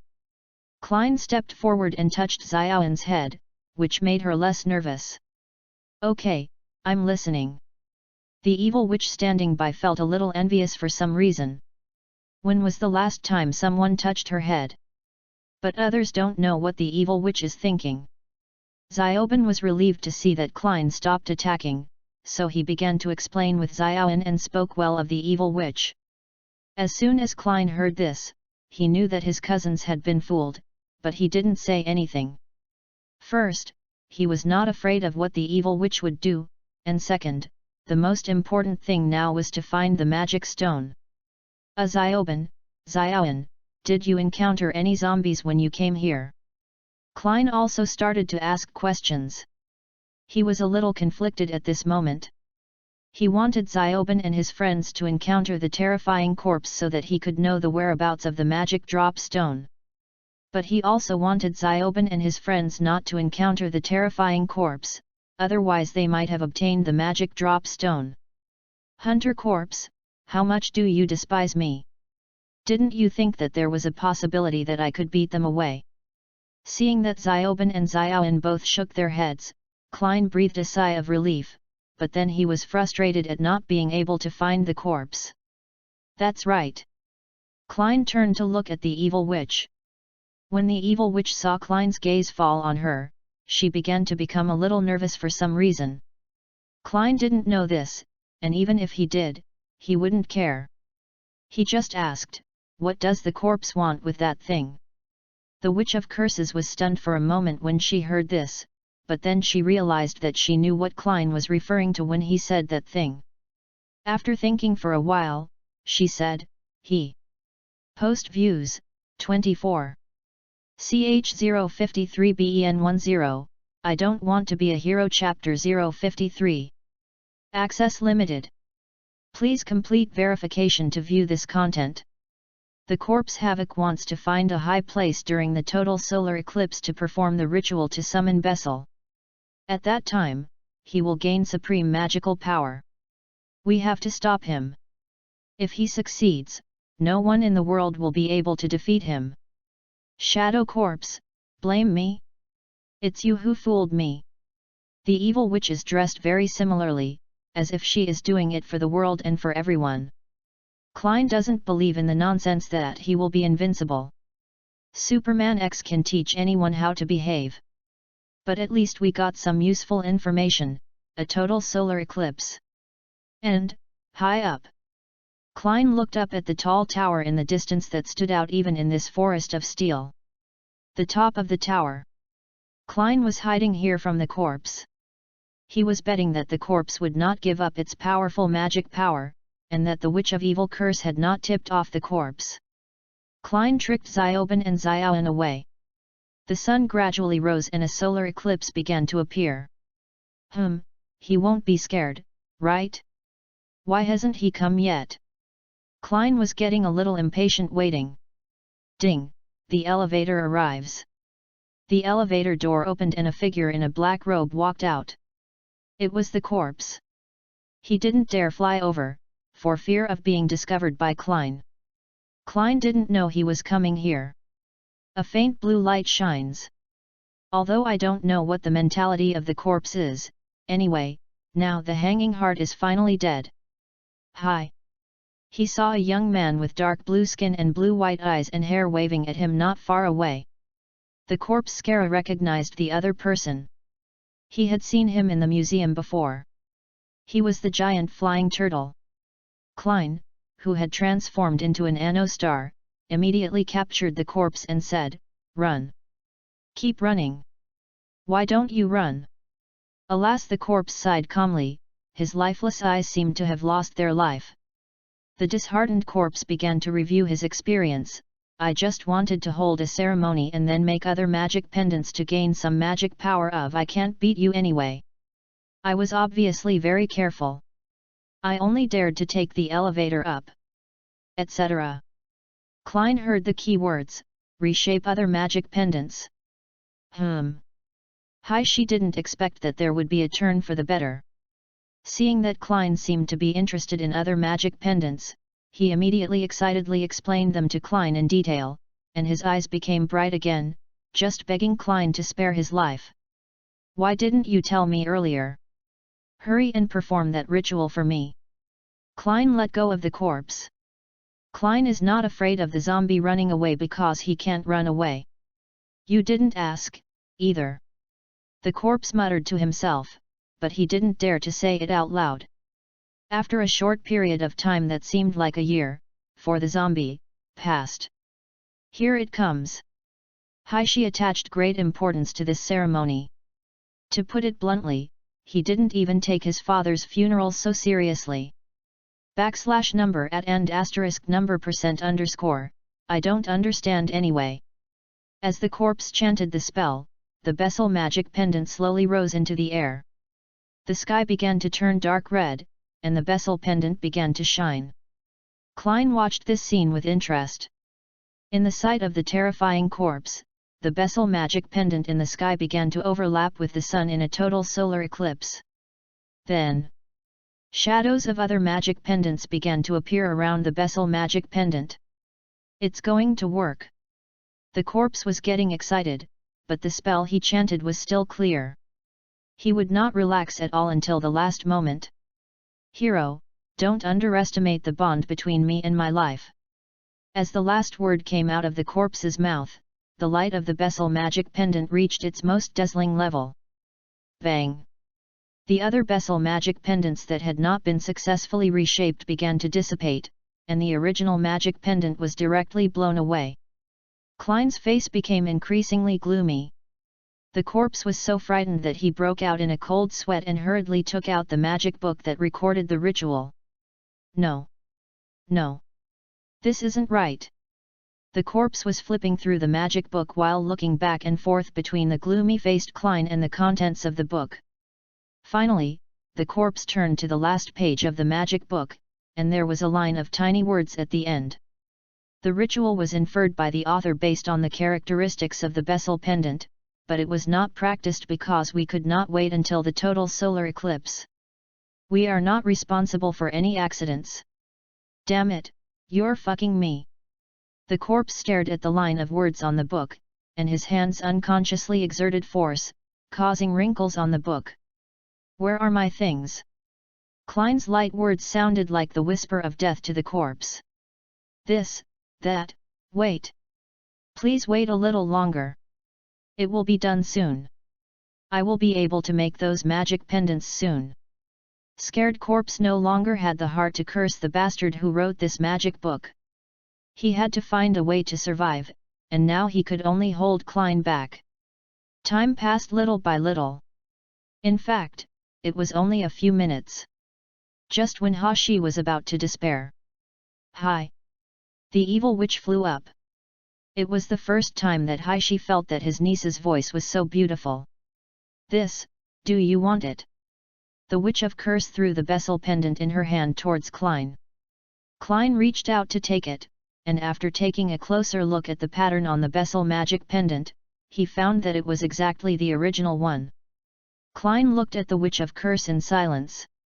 He didn't expect that the Witch of Curse, who had picked up the Bessel magic pendant, would come all the way to return it to him. After staring at her for a while, the Witch of Curses felt a little embarrassed. Klein then said calmly, "This was originally mine." The Witch of Curses didn't say anything, but she was in a good mood because she could clearly feel that Klein's attitude towards her had changed, and for the better. "There's hope." The horrified corpse found that he had a chance to survive, and immediately looked towards the evil witch for help.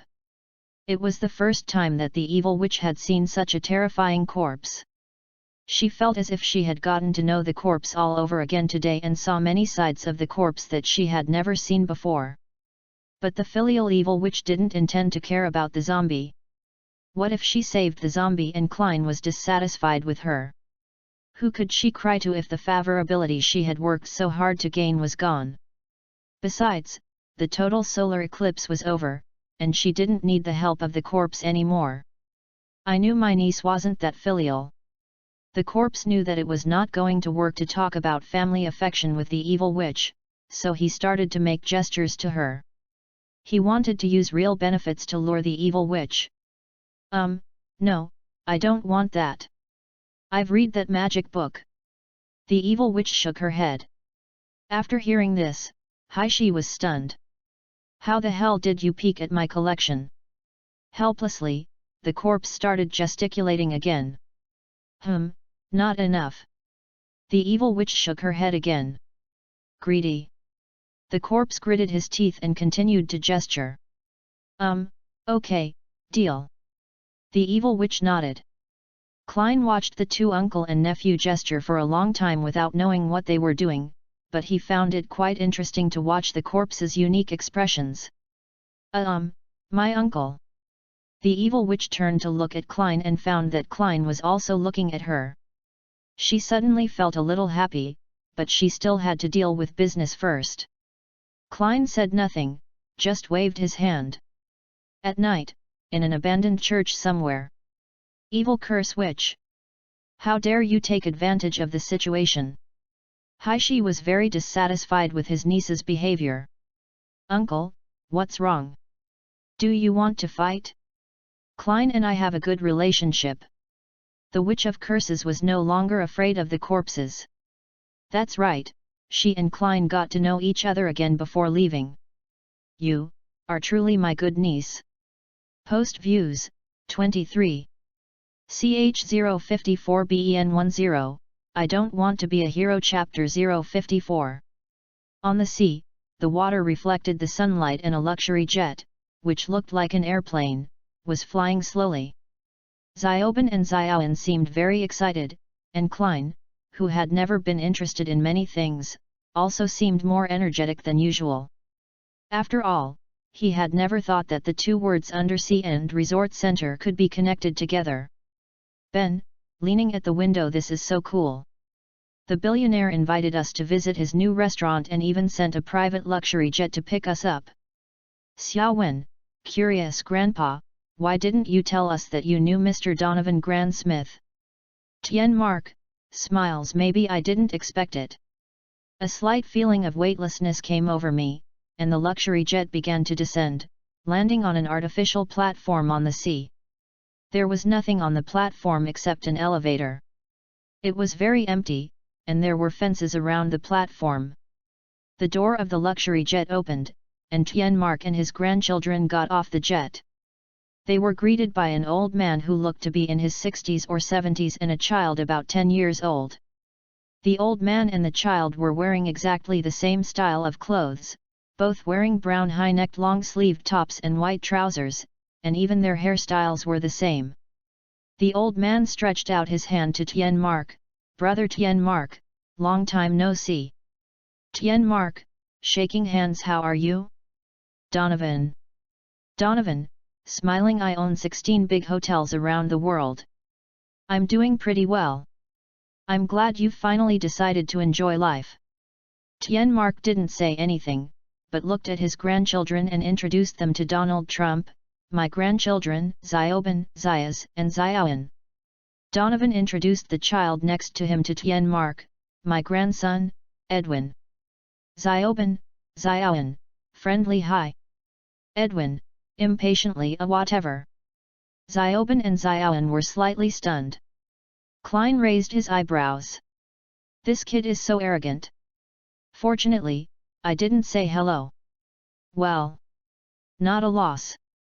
Seeing that his grandson didn't seem to get along well with Tien Mark's grandchildren, Donald Trump quickly changed the subject.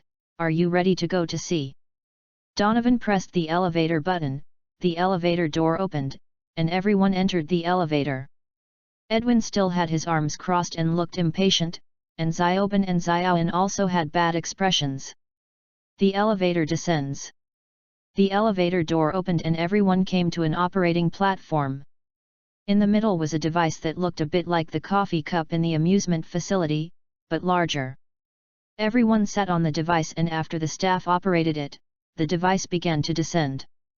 The device slowly descends in a glass channel.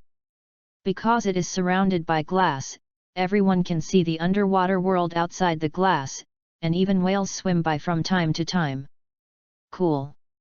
Zioben and Zioan seemed to have forgotten the unpleasantness that had just occurred. Klein also looked around curiously. After all, it was the first time he had seen such a scene. Although he had seen more shocking ones. Mark Tien, worried Donovan, do you think it is safe to build a resort here? Donovan, you mean built on a fault? Mark Tien, frowning, I mean, you dare to build a large-scale project in the middle of the Bermuda Triangle. After all, in the hacker universe, there really were aliens in the Bermuda Triangle. Donovan was not worried at all. You have been worrying about this and that since you were a child, Mark. You never dare to take risks. The legendary plumber doesn't dare to take risks? Do you want to listen to what you are saying? Klein was still complaining in his heart. Seeing that Mark Tien didn't speak, Donovan continued, you will be amazed when you come to this unique underwater resort. Soon, everyone saw through the glass the luxurious building inside the huge semicircular glass not far away. This place will not open until a week later, and only distinguished guests like you can be the first to see it. Donovan explained. As soon as he arrived at the small class, he ran out first, and Zioan also dragged Klein around to visit. Zioben ran outside the guardrail and looked at the underwater world outside the glass. There was a staff member in a diving suit cleaning the glass surface. Xiaowen, curious, I've seen relevant reports in the Pacific Ocean preview. This is super advanced. Mr. Grand-Smith, is the glass here? Donovan spoke first. The titanium alloy vis glass can withstand 10 times the atmospheric pressure. Unless you jump into one of the 9 swimming pools, you won't get wet. Tien Mark, I admire you, Donovan. Donovan, my $2 billion was not wasted, but money is not everything. Edwin didn't give his grandfather any face at all. Grandpa, have you changed your motto? Zioben suddenly saw the crazy sumo pin on Edwin's chest. Hey! I'm also a big fan of crazy sumo. Where did you buy this pin? The Helsinki Furious Sumo Special Exhibition. I went there on my grandfather's private plane. Although Edwin was still cocky, his attitude became better, probably because he found out that Zioben had the same hobbies as him. Donovan, proud Edwin said, the price of this thing has tripled. This guy has a good business sense. I plan to let him inherit my business empire. There has to be an heir, right? Zioben, hey! I've been carrying on Grandpa's business this summer. Zioben and Tien Mark smiled at each other. The red alarm suddenly sounded.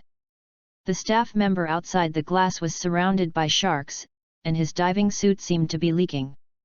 Donovan hurried over to yell, we can't let him get into trouble here, the media will ruin me. Ben walked to the side and fiddled with the Omnitrix, the hero is about to appear. A green light flashed, and the little surprise soldier appeared. Oh! That's annoying. Klein grabbed the little warrior and put it aside. Let me do it. He didn't want to ruin his rare enjoyment of these days because of an accident. Klein slapped another Omnitrix. A faint blue light flashed, and big steel teeth appeared. Big steel teeth jumped over the fence and into the water. Edwin, confused, where did they go? Xiao Wen, God knows, he must have gone to the toilet. Outside the glass, the shark had already begun circling the staff member.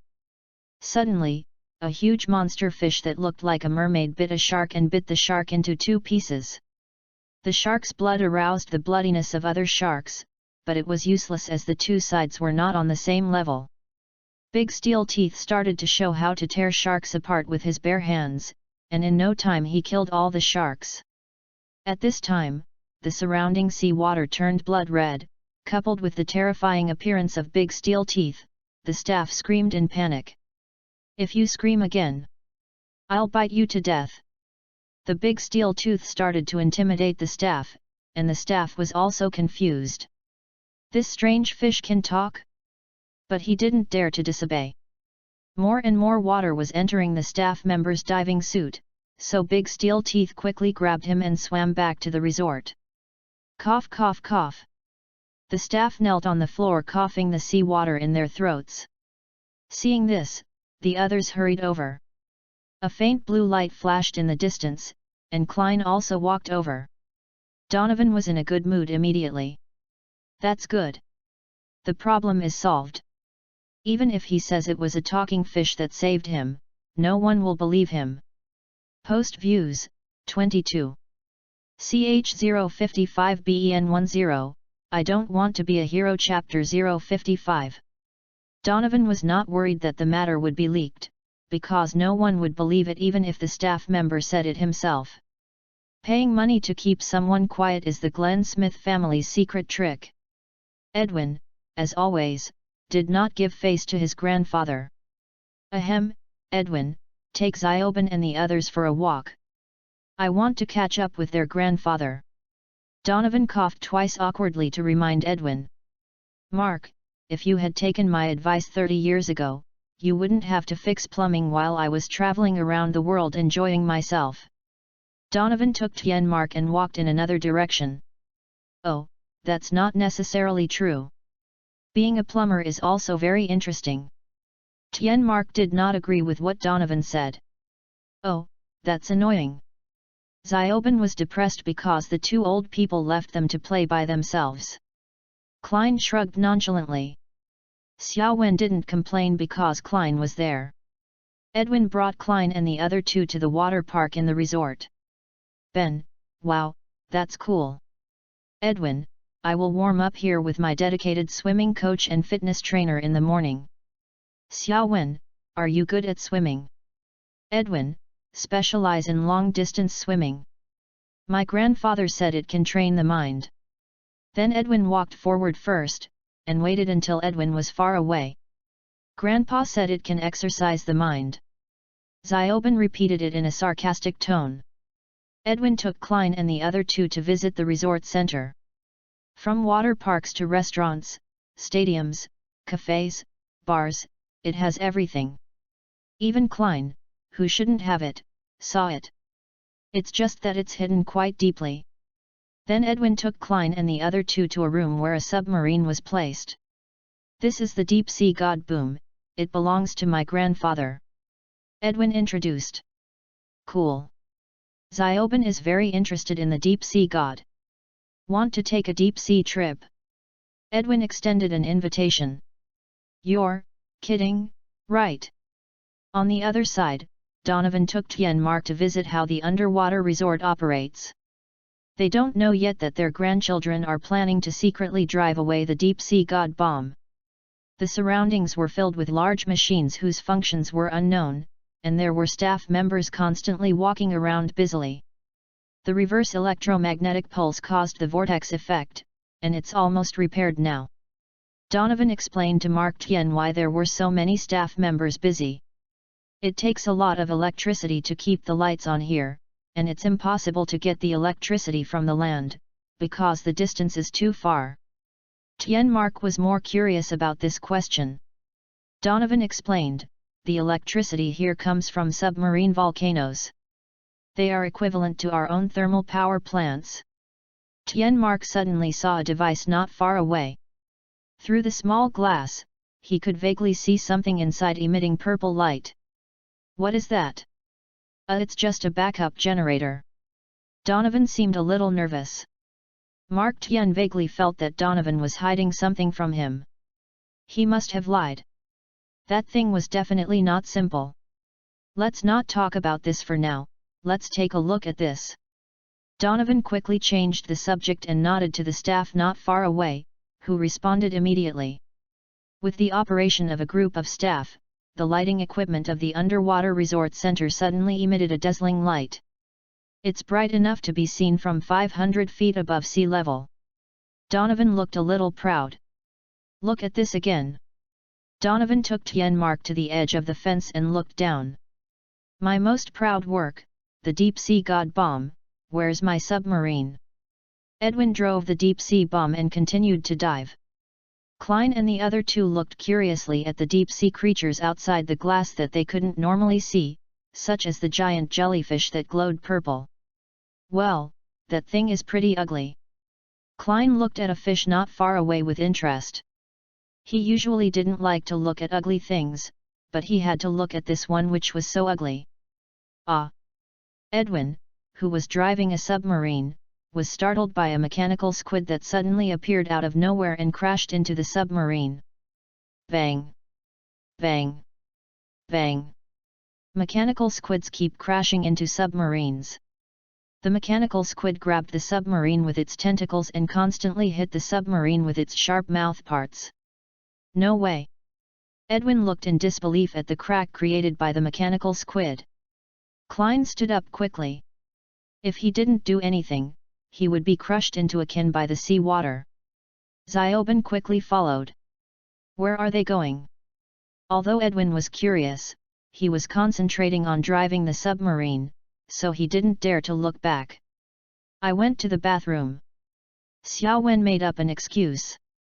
Since Edwin was here, she couldn't do anything unless it was necessary. She could only rely on Klein and Xiaoben. However, she completely trusted Klein, so she was not worried. Little class, what about me? Oh, I see, there's no toilet on the Shinhong. Edwin suddenly reacted. In a cabin at the back, a faint blue light flashed, and Klein turned into big steel teeth, trying to open the submarine's hatch and get out. If I turn into a fireman, they will be dead.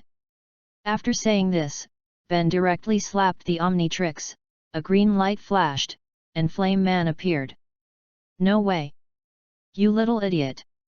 I can't fool you! Don't you usually stay the same no matter what I say? The Flame Man looked at his hands in disbelief. Big Steel Teeth stepped forward and reached out to touch the Omnitrix symbol on Flame Man. A green light flashed, and Flame Man turned into Big Steel Teeth. Ben. Okay, Ben. Cousin, how did you do that? Can you teach me? Big Steel Teeth, Xiaoben, looked at Big Steel Teeth, Klein, excitedly. We'll talk about it later. This is an emergency. Big Steel Teeth, Klein, opened the hatch directly, and sea water poured in. Then his legs turned into a fishtail and he swam out. Big Steel Teeth, Xiaoben, also swam out. In fact, for Klein, the urgency was fake, and the change of subject was real. After all, his ability to change form with a click was purely based on intuition. He felt that this would work, but he didn't expect it to really work. He can do it, but he can't teach it. Just as Edwin watched the crack grow bigger in panic, Big Steel Teeth, Klein, bit a mechanical squid that was hitting the glass into pieces. It's that strange fish from before. Edwin looked at Big Steel Teeth, Klein, in surprise. Then Big Steel Teeth, Xiaoben, also helped to clean the mechanical squid. Why are there two? Edwin was a little confused. Two strange fish, together? Could they be a male and a female? Post views, 22. CH056BEN10, I don't want to be a hero chapter 056. After cleaning up the mechanical squids around, Big Steel Teeth, Klein, waved to Edwin in the glass, signaling him to follow. Then Big Steel Teeth, Klein, turned around and swam towards the resort center, and Big Steel Teeth, Xiaoben, did the same. What should we do? Should we follow them? Edwin turned to look at Xiaowen. Xiaowen nodded, they saved us. Edwin followed in the deep-sea bomb. With the protection of 2 big steel teeth, the deep-sea god bomb returned to the underwater resort smoothly. But the situation at the underwater resort does not seem to be good. The glass of the resort is covered with mechanical squids, which keep hitting the glass with their hard mouth parts. The glass is full of cracks and has started to leak in some places. The staff continued to evacuate, but Tienmark and Donovan were still waiting for Klein and the others. As soon as they entered the resort, Klein and others began looking for Tienmark and Donovan. Where did you go just now? Why do you suddenly appear now? Edwin turned around and asked Klein as he ran. Don't mind your own business as a plumber. Klein declined to answer. Not long after, Klein and others found Tienmark and Donovan. Donovan looked at Edwin worriedly. Where did you go? Tienmark interrupted Donovan. Let's not talk about this for now, we have to leave here quickly. Everyone ran towards the evacuation device, which looked like a coffee cup, sat on the device, and it began to rise. Mark Tien saw that his old friend seemed to be in a bad mood. Donovan, although there is a problem here, we are all fine, everything is normal, isn't it? Grandpa. Xiaoben pulled Tienmark's sleeve. Wait a minute, can't you see I'm busy? Tienmark continued to comfort Donovan. Grandpa. Xiaoben pulled Tienmark's sleeve again. Tienmark finally turned his head and saw Xiaoben pointing at the glass not far away. Is that normal too? They had not yet risen high enough to leave the resort. A huge mechanical giant squid climbed onto the glass of the resort center at some point. Just looking at its tentacles that are dozens of meters long, you can tell how dangerous this creature is. The glass of the resort center is as thin as paper to it. The mechanical giant squid used its huge and hard mouth parts to hit the glass, and the glass shattered instantly. The sea water rushed in, and the surging sea water pushed the device carrying everyone upwards. But in addition to the sea water, there also arrived a huge mechanical tentacle. The device continued to rise, but the tentacles were in pursuit. Seeing that the tentacles were about to grab the device, Klein simply unfastened the seat belt of the device and jumped down, stepping on the tentacles with his feet to make them pause for a moment. Cousin! Xiaoben and Xiaoan shouted out in worry. Xiaoben also unbuckled his seat belt and jumped down. Xiaoan was about to follow him when he was stopped by Tienmark.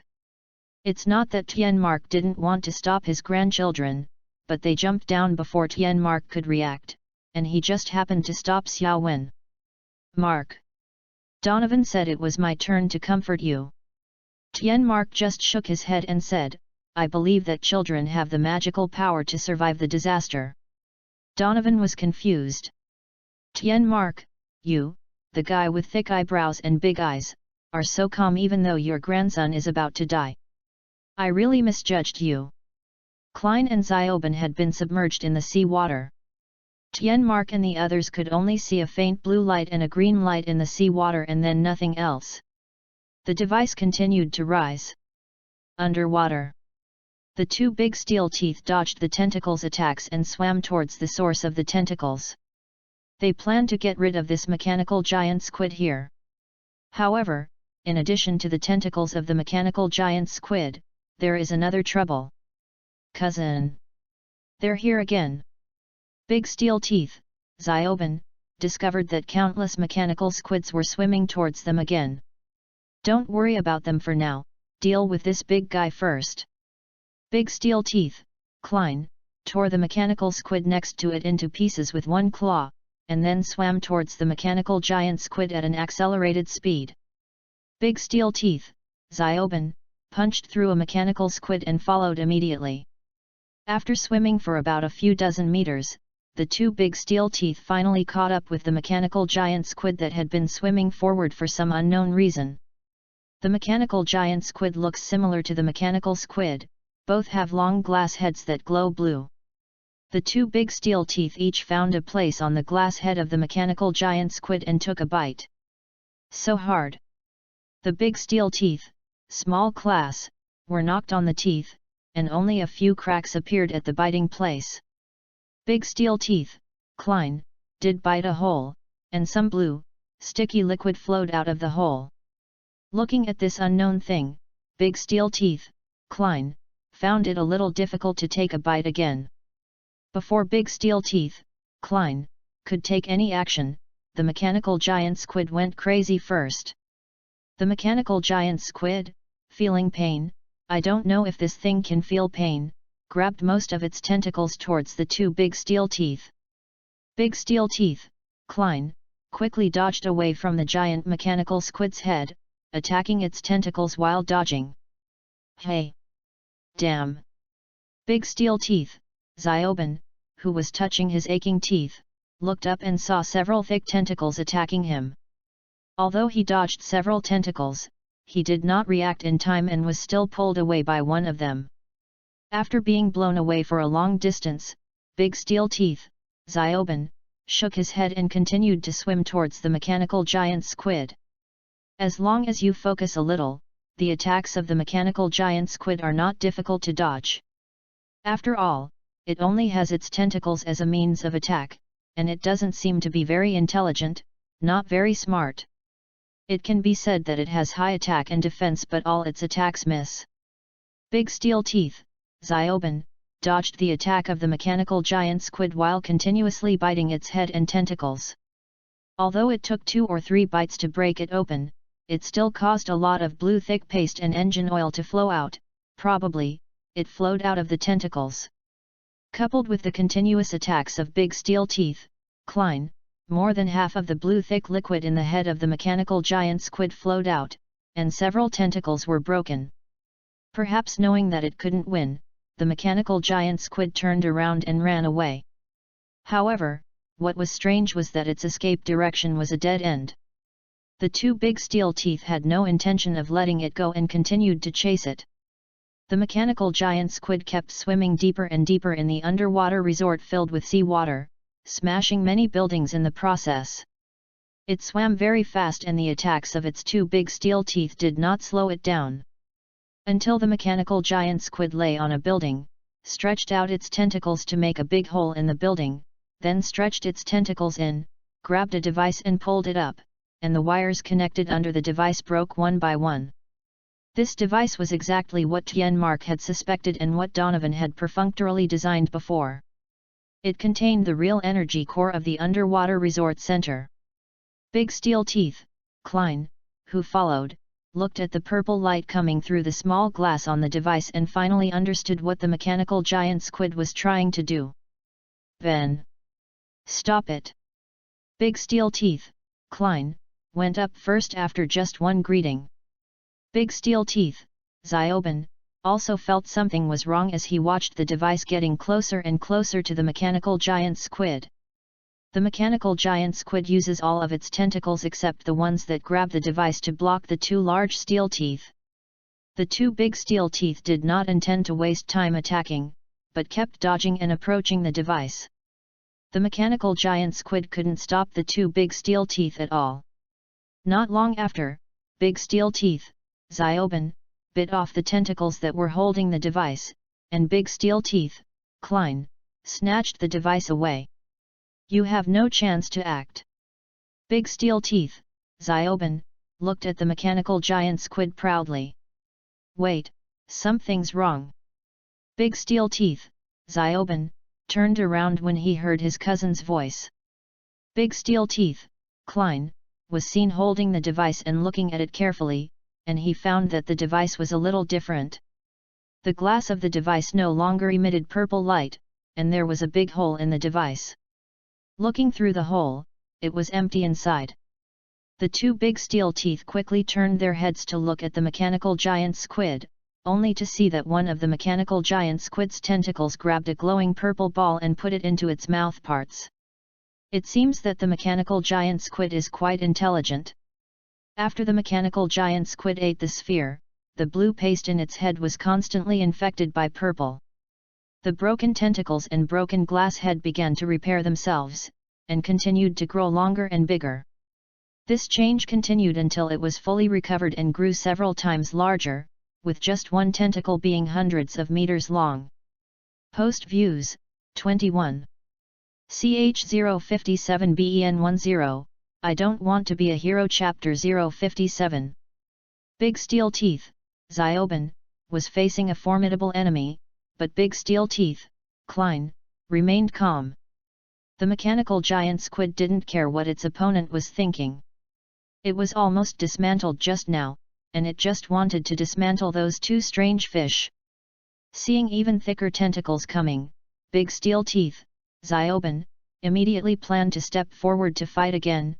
No matter whether he could win or not, he would fight first. Unfortunately, just as he dodged the tentacles, the familiar voice sounded again and the Omnitrix logo began to light up red.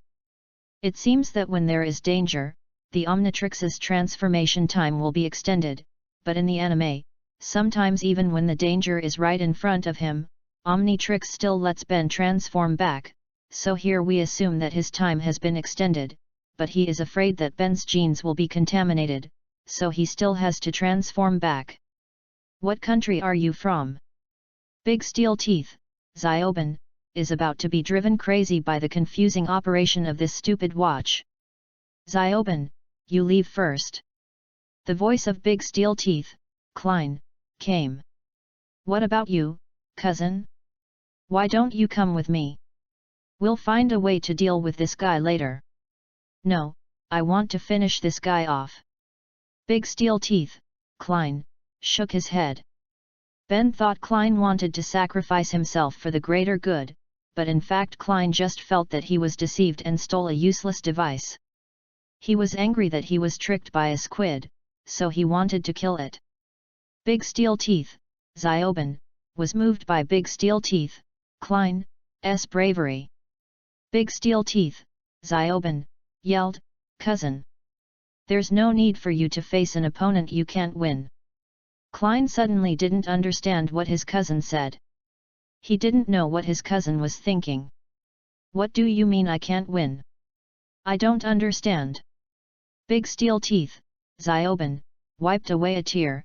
I don't know if Big Steel Teeth has tears, turned around and swam towards the surface of the sea. He knew that the time for transformation was almost up and staying would only cause trouble. Big Steel Teeth, Klein, felt a little confused by his cousin's confusing behavior, then shrugged indifferently and turned to look at the enhanced mechanical giant squid. Klein slapped the another Omnitrix logo on his chest. Super Giant. A faint blue light flashed, and a giant over 50 meters tall appeared. I remember that the Colossus seemed to be able to survive in space, which means it should not need oxygen, so it should be able to move in the sea. Even though the colossal giant is already very huge, it is still much smaller than the mechanical giant squid whose tentacle alone is hundreds of meters long. One of the mechanical giant squid's tentacle attacks the colossal giant. The colossal giant grabbed the tentacles of the mechanical giant squid with his left hand and chopped down the tentacles with his right hand. The tentacles of the mechanical giant squid were cut off and black oil leaked again. The colossal giant stood on the ruins of the underwater resort and charged towards the mechanical giant squid. Before the mechanical giant squid's tentacles could reach it, the colossal giant stepped forward and grabbed it. For some reason, ever since the colossal giant cut off the first tentacle, he had the urge to cut off all the tentacles of the mechanical giant squid, and this urge was very strong. The colossal giant grabbed a tentacle with each hand and pulled hard, tearing the tentacle off. The other tentacles of the mechanical giant squid also wrapped around the limbs of the colossal giant. It used the tentacles to pull itself closer to the colossal giant, and then used its hard mouth parts to hit and bite the colossal giant. Unfortunately, the skin was not broken. The tentacles of the mechanical giant squid are all wrapped around the colossal giant, so the colossal giant's actions will also take the mechanical giant squid along. In addition, the mechanical giant squid did not touch the ground, had no relay point, and the length of its tentacles exceeded the distance that the colossal giant's limbs could stretch, so it made it difficult for the colossal giant to exert force against the mechanical giant squid. Like a piece of clay stuck to the back of your hand, the hand cannot exert force on the clay because the clay is attached to the hand. The attack of the mechanical giant squid had no effect on the colossal giant, and the battle suddenly reached a stalemate. But the deadlock did not last long.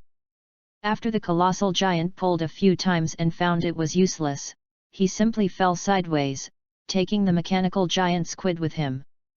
Then he pressed the mechanical giant squid to the ground on the seabed with his left hand, and rolled the tentacles wrapped around his right hand in circles. When it was almost finished, he suddenly exerted force and tore all the tentacles wrapped around his right hand off. Like pressing clay from the back of your hand against a wall, and then the wall scrapes it off. The colossal giant pinned the mechanical giant squid to the ground and tore off its tentacles one by one. Until the colossal giant tore off the last tentacle, the mechanical giant squid completely lost its ability to move.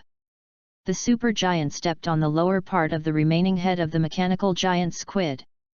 The head of the mechanical squid is as long as that of an ordinary squid, but it is cylindrical. The colossal giant looked down at the head of the mechanical giant squid and placed his hands in a cross shape in front of him, aiming at the upper part of the mechanical giant squid's head. The blue cosmic light burst out and directly penetrated the upper part of the giant mechanical squid's head, and even shot a bottomless hole in the seabed. On the sea, Tien Mark and others were on a lifeboat looking at the calm sea. Suddenly, Tien Mark saw a red light in the sea, and then Xiaoben floated up. "Come and save them!" Tien Mark called a few people to rescue Xiaoben. Xiaoben knelt on the deck, supporting himself with his hands, coughing up water and gasping for breath. Tien Mark stepped forward to help Xiaoben up. Xiaoben grabbed Tien Mark and cried, "Grandpa! My cousin, my cousin! What's wrong with me?" At this time, Klein walked out of the cabin. "You stay, hey! Cousin, you're still alive!" As soon as Xiaoben opened his mouth, he reacted and rushed towards Klein excitedly. Klein pushed Xiaoben away in disgust and gave him a slap on the head. "Are you cursing me?" In fact, Klein was quite confused when he didn't see Xiaoben after he came up. He didn't expect that he could come up before Xiaoben after killing the mechanical giant squid. "I originally thought that Xiaoben had turned back and drowned halfway through his swim, so just as I was about to go down to check, he came up by himself." Klein couldn't help but complain in his heart that the Omnitrix's red light flashed for a really long time. Tien Mark said to Donovan, who was walking over, "Well, I told you, children have the magical power to overcome difficulties." Donovan nodded absent-mindedly, "Yeah, but my $2 billion is completely wasted." Edwin comforted Donovan, "Grandpa, think on the bright side, you still have 15 big hotels, right?" Donovan hugged Edwin with emotion. "Edwin." Edwin also hugged Donovan, "Grandpa, please call me Xiao Ai." Seriously, the original words in the animation are Xiao Ai. Donovan cheered up and said to Mark Tien, "Mark, I'll invite you to visit my other restaurants next time." Mark Tien quickly refused and teased Donald, "No, I originally brought them here because my grandchildren wanted to come. Now it seems that they will not be interested next time." Post views, 24. CH058BEN10, I don't want to be a hero. Chapter 058. I don't want to go down, I want to get out. Ah! Xiaoben suddenly woke up from his sleep and looked out the window. It was still dark. Klein lay on the bed and rubbed his eyes. "What's the matter, Xiaoben? Did you dream about Vilgax again?" Xiaoben held his head and said, "No, it's a ghost." Early in the morning, the old broken car was driving on a road with few vehicles. On both sides of the road were some trees whose leaves were beginning to turn yellow. Xiaoben was reading the introduction brochure of Bangklof College, Klein was tinkering with the 2.0 version of the new beverage, and Xiaoben was sitting on the sofa and feeling sleepy. It's no wonder that Xiaoben felt sleepy. The ghost tormented him all night yesterday. Tien Mark, who was driving, saw Xiaoben's appearance through the rearview mirror and couldn't help but remind him, "Xiaoben, wake up, we're almost there." Ah! Xiaoben stretched and rubbed his eyes. It must be because of the ghost nightmare last night. "Come on, big fool, it's because you ate 2 big bags of corn chips yesterday that you didn't sleep well." Xiao Wen raised her head and looked at Xiao Ban. Seeing Xiaoben like this, Xiaoan couldn't help but worry if something unexpected would happen later. "I'm warning you, if you dare to embarrass me later, you'll be finished." Xiaoan attaches great importance to this visit to Bancroft College, as it determines whether her application for admission to Bancroft College will be approved. Only a nerd like you would want to go to a nerdy school like that. Xiaoben snatched the introduction book of Bancroft College from Xiaoan's hand. "Xiaoben, this is not good." Klein couldn't help but remind him. Klein knew that Xiaoan had prepared a lot in the past few days in order to perform well today, so he would do his best to help. "Okay." Xiaoben returned the Bancroft introduction book to Xiaoan. He still had to listen to his cousin.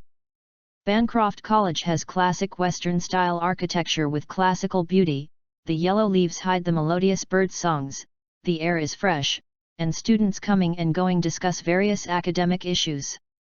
A girl of about 12 or 13, named Tiffany, is the student who took Klein and others to visit Bancroft College today. The reader corrected her that her name is Tiffany. Tiffany led Klein and others to walk in Bancroft College. Recently, Bancroft College was selected as the best school and became the top school in the East Coast to receive the Mikva Honor Award. Therefore, we must strictly select the students who enter the school.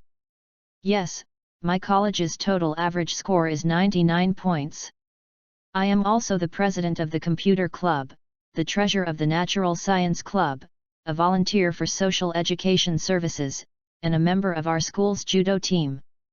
Xiao Wen couldn't wait to introduce herself, trying her best to show her good side. "Ah, you are so good," Tiffany said politely, and then turned to look at Klein, whom she had been staring at for a long time. "I think you should be very suitable to study here." Thanks, I'm not very interested in studying. I plan to inherit my grandfather's job as a plumber." Klein didn't want to go to school. He had studied enough before he traveled through time, and his grades were pretty good. "Is that so? Well, would you like to tell me what you are interested in? Maybe we will get along surprisingly well." Tiffany was still enthusiastic about Klein. "I'm not interested in anything. By the way, why are there so many students here during the summer vacation?" Klein quickly changed the subject, trying to divert Tiffany's attention away from himself. "Of course, take our best summer preparatory courses." Tiffany leaned close to Klein and spoke softly. Seeing this scene, Xiao Wen's smile was now very forced. If other girls were so close to her cousin, she would have been unable to resist and took action. Tiffany took a few people to visit one of the chemistry laboratories at Bancroft College. But for some reason, Xiaoben seemed to suddenly go crazy and knocked over several beakers filled with liquid. The sound of the beaker breaking startled Xiao Wen, and she quickly pulled Xiao Ben over to apologize to Tiffany. "I'm sorry, he has a problem with his brain, the doctor said so." "It's not me, it's a ghost," Xiaoben was about to explain when Xiaoan covered his mouth. Tiffany looked at Xiaoben and Xiaoan unhappily. She was a young lady herself, and her upper-class status made her not very fond of ordinary people like Xiaoben. Now their behavior made her even more unhappy. Seeing that the situation was not good, Klein put his hands on Tiffany's shoulders, turned her around to face him, and said, "It's nothing, just a few beakers. Give me some face." Tiffany was stunned for a moment, her pretty face slightly reddened, her eyes dodged, and she immediately returned to her calm and elegant demeanor. "Of course, in fact, many students here often make such mistakes." Klein said that he had to sell his body in order to let his cousin go to school. "But sometimes accidents happen before tomorrow." The fire sprinklers on the ceiling of the chemistry room started spraying water, soaking everyone. Oh! No! Tiffany couldn't imagine how inappropriate her image was now, and more importantly, she made a fool of herself in front of Klein. Tiffany took a deep breath, turned to look at Xiao Wen, and said calmly, "All of this will be recorded on your application for admission." "Wait, this," Klein wanted to help explain. To be honest, he felt that he was more serious now than when he was fighting Vilgax. But Tiffany felt that her image had been ruined, so she interrupted what Klein wanted to say and said to Xiao Wen, "Our school attaches the most importance to your behavior and your family background. In other words, you must come from an upper-class family." Then Tiffany turned to look at Klein, "You want your cousin to enter Bancroft College, right? Then I'll be frank. As long as you obey me, you and your cousin will be able to enter the upper class. I will help prepare everything for her admission. All you need is a nod." Klein was also confused. He never thought that one day he would have to sell his body to send his cousin to school. Tianmark looked at Klein with a teasing look on his face. "You kid. You have the style I had back then." "No." Xiao Wen stepped forward and grabbed Klein's hand, pulling him over. "I can't continue this class." Tiffany took Klein's other hand and pulled him to her side. "You can't come and go as you please at Bancroft College. You have to go to this school." Klein was constantly being pulled by the two girls, and he felt that the damage they caused to him was greater than that caused by the group of outer heaven gods before. He. At this time, Xiaoben seemed to be possessed by an evil spirit and made an extremely cold and low voice. Xiaoben directly slapped the Omnitrix, a green light flashed, and a ghost appeared.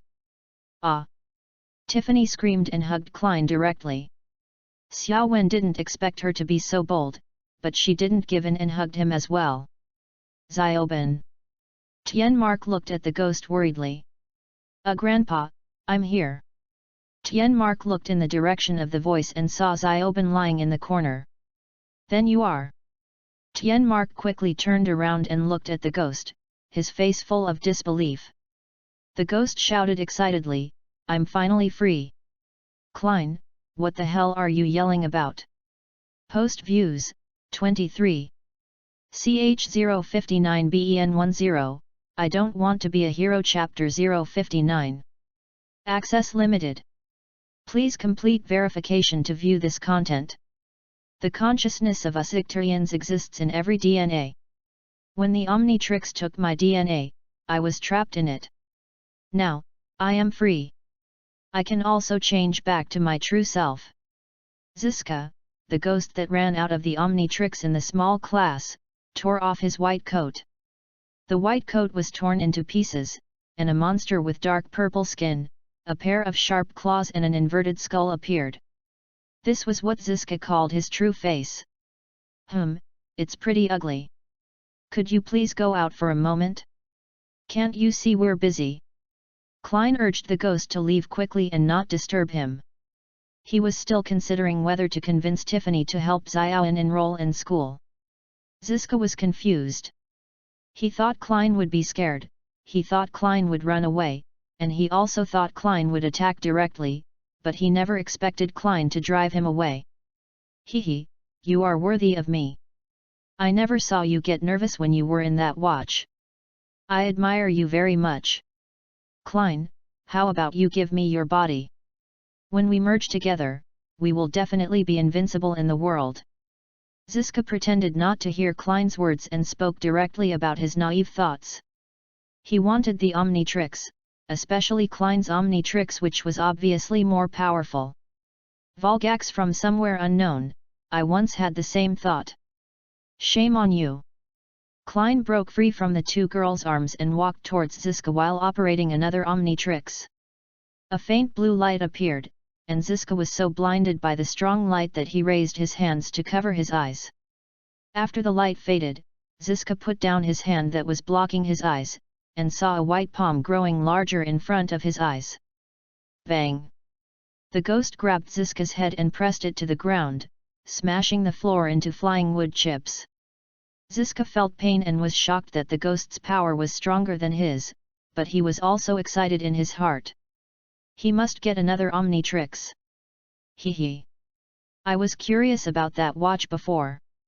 Now that I look closely, your Icturian DNA really came from me. How is this possible? Ziska tried his best to turn his head towards the ghost, his tone still relaxed. Although it was painful, he still had to pretend. You're already dead. There's no need for me to talk to a dead ghost. In the eyes of the ghost, although Ziska himself is not considered a living being, really, the Icturians have no life energy, and the Dark Star has personally confirmed it, but Ziska disturbed him, so let him die again. Although he has never died before.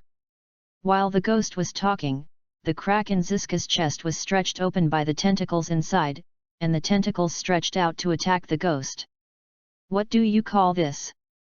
This is me hitting myself.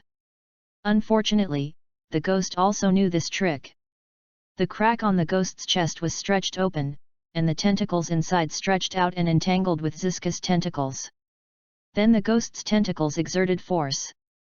No, no, no, no. It hurts. It hurts. It hurts so much. Ziska hurriedly retracted his tentacles. The ghost took the opportunity to beat up Ziska's ugly face. Is my cousin in a bad mood? Why does it seem like he's getting more and more violent lately? Xiaoban poked Tianmark and whispered something beside him. No, I can go through walls. After being beaten for a while, Ziska suddenly reacted. And then his body began to become transparent and dived underground. The ghost's body also began to become transparent and started to dive. This is a war where you can't see your opponent or yourself. Commonly known as blind with open eyes. What's the situation now? Tianmark and others who stayed where they were all confused. Xiaoban, think of a solution quickly. Tianmark looked at Xiaoban. Grandpa, I've lost my ghost, what can I do? Dig a hole. Xiaoban shrugged helplessly.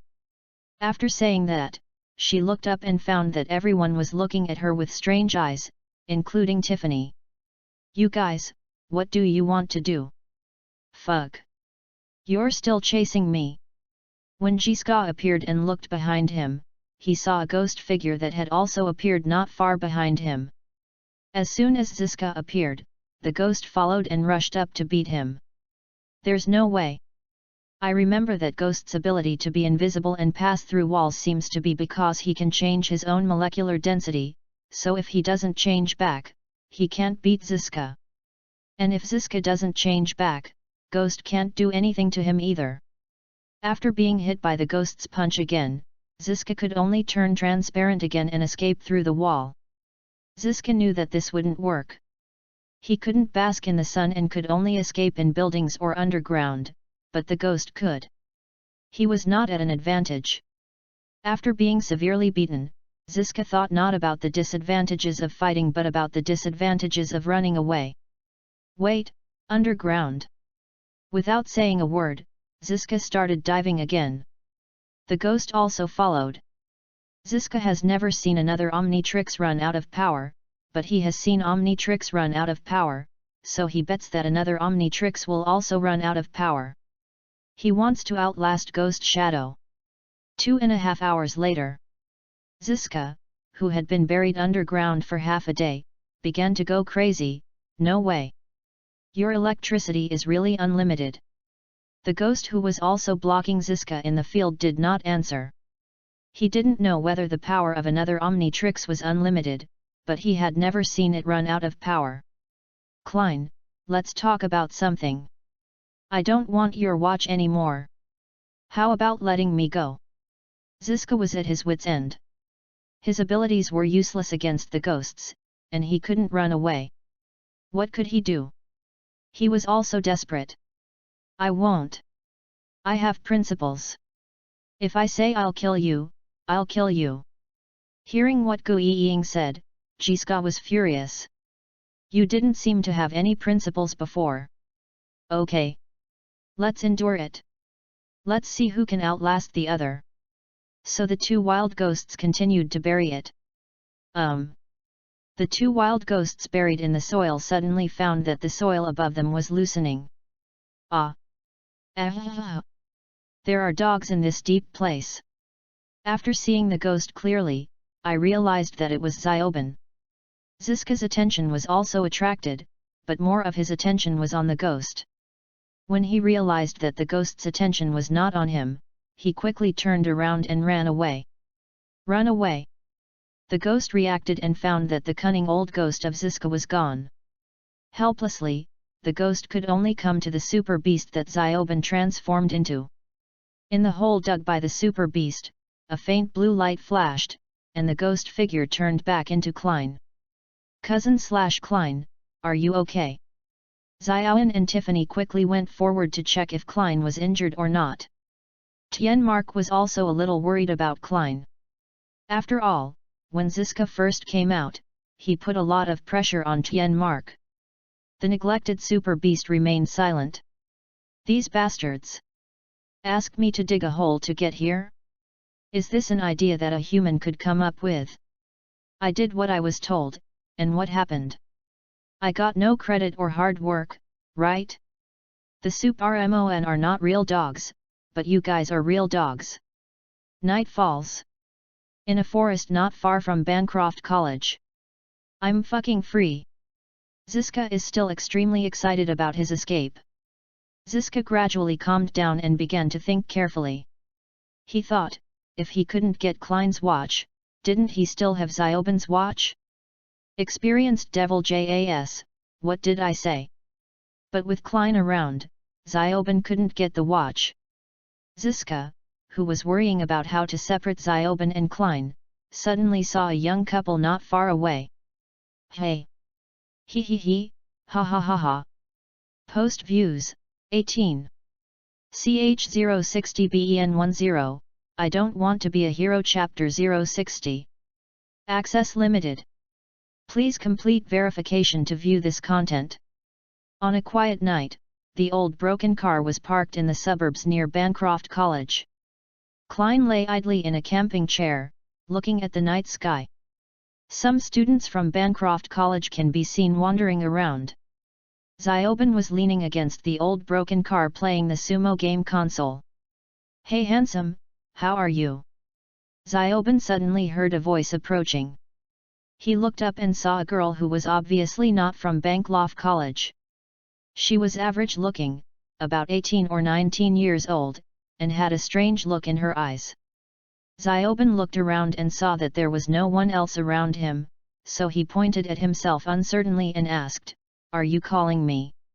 The girl nodded, "Yeah. It's you, handsome guy. Do you want to come with me to the woods over there and chat?" Zioben was a little happy to hear that, "Thanks. I think I'm super handsome too. So, what do you want?" "I don't believe that any girl would come to chat with me when my cousin is here." Then Zioben showed a scrutinizing attitude, "Besides, aren't you a little too old? Are you a pervert? Are you interested in children?" The girl's mouth twitched, and she was going to come straight to the point, "Would you please come over there with me? I can let you do this and that." Zioben looked speechlessly at the girl who was much older than him. "What's going on? Who are you? Damn! Forgot that Tian Zioben hasn't reached puberty yet." Ziska ran out of the girl's body and ran away to a place where Klein couldn't see. That's right, the girl just now was possessed by Ziska. She originally went to the woods with her boyfriend to have some fun. As a result, he was possessed by Ziska halfway through. Her boyfriend was also scared to death. Halfway through, his girlfriend turned into a ghost. Ghost! Zioben couldn't help but exclaim when he saw the ghost coming out of the girl's body. Hearing this, Klein stood up and rushed over. Catching ghosts is much more interesting than counting stars. Where's the ghost? He went over there. Following Zioben's line of sight, it was Bancroft College which was still brightly lit that night. He didn't catch up, did he? Ziska hid in a utility room of Bancroft College, looking at the door of the utility room with fear. Hey! As soon as Ziska breathed a sigh of relief, he quickly hid in the pile of junk. The next second, a ghost, Klein turned into a ghost, Zioben no longer had a ghost, floated into the junk room, looked left and right, and floated out again. He didn't notice me. 2 minutes later, Ziska floated out from the pile of debris, supported himself on the debris on both sides with his hands, leaned against the pile, trying to calm down first. Big surprise! A ghostly head suddenly popped out from the debris next to Ziska's head. Ah! Ziska screamed and hurried out of the utility room. He he he! The ghost let out a cold and low laugh in the direction where Ziska left. Ziska hid in the chemistry laboratory and observed the situation through a glass container. What are you looking at? A ghostly face suddenly appeared on the other side of the glass container. Ah! In the swimming pool, Ziska hid in the water. Can you swim? A ghost figure emerged from the bottom of the pool. Ah! Ziska possessed a student who was studying in the classroom. The student next to him suddenly turned his head to look at him and handed the book to him. How do you do this question? When Ziska looked up and saw the face of this classmate, he realized that he was indeed possessed by a ghost. Ah! He hid everything that could be hidden, in trees, in lakes, and underground. The good news is that the ghost has no intention of catching him right away, the bad news is that the ghost is just playing with him and can catch him at any time. Ziska was at a loss. It couldn't be the same as last time. There was no guarantee that a dog would save him this time. At this point, there is only one solution left, which is not really a solution. Although based on his understanding of Klein, this solution is likely to be useless, but what if it works? Ziska randomly picked an unlucky guy, a male student from Bancroft College, and possessed him, controlling him to run to the window of the teaching building. The ghost figure floated out from the wall behind the male student, Ziska, leisurely. Klein. As a hero, you don't want ordinary people to get hurt, right? If you don't leave quickly, you will hear the screams of this unfortunate kid and see a pool of minced meat. This was a big gamble for Ziska. What does it have to do with me? Okay, the bet was lost. At this time, Tianmark ran up with Zioben and Xiaoan. Let him go quickly. Otherwise I will destroy you in the name of justice. The ghost spoke seriously. There is a turning point. Ziska was overjoyed. Hacked corpse, I used to think so too. Klein. Change back and come over here so I can possess you, or I'll control this unfortunate little devil to jump down. Ziska immediately took advantage of the opportunity and started to implement his daydream. Then jump. Threatening me? The ghost said you are dreaming about my body? Who do you think you are? Why would I care if he lives or dies? At most I'll let Grandpa scold me today, but you will die today.